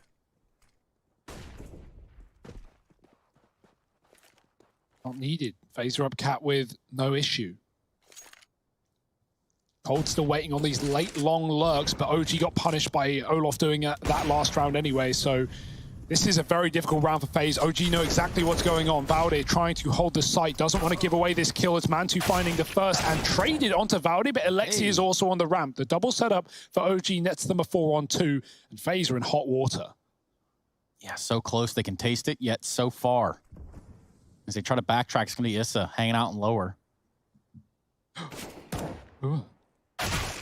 No, that's creepy. That was creepy, let's be honest. Happy Halloween. That's cursed, man. That's a cursed little video right there. Issa removed in the tunnels, and that's now opened up a potential B play. MBK is the only man left standing in B, but they've got nades out, and they run to their death. Cold left in the clutch. 10 seconds to try and get past these CT players, and he will. Bomb now down. Cold Zera needs the 30 bomb at least if he wants to win this game for FaZe. Bomb ticking away. Flash goes in. Cold dodges it. Both players in through the doors. Cold Zera with one. And Alexi so just close. Able to hold on. 14 for OG. Overtime on the cards. And a bomb plant there from Cold Zera at the very, very least. Locks in that extra money for FaZe, which is going to prove to be key here. Yeah. Because, like, look at it, right? They're going to have, what, 2 rifles and maybe, like, a Galil on Rain? That is really the best-case scenario for FaZe up against overtime now. Calling a B-rush here would be a bit of a mistake, but, like, if I'm OG, I'm still telling them to watch B. I'm still padding that bomb site in the first few seconds. It might be one of the slower approaches towards B. Actually, FaZe have the best B spawn they've had all half. Oh, that is awfully tempting, isn't it? That is very close. Alexi, though, big round for him to retake that one in the 2-on-1. Almost gives it away by trying to hunt down the planter, but escapes in time to trade his teammate. And leading by example, FaZe Clan, 15-14, one more. OT or a done deal on Dust 2. What do FaZe want to do? Look at this buy. A Mac, a Tech, 2 AKs and a Galil. I would not want to be in Cold Zera's shoes right now. He's having a great game. 30 frags. Let's see if he can lift them through it. Not going for the B-rush phase, taking things a lot more safe. Kevy's going to go through long with the flashes, very quick and good damage done, but there's a player at the corner again who does put him down. It's Valde. Olaf's going at a solo B play. MBK's tucked in the corner. That should be free for him, but Brokey with a jump shot in mid takes down Mantu. Issa's on a tons flank. How's he gotten here? And now he's behind enemy lines. Brokey gone, Rain trades, but that only baits him into what could be a B play, and OG are already scrambling to rotate. Pushing out on long is Valde, running right down middle, and he could catch them moving out of tons. He's heard the weapon drop as well. 2 players here, and the kill is in for Valde. Oh. It's left in a 2-on-2. And at this point, FaZe are reconsidering going B at all. That flank from long signals that there might be more to this B site than meets the eye. And they don't want to go rotating in just yet. They slow it right down now. Alexi, very, very low, and he's the rifled player in this one. It is just silence across the map. Neither team wants to be the first to make the wrong move. The game is well and truly afoot. It's Cole, Zera, and Rain. Cole with 30 kills to his name. Alexi close to the doors, trying to secure overtime. They look to go and throw this mid to B smoke in, but in through the catwalk, and that's info that Alexi is going to have, even though he doesn't hear anything. He doesn't see anything either. And so he is hot on their heels, flanking. Now he hears the footsteps. He knows that it's A. MBK's rotating in. Alexi fast onto Cat, has dealt with cold, leaving this all on Rain. Now that nade could spell the demise of Alexa B, and in fact it should. Doesn't though. Alexi dodges it, and Rain left in the clutch. If there ever was a time, it's gotta be now. There's the peak, but dinked by MBK at the first hurdle. And now getting pincered in through Cat as well. Both players in CT rather, and Rain. Oh, so damn close. But OG, they lock in overtime. They get 15. Wow. And we run that clock back again. We look to make it all happen in overtime. Do we head to Mirage, that third map? Or is FaZe going to be taking this in 2? You're going to have to join us in just a moment if you want to find out.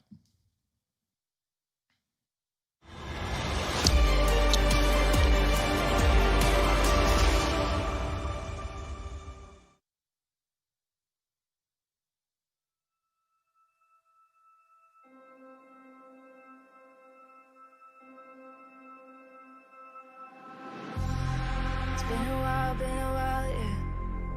Safe to say over a year. Still it feels like I saw you every day. Tired of hanging around the ones that always need an explanation. Don't need to every day. Explain myself, don't hold it against me if I'm somewhere else. Put all the masks that I had on the shelf. Wish I could stay, but it's bad for my head. Something's coming. I wanna lose everything I thought that I could never be. Build me up, needs my peace. Figured out about all the parts that made me. Used to feel like I belonged to a certain place or a town. Feeling safe, feeling sound when I'm still around. But there's something in the distance. I wanna know what it's like. Don't worry, I'm still with you all the time. Explain myself, don't hold it against me if I'm somewhere else. Put all the masks that I had on the shelf. Wish I could stay, but it's bad for my head. Something's coming. I wanna lose everything I thought that I could never be. Build me up, needs my peace. Figured out about all the parts that made me. Something's coming.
the Intel Extreme Masters. It's Beijing 2020, and guess what? We're online. Welcome back, everybody. We are ready to jump into the first overtime here, covered by us, and it's going to be OG and FaZe. OG held on to the very bitter end, but they did find themselves in OT, and that's what we'd like to see right there. Resilience showing from OG. The USPs have been lethal, but they're not the only thing. We start a clean slate right here. FaZe Clan having picked up that first map. Want to close it out in 2. Mirage if we don't. Whoa, Brokey. Opening tag onto MBK, the B anchor here. This is still AWPing as a secondary, and Mantu's pushed up on the catwalk for a first. Kill will go the way of OG. And they don't even know about Issa either. Kirby with the door smoke. Brokey comes down mid as well. Issa's still got a bit of a gap underneath it though. Usually players will jump up onto the Xbox, so shouldn't be a problem. OG, though, they got to deal with this mid-play. Brokey's going to pop Kirby through. Alexi B is here, blinded out, not going to shoot the balls, man. That is a scary one. But doesn't want to give away his position, get spammed, get cleared. Valde pushing long, but we know Cold's been there almost every round of this T side. So he doesn't want to give it up. Man advantage for OG. Again, just tucking into that B bomb site. And Alexi B, who's been great at either locking down mid to Bs or coming in on cat flanks, might be needed once again. Valde kills the long lurker, and he could even go through the smoke. I think he knows that as well, but might not want to make the move in a 5-on-3 like this. Pressure's on FaZe right now. Where will they go? Valde through the smoke and in the back. Yeah, this should end the round right here. Yeah. Right, Valde pincering in, lays it all to rest. And OG, they take the first in overtime. 16-15 now. 19, of course, is the magic number that we are looking for. You can tell by just that play alone from Valde that OG, you know, they know what's going on. They know how FaZe are playing things. It's pretty clear when FaZe are hitting B, and Alexi's got all that info mid. Valde's had to deal with Cold so many times. If FaZe haven't rushed long off of spawn with Kirby, they've often not gone there at all until the post plants. And so it's one of those long rushes. 3 players here, OG with the right numbers. And oh, great grenade. Valde obliterating Cold. He knows Rain's gotten through as well. They're tucked in the smoke. They're touching each other. But Brokey takes down Alexi for him. Valde's still here to deal with, but they flash him out and Mantu covers. Valde out of ammo, eventually dead. And Mantu's still up on the car. They want to avoid him for now. FaZe have actually come out pretty well in that engagement, considering OG had a triple long setup. That's such a terrible feeling when you run out of ammo like that. Just hopeless. 3-on-3 now. Oh, Molly won't matter. And so this is where, you know, I hope that Kirby still being outside of this B site is a sign of things to come for FaZe, right? There's a timing in which he could get into B with very little resistance. MBK is here, admittedly, but he's having a pivot between B and mid, and that could be a bit of a vulnerability for OG. Kirby's going. Kirby is creeping in. And even if he gets a kill, right, that's going to throw this entire CT setup into disarray. There it is, Kirby with the one tap. And he's will tag him in response. The B site now locked down, but these rotations are already coming in, and Kirby has got to hold out for a very long time. Mantu's even holding the cross, but he falls as he takes the shot. That's not the danger dealt with entirely, though. He's now down here in the tunnels, and with 20 seconds left, you don't have time for a prolonged gunfight here. You've got to run by. You've got places to be, and it is that B site, so thankfully Mantu's missed another, and that lets them get across. Issa is here at the double doors, and one final chance to deny this bomb getting by, but he's not able to do it. Olaf gets that bomb down. Mantu moving in, and Brokey holds the line. FaZe onto 16 as they tie this up once again. Great moves by FaZe, but it just comes down to missed shots, right? That's all of it at the end of the day. Mantu, he was given 2 perfect opportunities to shut down that round,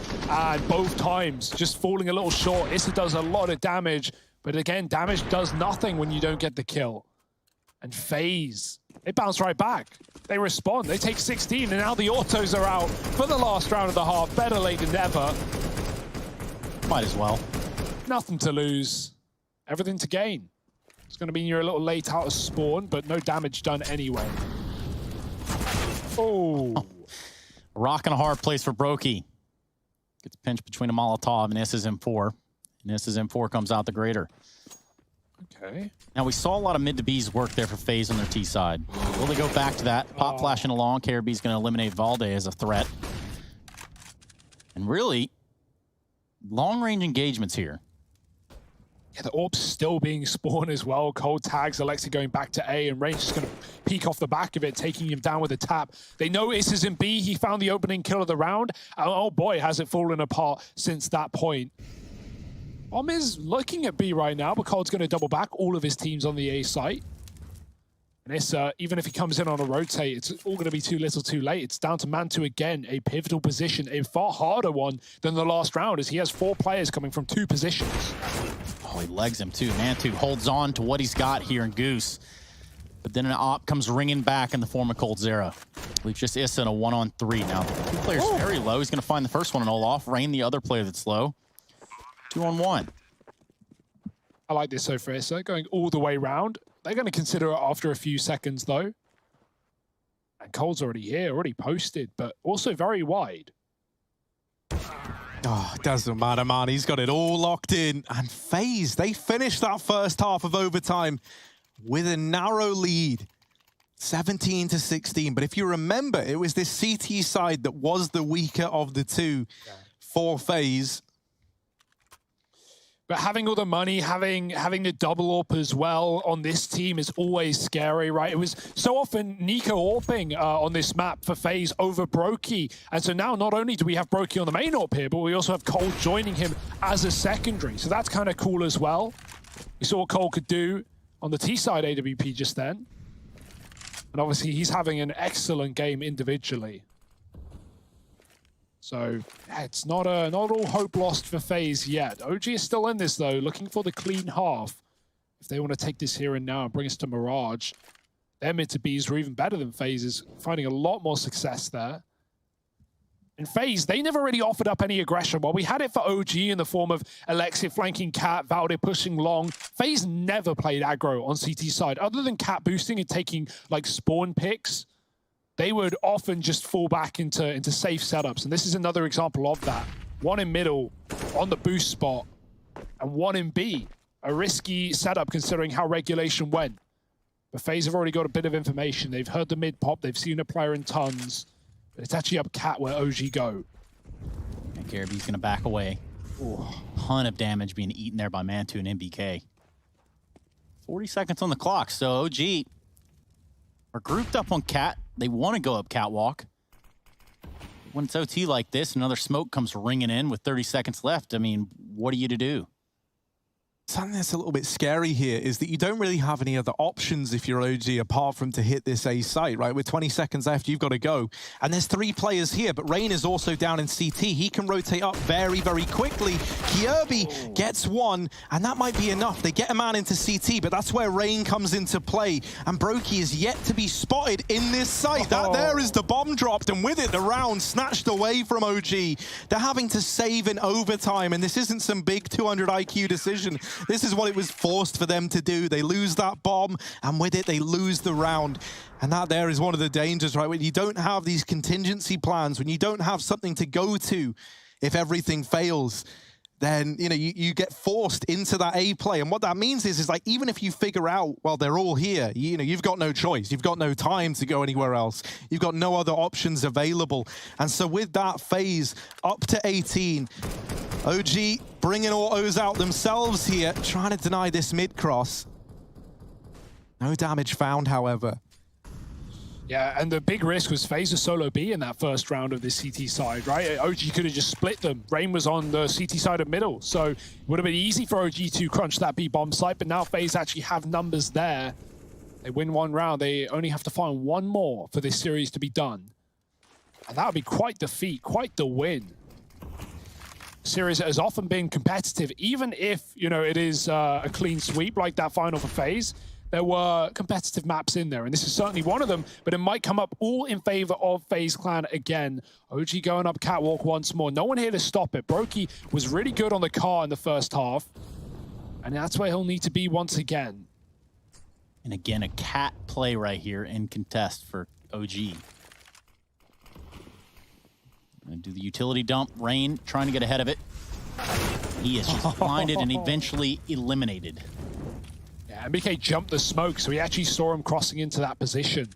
Flash certainly helps as well. Brokey, there's a shot. Looking for one more before he backs out of it. There it is. Beautiful stuff for Brokey. A third would mean Mantu's ready, and a player's crossed past him. He doesn't know. Alexibi gets that kill, which allows for the bomb plant, and now a retake for the series here for FaZe. Issa's position could prove to be very, very valuable, though no one's even considering it, and Sekirby walks to his demise. Issa flashing himself back in for the repeat, but Olof out through long does get the better of him. They at least now know about Olof's long position, something that might have been discounted otherwise, and so that there is at least something for EG to work with as they try and long this out to another overtime. Olof closing the distance, Mantu fixated on him, and Cold out through CT.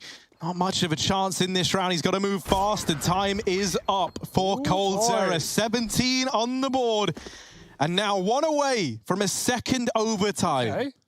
Yeah, it's very, very, very possible. You're seeing a little bit of steam right here rising off of OG. Yeah, these are getting to be some pretty tight rounds, too. Yeah, and that was, again, like opening kills for FaZe. Brokey shutting it down with the AWP. OG get it done in the post plant. Very close stuff. How are FaZe going to react towards B now as they lent into it in the previous round, and they might need to do so again. 2 there. OG sent 3 in the tunnels early, long flashes, but what info will FaZe get from that? Because no one's committed behind it. Olaf spammed the corner smoke, but he's still going to back up. FaZe don't know if anyone's out long, and they've just got to guess. That's going to leave only one player at B as Cold meanders over towards middle. And the longer the time goes on, the more FaZe think long is clear, and they're even going to try and flash Olaf back into it to figure that one out for good. That should allow Cold to back up into the B bomb site. He's going to be needed. Mid to B smoke is out, and 4 players crunching from upper tunnels just get smoked off. Bad timing for OG as FaZe get more and more information on this A site.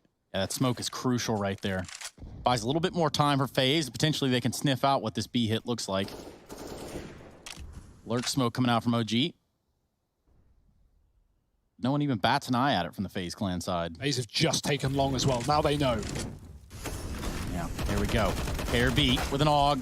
Deeply entrenched. Valdi's going to eliminate him, and the crossover into the B site is going to start to happen. coldzera trying to make a play, trying to keep this one honest. Yeah, a dangerous game, but I respect that for Cold, right? If you get 2 there, you maybe set FaZe up for the round win. Now it's slipping through their fingers. Double overtime looming. Mantu gets mollied out, but they respond with one of their own, and Brokey hits the shot. What a legend. Okay, there's still a chance after all. Yeah, they got flashes on Olaf and Rain. Rain's going to try and set them up to get them in with this flash. Olaf nading the car, but this time MBK is not there. There's the flash, but Rain doesn't get in on the back of it, and piece by piece it's fallen apart. Brokey left up alone, and Valde puts him in the grave. We're heading to a double overtime affair. 18 all as we run this back one more time. Yeah, and potentially even more times after that. And maybe even a third map, who knows? OG are fighting tooth and nail to get there, to get to Mirage. This is their pick in the series, and it is going the distance, and then some. It's our opening game in Beijing, at least for us, so I like what we got. Take it. Yeah. FaZe can put a stop here. They're going to meet up with Vitality in the brackets. They've got to get through OG first. From one Frenchman to many, many more. Fast that long for OG. Not taking that spawn play, but they do come out with no one here for FaZe, who have aggro Cat on Brokey. And already looking at aggressing mid. Rain's going to go for it. Alexi's holding from the spawn side, though. This is a nice off position that Rain might not expect. Mantu's posted in the pit, but FaZe don't want to give away any picks there. They're actually going to smoke out to look like they could swing to scare OG off. It's not going to do much apart from make OG stop in their tracks. At this point, FaZe know it's a long take. It's all on Rain's timing. With OG not moving up, neither will Rain. He doesn't want to be the guy giving away this opening kill in the first few seconds. He'd rather wait. Alexibi did this before in regulation, but Rain is here to deal with it. Oh, does he hear the footsteps? And Nate goes out. Rain swings and clears, and now he knows that Xbox smoke that did miss, by the way, is all a ruse. It's down to the long take, and FaZe are all here. Yeah, Rain with a really smart play there. He just hangs tight. And that's going to be plenty for FaZe to work with on their hold. This is crossed over. Molotov on the ramp. Almost a double there for coldzera. They lined up for him. Valde finds him amidst the fight and frenzy. But a double stack over here on quad. Now, Olaf tucked in tight. They're going to let Rain fight it off. But you know what? Olaf you might not even be necessary at this point. It's just Mantu at long, 4-on-1, and he's going to get eradicated as well. 19-18, that elusive round for FaZe Clan. Well, they find it. Just an OT number 2. Yeah, they can save that double Gandalf for later, I guess. And yeah, that's beautiful from Rain, right? If he goes aggro there, he goes early. Despite his great position, it would have been Alexibi's kill likely. And then OG can make the decision, okay, do we want to walk into this A stack like late in the round, or do we want to double back through spawn to B? Very common. But no, Rain wins that fight out. All the info's there for FaZe. They can spam the smoke. Talking of which, Mantu finding Cold to start. That's a good pick. Look at the 3 going towards tunnels for OG. They might just run right in. Brokey is here with the AWP at least to try and get it back under control, but MBK has already crossed into the site, and that bomb is moving in as well. Valder with a late lurk in through Catwalk to try and slip the knife in the back of FaZe. Rain gets ahead of it, just runs through the smokes, and the rest of the team are coming in to join it. Now, they don't know about MBK, who will get away with one. He tries to clear out Rain as well, and he will. That is a round-saving play from MBK. Kirby left all alone, but he's on a wrap of his own. In through the tunnels, looking to make this B-site home. Flash goes in, MBK out. And now Valder and Mantu left up alive. OG in a 2-on-1. They get the bomb, they've got the B-site. And they know that this tunnels wrap is coming in. Mantu remembers someone has to plant. And that's going to be him. He'll grab that bomb. Kirby in through mid now. They definitely heard him run back. Oh, yeah, they get the info right now. They definitely know, right? If the footsteps weren't enough, there it is. There's the confirmation. Kirby smoking in for the push. But up against Mantu and Valder, that is quite the terrifying twosome to be up against. Kirby with the opener. Now just Mantu left to beat. Time looking to escape him here. Kirby moving in, back of the site. Oh, Kirby with the triple. 1v3 to close that round out for FaZe. Defuse comes in, and he puts 20 on the board. OG, they are going to be kicking themselves. Kirby with a stellar clutch. That was so good. But the funniest part about that is it could have been even easier for Kirby. On the tunnels flank, no one was considering it. He may have got that one free kill there, but he had 2 offered up, both with their backs turned, but he flashed himself in. Could have been a free double, but nonetheless, not even a problem, not an issue. FaZe keep it going. And that is a hell of a round to lose after MBK puts up such a stellar defense. Again, Cold killed on the cross, same as last round. Mantu through the smoke. That is just so great. How has he done that back-to-back rounds? You killed the best player, at least off the scoreboard right now for FaZe.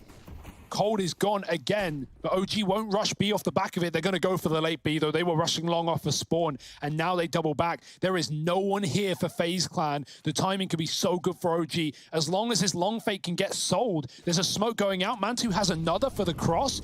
That first one will miss a little bit, leaving a big gap, but Mantu will patch it up, and at this point, FaZe have no info towards that B bomb site. They're still scared of these long smokes. And look at Valde just creeping on over. Rain. It's going to be a 4-on-1 here. Rain's about to catch him right in the act, though. Here we go. Peeks from lower, has a shot on MBK, takes him 2 bursts, but he gets it. And now that's some information. Brokey aligning for the shots. He's going to go ahead and take a fight inside of the site. Rain going to continue to aggress, and he's doing everything that he has to do. He gets the job done inside of the tunnels. Now just Issa and Mantu. Issa already inside of the site, Mantu in top of middle. Roll off a little ambitious of a run there. Ooh. Ah! Yeah, my God. The Run! shots on Mantu. He jumped. He jumped. Well, he's still got the bomb down at least during all that, right? While they're hunting Mantu out of the round. But now he's got to find a 1v3 of his own. Up in the window, trying to take the fight early, and there's Issa with the opener. Brokey was tagged earlier by Mantu, and they've got no utility outside of the Molotov. Issa with the flick, and another man in the doors. He need all 4, and he just might get it. Already slipping in is Rain, but Issa delivering 19 at the end of the first half of OT. And man, Issa, he's like a mirror, man. He really is. You know, back on Inferno, he aced in the round following Brokey's, right? Responded with one of his own to try and save the day for OG, if you remember. Just then, a 1v3 to put that round on the board for OG. Moments after Kirby 1v3'd them in the round prior. That is absolutely unreal. Maybe it gives OG a fighting chance here. And after Rain, the absolute king, goes back in through lower with no info. He looked like he wanted to flank long again. OG had already set up inside of B. He sets his team up for that round and still gets stolen away by Issa. This is a great game right now. FaZe with autos in the first round of OT. I was gonna say, because it looked like a FaZe round, that they were about to clean sweep CT side. They were about to go 3-0 up on the half that has been difficult for them. This should have been their game, coming right into the T half. But now they've got to fight just that little bit more. Just that one extra round. They need 2 out of the next 3. Yeah, Mantu dropping a response Molotov there. And for OG, this is it. Mantu holding on. 30. Keeps netting himself some kills, and they're going to have to put a smoke down to put a stop to the aggression here from FaZe. 5-on-4 still. Oh boy, on a knife's edge right now. Alexi's re-aggressing cat side. Does he want to hang around in the smoke? He's been punished for that before. He's going to throw a molly down, stalling FaZe out. Lots of util coming in though. Oh, more damage. There's another nade and the spray. Oh, Alexi and Valde combined for all the kills. And Brokey's trapped on 4 health. He's gone as well. It's all on cold, late to the party. And OG, they're going to blow him out of the round. Issa gets him from mid, and that's 20 all. Oh boy, I have no idea where this game is going. Down to the wire, that's for sure. Yeah. So what's the answer going to be for FaZe? Now, like we were saying, like we saw, mid to B is working pretty well for them there in their T side in regulation. Will they revert back to it? Get bottled up on catwalk.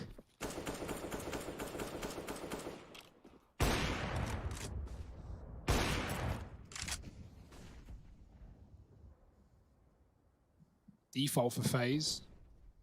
Back to what worked in the second half all that time ago. Once he gets tagged up cat to a nade, we'll have one of his own right back down, but nothing too significant. Cold holding long. That battle between him and Valde has been so interesting all half long. That's a great nade from mid. Even more damage the way of FaZe. And oh, it's just wave after wave of utility. No angle is safe. No person is safe. Run boost up on Cat's side. And 2, flicking back in. Rain only showing his head, but that might be enough for Mantu to make him dead. The smoke's on the Molotov, and Alexi jumps up to take Kievi out of the action. Valde finding Rain as well. There's a late long lug, but it needs to be earlier. It needs to be quicker as everyone is falling. Mantu finds that kill, and now it's all on Olof. 1-on-5, low HP, bomb at his feet, but not much hope. Ace there to lock it in, and it's OG. Okay. Now, 1 away from getting this locked in. Yeah, and it's like we said in the pregame, we said in the matchup, you know, in the description, it even says it right there as you click the link that picking OG right here might have been the play. Now, I regret nothing more than restarting this prediction battle when FaZe were 15-13 up, of course. Oh, it's not done yet, boys. Yeah. Are we going to get another OT? I hope we do, man. I hope this is the game that never ends. It's a war of attrition right now. Who can last the longest on Dust 2? Ooh. Right now, OG are making a damn good case. They've lent heavily into a B play in this round on the OG side. They've got 2 here, and they did have Alexa B complementing this B hole with a bit of mid support, but he's since backed away. So the early read that this could have been beat, OG now deciding against it, going back into this more standard setup. Think back to that 4-on-1 on the CT side that FaZe bottle against Issa. This could have at least been the guarantee of a 3rd overtime. Instead, they're looking at a likely, not a likely, but a possible loss in the second map. This was theirs for the taking. This was a shoo-in. Not anymore, no longer, as OG sit just 5 kills away from Mirage. Look at FaZe just bleeding out the utility here. Double nades on catwalk, there's no one home. Missed opportunity. He's gonna dump a smoke off here on the catwalk side. Ooh. Land on the rail. Now, what is FaZe gonna do? We're gonna see a mid to B here. Looks like it. Rain out quick. No mid to B smokes down. It would have been just an early warning system. Issa pops the flash over, tries to back away. Rain having gone in first, and now the spray from Issa. Everything that you could have asked for there. K or B and coldzera left to their own device, and a Well, it would have been a 1-on-3. Now it's just gone the way of OG. Ladies and gentlemen, they pick up the map. We go to Mirage. If you picked OG, you're probably feeling pretty damn good right now. Harry, on the other hand, never looked worse. We're going to go to a break. We're going to come back, and we're going to discuss this whole thing. Break it down Barney style for all you cool cats and dogs out there. This is the Intel Extreme Masters.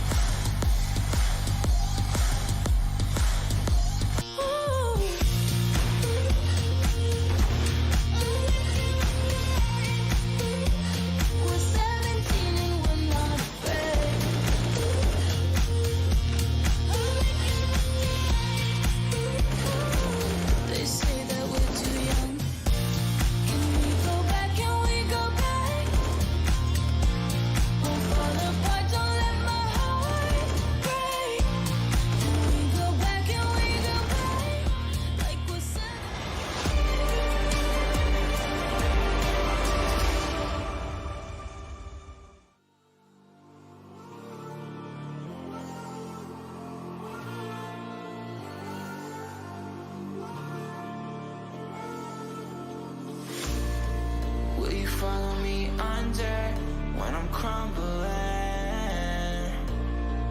Every night I wonder, will it ever end? Sometimes I can barely breathe here. Sometimes I don't want to be here. Sometimes I don't want to be here.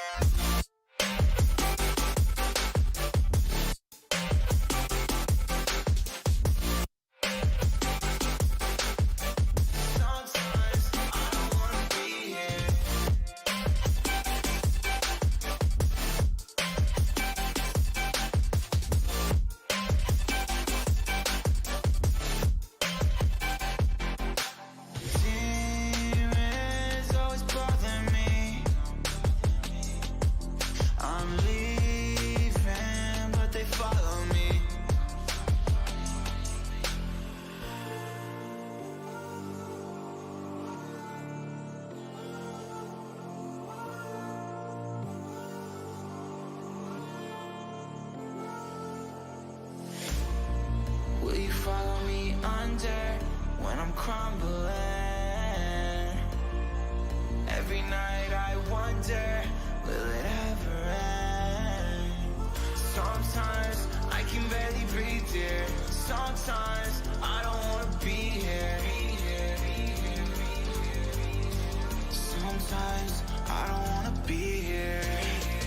Will you follow me under? Sometimes I don't want to be here. Sometimes I don't want to be here.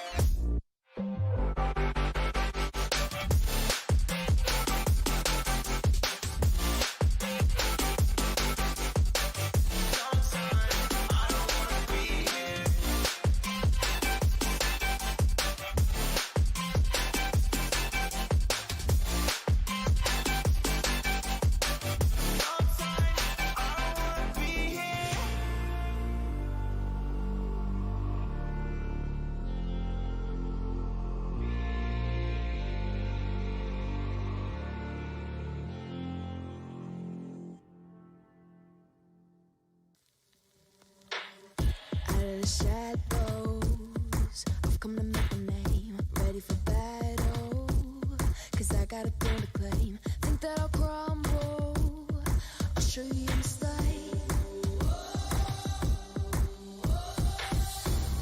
Where you see me coming, better run for cover.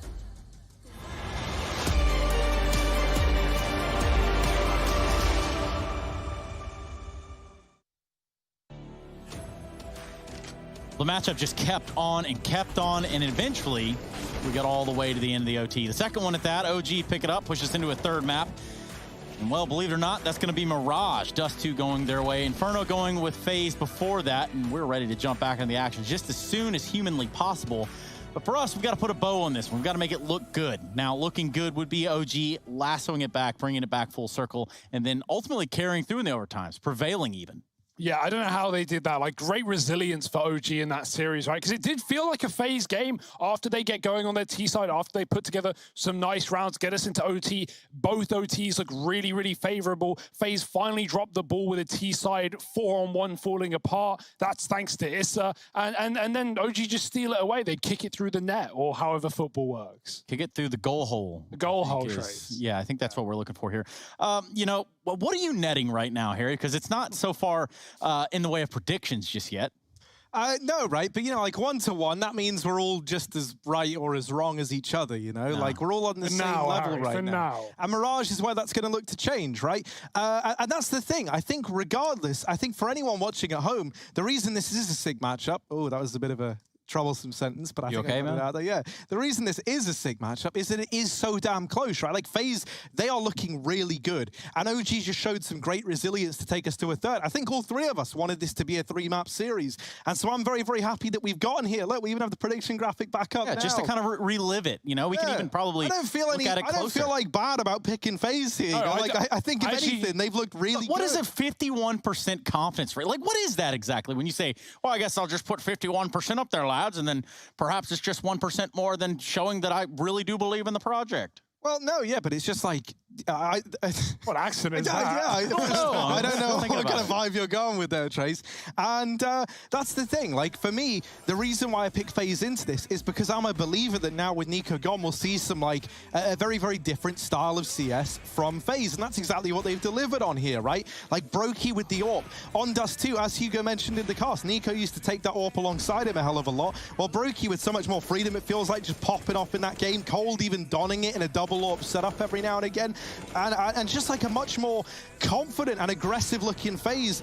That's why I picked into them. And on top of that, the fact that OG, they're no strangers to having like kind of up and down performances, right? And sometimes losing to teams that they should, in theory, win against. And so that's why I've lent in favor of FaZe here. And I don't feel disappointed with that. I think this has been a great series from both teams. And I can't wait to see what Mirage has to offer. And while your confidence was 51%, I mean, I think that this is just kind of building into a testament into believing in the FaZe project going forward. I don't see any, like, you know, real downsides to what we're seeing right here, albeit I'm sure there's going to be some heavy critiques to come in. Yeah, I really wonder about the long-term plan, right? Like, maybe FaZe are feeling it out and going, well, let's see how these tournaments go, and then depending on that, we can decide on what we want to do. But, you know, questions like, is Olaf staying, rather? Are they going to try and get an in-game leader? Is this the 5 they want to stick with? Things like that. Maybe it is dependent on results. And right now, the results, at least in this best of 3, look pretty good. Obviously, sucks to lose a game like that, but FaZe have shown up so far in this series. Talk about AWPs though, Harry and Brokey. While he did look good, I want to mention Mantu, man. He goes from 4 AWP kills in a 26-round game on Inferno to 30-plus frags, many of them being crucial AWP kills, and especially in OT, back-to-back rounds on that T side, picking Cold Zero through the mid doors. Like that won the game there for OG. So yeah, Mantu showed up in a big way here. Yeah, and on the other side, we have Brokey and what he's done with his AWP, Harry. Yeah, I mean, it's like neck and neck between the two of them, right? And that feels like what the turning point is for OG, is the fact that now we have that AWPing presence that wasn't that available on Inferno, as you highlighted there, Hugo. On top of that, right, Issa definitely deserves some credit for winning that crucial 1v3. Yep. He's had a lot of moments like that where you need someone to step up on the side of OG, and Issa is often the man to do it. Even if you think back to Inferno, where he gets that ace to just about try and save the day, which obviously it didn't, but still, like, he's looking really, really good. And so these key players coming alive is keeping OG afloat. OG. Yeah, I keep doing it, man. Whole lot of G's, and they're all moving in silence like lasagna. Yeah, there we go. Okay, we're going to go to a break. We're going to come back. We have Mirage coming your way, everybody. You don't want to move. You don't want to miss it. This will be the conclusion of the series. I can guarantee that much.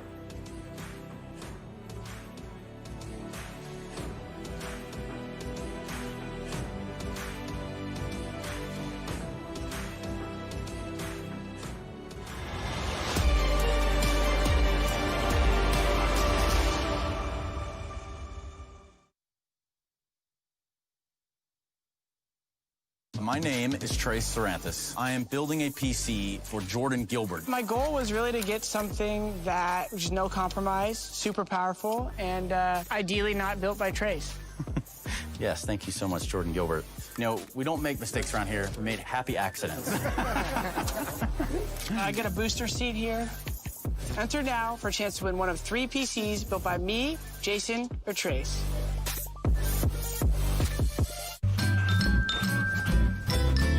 You ready? Huh? Hey, he's a good boy, huh? You ready? Huh?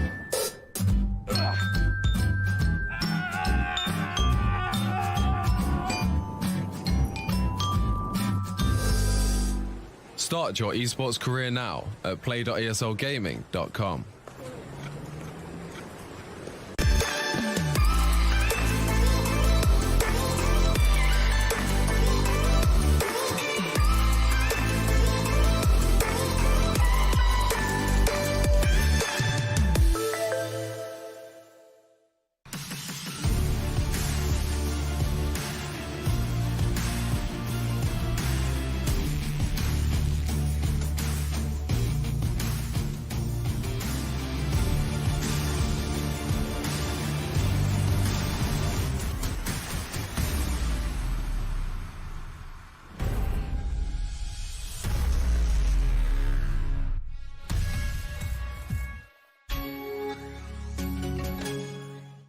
Come on.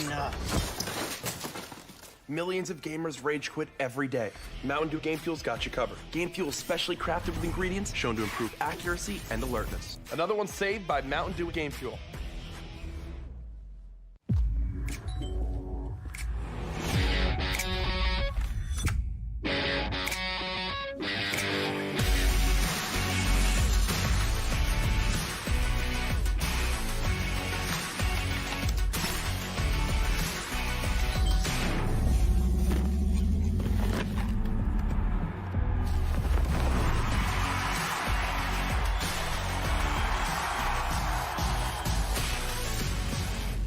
Your favorites will play soon. You hope for the win. Excited about the game. But something has changed. You start to doubt. Will they pull it off? Or will they drift away? You pull yourself together because you're sure they're revved up to win. You know they've prepared. They've picked the right course. And even when there's no chances, you believe they will win. GG Bet. Be excited.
Somebody take me out. I've been a bad man, so full of fear and doubt. I'm burning up again. Don't make me crawl on top my broken hand. So who am I to call? I leave a message then. I already know what it's like to let you go.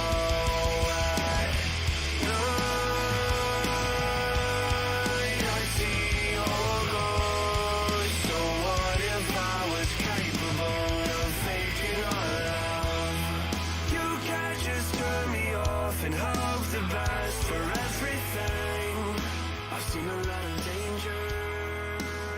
Intel Extreme Masters is brought to you in part by Intel, Acer Predator, Mountain Dew Game Fuel, DHL, and GG Bet.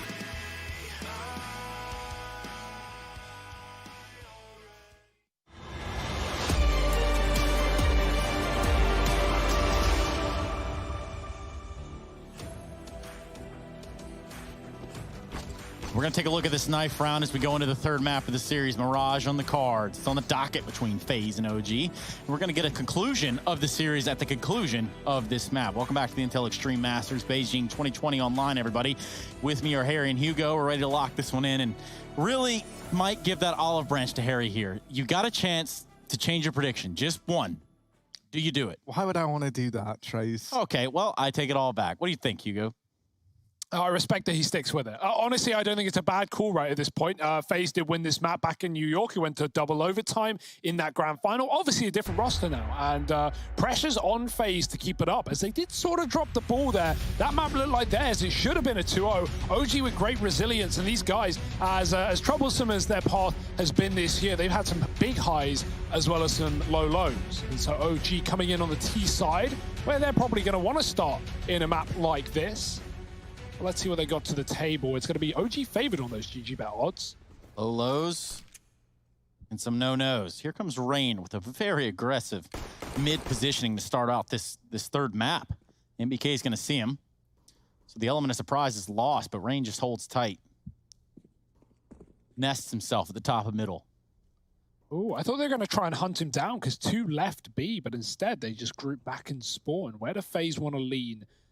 3 on that B bomb side right now, if you're counting Rain. Now, they're playing retake on A, but Olaf has the kit on the B bomb site, so that's fine for FaZe. They can afford to do this. OG setting up for a full execute. Alexi B, what's he throwing in? He's got a smoke and a flash. That's going to be the top con smoke. I like this play.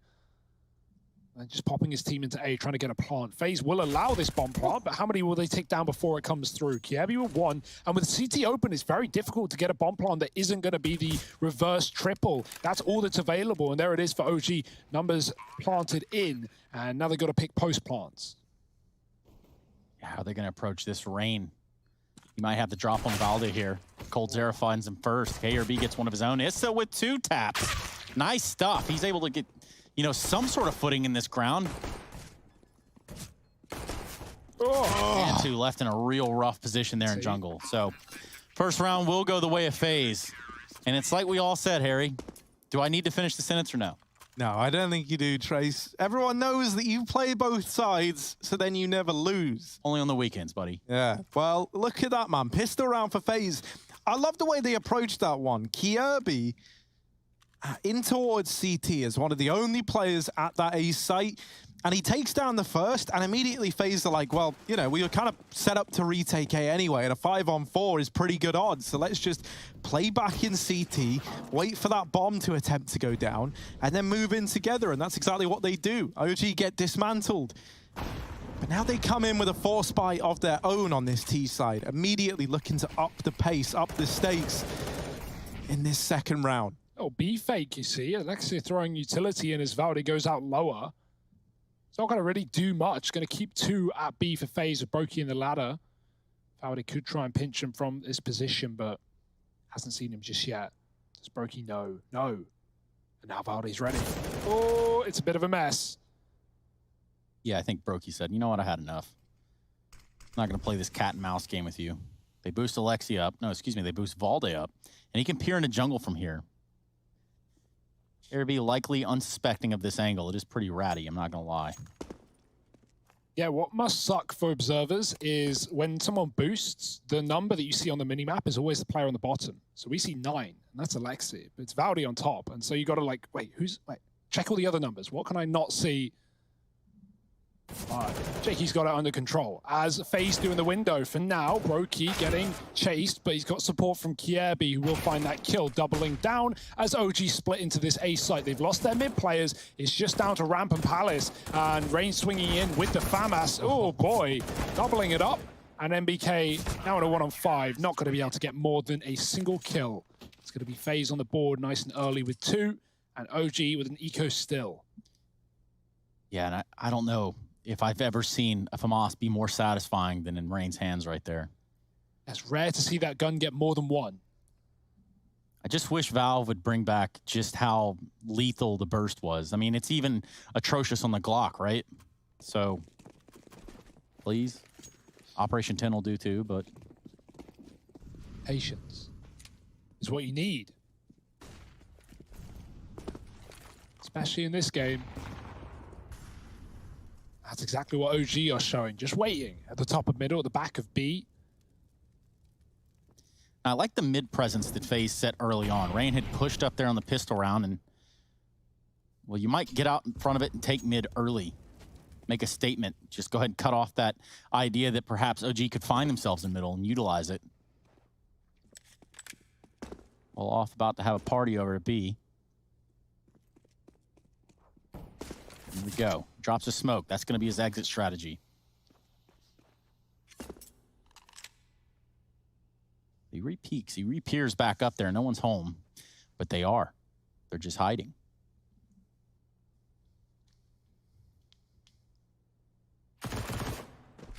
And there's the info for Olaf. That's going to be the rotations back in now for Cold to help him out. And they should get mopped up. There was like a timing where maybe the pistols could have gotten a little bit close, a little too close for comfort. But thanks to Olaf getting the information early, it rotates to there on time. 3-0 for FaZe. And now we've got that buy round coming in for OG. AK's out. Could even see the AWP on Mantu. And he would have armor behind it as well. So that's nice to see. That gets bought out right away. Brokey donning his as well over on the CT side. So when this rifle round comes in, we immediately get to see that AWP head-to-head.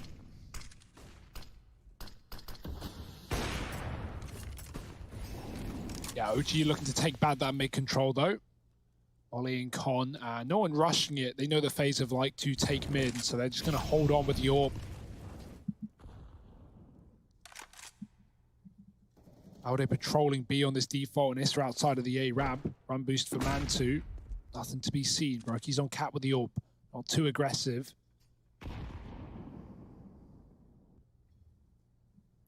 Rain, very good position for either retaking A from behind or coming in on a flank, but he's not rushing. He's not moving too aggro, and that's good because this is still waiting in spawn with a bomb, keeping his eyes on things.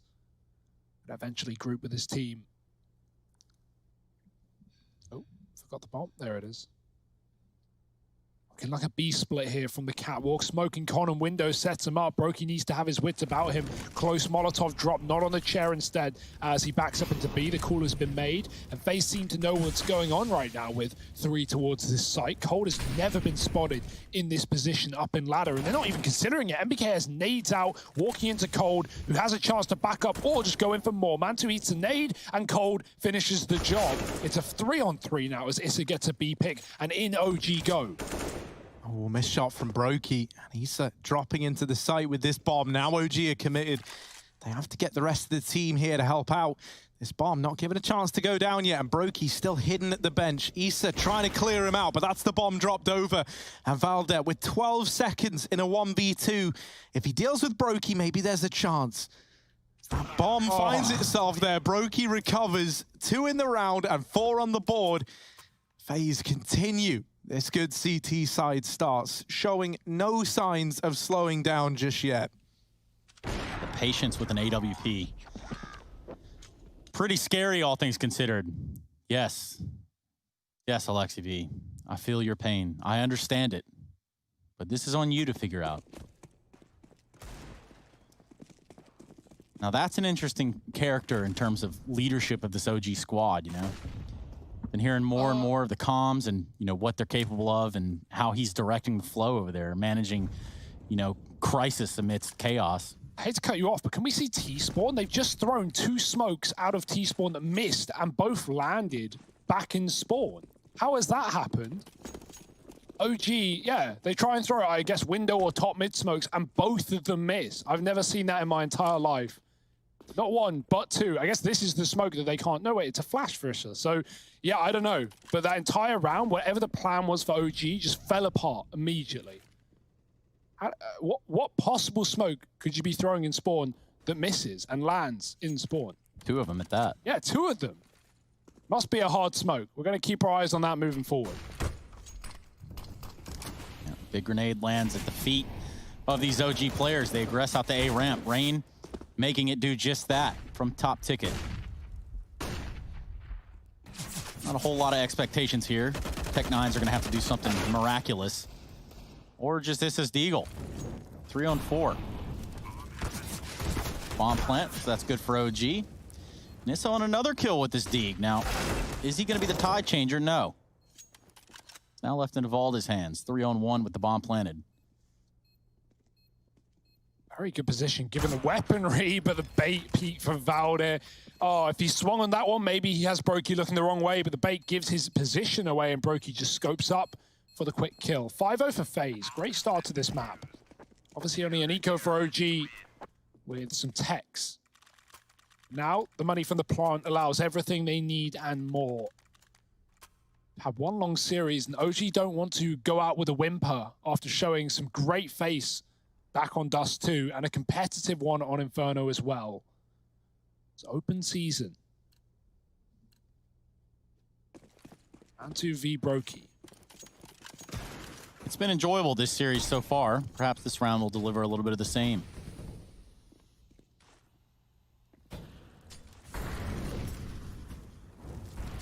Now that mid control would have came into play, but Molotovs are going to be there, and it's going to be a spray from KRB in the connector. So far, so good for FaZe. Alexi's very deep in B as well. Olaf's looking at the smoke, but he doesn't know how far Alexi's gotten. Not going to make a move, and as he does, Brokey comes in on rotation anyway. Alexi gets spotted. He knows that Olaf is here too. Oh, that would be caught in nades in hand, and Brokey swings. Wasn't ready for him there. Was window to start it out, and Reigns pushed the Palace to clear out A. Obviously a bit of a gamble. You never know if Ramp has enemies in, but this is a good call for FaZe, who are stacked towards his B bomb site. Kirby's second guessing and hanging on to the window just in case, but at this point in a 2-on-4, OG are just both crunching B. And if they don't go soon, then Rain will get that backstab in play. OG can't wait forever.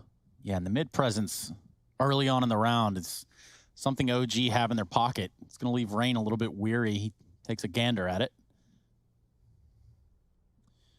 There's got to be the B site at this point. 30 seconds on the clock. MBK starting to edge his way out. Nobody's going to be really giving him a fight, though. Brokey will be watching the plane, and MBK is just going to slide right into his crosshairs yet again. Mantu, nice trade, but all in vain ultimately. Olaf Meister comes in with the last one. 6-0 FaZe. Currently running the show. Another buy going to come out for OG.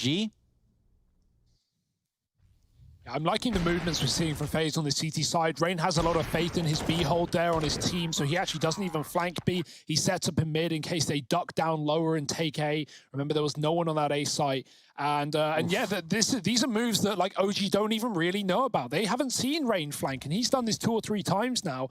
OG just don't have that info. So yeah, FaZe have had a lot of good calls so far in this CT half. Holding the ladder has been a nuisance.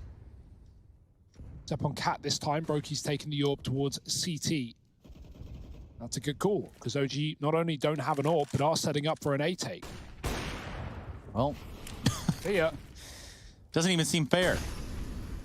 Ooh, Kirby, very deep.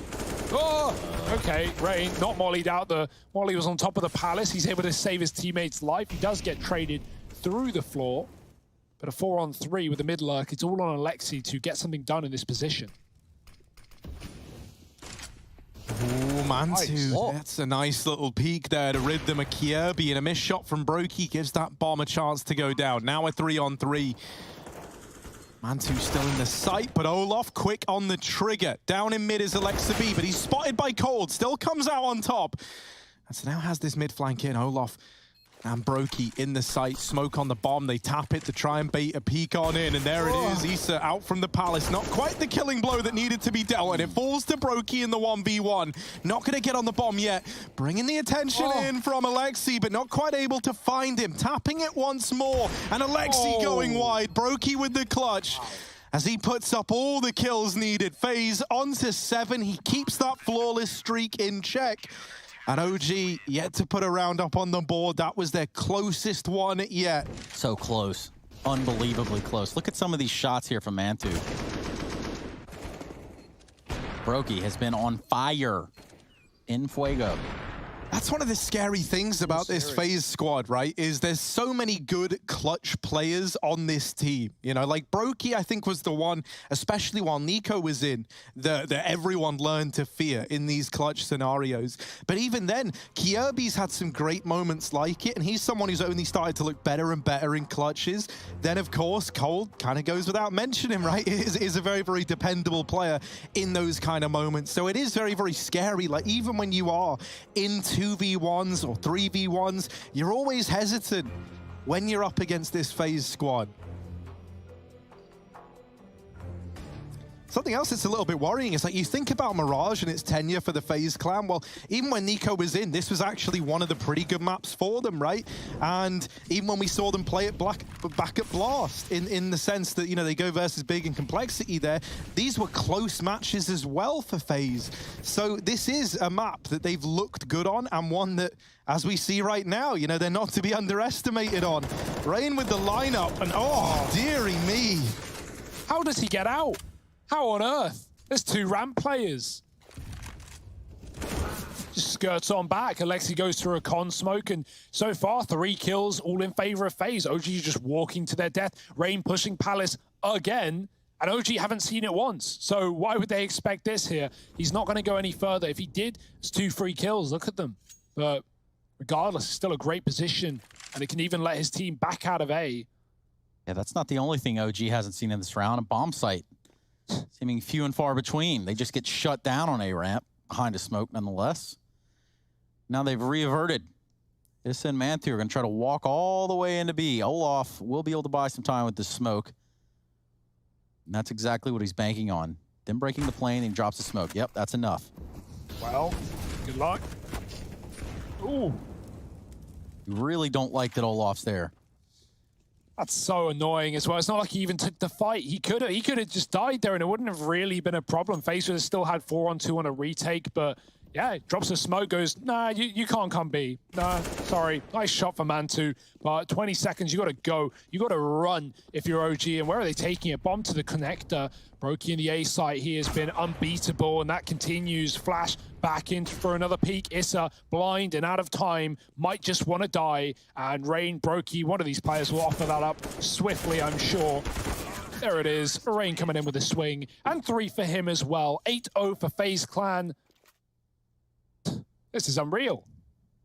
Yeah, they've got every answer in the book currently. OG just trying to throw the book. Can't seem to do that. Rain, look at him go. Tears them in half. Tears them a new one on their aggression into the A site.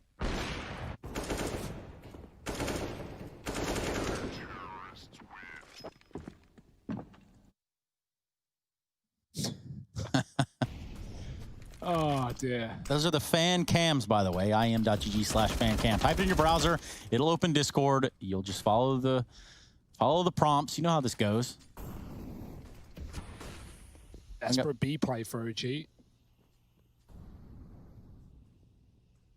Yeah, smoke's out on the B site. They're going to put one in the window, one in the door. Isolating Market from the rest of the site. Now, Alexi B, having shot his Tech 9 from the top of stairs, we'll try to get a little map control here on the back lines. Ooh. Look at this, though. A reroute, an audible. This is weird. They're doubling back into A, but Rain actually stayed at the A site because he saw Alexi. If he was never spotted, this fake would be even better. But now FaZe just go, okay, they can just take A and we'll play retake again against Pistols. Alexi's position is expected by Kierby. And he's not going to jump the gun in going through the murder hole, because often lying on the other side is murder. And Alexi B looking to dish some of that out. OG do have A. But again, that spawn side setup, 2 here. Brokey with the AWP as well. Going to make things very difficult for OG if they want to gain any ground in this post-plant. Olaf, now this could be something with a bomb planted for him. If he dies, Issa can stay here and use his gun to shut down any kind of retake. But will Issa win that fight? Rain's already out into the A site. Issa waiting, and oh boy, he does get it.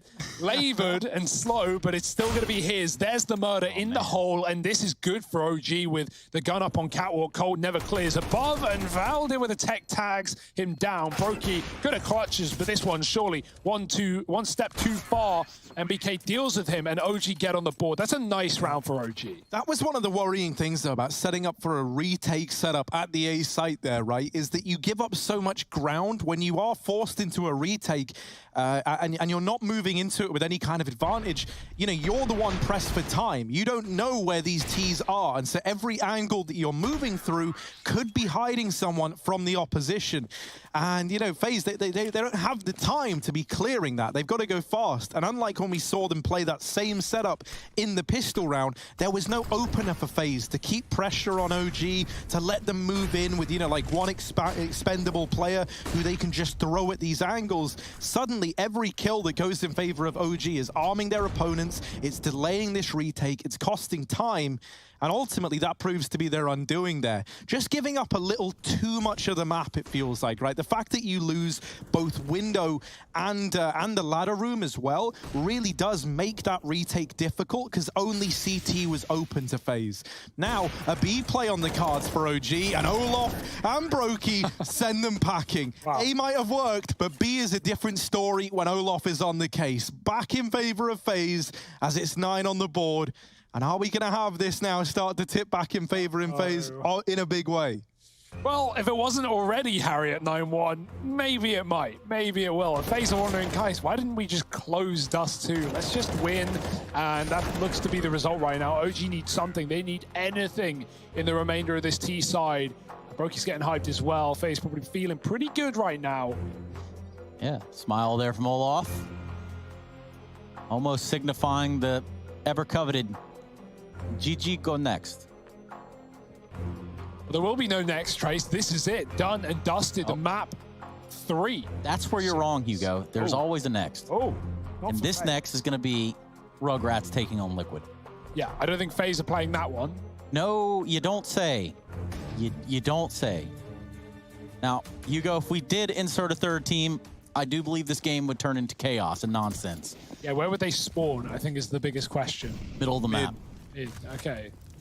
Yeah, everybody knows that. What are you doing, Train? Spawn an E-box. Instant bomb plant. What is this, like overpass, but the T's... No, they're like a neutral team, you know? Yeah, they're trying like, to stop everyone. Oh, okay. They only win by elimination. What will they be called? We got the CTs, we got the Ts. The UN Peacekeepers, I don't know.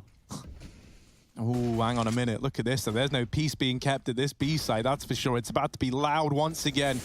OG haven't had the best track record inside of B, but they're giving it another go and hoping for different results. And, well, those different results not really coming through, are they? Issa has done a good job to get away with 2 on the tech, but no more to be found. Leaves it all on Mantu. He's out by the van. Wishes he could just drive away from this whole situation, but it's actually the drive-by from Kierby to reach double digits for FaZe. And man, like the resilience from FaZe, you know, like they think about how Dust 2 ends. FaZe had so many opportunities to close this in 2, and it gets snatched away from them in double overtime after their best CT half in OT yet, if you remember. Well, now they get onto Mirage, and there were kind of 2 ways it could go. They were either going to be out for blood, you know, and knowing how close Dust was and how winnable it was, or they were going to be in their heads. And I think it's safe to say that it's the former out of the 2 of them.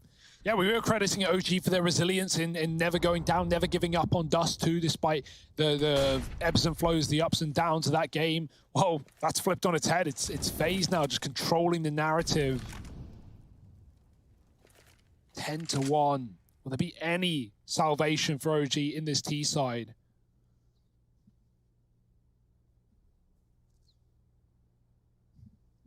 Just waiting. It's not like FaZe have been, you know, outplaying themselves, right? No, like crazy mid rushes, no early aggression. Even when they've taken Palace, they've often hung around there until the end of the round. Olof has only been pushing B in the mid round when they see players on that A site.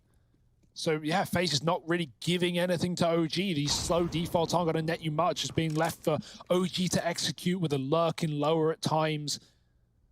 There's not really a whole lot of positives to talk about for OG. The one round they won was a Tech 9 play out A, starting with a B fake that did work to draw FaZe out of the site. Right now, no fakes and no rotates for FaZe. 3 and A and 2 close ramp as well. This could get brutal. Free smoke, Rain waiting. BK trying to look underneath it. We'll see nothing. Rain has a great position. Oh, there's the spam. Oh, the flash hits him now. Now they know. They should know, but Valde's just going to run through blind. He got blinded by his own teammate's flash. Never hearing the click onto Rain, and Brokey clicks back Issa. 3-on-3. A conceded for now, but FaZe's retakes have once again been so good. You don't really have anywhere to go if you're OG. Like, you're still just kind of trapped in the site from where you got the bomb down. They're left fighting for their lives, and Mantu, the only man left standing, he's getting wrapped by Brokey, trying to get back to ramp, and he does get to Tetris at least, but Brokey ain't playing no games. 11 on the board for FaZe. Continuing this utter domination. There is no other word for it right now. And while OG have made a few of these rounds close, for the most part, it's felt like pretty landslide victories for FaZe in a lot of these. Rain as well. I think Rain playing ramp is like the most annoying ramp player that we've got right now. Like the way that he does it every round, just up close, in your face, ahead of the flashbangs that get thrown. Oh, that's a hard sentence. Thrown through into that A-bomb site. They get thrown through thoroughly by OG. That's impressive, Hugo. Keep it up. Proud of you. Thanks, man. Couldn't do it without you. Throwing through thoroughly. Show off. FaZe the one showing off right now. 11-1. No care about the safety of their opponent. Well, Balde takes that grenade in stride. He holds his ground in underpass. A little bit of lag there, it seems, on our end, but coldzera getting boosted up into a pretty dire corner. Anyone tries to break that plane, he'll be there. Looks like Olaf will be the first line of defense, but coldzera pushing forward. Gonna try to get some info out of this. Middle that's been conceded, OG. Have the connector currently, and MBK is just getting shot. Just straight away. He's down to 20 HP. It's Rain spamming from the top of Ticket. Oh, nice check, though. There's an advantage. There's a chance. OG playing group, looking to trade. No trades needed with a 5-on-3. FaZe finally on the back foot. It's about time. Flash into the spawn. And there's a bomb plant for Alexibi as well. Mantu's even lurking on the short side. FaZe are setting up to save by the looks of things with two players so deep in the B-bomb site, and money being a bit of a problem. So definitely the right call right now for FaZe. But yeah, with hunting players, not going to be easy to get away. Mantu chased down by Cold Upper, making a lot of noise running through the lower tunnels. Saw Olaf and B, never knew Cold was deep. And Brokey does get away, darting into the safety of the B-bomb site. Valde heard him on the rotate, but didn't want to chase, knowing that if he gives away that kill, maybe, just maybe, FaZe consider a retake in a 3-on-3, but not to be. 2 rounds for OG. And, like, I don't even want to try and butter it up and say, oh, a chance at a good half. 4 rounds ain't a good half. Yeah, right. And even then, like, you know, that requires you winning the rest of them, the remaining rounds. Yeah. And so, you know, a chance at, like, something, I guess, is the storyline here. If they got all the kills and they broke FaZe's money here, like maybe, because then FaZe would absolutely force, and then they would be, like, double forcing, assuming they lose. But FaZe get out with guns, and so the buy is actually just fine. No issues about it. So, yeah, there was a chance there for OG. I mean, they get a second round, sure. It's got to start somewhere, but it really can't afford to stop. Nice flash. Oh. Traded, though, right away. And Issa, the top performer by quite the margin for OG, already out of the round. Kjaerbye trapped down here under Palace, and they are out through ramp, but the flashes keep them at bay for now. Valde going up and over, but Kjaerbye keen for a double. And we're left in a 3-on-3. Now, while this madness has happened, look at Alexibi. Look at this little sneaky man out through the connector into jungle, already far deeper than FaZe might be ready for. However, they never once broke the vent, and that there can make all the difference, right? Alexibi can't wrap CT. Instead, he's just holding this position, which, you know, will come in handy in the post plant, which is something at least, but it does limit his options somewhat. Also means he now knows that they're going to be coming in from behind. And Cold, yeah, you're right. They are waiting for this wrap in through Palace. They've waited all round for it. Sorry about the lag. I'm just downloading the preview of that new CS update, so... All right, yeah. Leaked. Look at this, Olaf getting stuck in. Out he goes, but MBK to deal with him. They waited all round for that wrap from coldzera, and it doesn't get anything done. So with that, it's OG onto 3. These A plays working, and working wonders when they do. They're even trying to hunt him. And this shot means that Brokey falls. That AWP, that would have been the real weapon to keep an eye on in round 15 for FaZe, but it gets removed right at the last second. Yeah, nice bait though. Alexi B, like, it breaks the vent, and even though he realizes and flicks back, misses the shot onto Mantu jumping, and you only get one shot against Mantu. 11-3, and OG just giving it their all, giving it everything they can, but unfortunately just coming so late in the game, so late in the series. Fast out ramp, no fear, no respect, and they do have the results right there in front of them. Kjaerbye, great shot through the smoke blooming, but Cole gets traded. It's mollied out by his team, not a worry. Bomb plant allowed for OG when they get it to the site. Alexibi could get spammed though. Kjaerbye, how are his ears? Oh, they're good, but he's aiming too high. Alexibi's ducked down, and Brokey spammed through the metal. That was scary. Issa does turn it around, and this retake is looking pretty difficult for FaZe, with no kick currently either. Just Kjaerbye, nice shot, but low on ammo, and repeat by Valde. It's OG at 4. They find something on the T side, but they are going to need one hell of a comeback to finish off this series. Will it be FaZe finding victory, or can OG stand the test of time? You've got to wait and see. Join us in just a moment.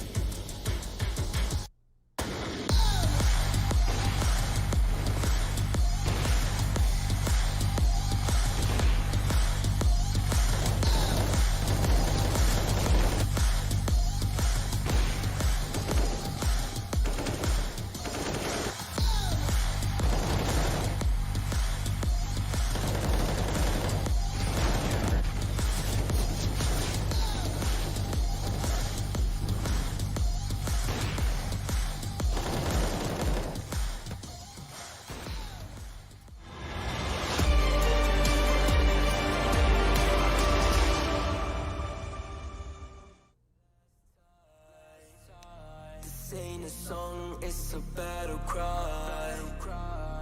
No life. I see the clue between the strobe lights. I'm haunted, black face. Hey, follow me around, okay? Black face. Hey, follow me around, okay? Used to want it bad, used to want it bad, but I can't taste it. I can't help you now, okay? Follow me around, okay? Black face. Follow me around, okay? Follow me around, okay? Black face. Follow me around,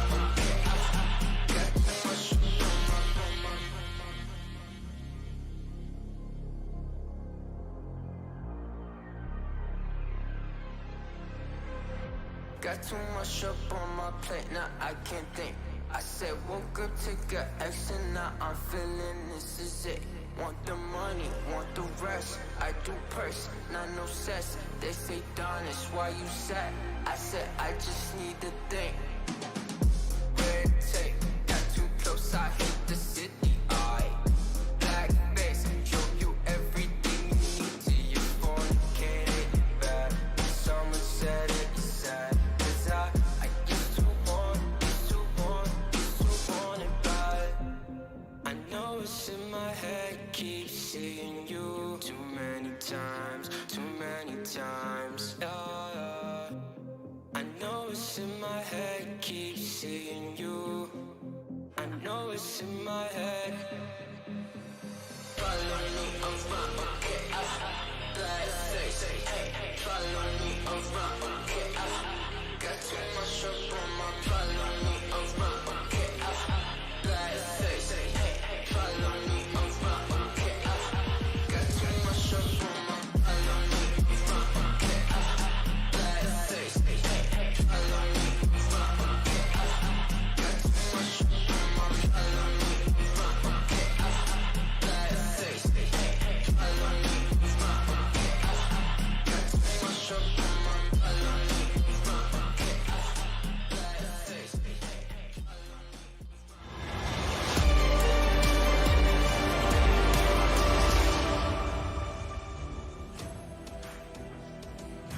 Well, it's been rather one-sided here as we go into the second half on this last map of play between FaZe and OG. We're on Mirage, and so far FaZe has had an answer at every single turn for OG. Now that we're going to flip sides, we're going to see if FaZe can continue this dominance, or if OG have something to show for it.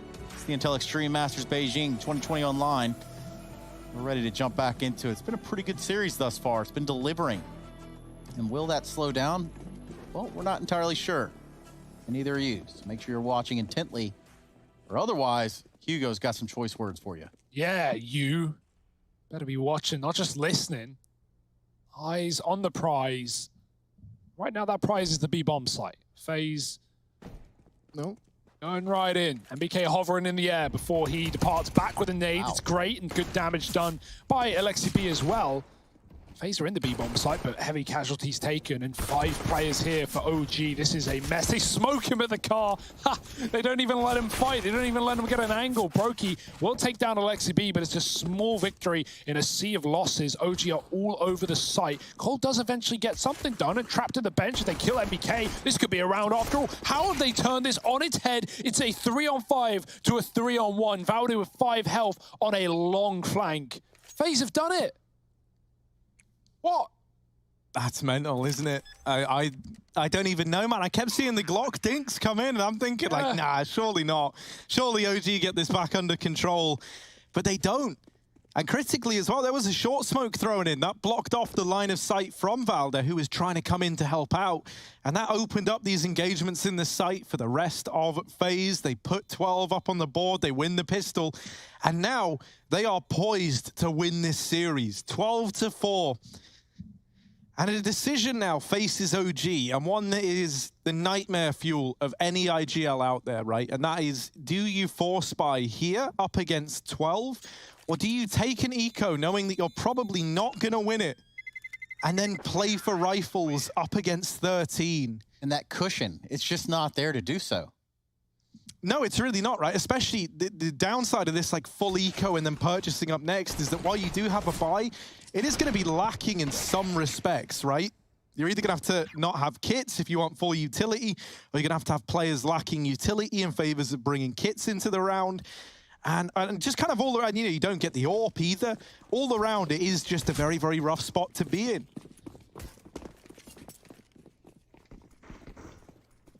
Oh, come on, guys. We've all been there. Yeah. But look at this. 5 deep on the catwalk. I like this play, but when you buy a flash and you like flash from A or even from B and push everyone up cat, but like with no util, FaZe are just waiting with rifles at the top and middle. And yeah, OG can be patient. They can wait for FaZe to come to them, but when FaZe get that info, they got to tick the bomb elsewhere. See how this goes, though. OG have had some pretty close pistol rounds. Some ecos get uncomfortable in this series. They kind of aggro together. There's the spray for rain doubling down. Kiebi with another. And the call is made. It's all 5. They win all the fights. It's fine. Couple of casualties. Not a worry for FaZe. Only worry is they don't save the 2 AKs. They actually only save the MAC-10s and the Galil. But yeah, like 13-4. I'm really looking for negatives at this point. There's not many.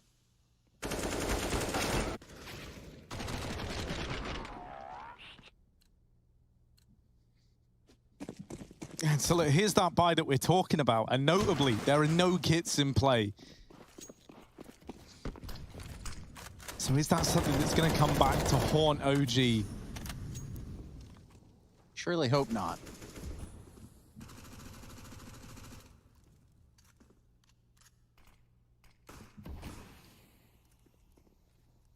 Ooh. Alexi gets spotted throwing that bit of utility and spammed within inches of his life. Really lucky to be alive. And that's going to force him into a bit more of a passive hold at this B side of the map. Now, OG want to get something for their troubles. In giving up mid, they want something to show for it. And they do take a bit of ramp aggression, leaving Valde here to hold it close, but Connector hides the true setup to this A hit with everyone inside of it, all with the exception of coldzera, who's going to arrive a little bit later out through Palace. They charge down Mantu, and he is good for 3 before getting wrapped by Kirby. It's left to Brokey in a clutch. But as we've said time and time again, this guy's good in these scenarios. However, MBK with the unexpected lower angle has secured 5 for OG. Now, it is a long road to this comeback, right? If you even know the smallest thing about numbers, you'll see that 5 is quite smaller than 13.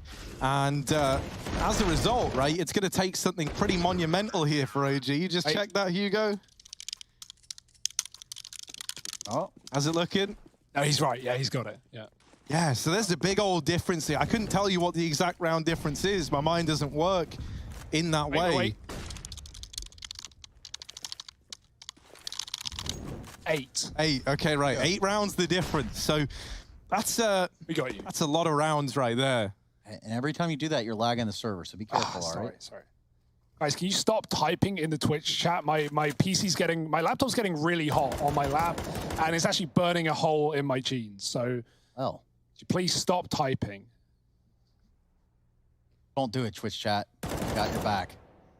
Just like Man2 found the back of Olaf Meister. They got a nice little boost out of it, but ultimately, this one's going the way of OG thus far. Oh boy. Yeah, this looks like a fairly clean round. 5 rifles for OG. Smoke back on the ramp, going about their business. I like the deagle for Kierby. Harry, you're a big fan of that deagle. I know it. The old print stream. Yeah, that's the one.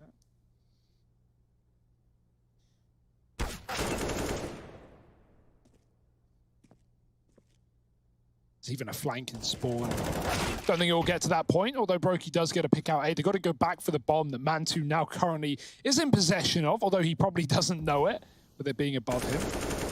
Doesn't matter. This is with another. Kiebi trades, and now he's going, oh yeah, the bomb.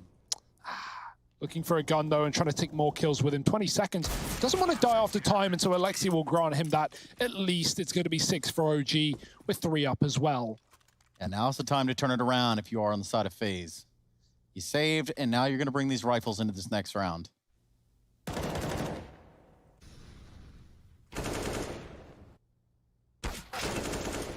What is the application? What is the answer for what OG's throwing at him right now? Valde's got a fuse box in his room. He needs to be lights out if they want to win this game.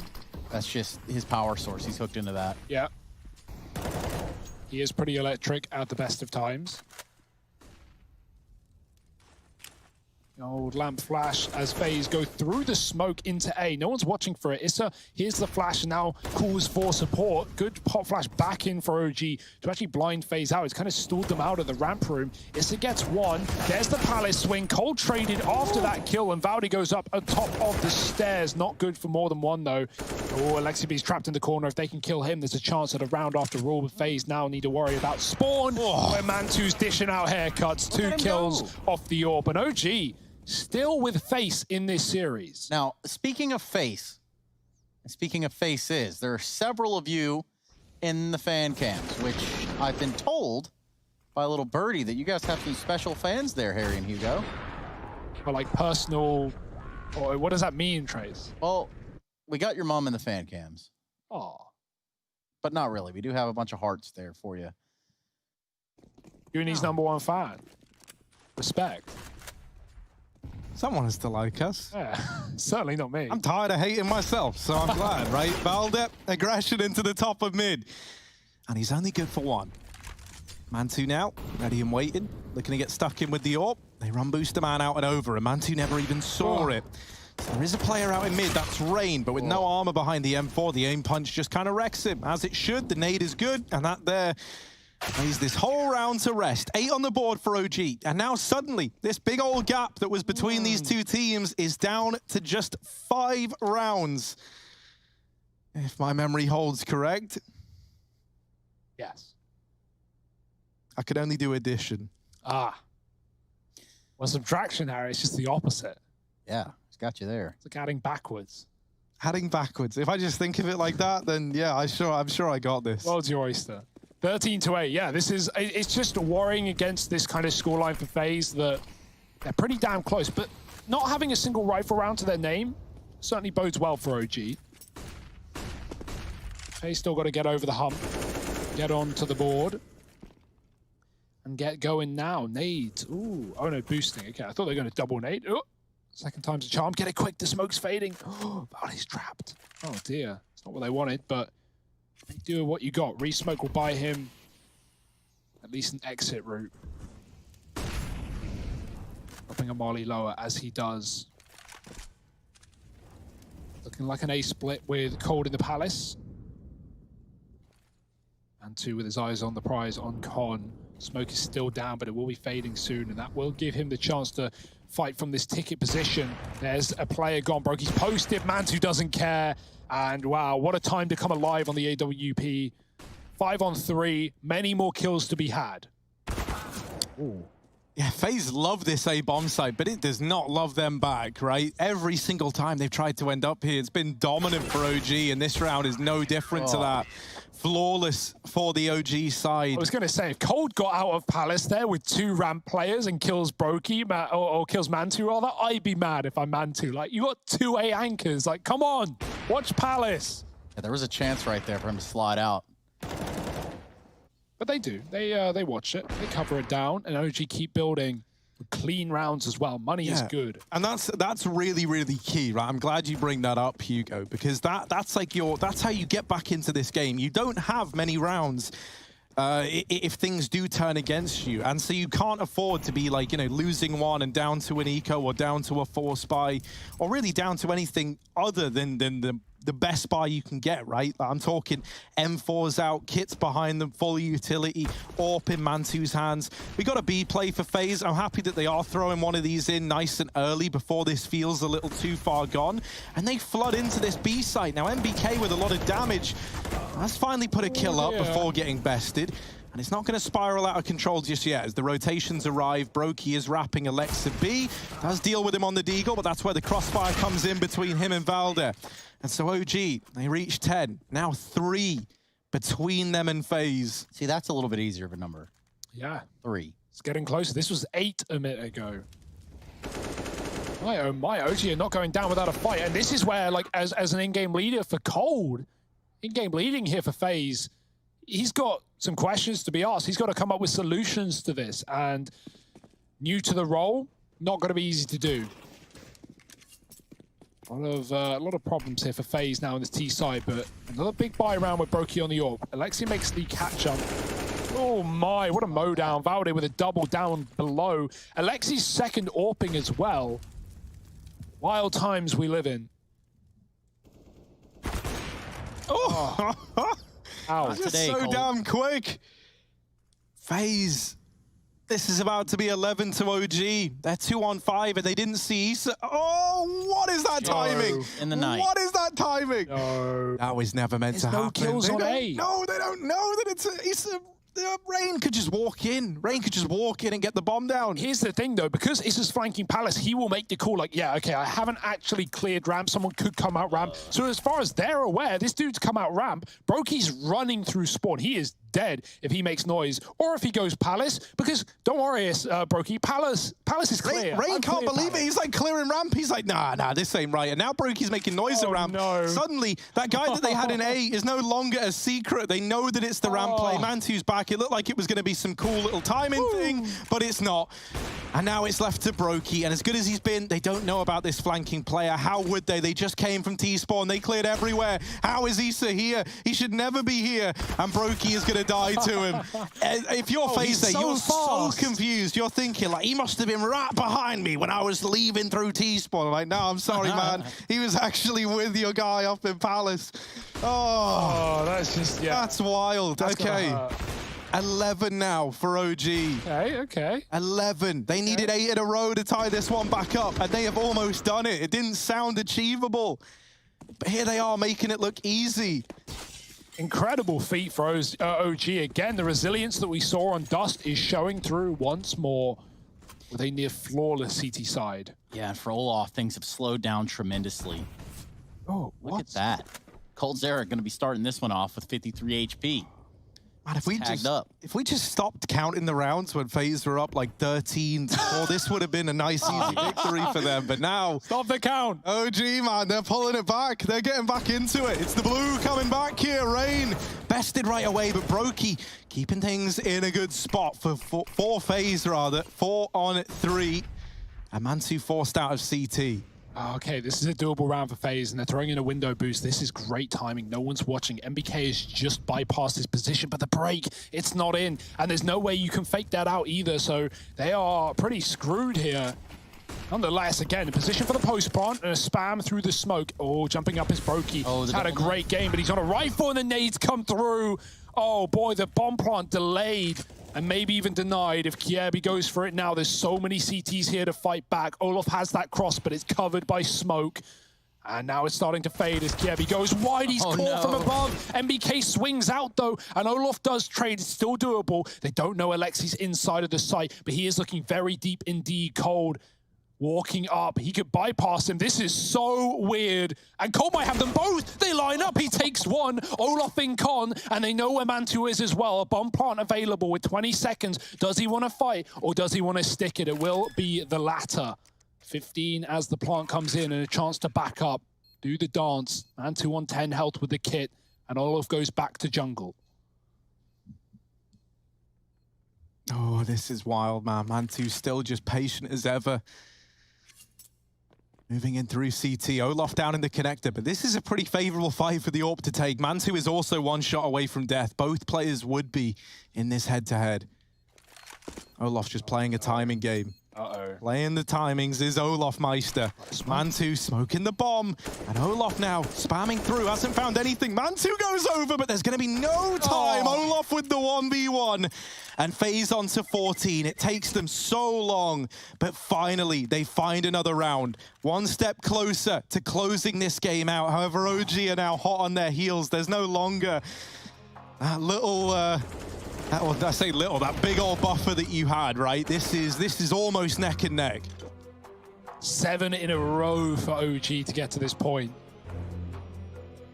Here's for them hoping it's not all in vain. FaZe calling out a pause. They want to replicate this success, but they don't really have the money for it. Pretty broke by. And OG still riding high off the back of their 7 in a row. Not going to be able to afford for now. This is still a close game. This is still under question, under a microscope. FaZe back-to-back tacks. What do you call them, Harry? Back-to-back-tacles? Back-to-back-tacles, that's the one. Okay. What do you call, like, 2 tech timeouts in the same round? Go on. Oh, God, something's gone really wrong. If there's 2 in one round, I don't think it needs its own name. But you could surely come up with one. I mean, you're a wordsmith, Harry. Yeah, Harry, here we are, putting you on the spot. You're a wizard, Harry. Sadly, Trace, he is just Harry. Yeah, he is just Harry GG. Yeah. Glock. 14-11 and FaZe. This has been a great game, right? Like, this entire series has been so back and forth. Dust 2 went to many a overtime. And this one's definitely got legs on it still. Again, Liquid Rugrats after this. Waiting in the wings. You don't adjust your dial. The only adjustments going on right now will be what OG can do to rally back. Got plenty of money in the tank.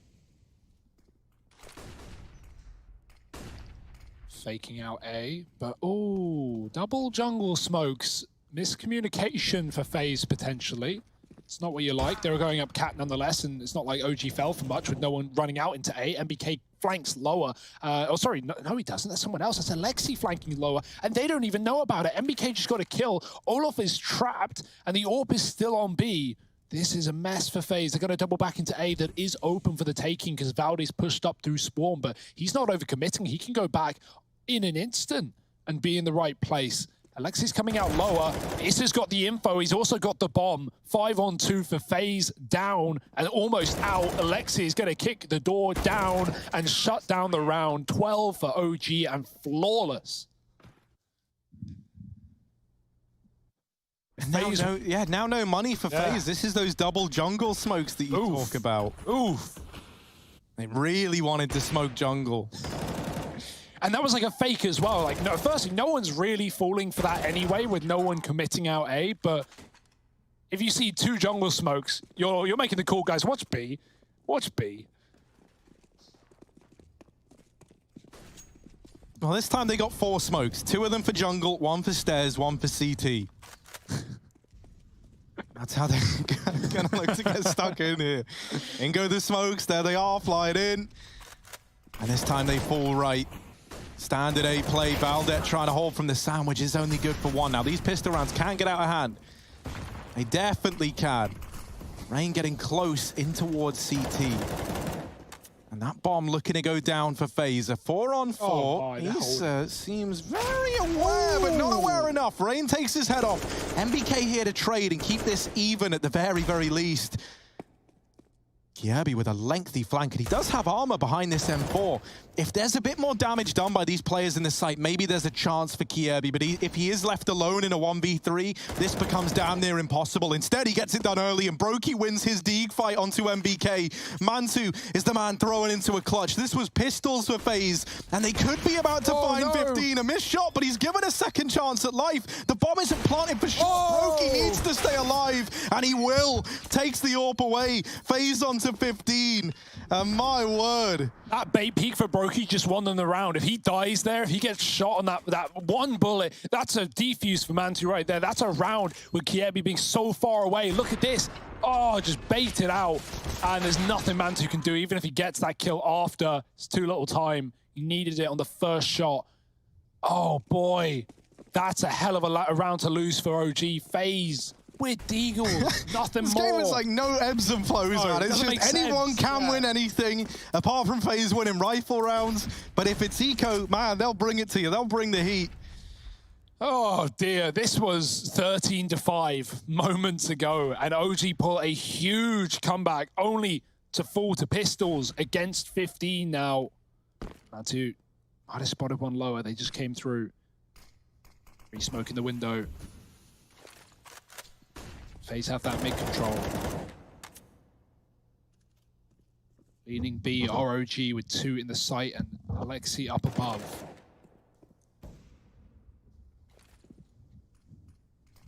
FaZe just cycling this window smoke, trying to get anything out of this mid-control right now. Splitting towards the connector. Bomb going back through spawn. Joining up with Cold, who's been waiting in the palace, very passive. We smoke for OG, they say, fine, you want mid, you can have it, but you're not getting to our site. Valde swaps sides after throwing the smoke. Knows the click will be heard. Doesn't want to be cleared. It's a close on the ramp. He has been absolutely phenomenal in this series today. Saving Dust too, the sole reason this game is even going third. And now he's got to put up a fight on this A site again. Here come FaZe with 25 on the clock. Oh, Cold, fast in, spots the man in CT, damage to MBK. Valde wins his fight at ramp.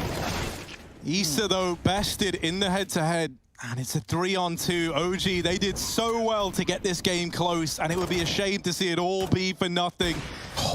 Alexa B and Mantu left up against it. Overwhelming odds stacked against them. Cold Zera with that kill leaves it all onto one man. And Mantu, he's been alive in so many of these clutches, but this one decides it all for OG. Onto the M4, spots Brokey. Gives the illusion that he had the M4, swaps back onto the AWP.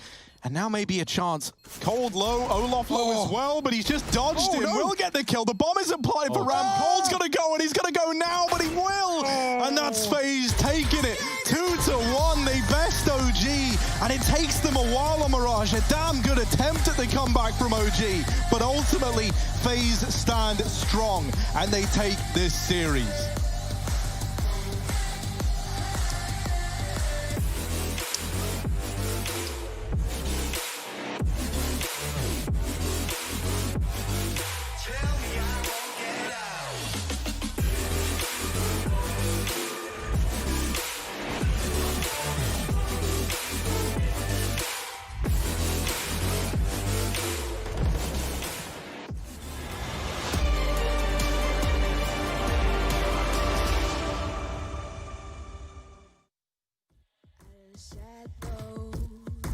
Come to make a name, ready got a thing to claim. Think that I'll crumble. I'll show you in style.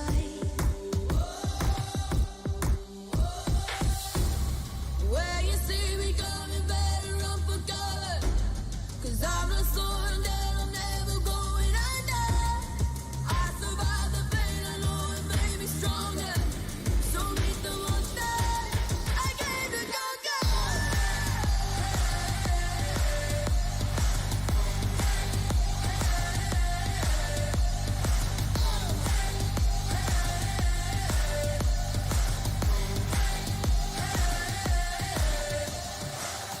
When all the smoke clears, I'll still be on my feet. Forget all of my fears, 'cause I know my destiny. I feel a champion waking inside of me.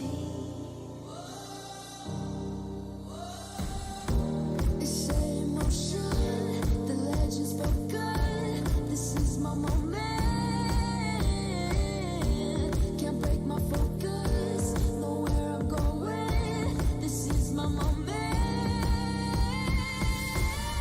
Where you see me coming, better run for cover.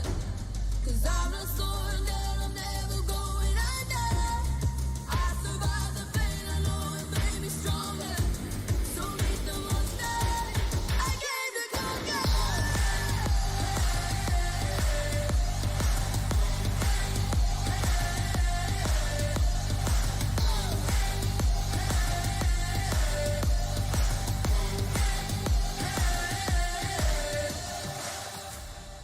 When you see me coming, better run for cover.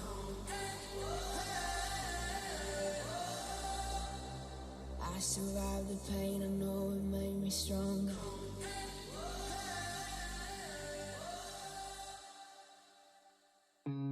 Look into your eyes, I see the colors of your soul, and I recognize every single line, every single roadblock.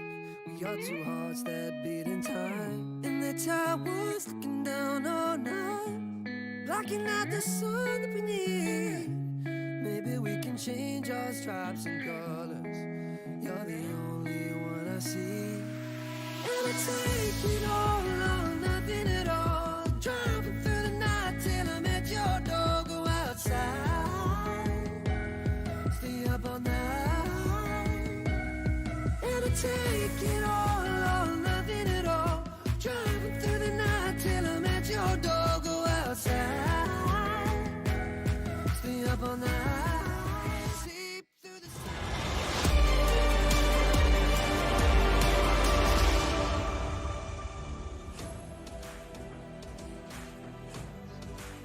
Welcome back, everybody. This is the Mountain Dew Game Fuel post-match, and that's going to be your victors right there of the series. Going through in the upper bracket, it's going to be FaZe, and it's going to take them a little bit of everything they've got to get it there, but ultimately that cushion that we were just talking about on Mirage, it faded almost as fast as it came to us. Yeah, that was a great game, man. Like, that delivered in every sense. We had OTs, we got all the maps, we had OG coming back, we had FaZe eventually closing it, and that's a good sign, right, for a roster that's going through a change, who has Cold in-game leading as well. It's nice. Well, I would love to just expand on that, and actually we're going to be bringing in one of the brains and moreover the brawn of the FaZe Clan side. We're going to have Olaf. We're bringing him on for an interview. We're going to talk to him about everything FaZe Clan. Olaf, can you hear me, friend? I can hear you. Can you hear me? Excellent. Look, man, ton of questions. First and foremost, though, congratulations on picking up a W here.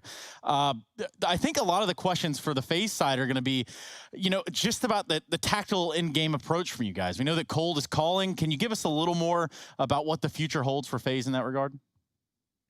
Yeah, I mean, Cold is calling. Everyone else is trying to like help him, but mostly Cold is calling, and we're kind of trying to figure out, or like let him speak a little bit more. I think in Dust 2, when it got very close in the end, there was a few people talking too much instead of just letting Cole talk, and it became a little bit chaotic because Cole wanted to do something, and then one guy said, "Let's do this instead," and stuff like that. So, Olaf, I hate those kind of people. I'm sure you do too, man. They are the worst kind of people to play with any time of the day.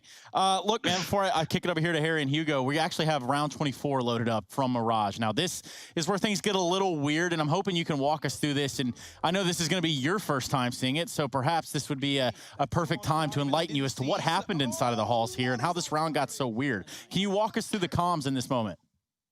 Oh, yeah. We were expected in Howie or Rain, and he was walking out A and couldn't find anyone, and we were like kind of figuring out where he was. We thought he was playing close slope, but that was what Rain thought. So he said, "Come A, I'm gonna try to kill the guy slope, and let's try to win the round." But it was kind of hard for us. We were so surprised when he couldn't find in slope. We were like, where the F is he, you know? And then they started to go up A, and I don't even think that we figured out that Isa went through apps. We just thought that someone pushed mid or something in the end, but this was the guy we thought was the A player. Yeah, and it's super...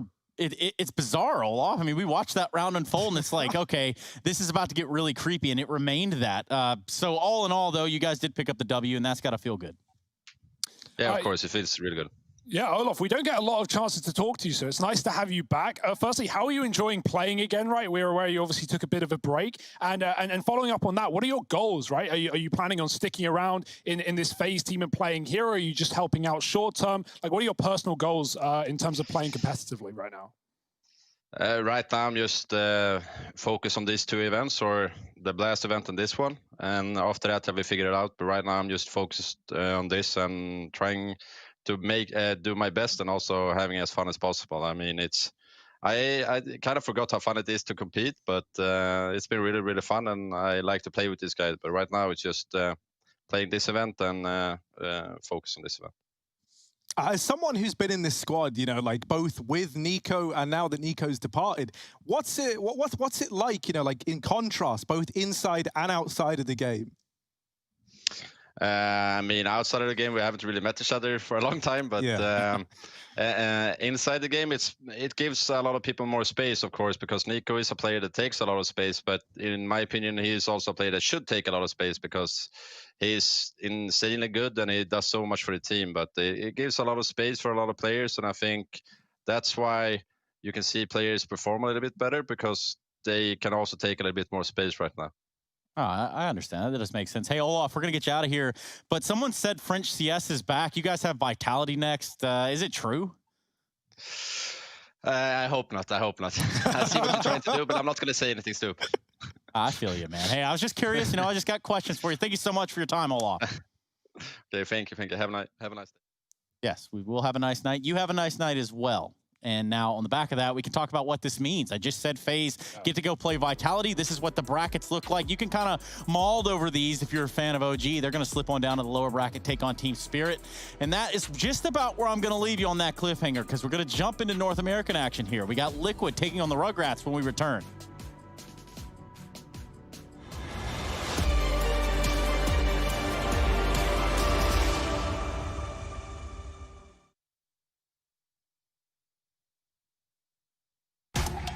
On Intel Extreme Master Certified PCs, you'll find a gold badge.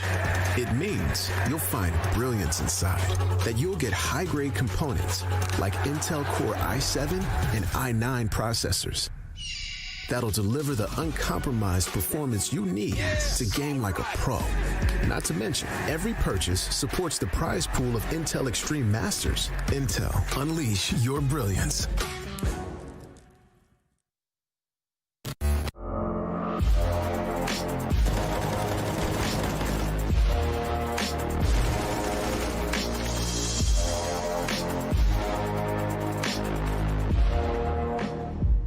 My name is Jordan Gilbert, aka Nothing.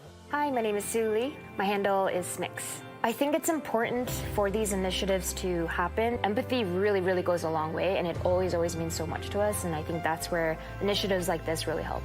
I encourage everyone in the community, anytime they see bullying, anytime they see someone getting called names, I encourage you to step up and say something. Good luck, have fun. Good luck, have fun.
Your favorites will play soon.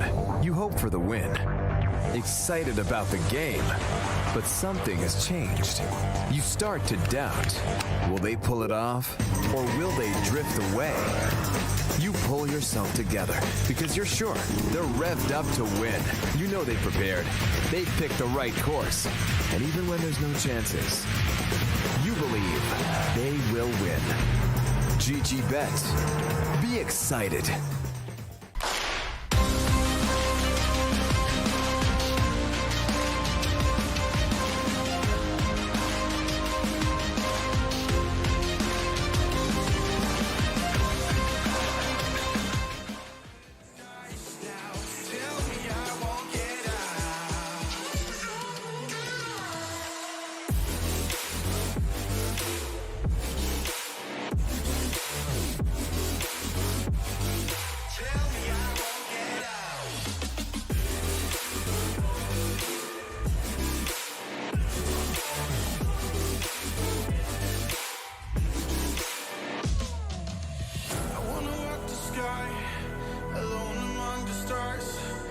Forgetting who I was, or have to look back that far.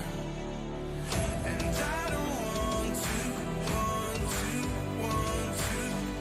forget who, get who. And are you just fucking around in my mind one last time? I'm gonna be real honest this time. I'm okay with it, I am more than fine. I'm gonna roll all less red dice now. Tell me I won't get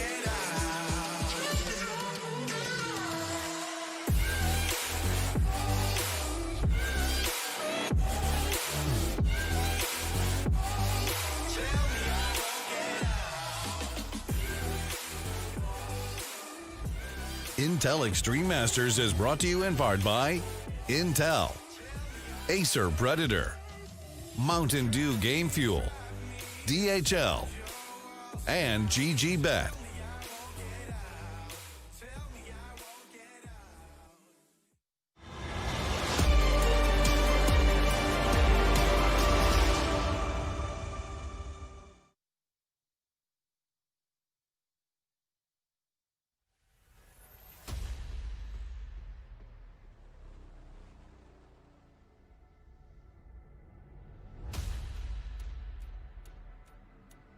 The wait is over.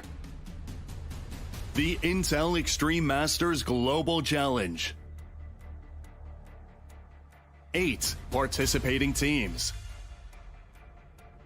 Ready to clash on the server.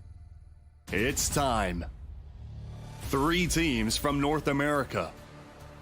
1 from the CIS region. 4 from Europe. From North America, Furia was the first team to qualify by defeating 100 Thieves in the IEM New York North American Final. They won a hard-fought 4-map battle after an upper bracket run to take the win. JKS hiding, waiting for his teammates to arrive. Everyone is CT side apart from Grat. They rush the site, they try to deny the bomb one, but it's a disaster. Furia take it. The 2 remaining slots in North America will go to the winner of IEM beijing-hadian and the top team in the region according to the ESL World Ranking. Team Liquid and Evil Geniuses are the top contenders to advance here. They've faced each other 5 times in the playoffs this year, with EG winning 3 times. EG, they're 1 kill away from locking in this victory. They're wasting no time. The main challenger to these teams will be Chaos Esports Club, who currently sits in 4th place in the ESL World Ranking, and throughout the year has always been just minutes behind the others. The North American battle for who will make it through to the IEM Global Challenge begins now.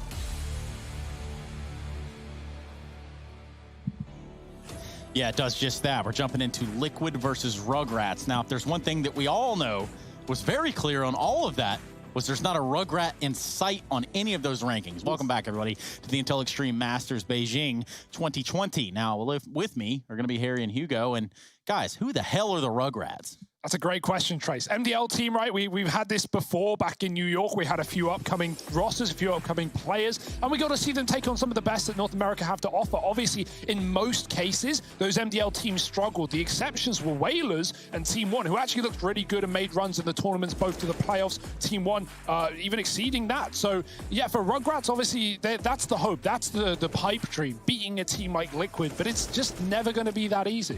Yeah, you know, I'm not going to come into this pretending that I'm some Rugrats expert, neither on the TV show or on the team in front of me. Going to be a few of those. I tell you what, when I was having a little look, right, some of their like more recent victories versus teams like Gaming, for example, they're pretty impressive. But also another team that they frequently go toe-to-toe with and have an all-right track record with is Chaos, right? The team that was in question just a moment ago as one of the teams that are up there on the ranking, close enough to try and edge their way to the global challenge. So that in and of itself is kind of impressive, right? And I do think that as a result, it's going to be an interesting matchup to see what they bring to the table here versus a team like Liquid. Yeah, and Liquid need no introduction. We can probably breeze right past that into the vetoes. I think that's going to be the appropriate play here. We're going to load those up right here for yours truly. And we're going to see what maps we're going to be playing on toe-to-toe with these two teams. Now, this is a best of 3, all things considered. We're going to see Vertigo and Train out of the picture. That brings Nuke on the table, and that's going to be a CT-sided start for Liquid. Probably pretty comfortable in that. And then we go back into Mirage. Yeah, it's like, where can you even pick the Liquid aren't going to be comfortable? Obviously, they get rid of their instant ban of Train, as they always do and always will. And yeah, like you pick Nuke, but Liquid absolutely fine with that. This is a game where if you're Rugrats, you pick into your strengths. Nuke is their best map, at least if you look at the numbers. So yeah, I don't think Liquid are going to be worried in any map, in any series. And actually, something that applies to this is when we talked to Moses back at one of these previous events, I think it was New York, he was talking about like getting that base level of Liquid up to a point where they can just never lose a game like this. Yes, and we can't be losing any games, can we, Harry? Your Twitter fingers okay?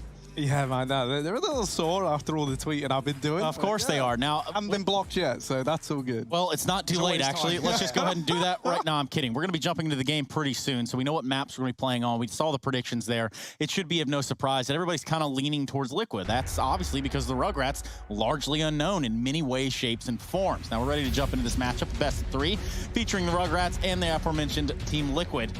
So let's jump into it, and let's do it with Nuke. Yeah, one thing I will say, right, is if you think back to New York just recently, there were teams that admittedly slightly above like the notoriety of a team like Rugrats, right, in the New England Whalers as an example, right, but one that people probably weren't as familiar with as the other teams at that event, and they went on to reach playoffs. They were the only NA team to beat Furia. So, you know, like we have seen surprises from teams like this, and I would love for us to get one. But are we going to get one? That's the problem with surprises. You never know when they're going to happen, or else it wouldn't be a surprise. Wow. Sound logic. Harry's on to one there. You guys cannot refute it. Did the numbers check out, Hugo? No. Wait, no, yes. I typed it in wrong. No, and that'll be yeah, they do. That'll be the hill that Hugo dies on. Of course, I don't necessarily agree with that. Speaking of dying, no one's done that in this round thus far. Infinite. Yeah, he's going for it, and he's going to be able to shoot. Oh. Not at all. Yoinked. 6E grabs a kill instead. Fang comes through the hut, and Liquid on the late A play are getting destroyed. Twist is going to need to put up a stellar hole, but only good for 1. And that's the A site loss. That's probably the round with it. Very hard retake here for Liquid, and no armor either against these Glocks. Naf going to flash Grim back through main. Don't want to hit his teammate with a flash. Instead, he just blinds him. It's at least better, but it's not looking good for Liquid in this one. Rugrats have already spread back and just waiting for Liquid to come to them. There's a trade for Naf, and he is gone as well. So that's a nice pistol for Rugrats. Liquid a little caught off guard by the mid-round A play with just no inclination, no like warning, right? Infinite comes out through outside. He hits a good timing past the Liege, but 6E coming out the door with the opener, and Rugrats just flood.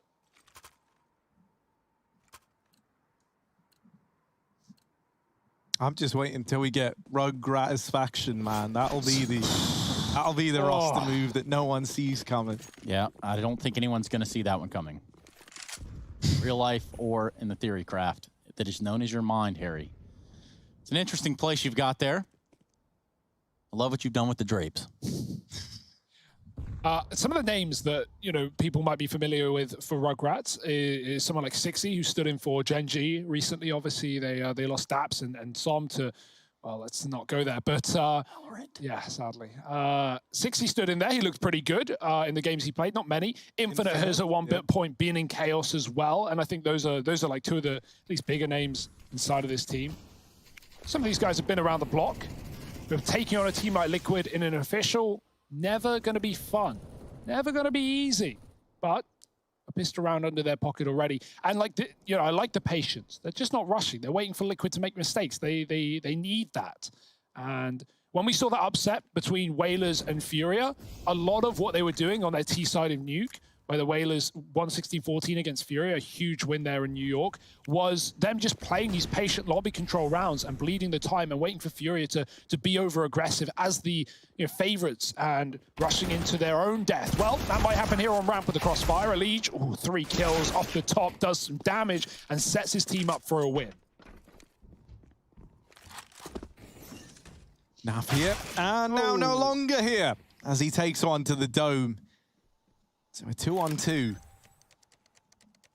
I'm now going down. Stewie wrapping ramp has got his hands on a Galil and twists at the decon door.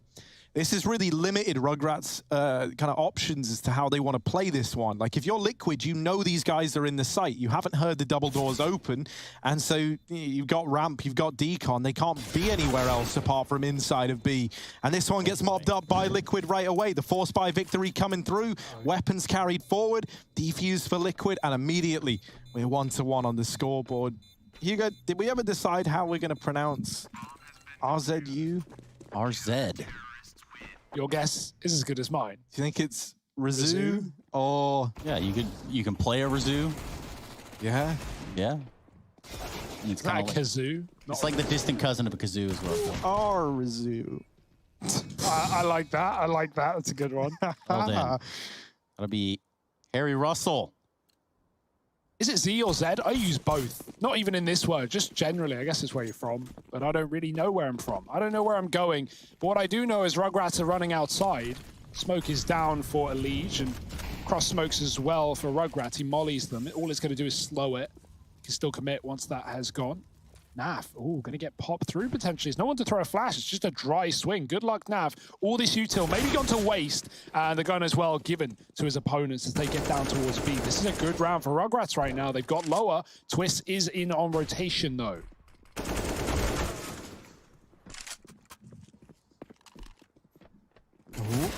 Grim drawing the attention away, and now helped out by Elige. They make quick work of those 2 players in through the double doors. And Elige follows up with another. He's often been... the thing that's so good about Elige is he's so consistent. Like, you often rely on Elige just being that pillar of consistency. And even if the rest of Team Liquid were ever not feeling it for whatever reason, he's just so dependable. And now he's going to have to be at 10 points of health in the 1v1. Didn't want it to come down to the guy I've just been bigging up, but it's going to, and he's very, very low on HP. And he does get finished off. Rugratz take that second round. And I do think one of the things that makes Elige this consistent guy that we talk about is his attitude to like the mentality of a game like Counter-Strike is just second to none, it feels like. I don't know if you saw his response to someone the other day. I don't remember who he's replying to. I think it was like Summit or something like that.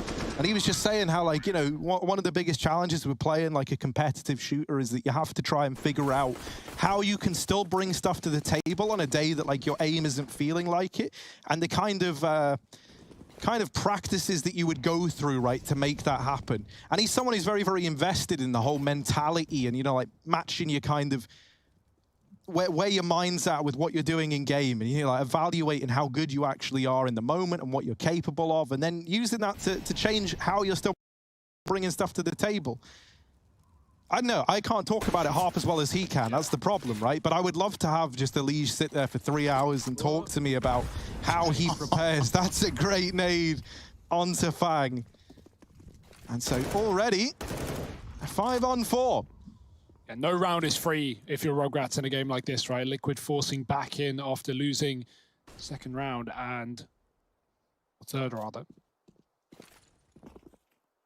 Full guns outside for Rugratz, but already a man down, and Naf's backed up with the scout, looking for a little bit more. Smokes to be... When we saw these smokes last round, Liquid put 3 down lower immediately. So what will their reaction be this time around? They definitely saw the cross. Feet were seen. Grim is in the B-bomb site already. Stewie's cleared lobby, confirming the cool down lower. But Grim still needs support. Ali just come in with a FAMAS. Grim up into Xantaro's position.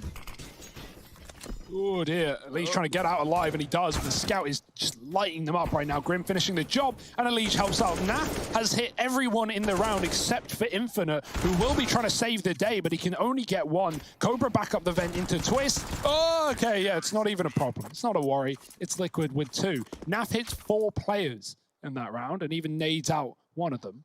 And you know, Hugo, it just kind of goes to show the testament that is the 5.7 and why people should be purchasing it more often, specifically on CT pistol rounds. Yes. You've coined the 5.7. No one used it before you did, Trace. And that's kind of what I was thinking too. Thank you. The original 5.7 user. You also invented Crocs. Well, that one's up for debate. But Crocs and Glocks, that's almost what we're stuck with here for the side of Rugratz. They're going to be upgrading those pistols and bringing out the Deegs. Right into Naf.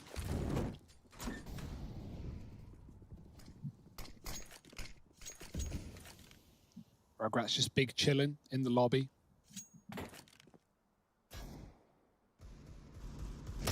Sixty gets Deeg and gets the hell out. And they go towards ramp instead. Grim's here. Bang, nice shot. Crouched in with a Deeg, Elige on a quick rotation. They're already crossed past him, and Infinite is going to be able to follow up. This is interesting for Rugratz. Some guns gifted as they set their sights on ramp. They're not going to go B. And Liquid have had very quick and very heavy lower rotations in these rounds. Stewie, still waiting in the hut, is going to be able to call if they back into lobby. That seems to be the play for Rugratz. Stewie, though, FAMAS, oof. Not a great gun. AKs and Deegs coming around the corner. They just shot at their teammate. They got surprised by 60's position. Now Stewie knows they're here. They're going to bypass him, but he could come in on a big flank here. RZU joining them at the door. Naf still in the A site as the call was made for Liquid. Stewie does pounce on the back. 60 trades.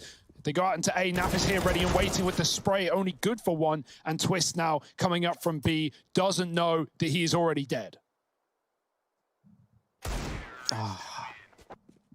Man, Fang, you're just going to do Twist like that? All right.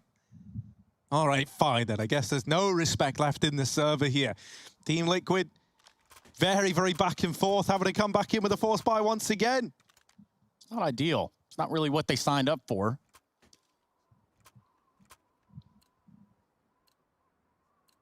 Yeah, and like, you know, if you're Liquid, this is a game where Rugratz are going to be trying their absolute heart out, right? Like, this is the first official between these two teams.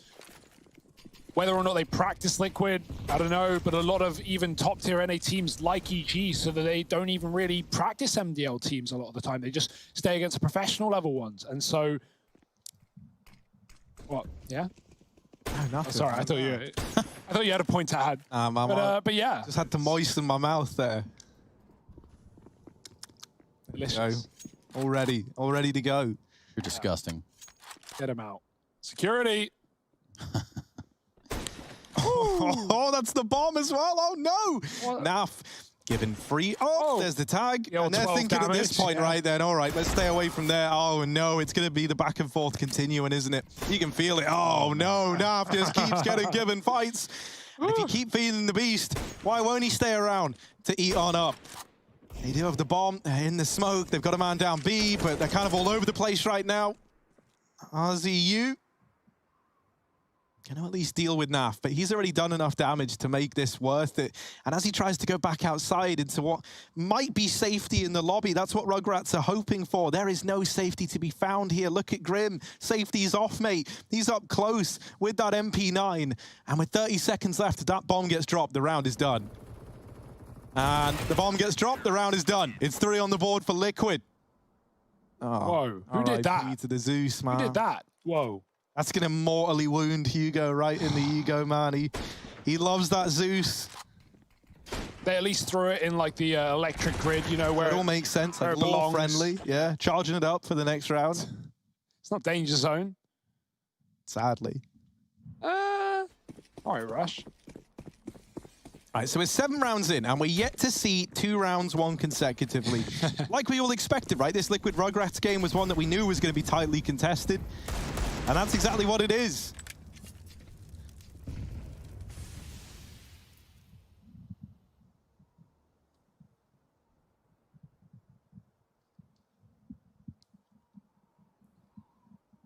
So back in with the Force again are the Rugrats. I just noticed as well, their logo is it Chucky? Is that the one I'm thinking of? Trace is the Rugrats expert. The doll. I see what you mean. I see what you know, it's the blue glasses, right? Is that the No, Rugrat it's I'm thinking Chucky of? had red hair too. Yeah, and the red hair. See the red hair? It's got them both. Red hair, blue glasses, that's it. Basically a baby version of you is their logo. That's sweet, man. I appreciate it. No problem, dude. Grim with the spray, kind of. For a moment, it looked like he was going to do something dirty there, but instead, Ramp gets given over. However, everyone is almost dead on the Rugrats side. Almost said how everyone, and that there would have been putting 2 words together, and that is strictly forbidden. Naf, down here in the double doors.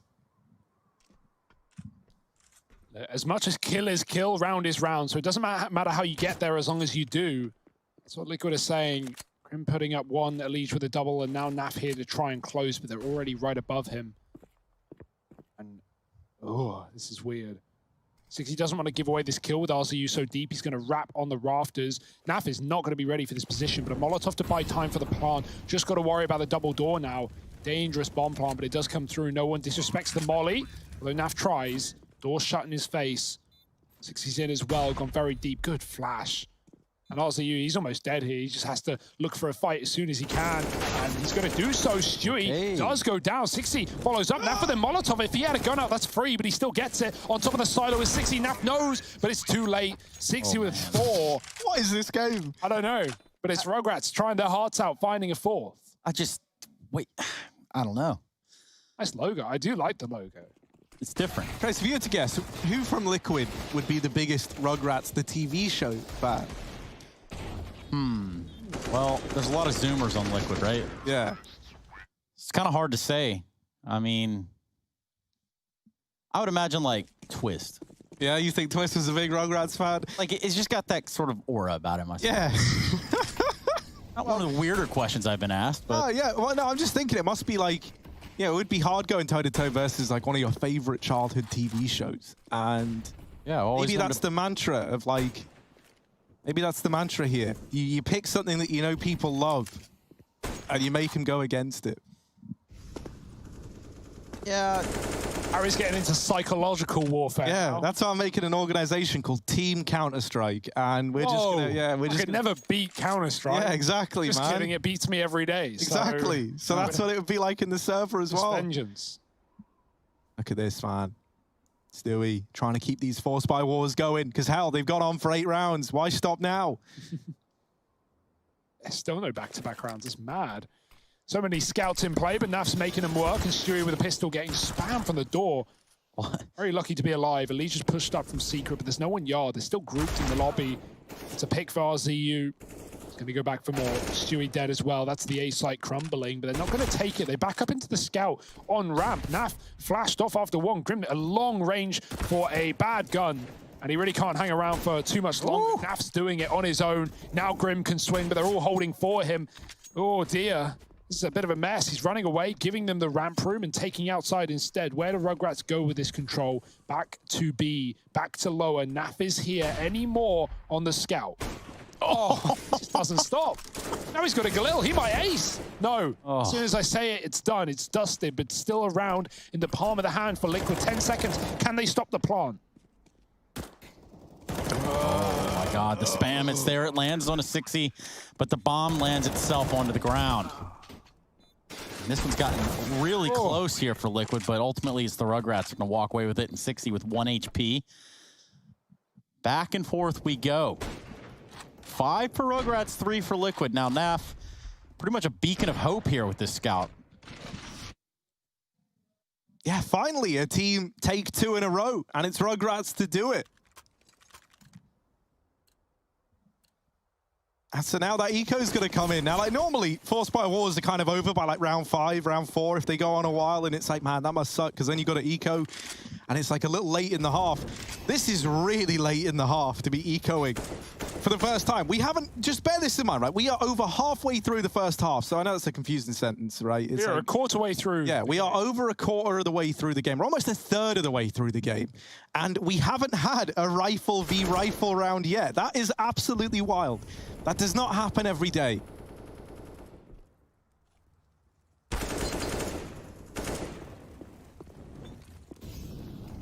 Finally, though, Liquid just taking a bit of a breather on an eco, and Rugratz should just be able to put this to bed. There's a lot of damage and only 1 kill. Can we find any more? No, it's a 6th for Rugratz, but yeah, just a strong start. Liquid coming in now, finally, with guns. Oh my, that must feel good. Round 10, and M4s are out. Honestly, if I was Nap, I'd just keep scouting. Just keep doing it. Why not? But it makes sense as to why you'd finally want a rifle in your hands. Had enough of this very weird start. I think the difficulty for Rugratz is going to come, especially when Liquid are on the T side, able to dictate the flow. But right now, this is a good showing for Rugratz. Looks like a fast A. Someone lined up the hut flash. Now they go through the door very quick indeed. Stewie with a spray, so much, but no kills. 50 on 2. Back at the site is Twist, such a good anchor, and the nade's going to land well as well. Twist drops to the bomb, and Nap is out heaven here, spraying them down. It's all on Cobra. 1 on 4. And, Liege comes right up the vent to close. Liquid, with guns, get it done. Just storms up the vent, too. Yeah. At that point, you've got the numbers, right? You might as well apply that extra necessary pressure. Make Rugratz uncomfortable, because right now they're finding a rhythm. A bit of a speed bump with that round. Perhaps they can pick it right back up. 6-4.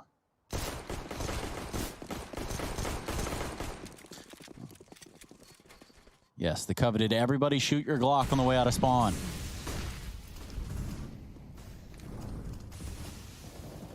Big old gap in these outside smokes. The Liege is ready for that. Gonna reapply them. Oh man, finally. The Liege spams Infinite into oblivion, but it's Stewie2K that finds the frag, albeit through the smoke. So this sort of vent drop, this sort of fast play, it gets stopped immediately. Just 3 alive for the Rugratz now.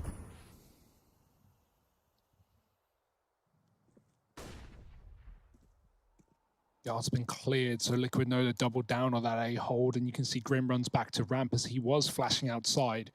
Rugratz with nowhere to go, but into the waiting arms of Liquid. Might just be this A crunch after all. Crossfire is good. No one giving up picks to the hut players, but that does mean Rugratz can actually get into the site. Stewie's going to be flashed for a fight. That's a good flash. Bomb dropped. 60 picks it up, and then he gets put down. It's all on Cobra, and not much better for him either. Liquid a flawless round. Not a point of damage taken there. And for Liquid, that's a little bit of solace. And what's been a pretty underwhelming start, we look at round number 12 now, and they've kept it pretty close. Just 1 round separating them from the Rugratz currently. It might just be a tie game at the end of this one. We're looking at pistols for the side of Rugratz. As they save and look to buy next round.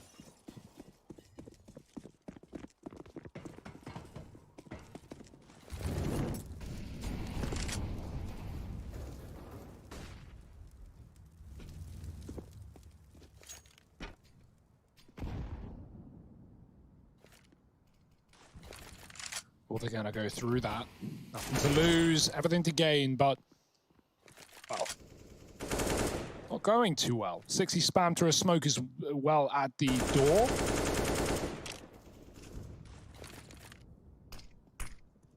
Cobra also ahead of a smoke, but going to get cleared by Grim. He gets the spot and the spam down to 4.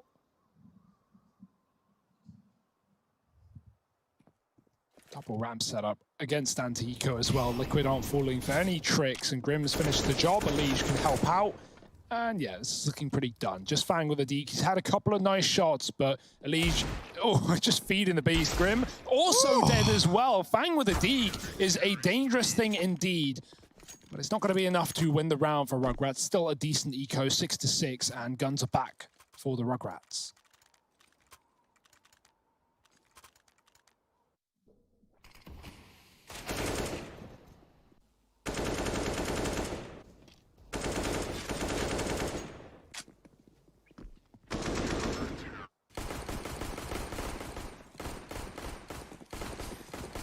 Well, Liquid are chasing the frags. And not a chasing in sight. 6-6. Guns back in the hands of Rugratz as forecasted. 2-2K. Well, he gets taken out by Infinites. Revenge. So, Stewie spammed someone else through the smoke indoor previous round. He's going to go outside. Nav's here with the orb. They have no idea. But as a result, they're wrapping the main side. He might not even get a sight. And he's fired off to take down Cobra and double back. Fang can't trade with Naf now in secret, and he's gone through the smoke. Naf is having a lot of fun. You can already tell. And Liege going to join him, dropping the bomb in A, twist from above. Another smoke spam for Infinite. He hasn't seen the two opponents he's killed in this round, but I don't think he'll see much more success in a 3-on-1 with a bomb under Liquid's control. I know, man. Maybe if they keep smoking him off, he's got a chance, right? I mean, if it works, you know. Yeah, it's just wild the fact that he's done it twice in a row. Now looking to go outside. We're going to follow him here. We got the drone out. Music only plays when we get that over-the-shoulder shot. Naf is looking the wrong way. Oh, boy. It is hidden behind the CT box, so it should be okay. Should be okay. Doable. This main player ain't looking. Naf's going to have to be very, very fast in reaction. Oh, no. Oh, he's 19-20. Don't, there we go. Careful. Now one more back in the sight. That's Grim.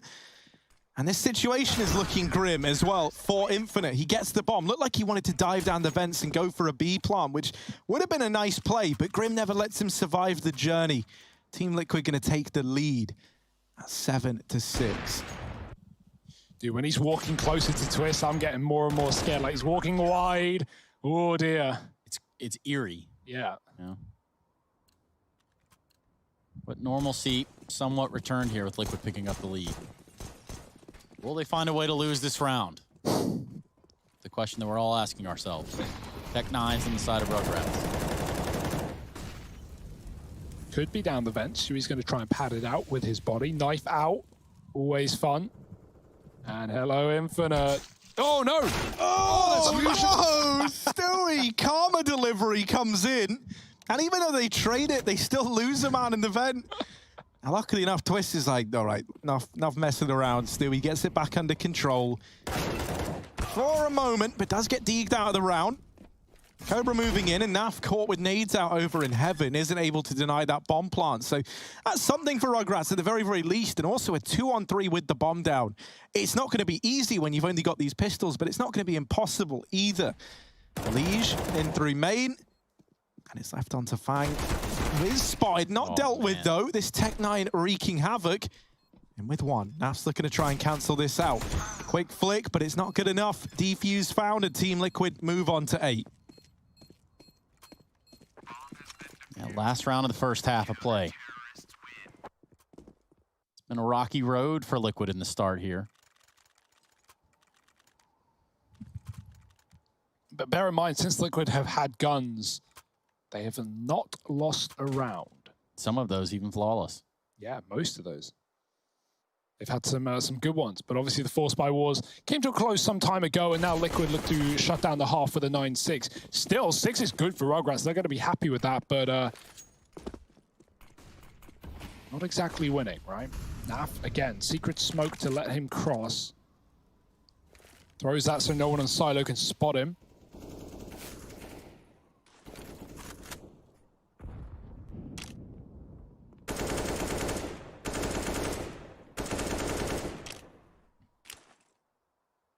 Outside smokes are going to come in.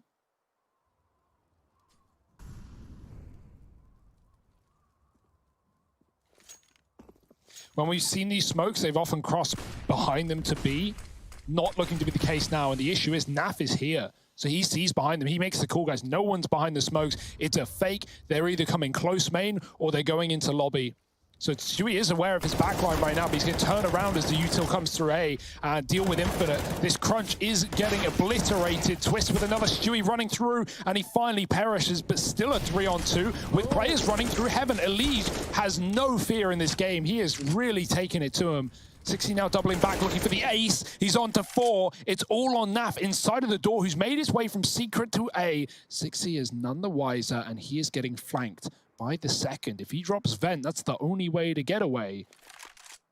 Naf got an inkling. And Zixi also looking the right way. Naf goes back. He's weary of the squeaky door, just in case. Timing's not there, though. The timing on the round, now that's a different story. We're going to see the bomb plant here for Rugratz. 6 v Naf. And Zixi on for the ace as well, right? Naf gets out, and they just miss each other again. What is this 1v1? It is just timings all across the board. Now, Naf has a smoke as well, and that there, he could even stick it, but instead baits the shots out. Zixi is aware. The ace. 1v1 needed, and it's almost come through. Naf with the re-peak. No ammo on that M4. There to deny it, and yeah, out of ammo, out of chances. It's Team Liquid there picking this up 9-6. Still a damn good first half from the Rugratz. A good attempt here as they move into the second half of play. Can they keep things ticking over sweetly on the CT side of their map pick?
They tell us that we're wrong, we might be.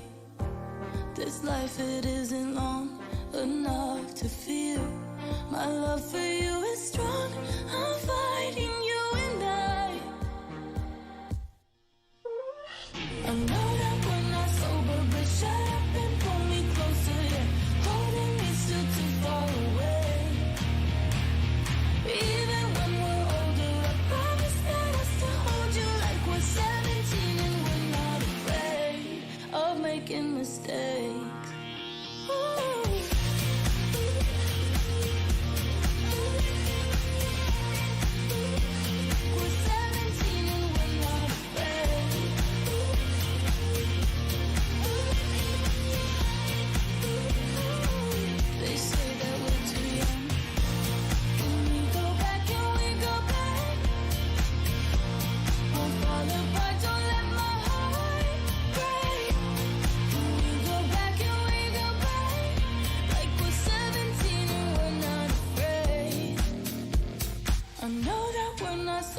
Shut up and pull me closer, yeah. Holding me still too far away. Even when we're older, I promise that I'll still hold you like we're 17 and we're not afraid of making mistakes.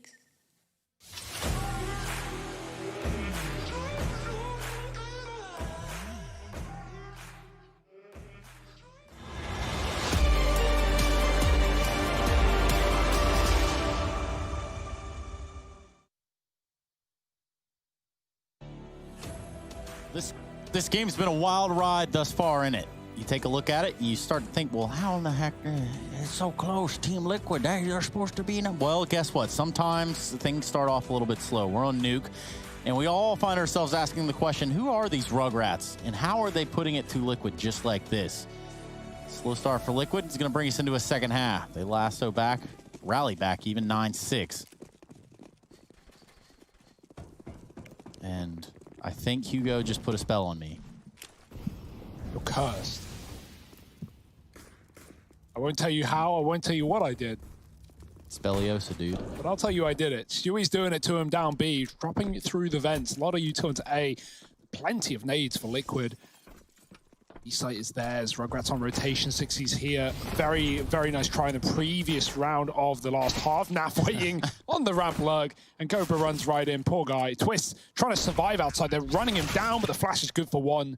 Traded. Naf is still here. Elise pressuring those ramp players as Naf moves in, but no rush here. The bomb's in the favor of Liquid, and Naf knows it as he doubles back. He can always drop vent and play the plant. Right. RZU is still in main, though. These rotates are taking their time as Rugratz try to hunt down the lurkers of Liquid, and now they all lurk below. 4-on-2, 4-on-1, and looking done. Elise, he's always trying to close, isn't he? He's always running at the last man, and this time it's without a problem. 10-6, and this is where Liquid can really let themselves off the leash and beast out. Yeah, and for Naf, he just finds the most ratty angles he could possibly find inside of that lobby. Does everything he has to do. Mind you, let's give a little, credit there to Twist outside as well. He stays alive. He draws a fight towards Red for what seems like ever. And that's going to be Liquid picking up that pistol. Lost the first pistol.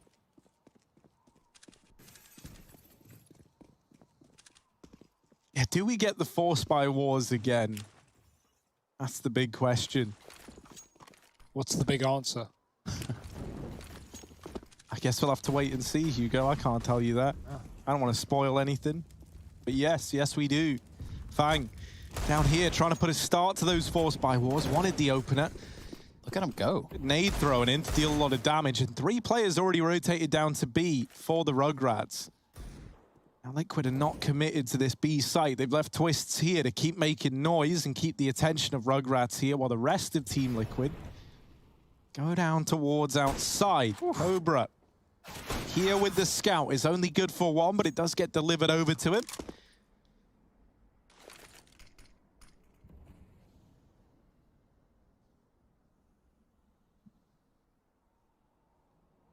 Now, 2 of those 3 B players actually rotate away from the site. And as they've done that, Team Liquid have gone back to B.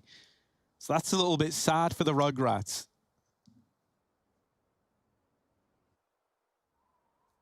Slow is smooth, smooth is fast. Just under 30 seconds left on the clock. Stewie and company. Gonna cause a little bit of a ruckus down here in this lower site. Gonna try to get the bomb planted. Fang shooting his Deagle, not his AWP. Don't know what I was about to say right there. But a bomb plant for Liquid nonetheless. 4-on-4. Oh, out the door though, Twist. Low HP already, getting pressure from all sides. Chase down Fang, spammed in the back as well. Infinite finishes it. Scout out for Grim, and he's gone as well. It's all on Naf, late to the party. And a 1-on-3 in front of him. Infinite's got a gun. Naf does isolate that fight. He's doubled it up, and he's found them all. Naf shutting it down as he should. Big nasty Naf. A cleanup there. Got a little hairy. Naf's just built different, man. He's popping off right now. What would you say Naf is built like?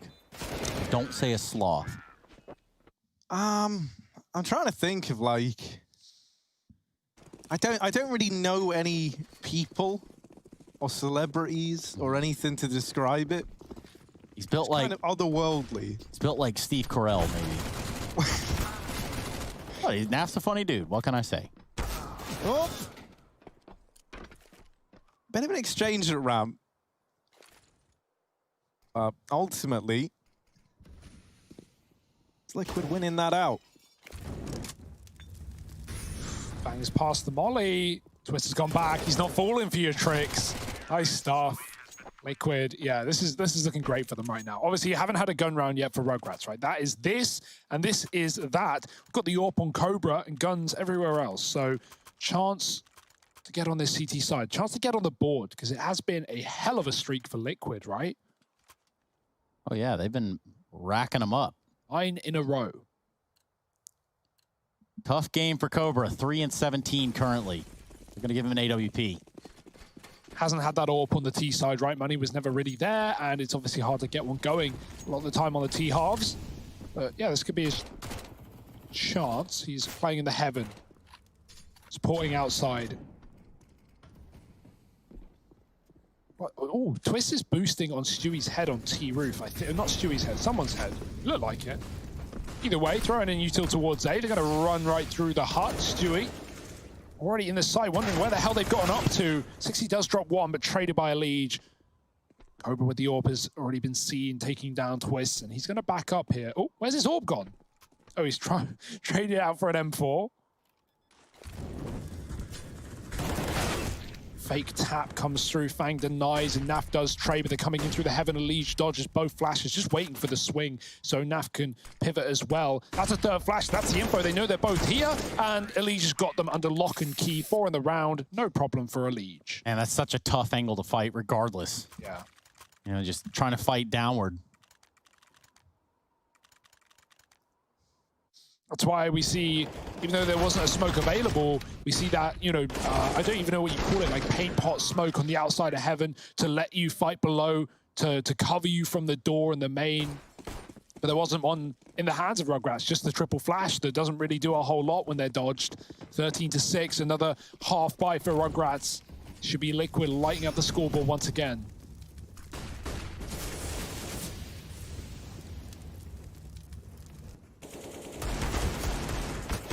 Fang has the drop there. He's able to take out Grim. It's not a bad start.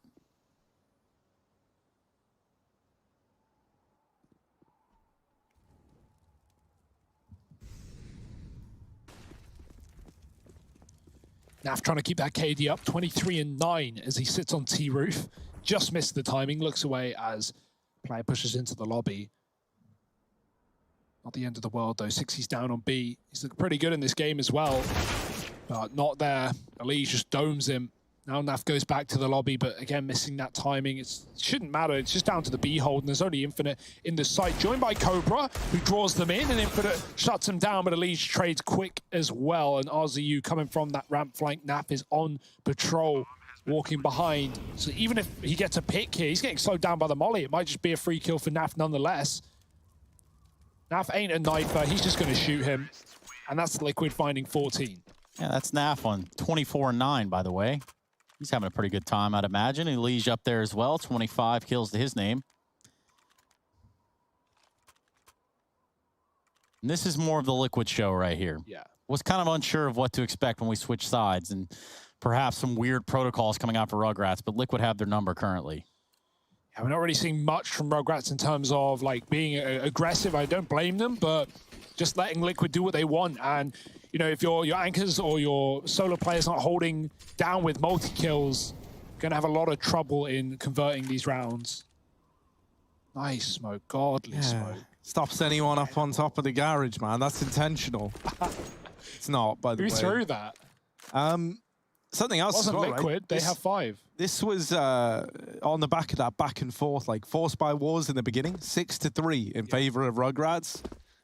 Well, now it's 11 in a row for Liquid. Since those force by wars were looking good for the Rugratz at that point in time, T side, they've actually found nothing. Either towards the end of that first half or in the second. This double orb may be able to give some answers over to Rugratz. If it doesn't, their time on Nuke might be drawing to a pretty swift close. They could have taken Yard again, but Cobra's here with the orb for a change. Only 4 kills. Didn't really get to use the orb. He found a kill with it from Heaven and then traded it out to the M4 on a retake. Cobra is late. They've already crossed. Molly down on B. Rugratz know what they're up against, and that's good. Stalled out as Fang backs up on his own. He's got Infinite here.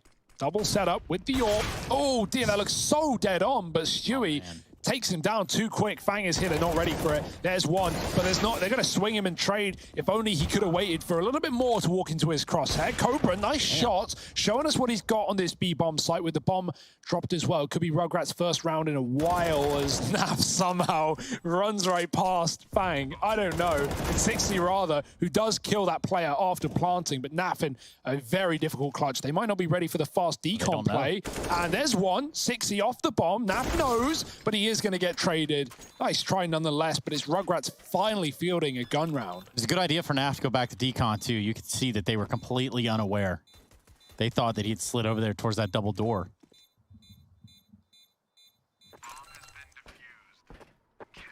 Rugratz at half liquid. 14-7. Yeah, good that they are able to finally break this 11-round streak that Liquid put up. I was getting worried, man. I thought we were going to see another NAF 1v3.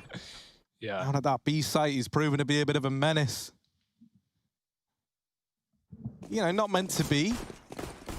Maybe a chance for Rugratz to try and make something of this CT side. Now, still a long way away from where I at all feel comfortable saying that they're going to be able to make any kind of comeback happen. So you don't want to change your prediction on this one? No, the team I predicted is winning and should also win. So, all right, fair enough, Harry. All right, fair enough. Hold on there. Oh, whirlwind into this A site, man. Very back and forth, but Naf with both the entries. Oh, and a third. Naf is just absolutely feeling himself right now. This is unreal. Cobra left in the 1v2. Remollied, of course. Yeah, he's completely put out of that round. He's going to try his chances over here towards lobby and potentially think about saving this AWP. Yeah, Cobra's having a bit of a rough game as well, right? Like, and the worst thing is, like, 7 kills, not that great in the kill department, but then like 4 and 20 on assists and deaths, doing damage, but not getting kills. And he does need these kills, and it's not going to happen in this round, is it? Not going to pad those stats out.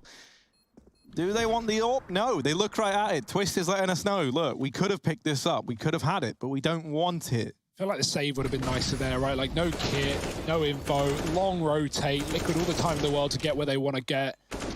And yeah, like, not really a worry, but you don't have an AWP now, and that's the one gun Cobra's actually shown us anything with, so it's a shame for Rugratz, but realistically, it's kind of what we expected here. Liquid running the board, and the GGBet odds speak the truth. One more for Liquid, and we're going to Mirage as their map pick. It is, of course, a nice loose map. The Rugrats aren't going to have an issue in terms of knowing what to do and having the protocols, but it is going to be one where Liquid are looking for another dominant win. It'll be that easy. Let's finish Nuke first. That's what Liquid is saying. Got Fang outside, Cobra down below, giving the yard control over. Ellie just wrapping Mini, though. Smoke is down. He's going to get flashed. Fang is still here, swings to Grim, and Cobra does come up from below, but only good for 1 and some damage. Elige running through a smoke on the reload of 60. He even gets the kill before he gets traded. Infinite somehow gets through the lobby, and now is in the A side. Naf just, again, missing the timing from the roof, but Grim has got this one under lock and key, and now Naf dropping in. Infinite realizes, Infinite, hello, guys. He's right above you, buddy, and now he knows. Just wanting to stall out the end of this match, and there it is. No. They're taking the kill while you had it, Infinite. That's what you get. Naf shuts it down. What a phenomenal performance.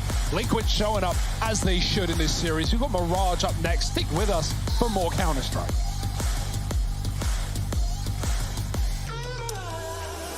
Faced myself in the mirror not so long ago, and I told me, do you know?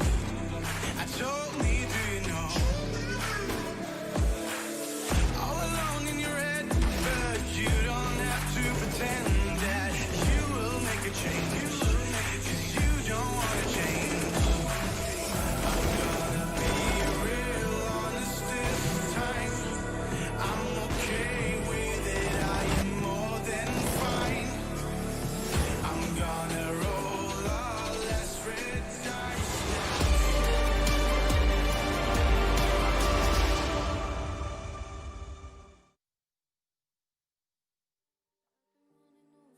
Corners of my mind, trying to find a story to believe. And I've been getting sick of how I'm spending all my time, searching for a way to find relief. And I can say it's like go to sleep, but I feel like I need to let go. And I can spin a web of any story that I like, but tonight I wanna make a masterpiece. Step out looking like a small fire, half glass and filled with desire. Head down, but I know I can't deny it. Life is fun when you're a liar.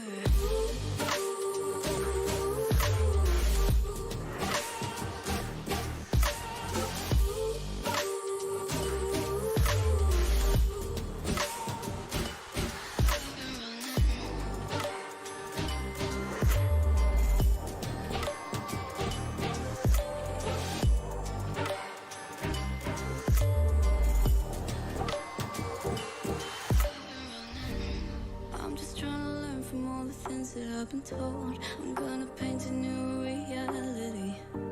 It doesn't take a lot to turn a person into gold. Yeah, I've been getting good at alchemy. And you can stay inside in the dark, but without it, you never let go.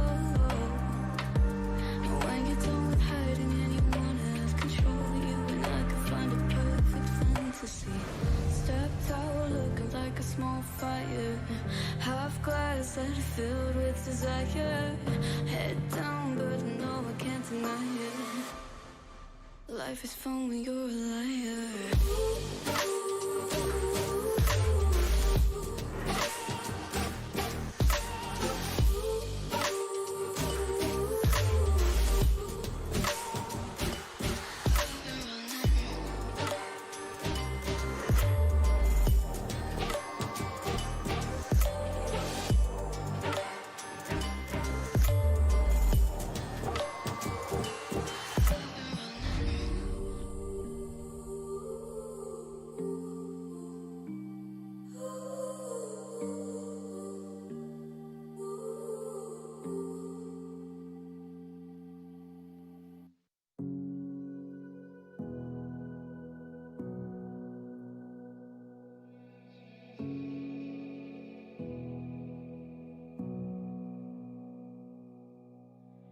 Sitting on a bench, waiting for the time to pass, dreaming of what happens next.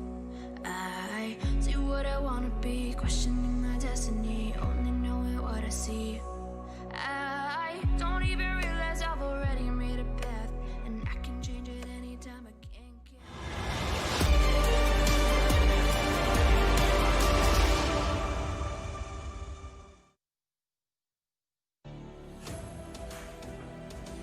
Well, Liquid take their sweet time, but they get there at the end of the day, and that's what really matters for Team Liquid and their fans globally. For us, what really matters is the Intel Extreme Masters Beijing 2020 Online, which is exactly where you find yourself and us as well. Welcome back, everybody. I've got Harry Hugo ready to talk this one through, ready to make some sense of Nuke and why this was a much slower start than anticipated for Liquid.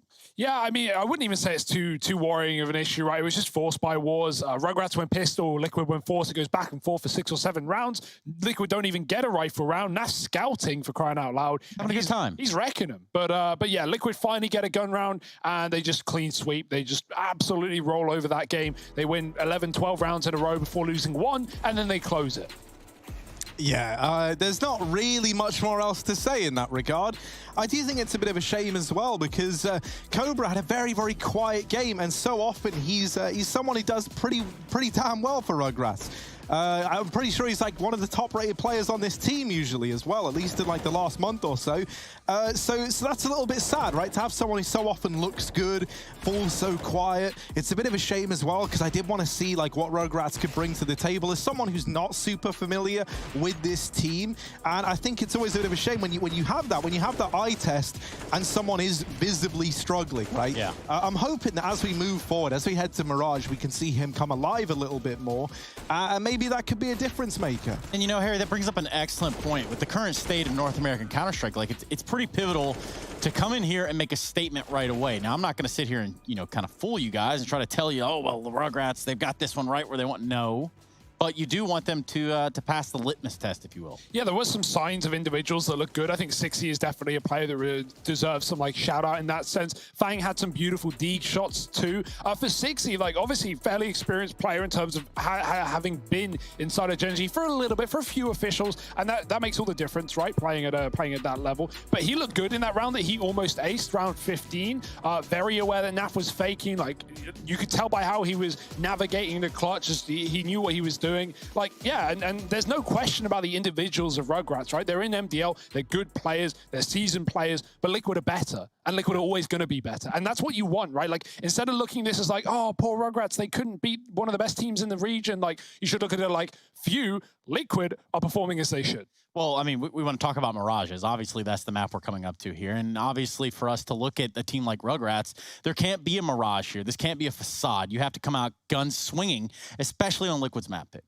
Yeah, 100%, right? And it has to be everyone doing that. You know, you can't have a weak player when you're up against Liquid. It's hard enough when, like, you're versus a team when the odds are like 50-50 if one of your guys is a little bit quiet, right? And when you're up against one of the best teams that NA has to offer, you really can't afford that, right? Needless to say. And I do think the fact that we're heading to Mirage, it can be a blessing, it can be a curse. Like, as Hugo was saying, it's a looser map. Everyone's very familiar with it. You know what Liquid like to do on it. Liquid are a team that like to kind of stick to protocols once they feel like they've ironed stuff out, right? So you should already know what you're expecting to a degree, but knowing is only half the battle, right? And the other half of the battle, as we so often say, is actually the battle itself, and that can go either way, right? So yeah, I think Liquid should be 2-0ing this. I think everyone kind of feels that way. I doubt there's anyone out there who's like hardcore repping the Rugratz here as this being like a 2-1 sweep for them. But you know, maybe they could surprise us. You said that they had like a special, cheer that they're doing for the Rugratz. What was it again? Oh yeah, I see people saying "Go Rats." Oh, okay. Because you removed the "ruh" part of that. Yes, there you go. It down. Yeah, you figured that out. You're a wordsmith, Harry. You're a wordsmith, Harry, and much less a wizard. We're going to go into a break. We come back. We begin to jump into the second map of the series. Mirage on the cards. We'll be right back, everybody.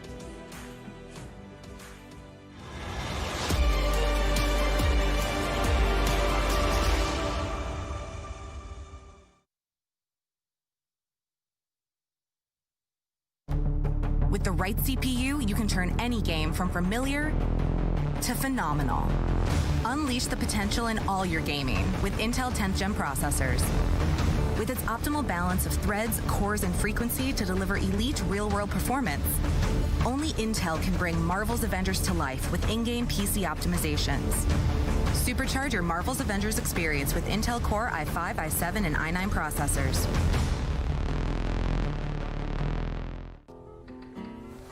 If you want to know what you're good at and, well, also what you suck at, check out csgohub.com. Coming!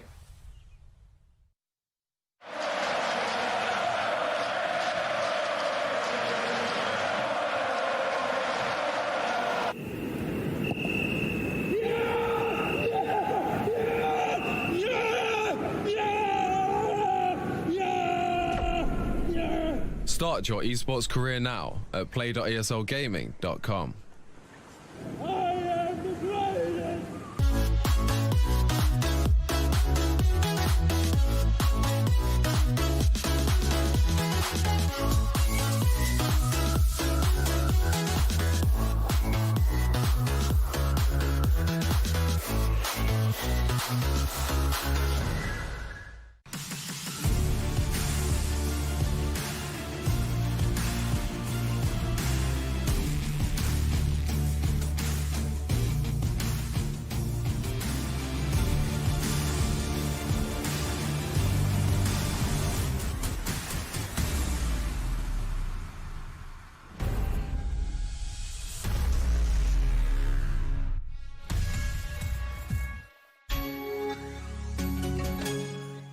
Come on.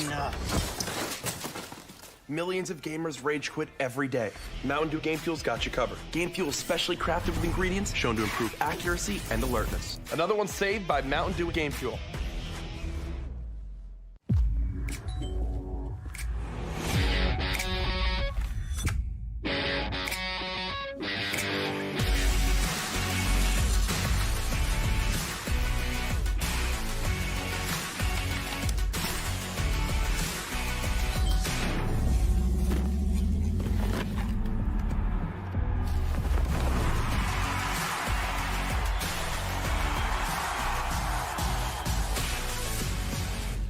Your favorites will play soon. You hope for the win. Excited about the game. But something has changed. You start to doubt. Will they pull it off? Or will they drift away? You pull yourself together because you're sure they're revved up to win. You know they've prepared. They've picked the right course. And even when there's no chances, you believe they will win. GG Bet. Be excited.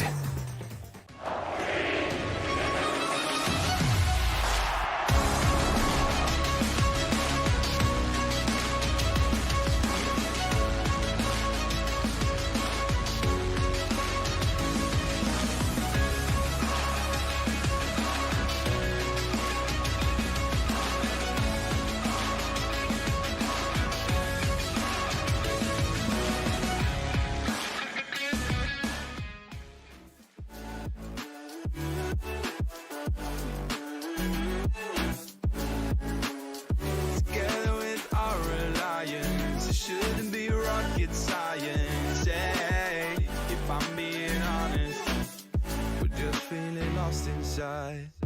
Baby, I know that I fucked up. But hear me out just a minute, I'll say what's up. We can't be broken by words unspoken. Our life's an ocean, but right now it's frozen. But inside I know there's still a light that keeps us together. And there is no thing I would rather have. Together with our alliance, it shouldn't be rocket science. Hey, if I'm being honest, we're just feeling lost inside.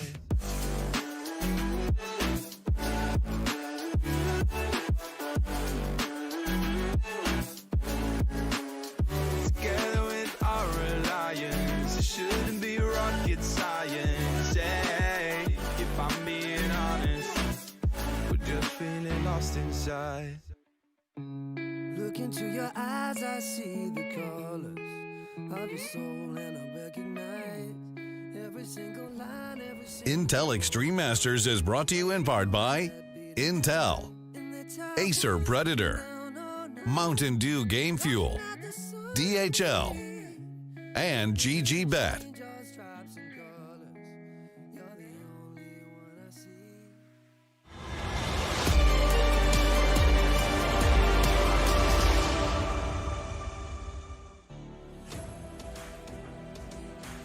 The Intel Extreme Masters is here. It's now, and we're not in Beijing, but, you know, I guess our hearts are in Beijing right now because, well, we do have Rugratz taking on Liquid. We're going to be jumping in the second map of Mirage, and it's just about that time. But for us to look at this and say that anything other than a 2-0 blowout here by Liquid is a letdown. It's not really what you're expecting, not what you're anticipating. And moreover, it just doesn't seem like it's possible. Yeah, it's a little bit weird because it's like mentally this is like a matchup that Liquid could only lose. Like this isn't one that you're going to win and be like, yes, we beat Rugratz. Nice! Oh, we fist bump, we handshook, we didn't know what we were doing. Nice! Yes, Rugratz! Can we get that on camera, please? Yeah, I don't think we did, so I'm so grateful. Okay, let me just give everybody a quick synopsis here. Yeah, we're jumping into Mirage. Yeah, it's Liquid versus Rugratz. And yeah, Harry and Hugo just missed a high five from roughly I went for the high five, he went for the fist bump. We both swapped at the same time. Oh, no. Who knows? I just didn't want to punch you with my fist, you know, that kind of speed.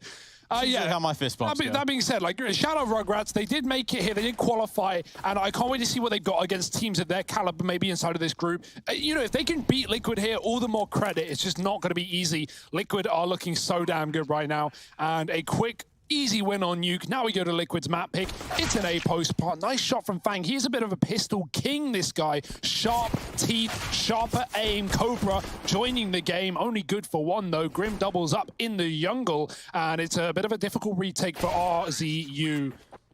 Liquid take a first. How about that? I don't know. How about that, Trace? Man. I just can't believe you two missed the high five, honestly, dude. Like, that's... Come on, Trace, get it That's together. wild, man. Oh. Yeah, you and Rush. I missed the high expect five. an apology. Oh, yeah. This disrespect right here. This. I'll make it a written apology. I'll send it to yeah? you. I want it on New loose leaf address. notebook paper. Notebook paper. Yeah. Or, you know what would probably remedy the situation, Harry, if you gave out your phone number right now and let sick, people all right. call you directly. In that case, it's 0 quad 7s 2 9s 831. Some poor woman just got... Yeah, no, it's not actually. Don't ring that number. I'm not endorsing it. It's a fake number. Oh. Oh, it is actually a real number. Numbers aren't I fake. said to give out your number, not your mom's. Mom doesn't know. Most of Twitch charity has that anyway, Trace. Come on, let's be real. He's done me like that. He done me like that. It's 2020. Jesus. Man, there's no coming back from that one. I'm out, man. Peace out, Harry. I understand, man. Like, I get it. Yeah. I know. I can understand your pain. I mean, I don't have her number. I'll forward it. Oh, thanks. Anyway, speaking of numbers being had here. Liquid, they got Rugrat's number. Double entry into B, dropping in, doing the damage. And it's a bit of a save on the A side right now. A sad situation, but unfortunately, the right call. Whoa. Ooh. There we are. That's something right there, let me tell you. Liquid with the bomb plant. And no room to run here for the Rugrats.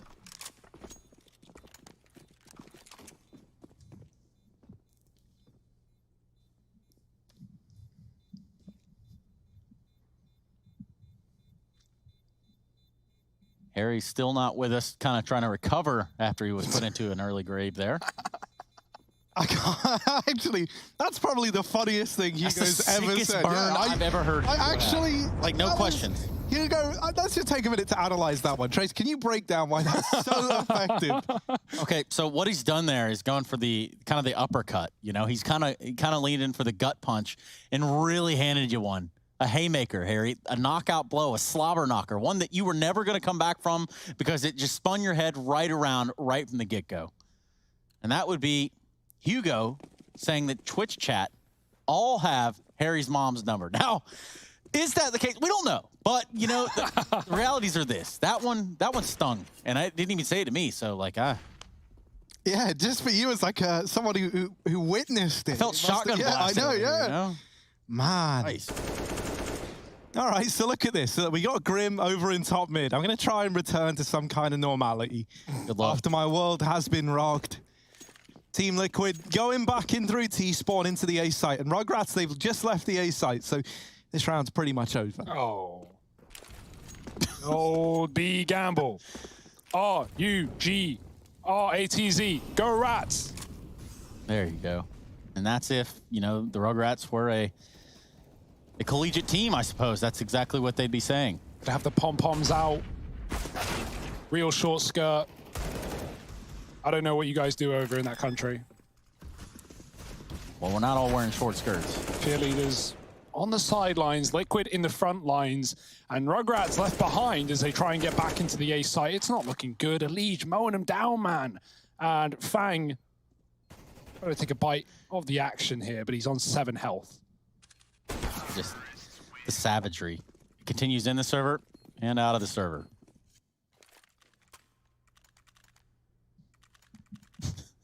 I just don't even know. Why are we broadcasting anymore? Because, like, Hugo's obviously had the punchline of the century there. No, yeah, I think we could end it. Shut the whole thing down. Like, it's pretty much done. I actually can't. I'm still not over it. I'm still not. I can't even. Y'all are pathetic.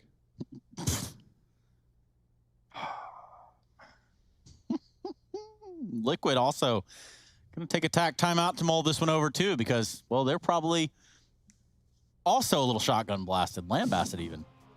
I actually respect Liquid taking a timeout here, right? Like, you don't want to throw this game. As Harry said, it's like, it's Liquid's game to lose. And so, yeah, just make sure you got everything under wraps. Make sure you know what you want to do. Everyone needs to know their role. It's a crucial rifle round. You win this, you really set a precedent and start the ball rolling. Downhill, uphill, whatever direction you want. Well, it's definitely an uphill battle for these guys. You draw Liquid in your opening match. Oof. But I want to throw some positivity in for Rugratz, right? Okay, no matter how hard this game is, in your group is the New England Whalers, a team you've beaten in MDL, and Chaos, a team that you've played pretty consistently as well. So, there's a really good chance that Rugratz could be an upset team inside of this group. Obviously, people are looking at Liquid and Chaos to be those two teams. Chaos aren't unbeatable, but they are damn good, and they're finally playing with a full roster as well, which is a nice change. Nonetheless, it's an A take with the AWP finding something from the spawn, doubling up his Cobra, finding a third, and really lighting up the server. Twist alone in the A site and caught by Fang. It's Rugratz on the board. That pause did nothing for Liquid.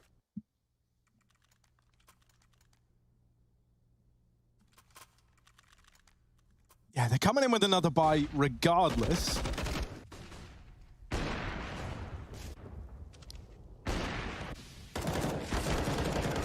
But that A play gets laid to rest pretty convincingly by the Rugrats.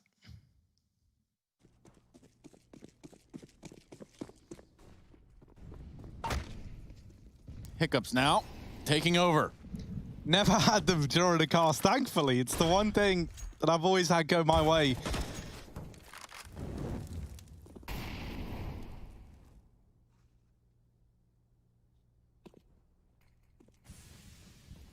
Mid control taken here for Liquid, as they experienced a little hiccup of their own in that last A play.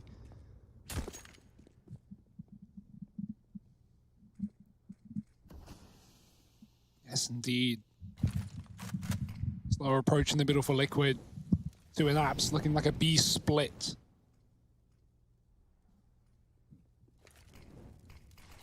One sweaty smoke being lined up by Stewie. Where is that gonna go? Side smoke, perhaps.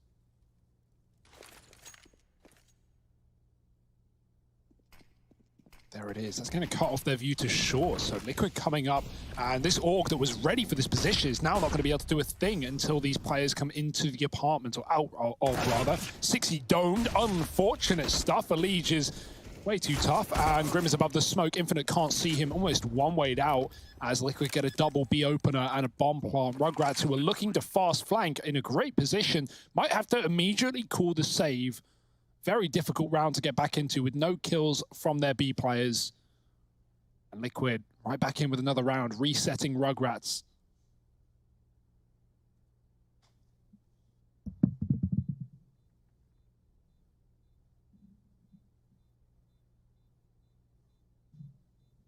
Yeah, so immediately back in, right? Liquid, they let that one slip by when they attempt the A play.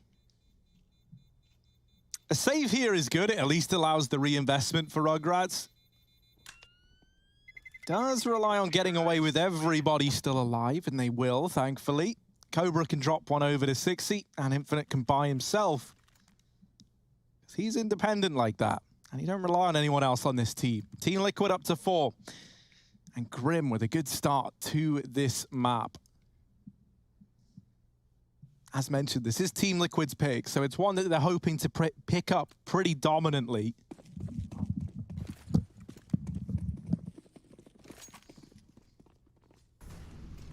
Cobra's back on the Orb Fang. Nice jump up. To me, it looked like the most promising player, him and 60. In our very short eye test of this series so far.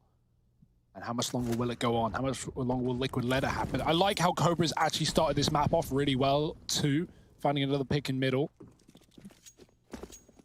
6 and 2 on him. He locked down that A site in an earlier round. Twist with the late window smoke. So Liquid moving into middle, despite this all being here, now cut off, and it's gone towards B anyway, as Rugratz leaned towards that site. It was their undoing in the previous round, and so looking to patch that one up. Nice move. Re-smoke in window. Coming in maybe even early, but Liquid just being methodical. Despite this heavy B lean, Liquid are taking this bomb A. Grim on con. Now, as long as Rugratz can trade effectively in this site, or give it up, they can play retake with a man advantage, and that should just be fine. But if Liquid get this kill and then smoke off 60, then things could get very awkward again. No smokes left, actually, just flashes and Molotovs as Liquid get out into this A site.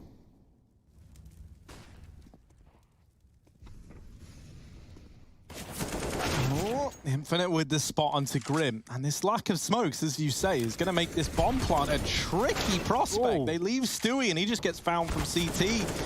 This should be a lock-in. Naf with very little time left all alone in the clutch, and he'll get cancelled out. Rugratz onto a second. Team Liquid, no utility, trying to make that A play work, and it doesn't. Yeah, unfortunately, they used a constant, like 2 smokes constantly re-smoking window, and Rugratz had already moved that AWP over towards B, so even though, you know, Liquid don't know that, they're in essence wasting smokes on that position. But obviously, why would they know that? The AWP had already found an opening kill. Liquid didn't want to feed it any more than they had to. Back to B by the looks of things. Why not if you're Liquid? Rugratz leaning again with a boost up for Cobra. He's taking it with the AWP. Doesn't see a thing. Liquid have gone lower. Looking to split mid. 60's up in the ladder room as well. Boosted by Fang from the window. And Rugratz now lean A. Naffin's outside of the site, so that looks to be Liquid's end destination. But how will they get there? Window boost. There it is. 60's still here. Stewie backs up. Oh, yeah, the view model almost gives it away. Luckily, 60 reacts very quick. And Liquid trying to split this A site, already 2 men down. Bomb dropped in the middle, needs to be picked back up, and we need an entry from someone. Naf gets caught, RZU taking him down, Fang swinging with a double, catching Twist in the yump, and Rugratz with a flawless round, making all the money and keeping all the guns. Yeah, it's kind of getting to that point. That scary little point.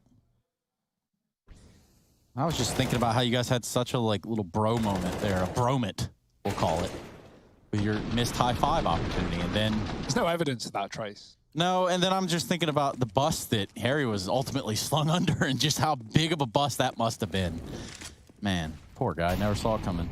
Anyway, what you can't expect to see in this round from Liquid is something cheeky. We're looking at pistols. Yeah, not really much to work with for Liquid. Naf out through ramp, but he's walking into quite the crossfire. There's 3 players here who could swing and deal with him. And so death almost feels guaranteed for Naf in this round here. I think even getting away with 1 in this position would deserve praise. Because he shouldn't. He should never get away with anything here. Meanwhile, the rest of Liquid out in through middle.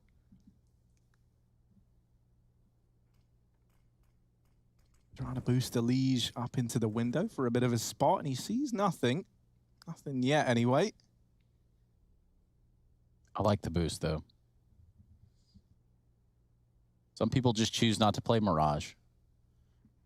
I'd say they're wise. Oh, delete it. Ow. Oh, this could all fall apart. Naf's climbed up above. He's killed RZU. Fang spraying. Nice control. Oh, he's got a third. Bomb dropped in the sandwich. Rugratz maybe with skin in the game after all. Naf's going to try and hunt down more kills, but Liege has already done the dirty. Infinite alone and not spotted yet either. Smoke comes through. And Naf with a nade 2. Infinite can't stop the plant. It's default. He's got the info. Oh, Naf just takes him out of the round. What a round for Naf. I agree, Harry. That setup for Naf, it looked like death. It looked like guaranteed death. Yeah. Not just you're wrong. We're all wrong. He ends up getting 3 as well. Like, that is just absolutely mental. Admittedly, you know, it's not like on the back of Naf running in there and doing something remarkable into that 3-prong setup. It's thanks to the fact that these players in Connector take the attention away. Yeah. But even regardless of that, the fact that he gets out of the round with 3 and is ultimately like the real driving force behind that going the way of Liquid is very, very impressive. So with pistols, they get it done. They find 5. Reinvestment back in for Rugratz, and Infinite's going to have a go at a bit of mid-aggression here. Not too deep, though. Nades rain into the top of mid. Twists is holding for this aggression. And it never comes through.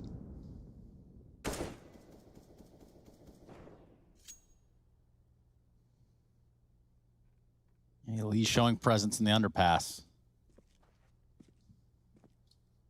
And I like how Naf he's just like, you said he's built different, and I see that. Like, I understand that, Harry.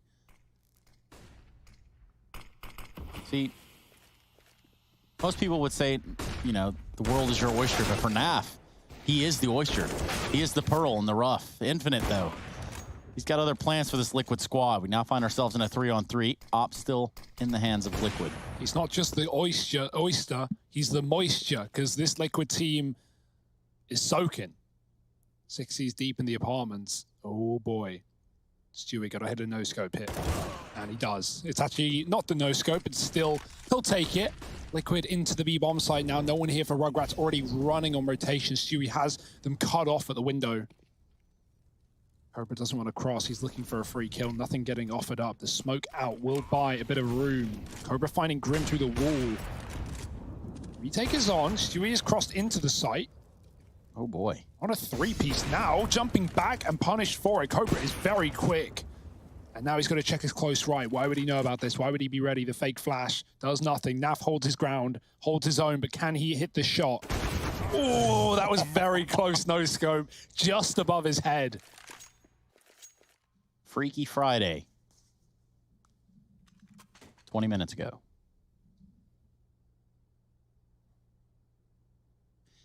That leaves Rugratz with much to be desired in the financial department. It's nice to see Cobra, though, stepping up already, right? Having a very, very good game. Quite the contrast to Nuke. He was someone we were excited to keep an eye on, right? Especially when you look at his stats usually. Felt like it was a very quiet game from him. We're seeing exactly what he can bring to the table here, even saving extra money in this round to bring that AWP out in the next.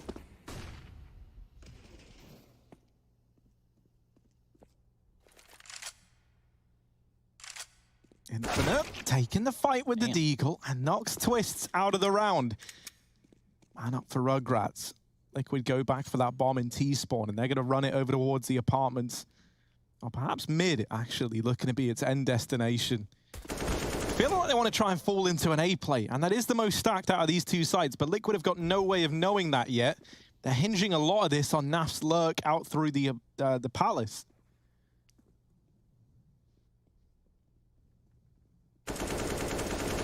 Now, sees the leg. Naf with the kill onto Infinite, and this should be the mop-up. Fang with his Deeg, not able to bring that same heat that we've seen time and time again. This time only good for one, and with that smoke, the round should be locked in for Liquid. They move on to 7. And so, like, you know, not the force buy wars to begin this, but instead it is still like this close start in the beginning, as we saw on Nuke, with Liquid now pulling ahead more and more. Something that does give this more merit, though, is that because it's not on the back of these force buy wars, right, where it feels like anyone can win in any one of those rounds and it all gets a bit weird. Rugratz have had to do this versus Rifles. You know, they've put these 3 rounds up in rounds where it's been even odds from the get-go. And, you know, we've got to see these Rifle rounds play out and how Rugratz want to approach it. And it's been looking good for them so far. They will need to get back to form in this coming round, though, as Liquid move on to 7. Problem is, when you get in this little CT economy hole, it's really tough to get out.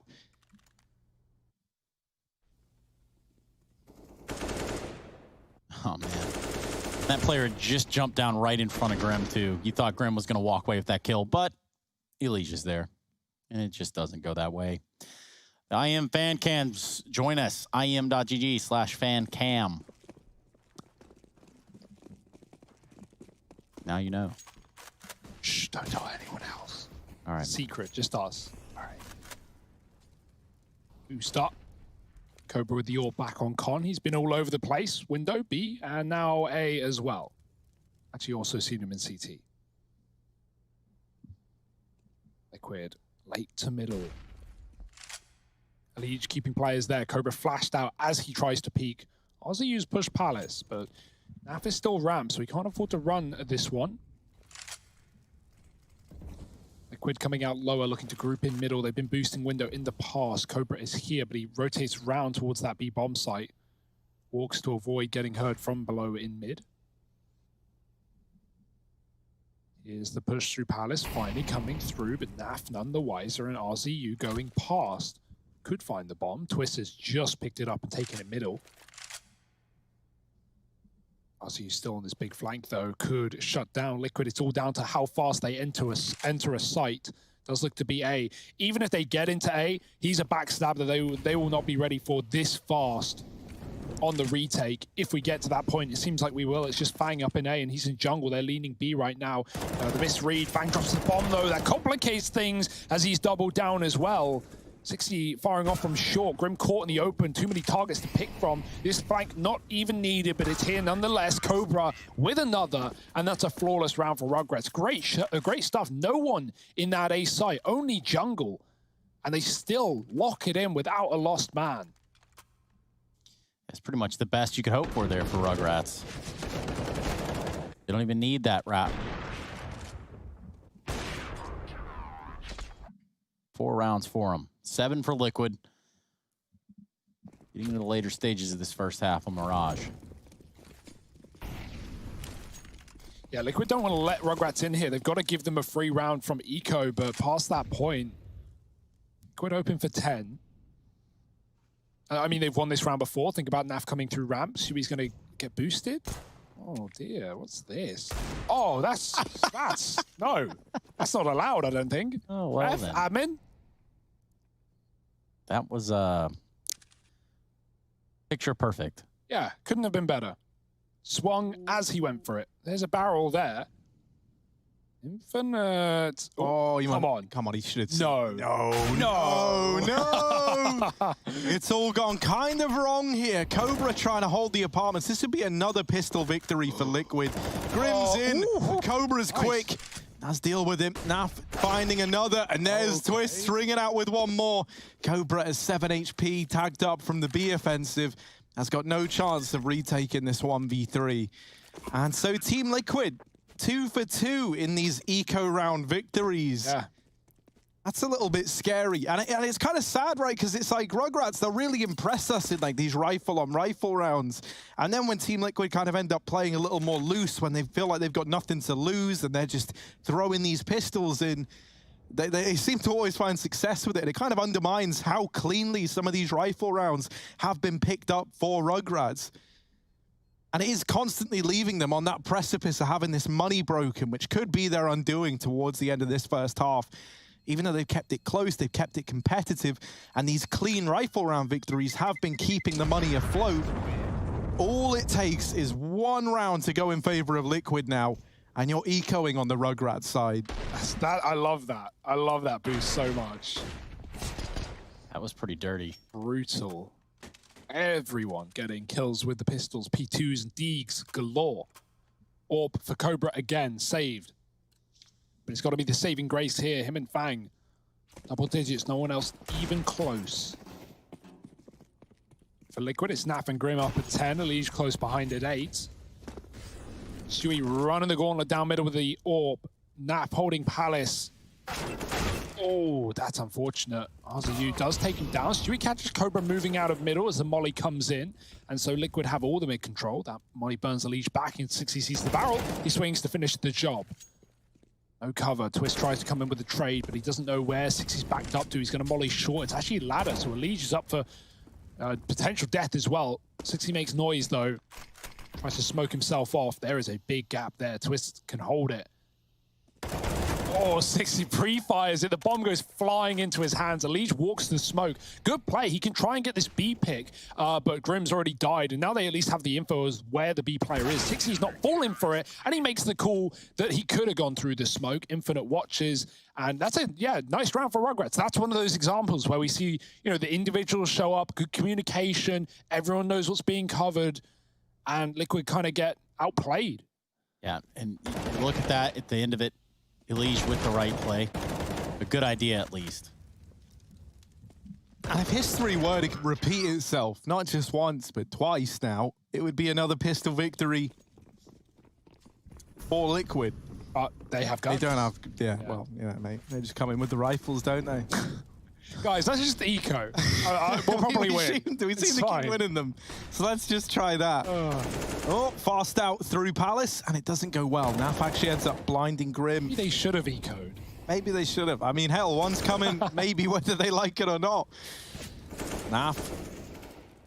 Dead. Look at Stu. Deep within the sight, but he is all alone. And even though he gets that nice little kill there, once the man he didn't know his whereabouts, he's dead. And 60 sees him at the bench, throws him down and out of the round. 6 on the board for Rugratz. Last round of the first half coming up. No money for Liquid left. Naf can get an AK, but other than that, it's pistols and armor. Yeah, if they could put 9 on the board, that'd be strange. 60 getting hyped. I'm just always thinking one round ahead, right? That's my problem here. Look at this. Right now we have this. Oh, they've won it. It's over. Oh, yeah. Do Team Liquid do it to them again? Yes. MP5 now. Just kidding. I was going to say, where? Where? Sorry. I mean, the screen I'm looking at is condensed down into, like, not stretched, not black bars, but, like, both 800 by 600. Yeah. It's all pixelated, and it actually does look like it.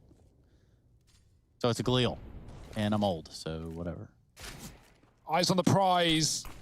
Oh, that's a collat. 2 for 1, but only the kill on Grim. The nade will finish the job. Molly does instead, and 60 joins the party. Naf with the 1 rifle in the round has to do all of the work, but it's too late. Stewie with a tech, he's gone as well. Rugratz field a fairly good CT side. 7 at the end of the half. Can they bring the level against Liquid on their T half, though? It could be the end of the series or the start of a 3rd map. Find out in just a moment. We got more CS right down the pipeline.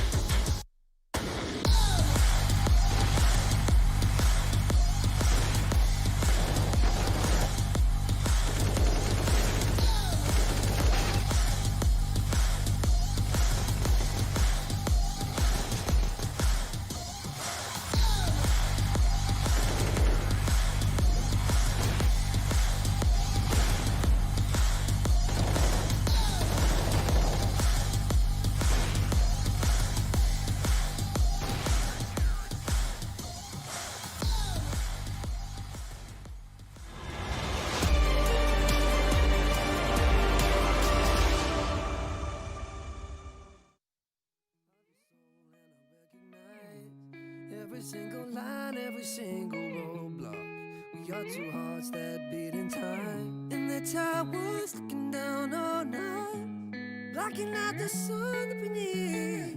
Maybe we can change our stripes and colors. You're the only one I see. And I take it all or nothing at all. Driving through the night till I met your door. Go outside, stay up all night.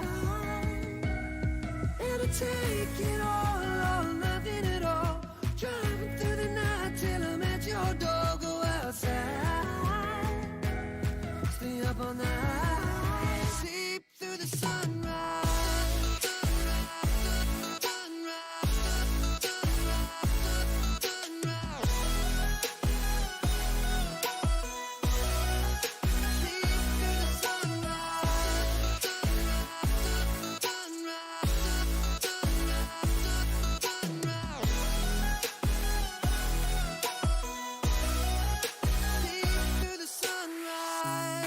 Into my past and I count the numbers of the dreams that I left behind. I don't even care now that I've discovered a new kind of peace of mind. Up above us, looking down on us, there's an angel I know. We don't need to worry or discuss much. It's time for me to hit the road. I'll take it all or nothing at all. Driving through the night till I met your door. Go outside, stay up all night, sleep through the sunrise.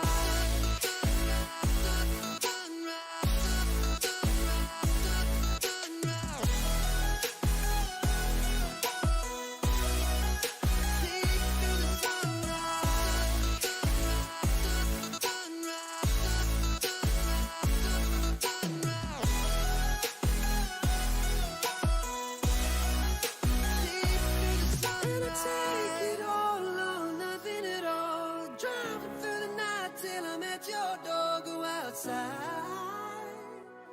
stay up all night. And I take it all or nothing at all.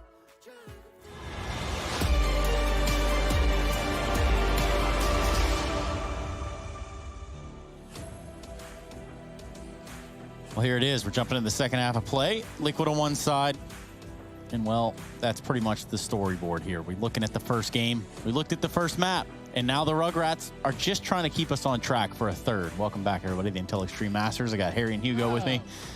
And things are getting a little topsy-turvy. We went into that last round, and it was Liquid on just everything that they could muster up with their money. It wasn't a whole lot, let me tell you that. Now we're going to look at some Glocks. Someone had a really cool backdrop. I didn't see who it was. I think it might have been Infinite, but the lower third was covering their face. But they had like fish in the background, but like not real fish. We'll get to that later. Like right Nemo? Now, yeah, you'll see. You'll see. It'll come up eventually. Now we're fishing for frags as Rugratz run around into this ace site. It's an identical pistol to Liquid's one as well. Twist. Wow. Bang takes him down. It's a hunt for Rugrats, and they're going to find exactly what they're looking for. Kills in every direction. Stewie with a nice nade, but it won't finish the job. Naf on a flank through the palace will take time. And Stewie's going here because there's a kit. There's two kits. Maybe not by design for Liquid. Cracks showing and shots hitting. Stewie with another. Retake is on. He's found a second grenade as well. Where will that be placed? Smoke on the bomb. Needs to get on that defuse. Naf with a tap and Cobra trapped a ramp. They've got the info. They just need to get the defuse and Damn. Naf has the cover. That's a great round for Liquid. Yeah, they bring it back. I mean, Rugrats had the read. They cleared jungle appropriately. The two kits get dropped there. Stewie just sticks with it. Grabs the kit, and Naf just hits some bangers. That's going to be that 9th round on the board for Liquid. Yeah, they were so ready for the A-take. They were so ready for the retake. They double kitted up, and now they've still got them. 9-7 Liquid against guns. Rugrats force off the plant, and I respect that decision. We got 2 AKs and 2 Galils.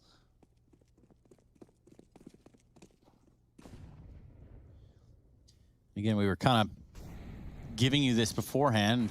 Kind of just a reminder. This seems like a game that Liquid can lose, but it'll be on them to lose it. Yeah. They are the superior firepower in the server. Rugrats have to be playing their best, and then Liquid also have to slip up. And it's, you know, it's happened. It's not... Oh, yeah. This ain't free. Plausible. Naf with the read. Expects and anticipates a window boost, and it's going to be Fang that falls. Man advantage Liquid. Yeah, Twist also has 4 kills, which is a rare showing. He looked fine on the previous map, but... different story. Different story. Shui's only on 6 as well. But right now, not a worry. Let's see if Liquid can build. Naf's on 2. Oh, 1 HP. Gonna get out of there alive as RZU jumps into the window room. Smoked off, goes through. No fear. Will he go anywhere with it, though? It's a gamble. You don't know if Naf's still holding. And, well, Naf, he's still holding. Down with the 3rd on a single point of health. Infinite finally gets a kill for the Rugrats as they get a pick into A, but Naf is still patrolling the spawn position. It's like baiting this gun. Yeah, swap to an AK, even more dangerous. Cobra makes it past, but Grim won't let him go far. And Infinite, they know exactly where he is. 20 seconds, no bomb. It's in the window. Grim's dropped lower as well. And Naf might just be finding a 4. He takes his shots. They're clawing down on him. And it's Grim with an AK. 10-7, double digits for Liquid first.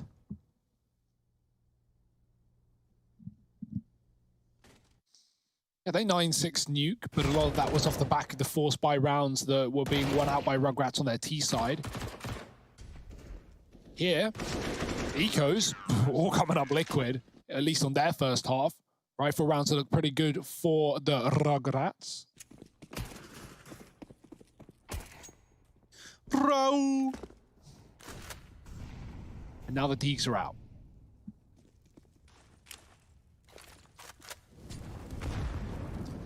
Deep nade. Doesn't do any damage.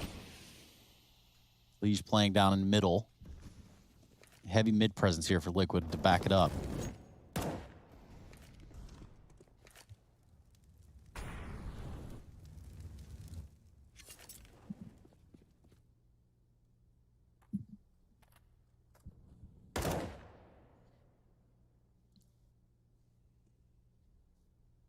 Yeah, that bomb's going to move in through lower, I'm imagining, unless... no. Okay. Well, there we go. It's all fine. It looks like the infamous, you go A, I'll plant bomb B. I like That's what I'm getting out of this, right? Huge brain. Still, Grim hasn't left the site. Yeah, Grim stuck around, largely because they killed everyone at A, and they didn't see the bomb, and it's like, well... You know, it feels a little too good to be true. What are the odds that he's like slow ramp or baiting Palace? Yeah. He's not. He's in B, and Grim was ready and waiting for it. Now, that is entirely helped out, really, by the fact that those A players don't falter. Because in a world where a few kills go your way at A, you might be caught panic rotating, but they don't find anything over at that A bomb site. And so sadly, you go A, I plant B strat doesn't work for Rugrats. But they bring the investment out here anyway. They were always destined to. They were always going to. Now also going places as well. To the grave, as it turns out. 60 with a nice transfer to find both players in the Palace. And now underneath Palace is Elige, burnt out by the molly. Stewie's had to leave, and so Elige is here all alone. They are all around him. And while he is good for 2, that's it for Elige. Grim through the smoke only puts up 1 more, and it's left onto Stewie in the clutch. Yeah, this is very doable, but Fang's already ahead. He's going to drop for the bomb. Stewie spams, can't kill him, but it does put him down to 60. Both players hit. Smoking the Palace, but Infinite could leave it. Oh, it's missed. Bounces just a centimeter too short. And now that's actually playing to the favor of Rugrats in the site. Stewie, a lot of angles to clear. He doesn't know if anyone's crossed out of their position. He doesn't know if Fang's at the back, but should be able to jump up here if he wants. Yeah, there's one. Another in the Palace. He knew he was here earlier. He has a smoke kit. Infinite's fired off a shot. Stewie, again, a missed smoke. The Palace is betraying him. He's going to tap it. Can he force the commitment from Infinite, or will the jiggle be enough to force a shot from Stewie? He's not falling for it. I love it. Infinite, what a call. Well played. And of course, you'll only be able to wonder, you know, had that smoke landed, hell, both of them. Or if Stewie just stuck it, right? Like, you know, yeah, that's the balls to not peek on a player like Stewie in a position like that. I guess you know that he's hungry to kill you, but yeah, that's a big risk for Infinite, and it works wonderfully.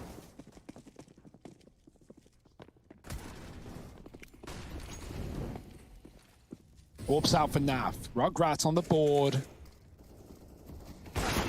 Oh dear, Naf gets dinked. Stays in the fight though. Liege is there to help, albeit blind as a bat. Ooh. Takes down Fang. Now Stu looking for that redemption. It's going to be a 3-on-2 right here. The skirmish is in middle.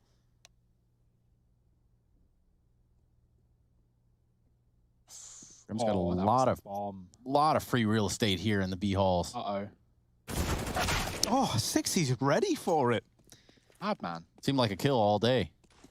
And that's opened up B, and Liquid, they realized that as well. Now, will 60 act fast on the back of it?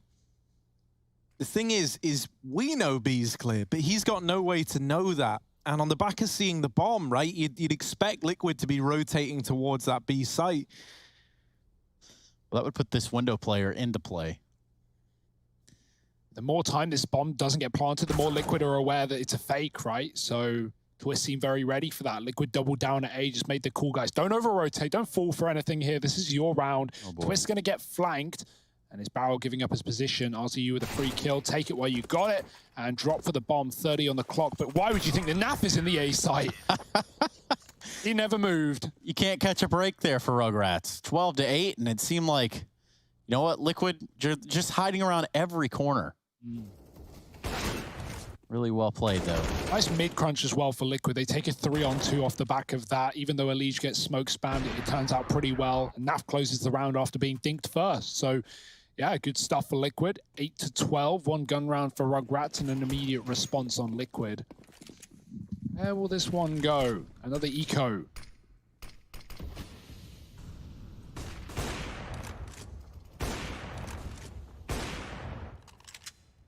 We are seeing a lot of good stuff out of Rugratz, though, right? And that's really nice to see, especially considering the overall position of like NACS right now. We need like these newer talents to start to rise on up, and it is great to see so many teams now given that opportunity, right? Yeah, and they fought hard to get here, right? Rugratz won the qualifiers. They may not be like a top MDL team. They actually just avoided playoffs this season, I think. And you know, as a result, like, yeah, they beat Rebirth, they beat Yeah Gaming, and they come through first in the qualifiers. So I think we need more teams, more NA teams playing qualifiers as well. There's a lot of chances, especially in this year, right? With teams like, for example, Furia in EU right now. Grim just missing the ace, by the way. You know, if you're in EU right now, that's another slot. That's another spot for teams to come through. So, yeah, I feel like the more MDL teams that we see, and even below that level, playing these qualifiers, you know, even if you don't qualify, you get the chance to play officials against good teams, and that is very different to the realms of practice. It'd be cool to see more and more MDL teams rise through the ranks and play these tier 1 events. We had, you know, Team 1 and Whalers looking really good in New York, and we've got them back here as well in Beijing, plus some other names. Rebirth as well in Group B. And, you know, just to kind of remind the viewer at home, the winner of this, you know, this whole bracket, the winner of this whole tournament does get that invite. They do get the qualification for the Global Challenge. Yes, indeed. So that's pretty cool opportunity there for, you know, some of these lesser known teams that are looking to break the mold and show off what they got. There's your incentive to do so. Grim, now, someone lit a fire underneath this man because he has been tearing him up. This is a very important duel. If Infinite wants to commit, he might just wait until his team join him in the middle, but the solo A player, they're going up Cat right now towards ladder. Liege is here. Needs to be aware. Watching out, Infinite, nice check, getting twists. He's having a hard game, but like in a fight like that, what can you do? Infinite, perfect peek. Liege does get caught by ladder. Didn't seem too ready earlier that they were up there. And finally, the punishment is in. Naf is trapped with an AWP at the back of A in this spot. Stewie does kill Infinite towards Palace in a pixel gap, saving Naf temporarily. And that means Naf now, at the end of this round, is going to be the crucial player who could stop the plant with low time. This is incredible. Thanks to Stewie getting that kill, this position is going to go unchecked. But Liquid gambling on B, it's all on Naf. Yeah, he's got to get real cozy. Okay, yeah, sure, reasonable. Yeah, that makes sense. If he doesn't get dinked right there, there's a real chance they just look the other way. Oh, the flanks in for Cobra. Snake in the grass. Fama sucks. And Rugratz on the board. That's a really good round. Fang checking back of the site. Don't know if he had the info. Seemed very ready for that. Infinite with a nice pick onto Twist out Palace. We're seeing great signs for Rugratz. Can they actually find an upset here? Yeah, so when Naf was in the site and he had Twists over at Palace and Twists falls, Naf tries to get to that box, and as he's heading over there, he makes one step, I'm pretty sure, as he ran. But Infinite still died, and there was a lot going on in that time period, right? So I think that's, if it was Infinite to hear it, as opposed to just like the pre-fire spam, oh, man. That's wild. The aggression in through lower nets them an early kill, but it's traded by Sixy. And so Stewie taken out of the round. And a 4-on-4 now. This is the force by 4 Team Liquid. And right now, trapped in the bottom of mid is this Famus on Naf. Fang's able to beat it. They know he's here. They want this trade. They want the 3-on-3, do Team Liquid. But it's not going to get given over easily to Elige. There's the AWP in top mid rotating in, and Elige good for that one. AWP trying to get the trade, but also doesn't want to end up throwing away this 3-on-3. 3-on-3 like this massively favors Rugratz. And now, even more so, thanks to Infinite.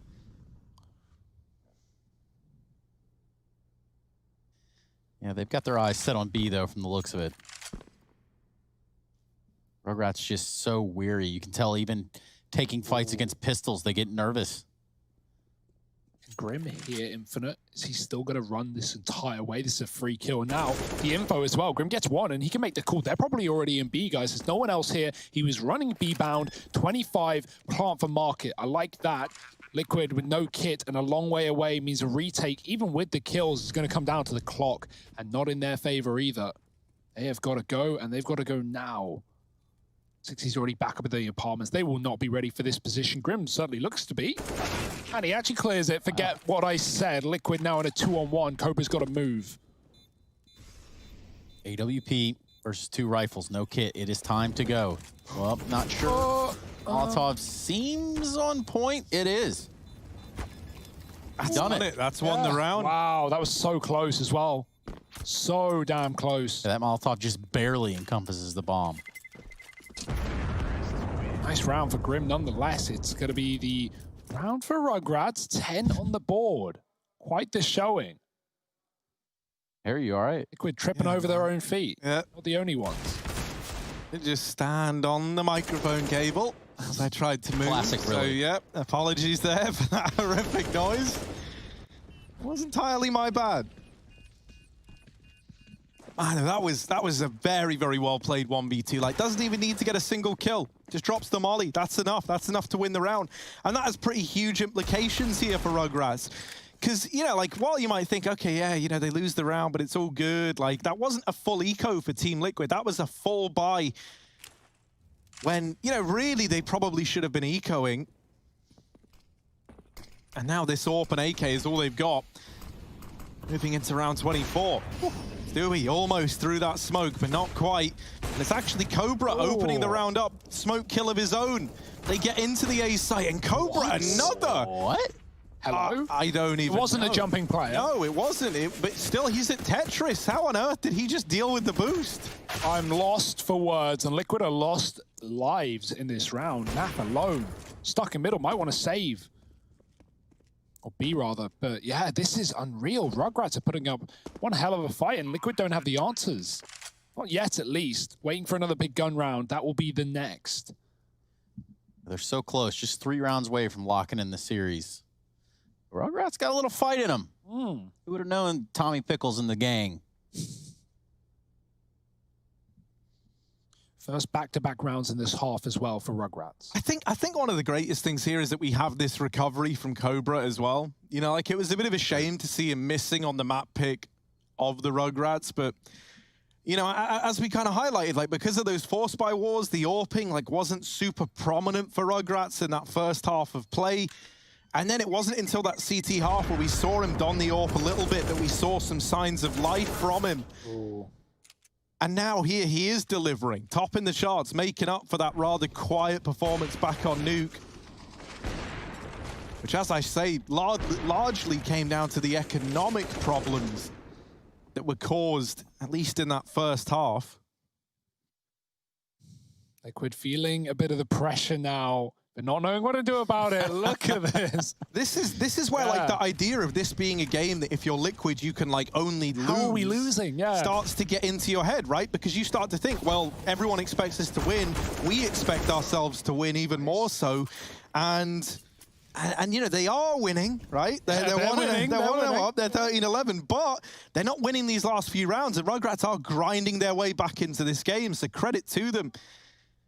You know, this isn't like some upset where they're just coming out the gate, storm into victory. Like, they're having to earn this. They're having to grind their way through buy rounds, through a very confident Liquid, and they are standing the test of time. But can they keep it up? That's the big question. Oh, look at the Palace retake. Liquid are not ready for this. The bomb is in spawn. If anything, they could play it. They don't know.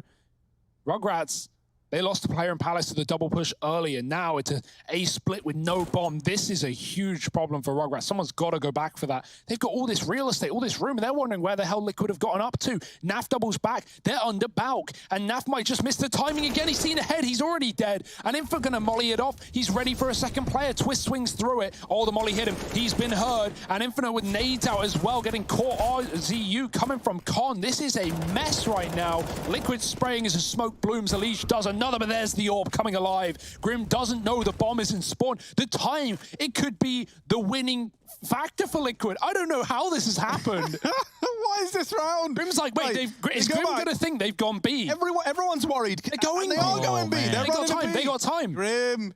Oh, he's got to start rotating now or else this is done. Rugratz, they get a free B site. Free B. He's going for it.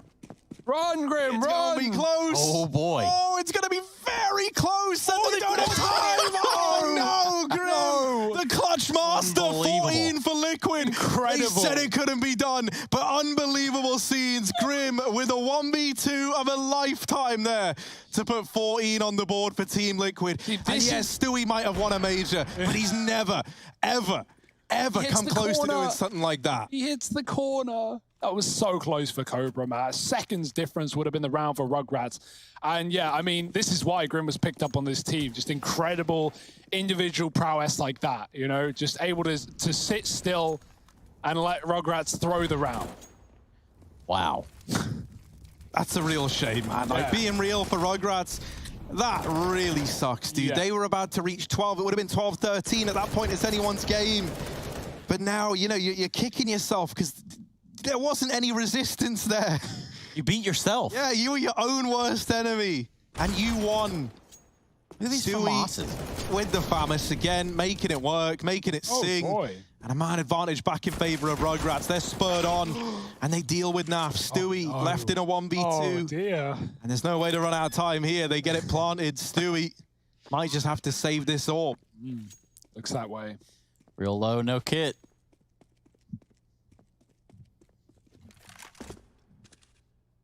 Giving it a look. If a kill presents itself, he'll certainly try and stick that bomb, but the time has already ticked really almost past the point of call. And it's a save for Stu. 12 for Rugratz, fighting tooth and nail for the map pick of Liquid. Inferno is a third. Will we get there? Still under question.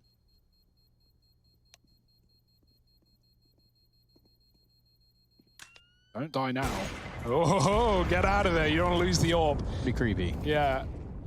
Oh, my. Eco for Liquid against 12. They're going to give away 30. I mean, they could force. I really hope they don't at this point. That would be one hell of a move. It's annoying because it's like you want to double save the orb, but you also, you know, you also want to win the round with it. And you don't want to make the risk of trying to keep it another round and losing it in the process. Like, this is still winnable. Stewie gets 2-3 kills. Suddenly it can fall apart, but yeah, it's a scary spot to be in for Liquid right now. They may have the lead, but it certainly doesn't feel like it. This second half has come up all Rugratz. It's all over the place. Rugratz keeping Liquid honest, at least. Yeah. We're going to double back with this bomb, head towards this A site. Bang doing what anyone does when they get the bomb. Immediately drop it.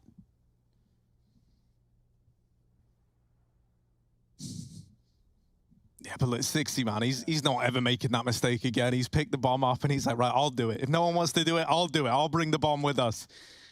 Stewie aggroing in top mid, looking for this kill, but doesn't spot Cobra tucked in close. The A-nades rain in. That gives away that this is looking to be the A play, and the AWP is here. Now, hearing that chime out with a shot, is that going to change this direction? They boost up Stewie, but he doesn't see anything. Blocked there and given a second chance. It's the tag to Infinite, but not the killing blow. They think mid is clear because they aggroed here earlier on. So this flank from Cobra could deal some real damage the way of Liquid. He's going to head into the window room. As he holding down the site, and it is all left on to Stewie. Yeah. He gets put down shortly thereafter. Rugratz onto 13. 4 alive. The AWP carried forward. Reinvestment in for Liquid, but... Christ. Oh, and also, like, think about it this way. If that 2v1 had gone in favor of Rugratz, they would be in the lead right now, the one where they run out of time. They would be 14-13 up. And that double save doesn't come through, right? The AWP gets gifted over, and Liquid don't even have the money to buy a glass AWP. So that's out of the picture. And you can see 60's getting a hype because Rugratz know how achievable this win is right now. Liquid are on the back foot. Up around. But maybe down in morale. We'll see how they deal with this one. Double ramp push. Falling back into the aggression that has netted them early advantages, but it's being held by 2 players here on the ramp side. Twist just waits. No op for Liquid in this round. Got to take these rifles and get up close and personal. Not a kid either. So they got to make sure it's a timely ordeal. Oh, there's a perfect flash, but Elige does trade, so it is worthwhile for Liquid. It's not the end of the world, although losing a man in the process. Fang moves down middle. No AWP as said, and so no info in mid at the moment. Stewie spotting from ladder. Rim jumping at B. That's where the bomb is going for Rugratz.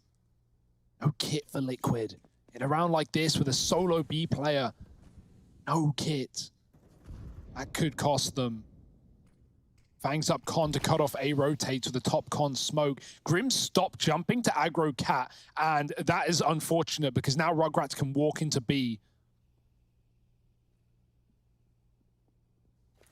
Grim, though, is so good from the short side position.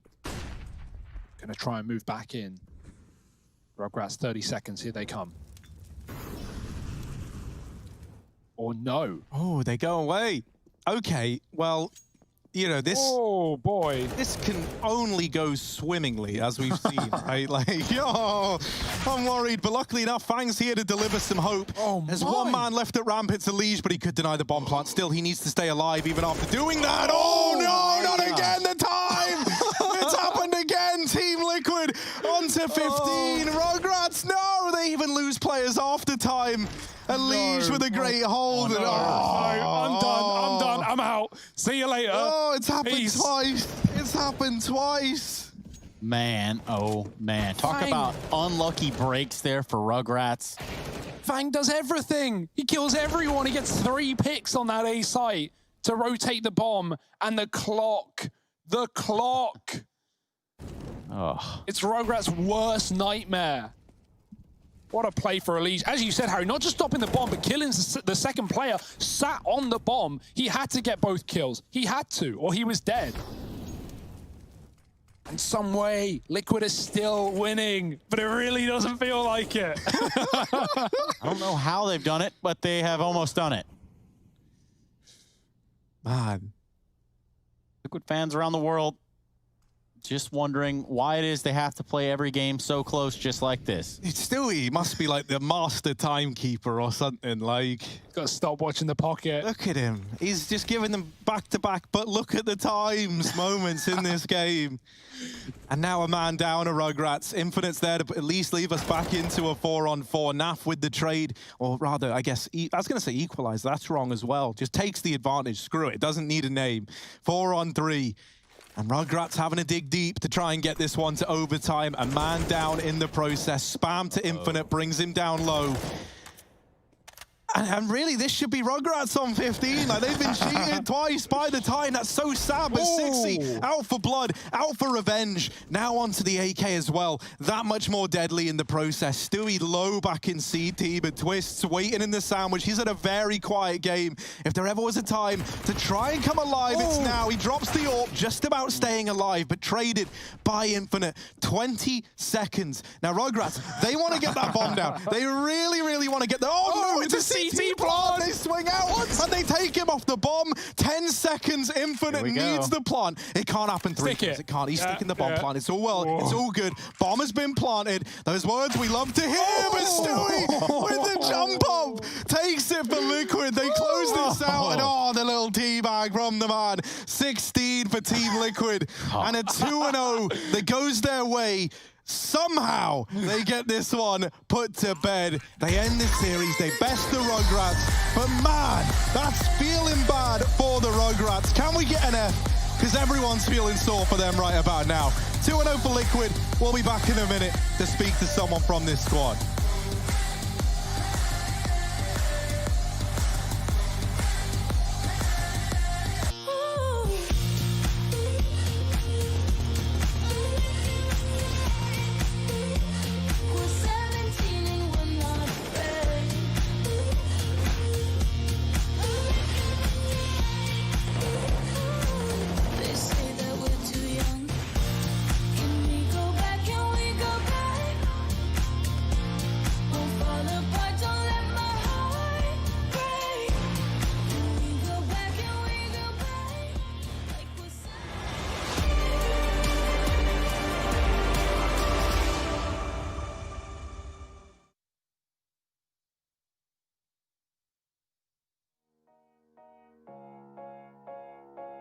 We watch the waves wash over the shore. The horizon was blinding.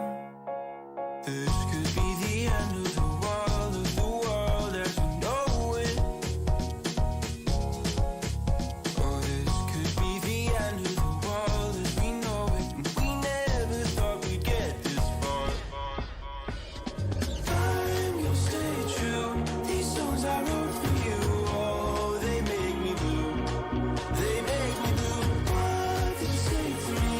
You wanted to be free. Do you believe? I want you to believe.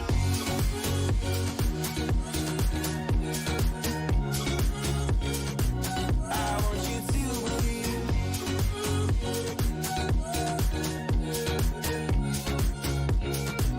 I want you to believe.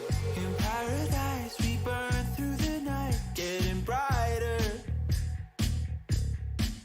And the sun never goes, and the sun never goes, and the sun never goes, and the sun. This could be the end of the world as we know it. Or this could be the end of the world as we know it. We never thought we'd get this far. I'm gonna stay true. These songs I wrote for you. Oh, they make me blue. They make me blue. What did you say to me? You wanted to be free. Do you believe? I want you to believe.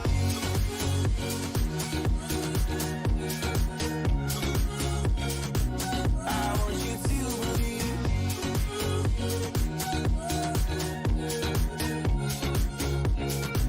I want you to believe. I'm gonna stay true. These songs I wrote for you. Oh, they make me blue. They make me blue. What did you say to me? You wanted to be free. Do you believe? I want you to believe.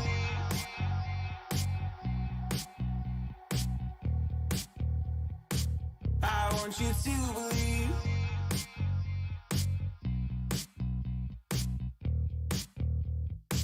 I want you to believe. Seeing the stars reminds me of you. Oh, oh, oh. You left me with scars, but I know that one day you'll see it through. You give me air to breathe. You give me light to see. Oh,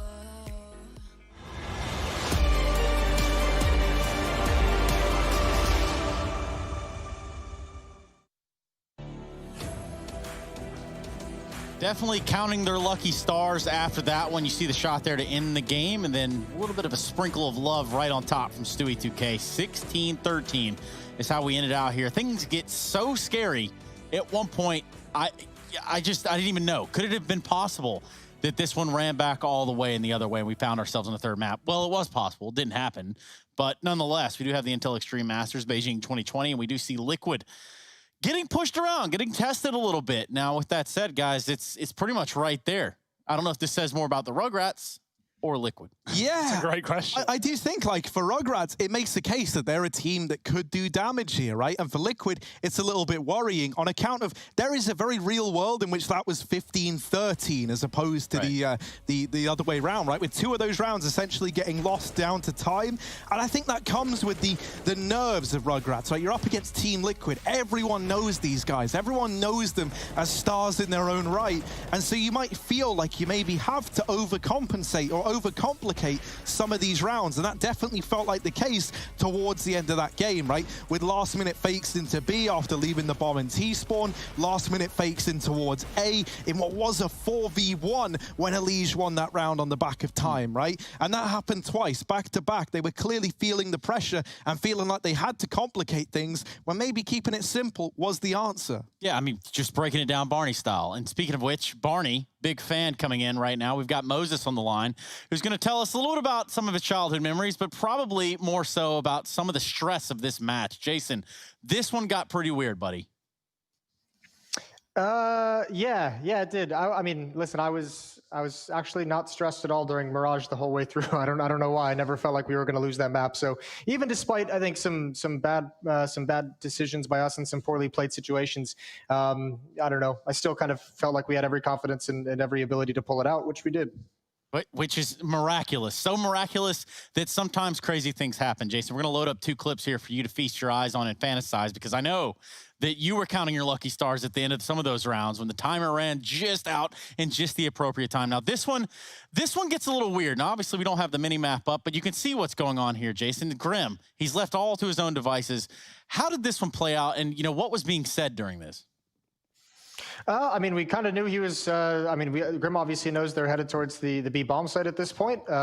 We had no idea what happened. We just saw the round timer go down and we said, we'll take that, Yeah, I think I actually said maybe they left the bomb in T-spawn or something and had to run back and get it. We just didn't know. It was like, that. I mean, that was a confusing round. And I mean, you guys were just talking that, maybe it's them like being complicated or well prepared or dangerous. I think there's certain parts of these rounds where even they didn't have a cohesive plan, which sometimes make it a little bit difficult to play against, which I think is why we had some struggles there closing it out. And I think that is just one example of it, of just a little bit of seesawing between decisions on their part. And, Jason, some of that seesawing doesn't stop there. And I know that all of this went according to your personal plans and how you laid this match up to go. And this obviously brings us to the next clip, which features the Elige. Now, this one got a little dicey. Yeah, but this is one of the great parts about Team Liquid, and it's always been one of like the really rough parts about Team Liquid is you have these incredible players who can make incredible decisions and do incredible things individually, and that bails us out a lot of the times. Everything up to this point is sloppy, and we got beat a little bit on individual fights. This happened throughout the second half. It was one of the great weaknesses that we had that we'll have to go over on Mirage is maybe in the confusion of playing against this team, the middle portion of our map got exposed. I think there were like 3 rounds that I could remember in my head where some player snuck into window or some player snuck into jungle or some player flanked from connector without us kind of realizing they were there. It had a pretty critical kill that probably could have lost us a situation and probably caused us to lose a few rounds here and there. And we just kind of lost track of that a number of times on the map. So yeah, our defense on Mirage today was pretty damn sloppy, and it's something we'll cover when we go over when we review the match. Jason, you talk about the confusion. I'd like you to expand on that a bit, right? Because I wondered how much the familiarity of playing teams that comes into a game like this, right? Obviously, MDL teams, I'm not sure how much you practice against a roster like Rugratz. Would you say that, being less familiar with your opponent makes things more difficult in that sense? I mean, it certainly does make it a little bit difficult in a way.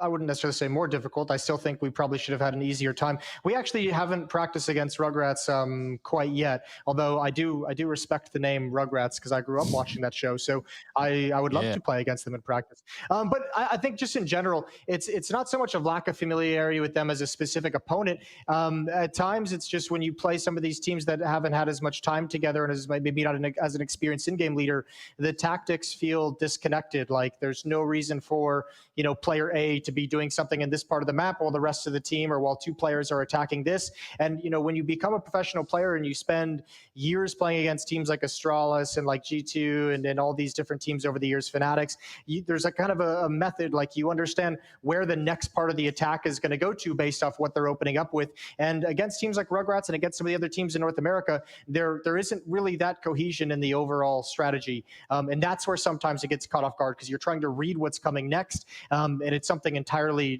different that doesn't really make a whole lot of sense at times. So yeah, we get caught off guard by that probably too frequently, more frequently than I'd like. Jason, back when you were a member of these talent teams, and one of the things that we used to talk about was this idea of like why regions like Asia and Oceania struggle to develop is like you might have one or two strong teams, but that's kind of it for the region. And now with everything being kind of split apart into like regional competition for the time being, what are some of the challenges with like stagnating in NA? Do you think that's something that you guys face, and like what are you doing to try and combat that, if that's a thing?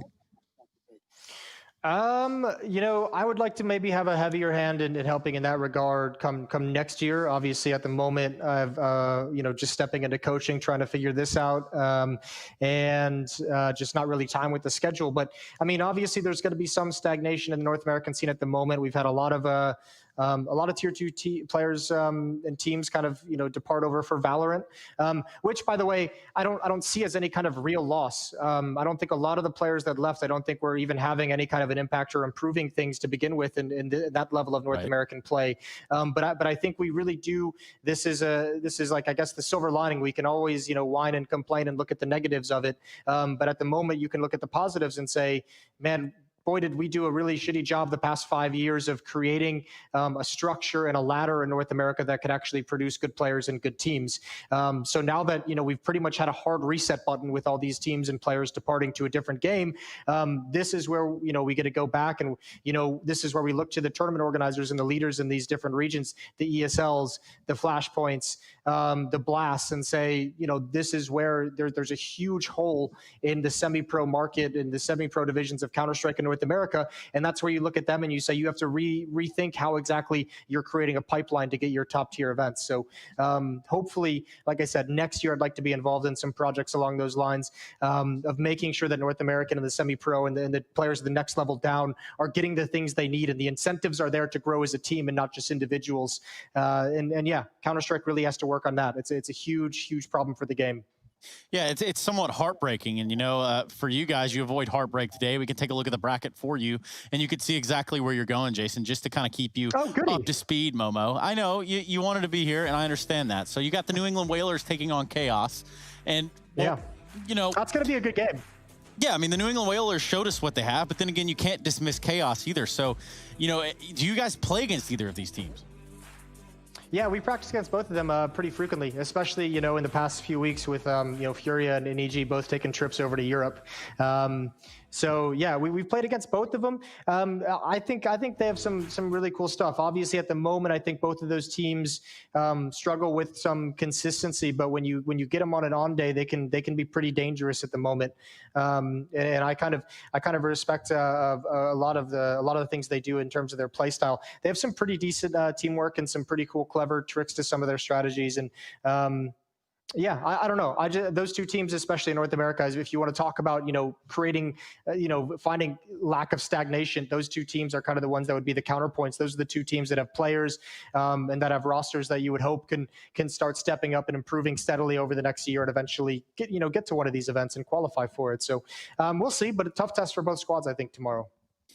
Very tough test indeed. Jason, I want to thank you for your time. I wish I could take more of it. I know you love being here, and I love you being here, but we got to let you go. I can't wait till you get back into the country, Trace. We're going to play some video games. Man, we're going to frag the hell out. It's been so long, Jason. It's been so long. I'm actually turning into a currywurst as we speak. But anyway, yeah, thank you so much. There, man. Yeah, I know. Thank you. We'll see you around. That was Jason Moses O'Toole, former commentary fame, former professional player fame, and now sees himself kind of directing the flow of traffic over at Team Liquid, which is a pretty apt fit for Mr. O'Toole. Now, for us, we get to tell you all about what's coming up tomorrow and the matches that we're going to have on hand. EU continues on. We're looking at games like Na'Vi and Mad Lions, Complexity, Fnatic. Then, you know, we switch over to NA, and we get to take a look at the game that we're going to be covering, which is Chaos taking on the New England Whalers. One of those teams is going to go play Liquid. Yeah, great games tomorrow, by the way. I can't wait to see Mad Lions with refreshing their roster. That's going to be fun. Cole with a few more days of practice with JKS as well, and Fnatic, who are always a bit topsy-turvy online, but always fun nonetheless. I mean, you guys, you're from that little island, right? It's kind of a big island, kind of a big deal. But for that island, obviously, you have the UK Premiership. Now, maybe a little bit of a teaser for you guys, but we're going to be looking at Team Endpoint taking on Vexed Gaming on Saturday, starting at 1 p.m. GMT. That'll be their grand final of their ESL UK Premierships. Premiership even, maybe not multiple ships. Endpoint have been tearing up UKC, man. Like, if you look at the Prem this season, like, every game they go in, they just batter their opponent. I think that's a good thing, right? In the sense of, like, I was speaking to, like, Dinko about this, in the sense of, like, you know, raising up the level of competition inside of, like, at least our domestic region. Having a team like Endpoint, who's just so miles above everyone else, that's a great thing for the UK scene. Yeah, and Harry, I know that you were so close to winning the ESL UK Premiership once upon a time, but we'll have to talk about that one in the car, because it's time for us to call it a day right here. This is the first day of the IEM Beijing 2020 online. We'll be right back with it tomorrow. So make sure you join us. See you there. Ready for battle, 'cause I got a throne to claim. Think that I'll crumble, I'll show you in the slide.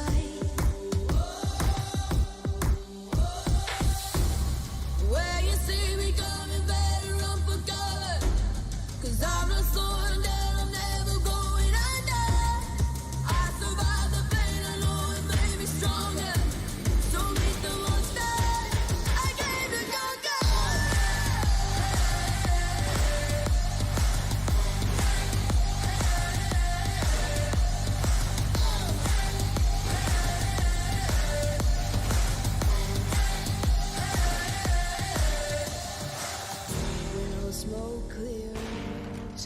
Be on my feet, forget all of my fears, 'cause I know my destiny. I feel a champion waking inside of me. It's set in motion, the legends feel good. This is my moment. Can't break my focus, know where I'm going. This is my moment.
my name is Trace Saranthus. I am building a PC for Jordan Gilbert. My goal was really to get something that was no compromise, super powerful, and ideally not built by Trace. Yes, thank you so much, Jordan Gilbert. You know, we don't make mistakes around here. We made happy accidents. I get a booster seat here. Enter now for a chance to win one of 3 PCs built by me, Jason, or Trace.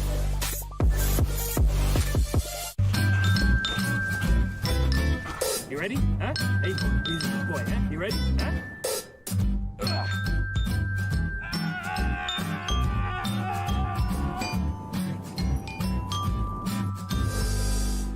Start your esports career now at play.eslgaming.com.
Your favorites will play soon.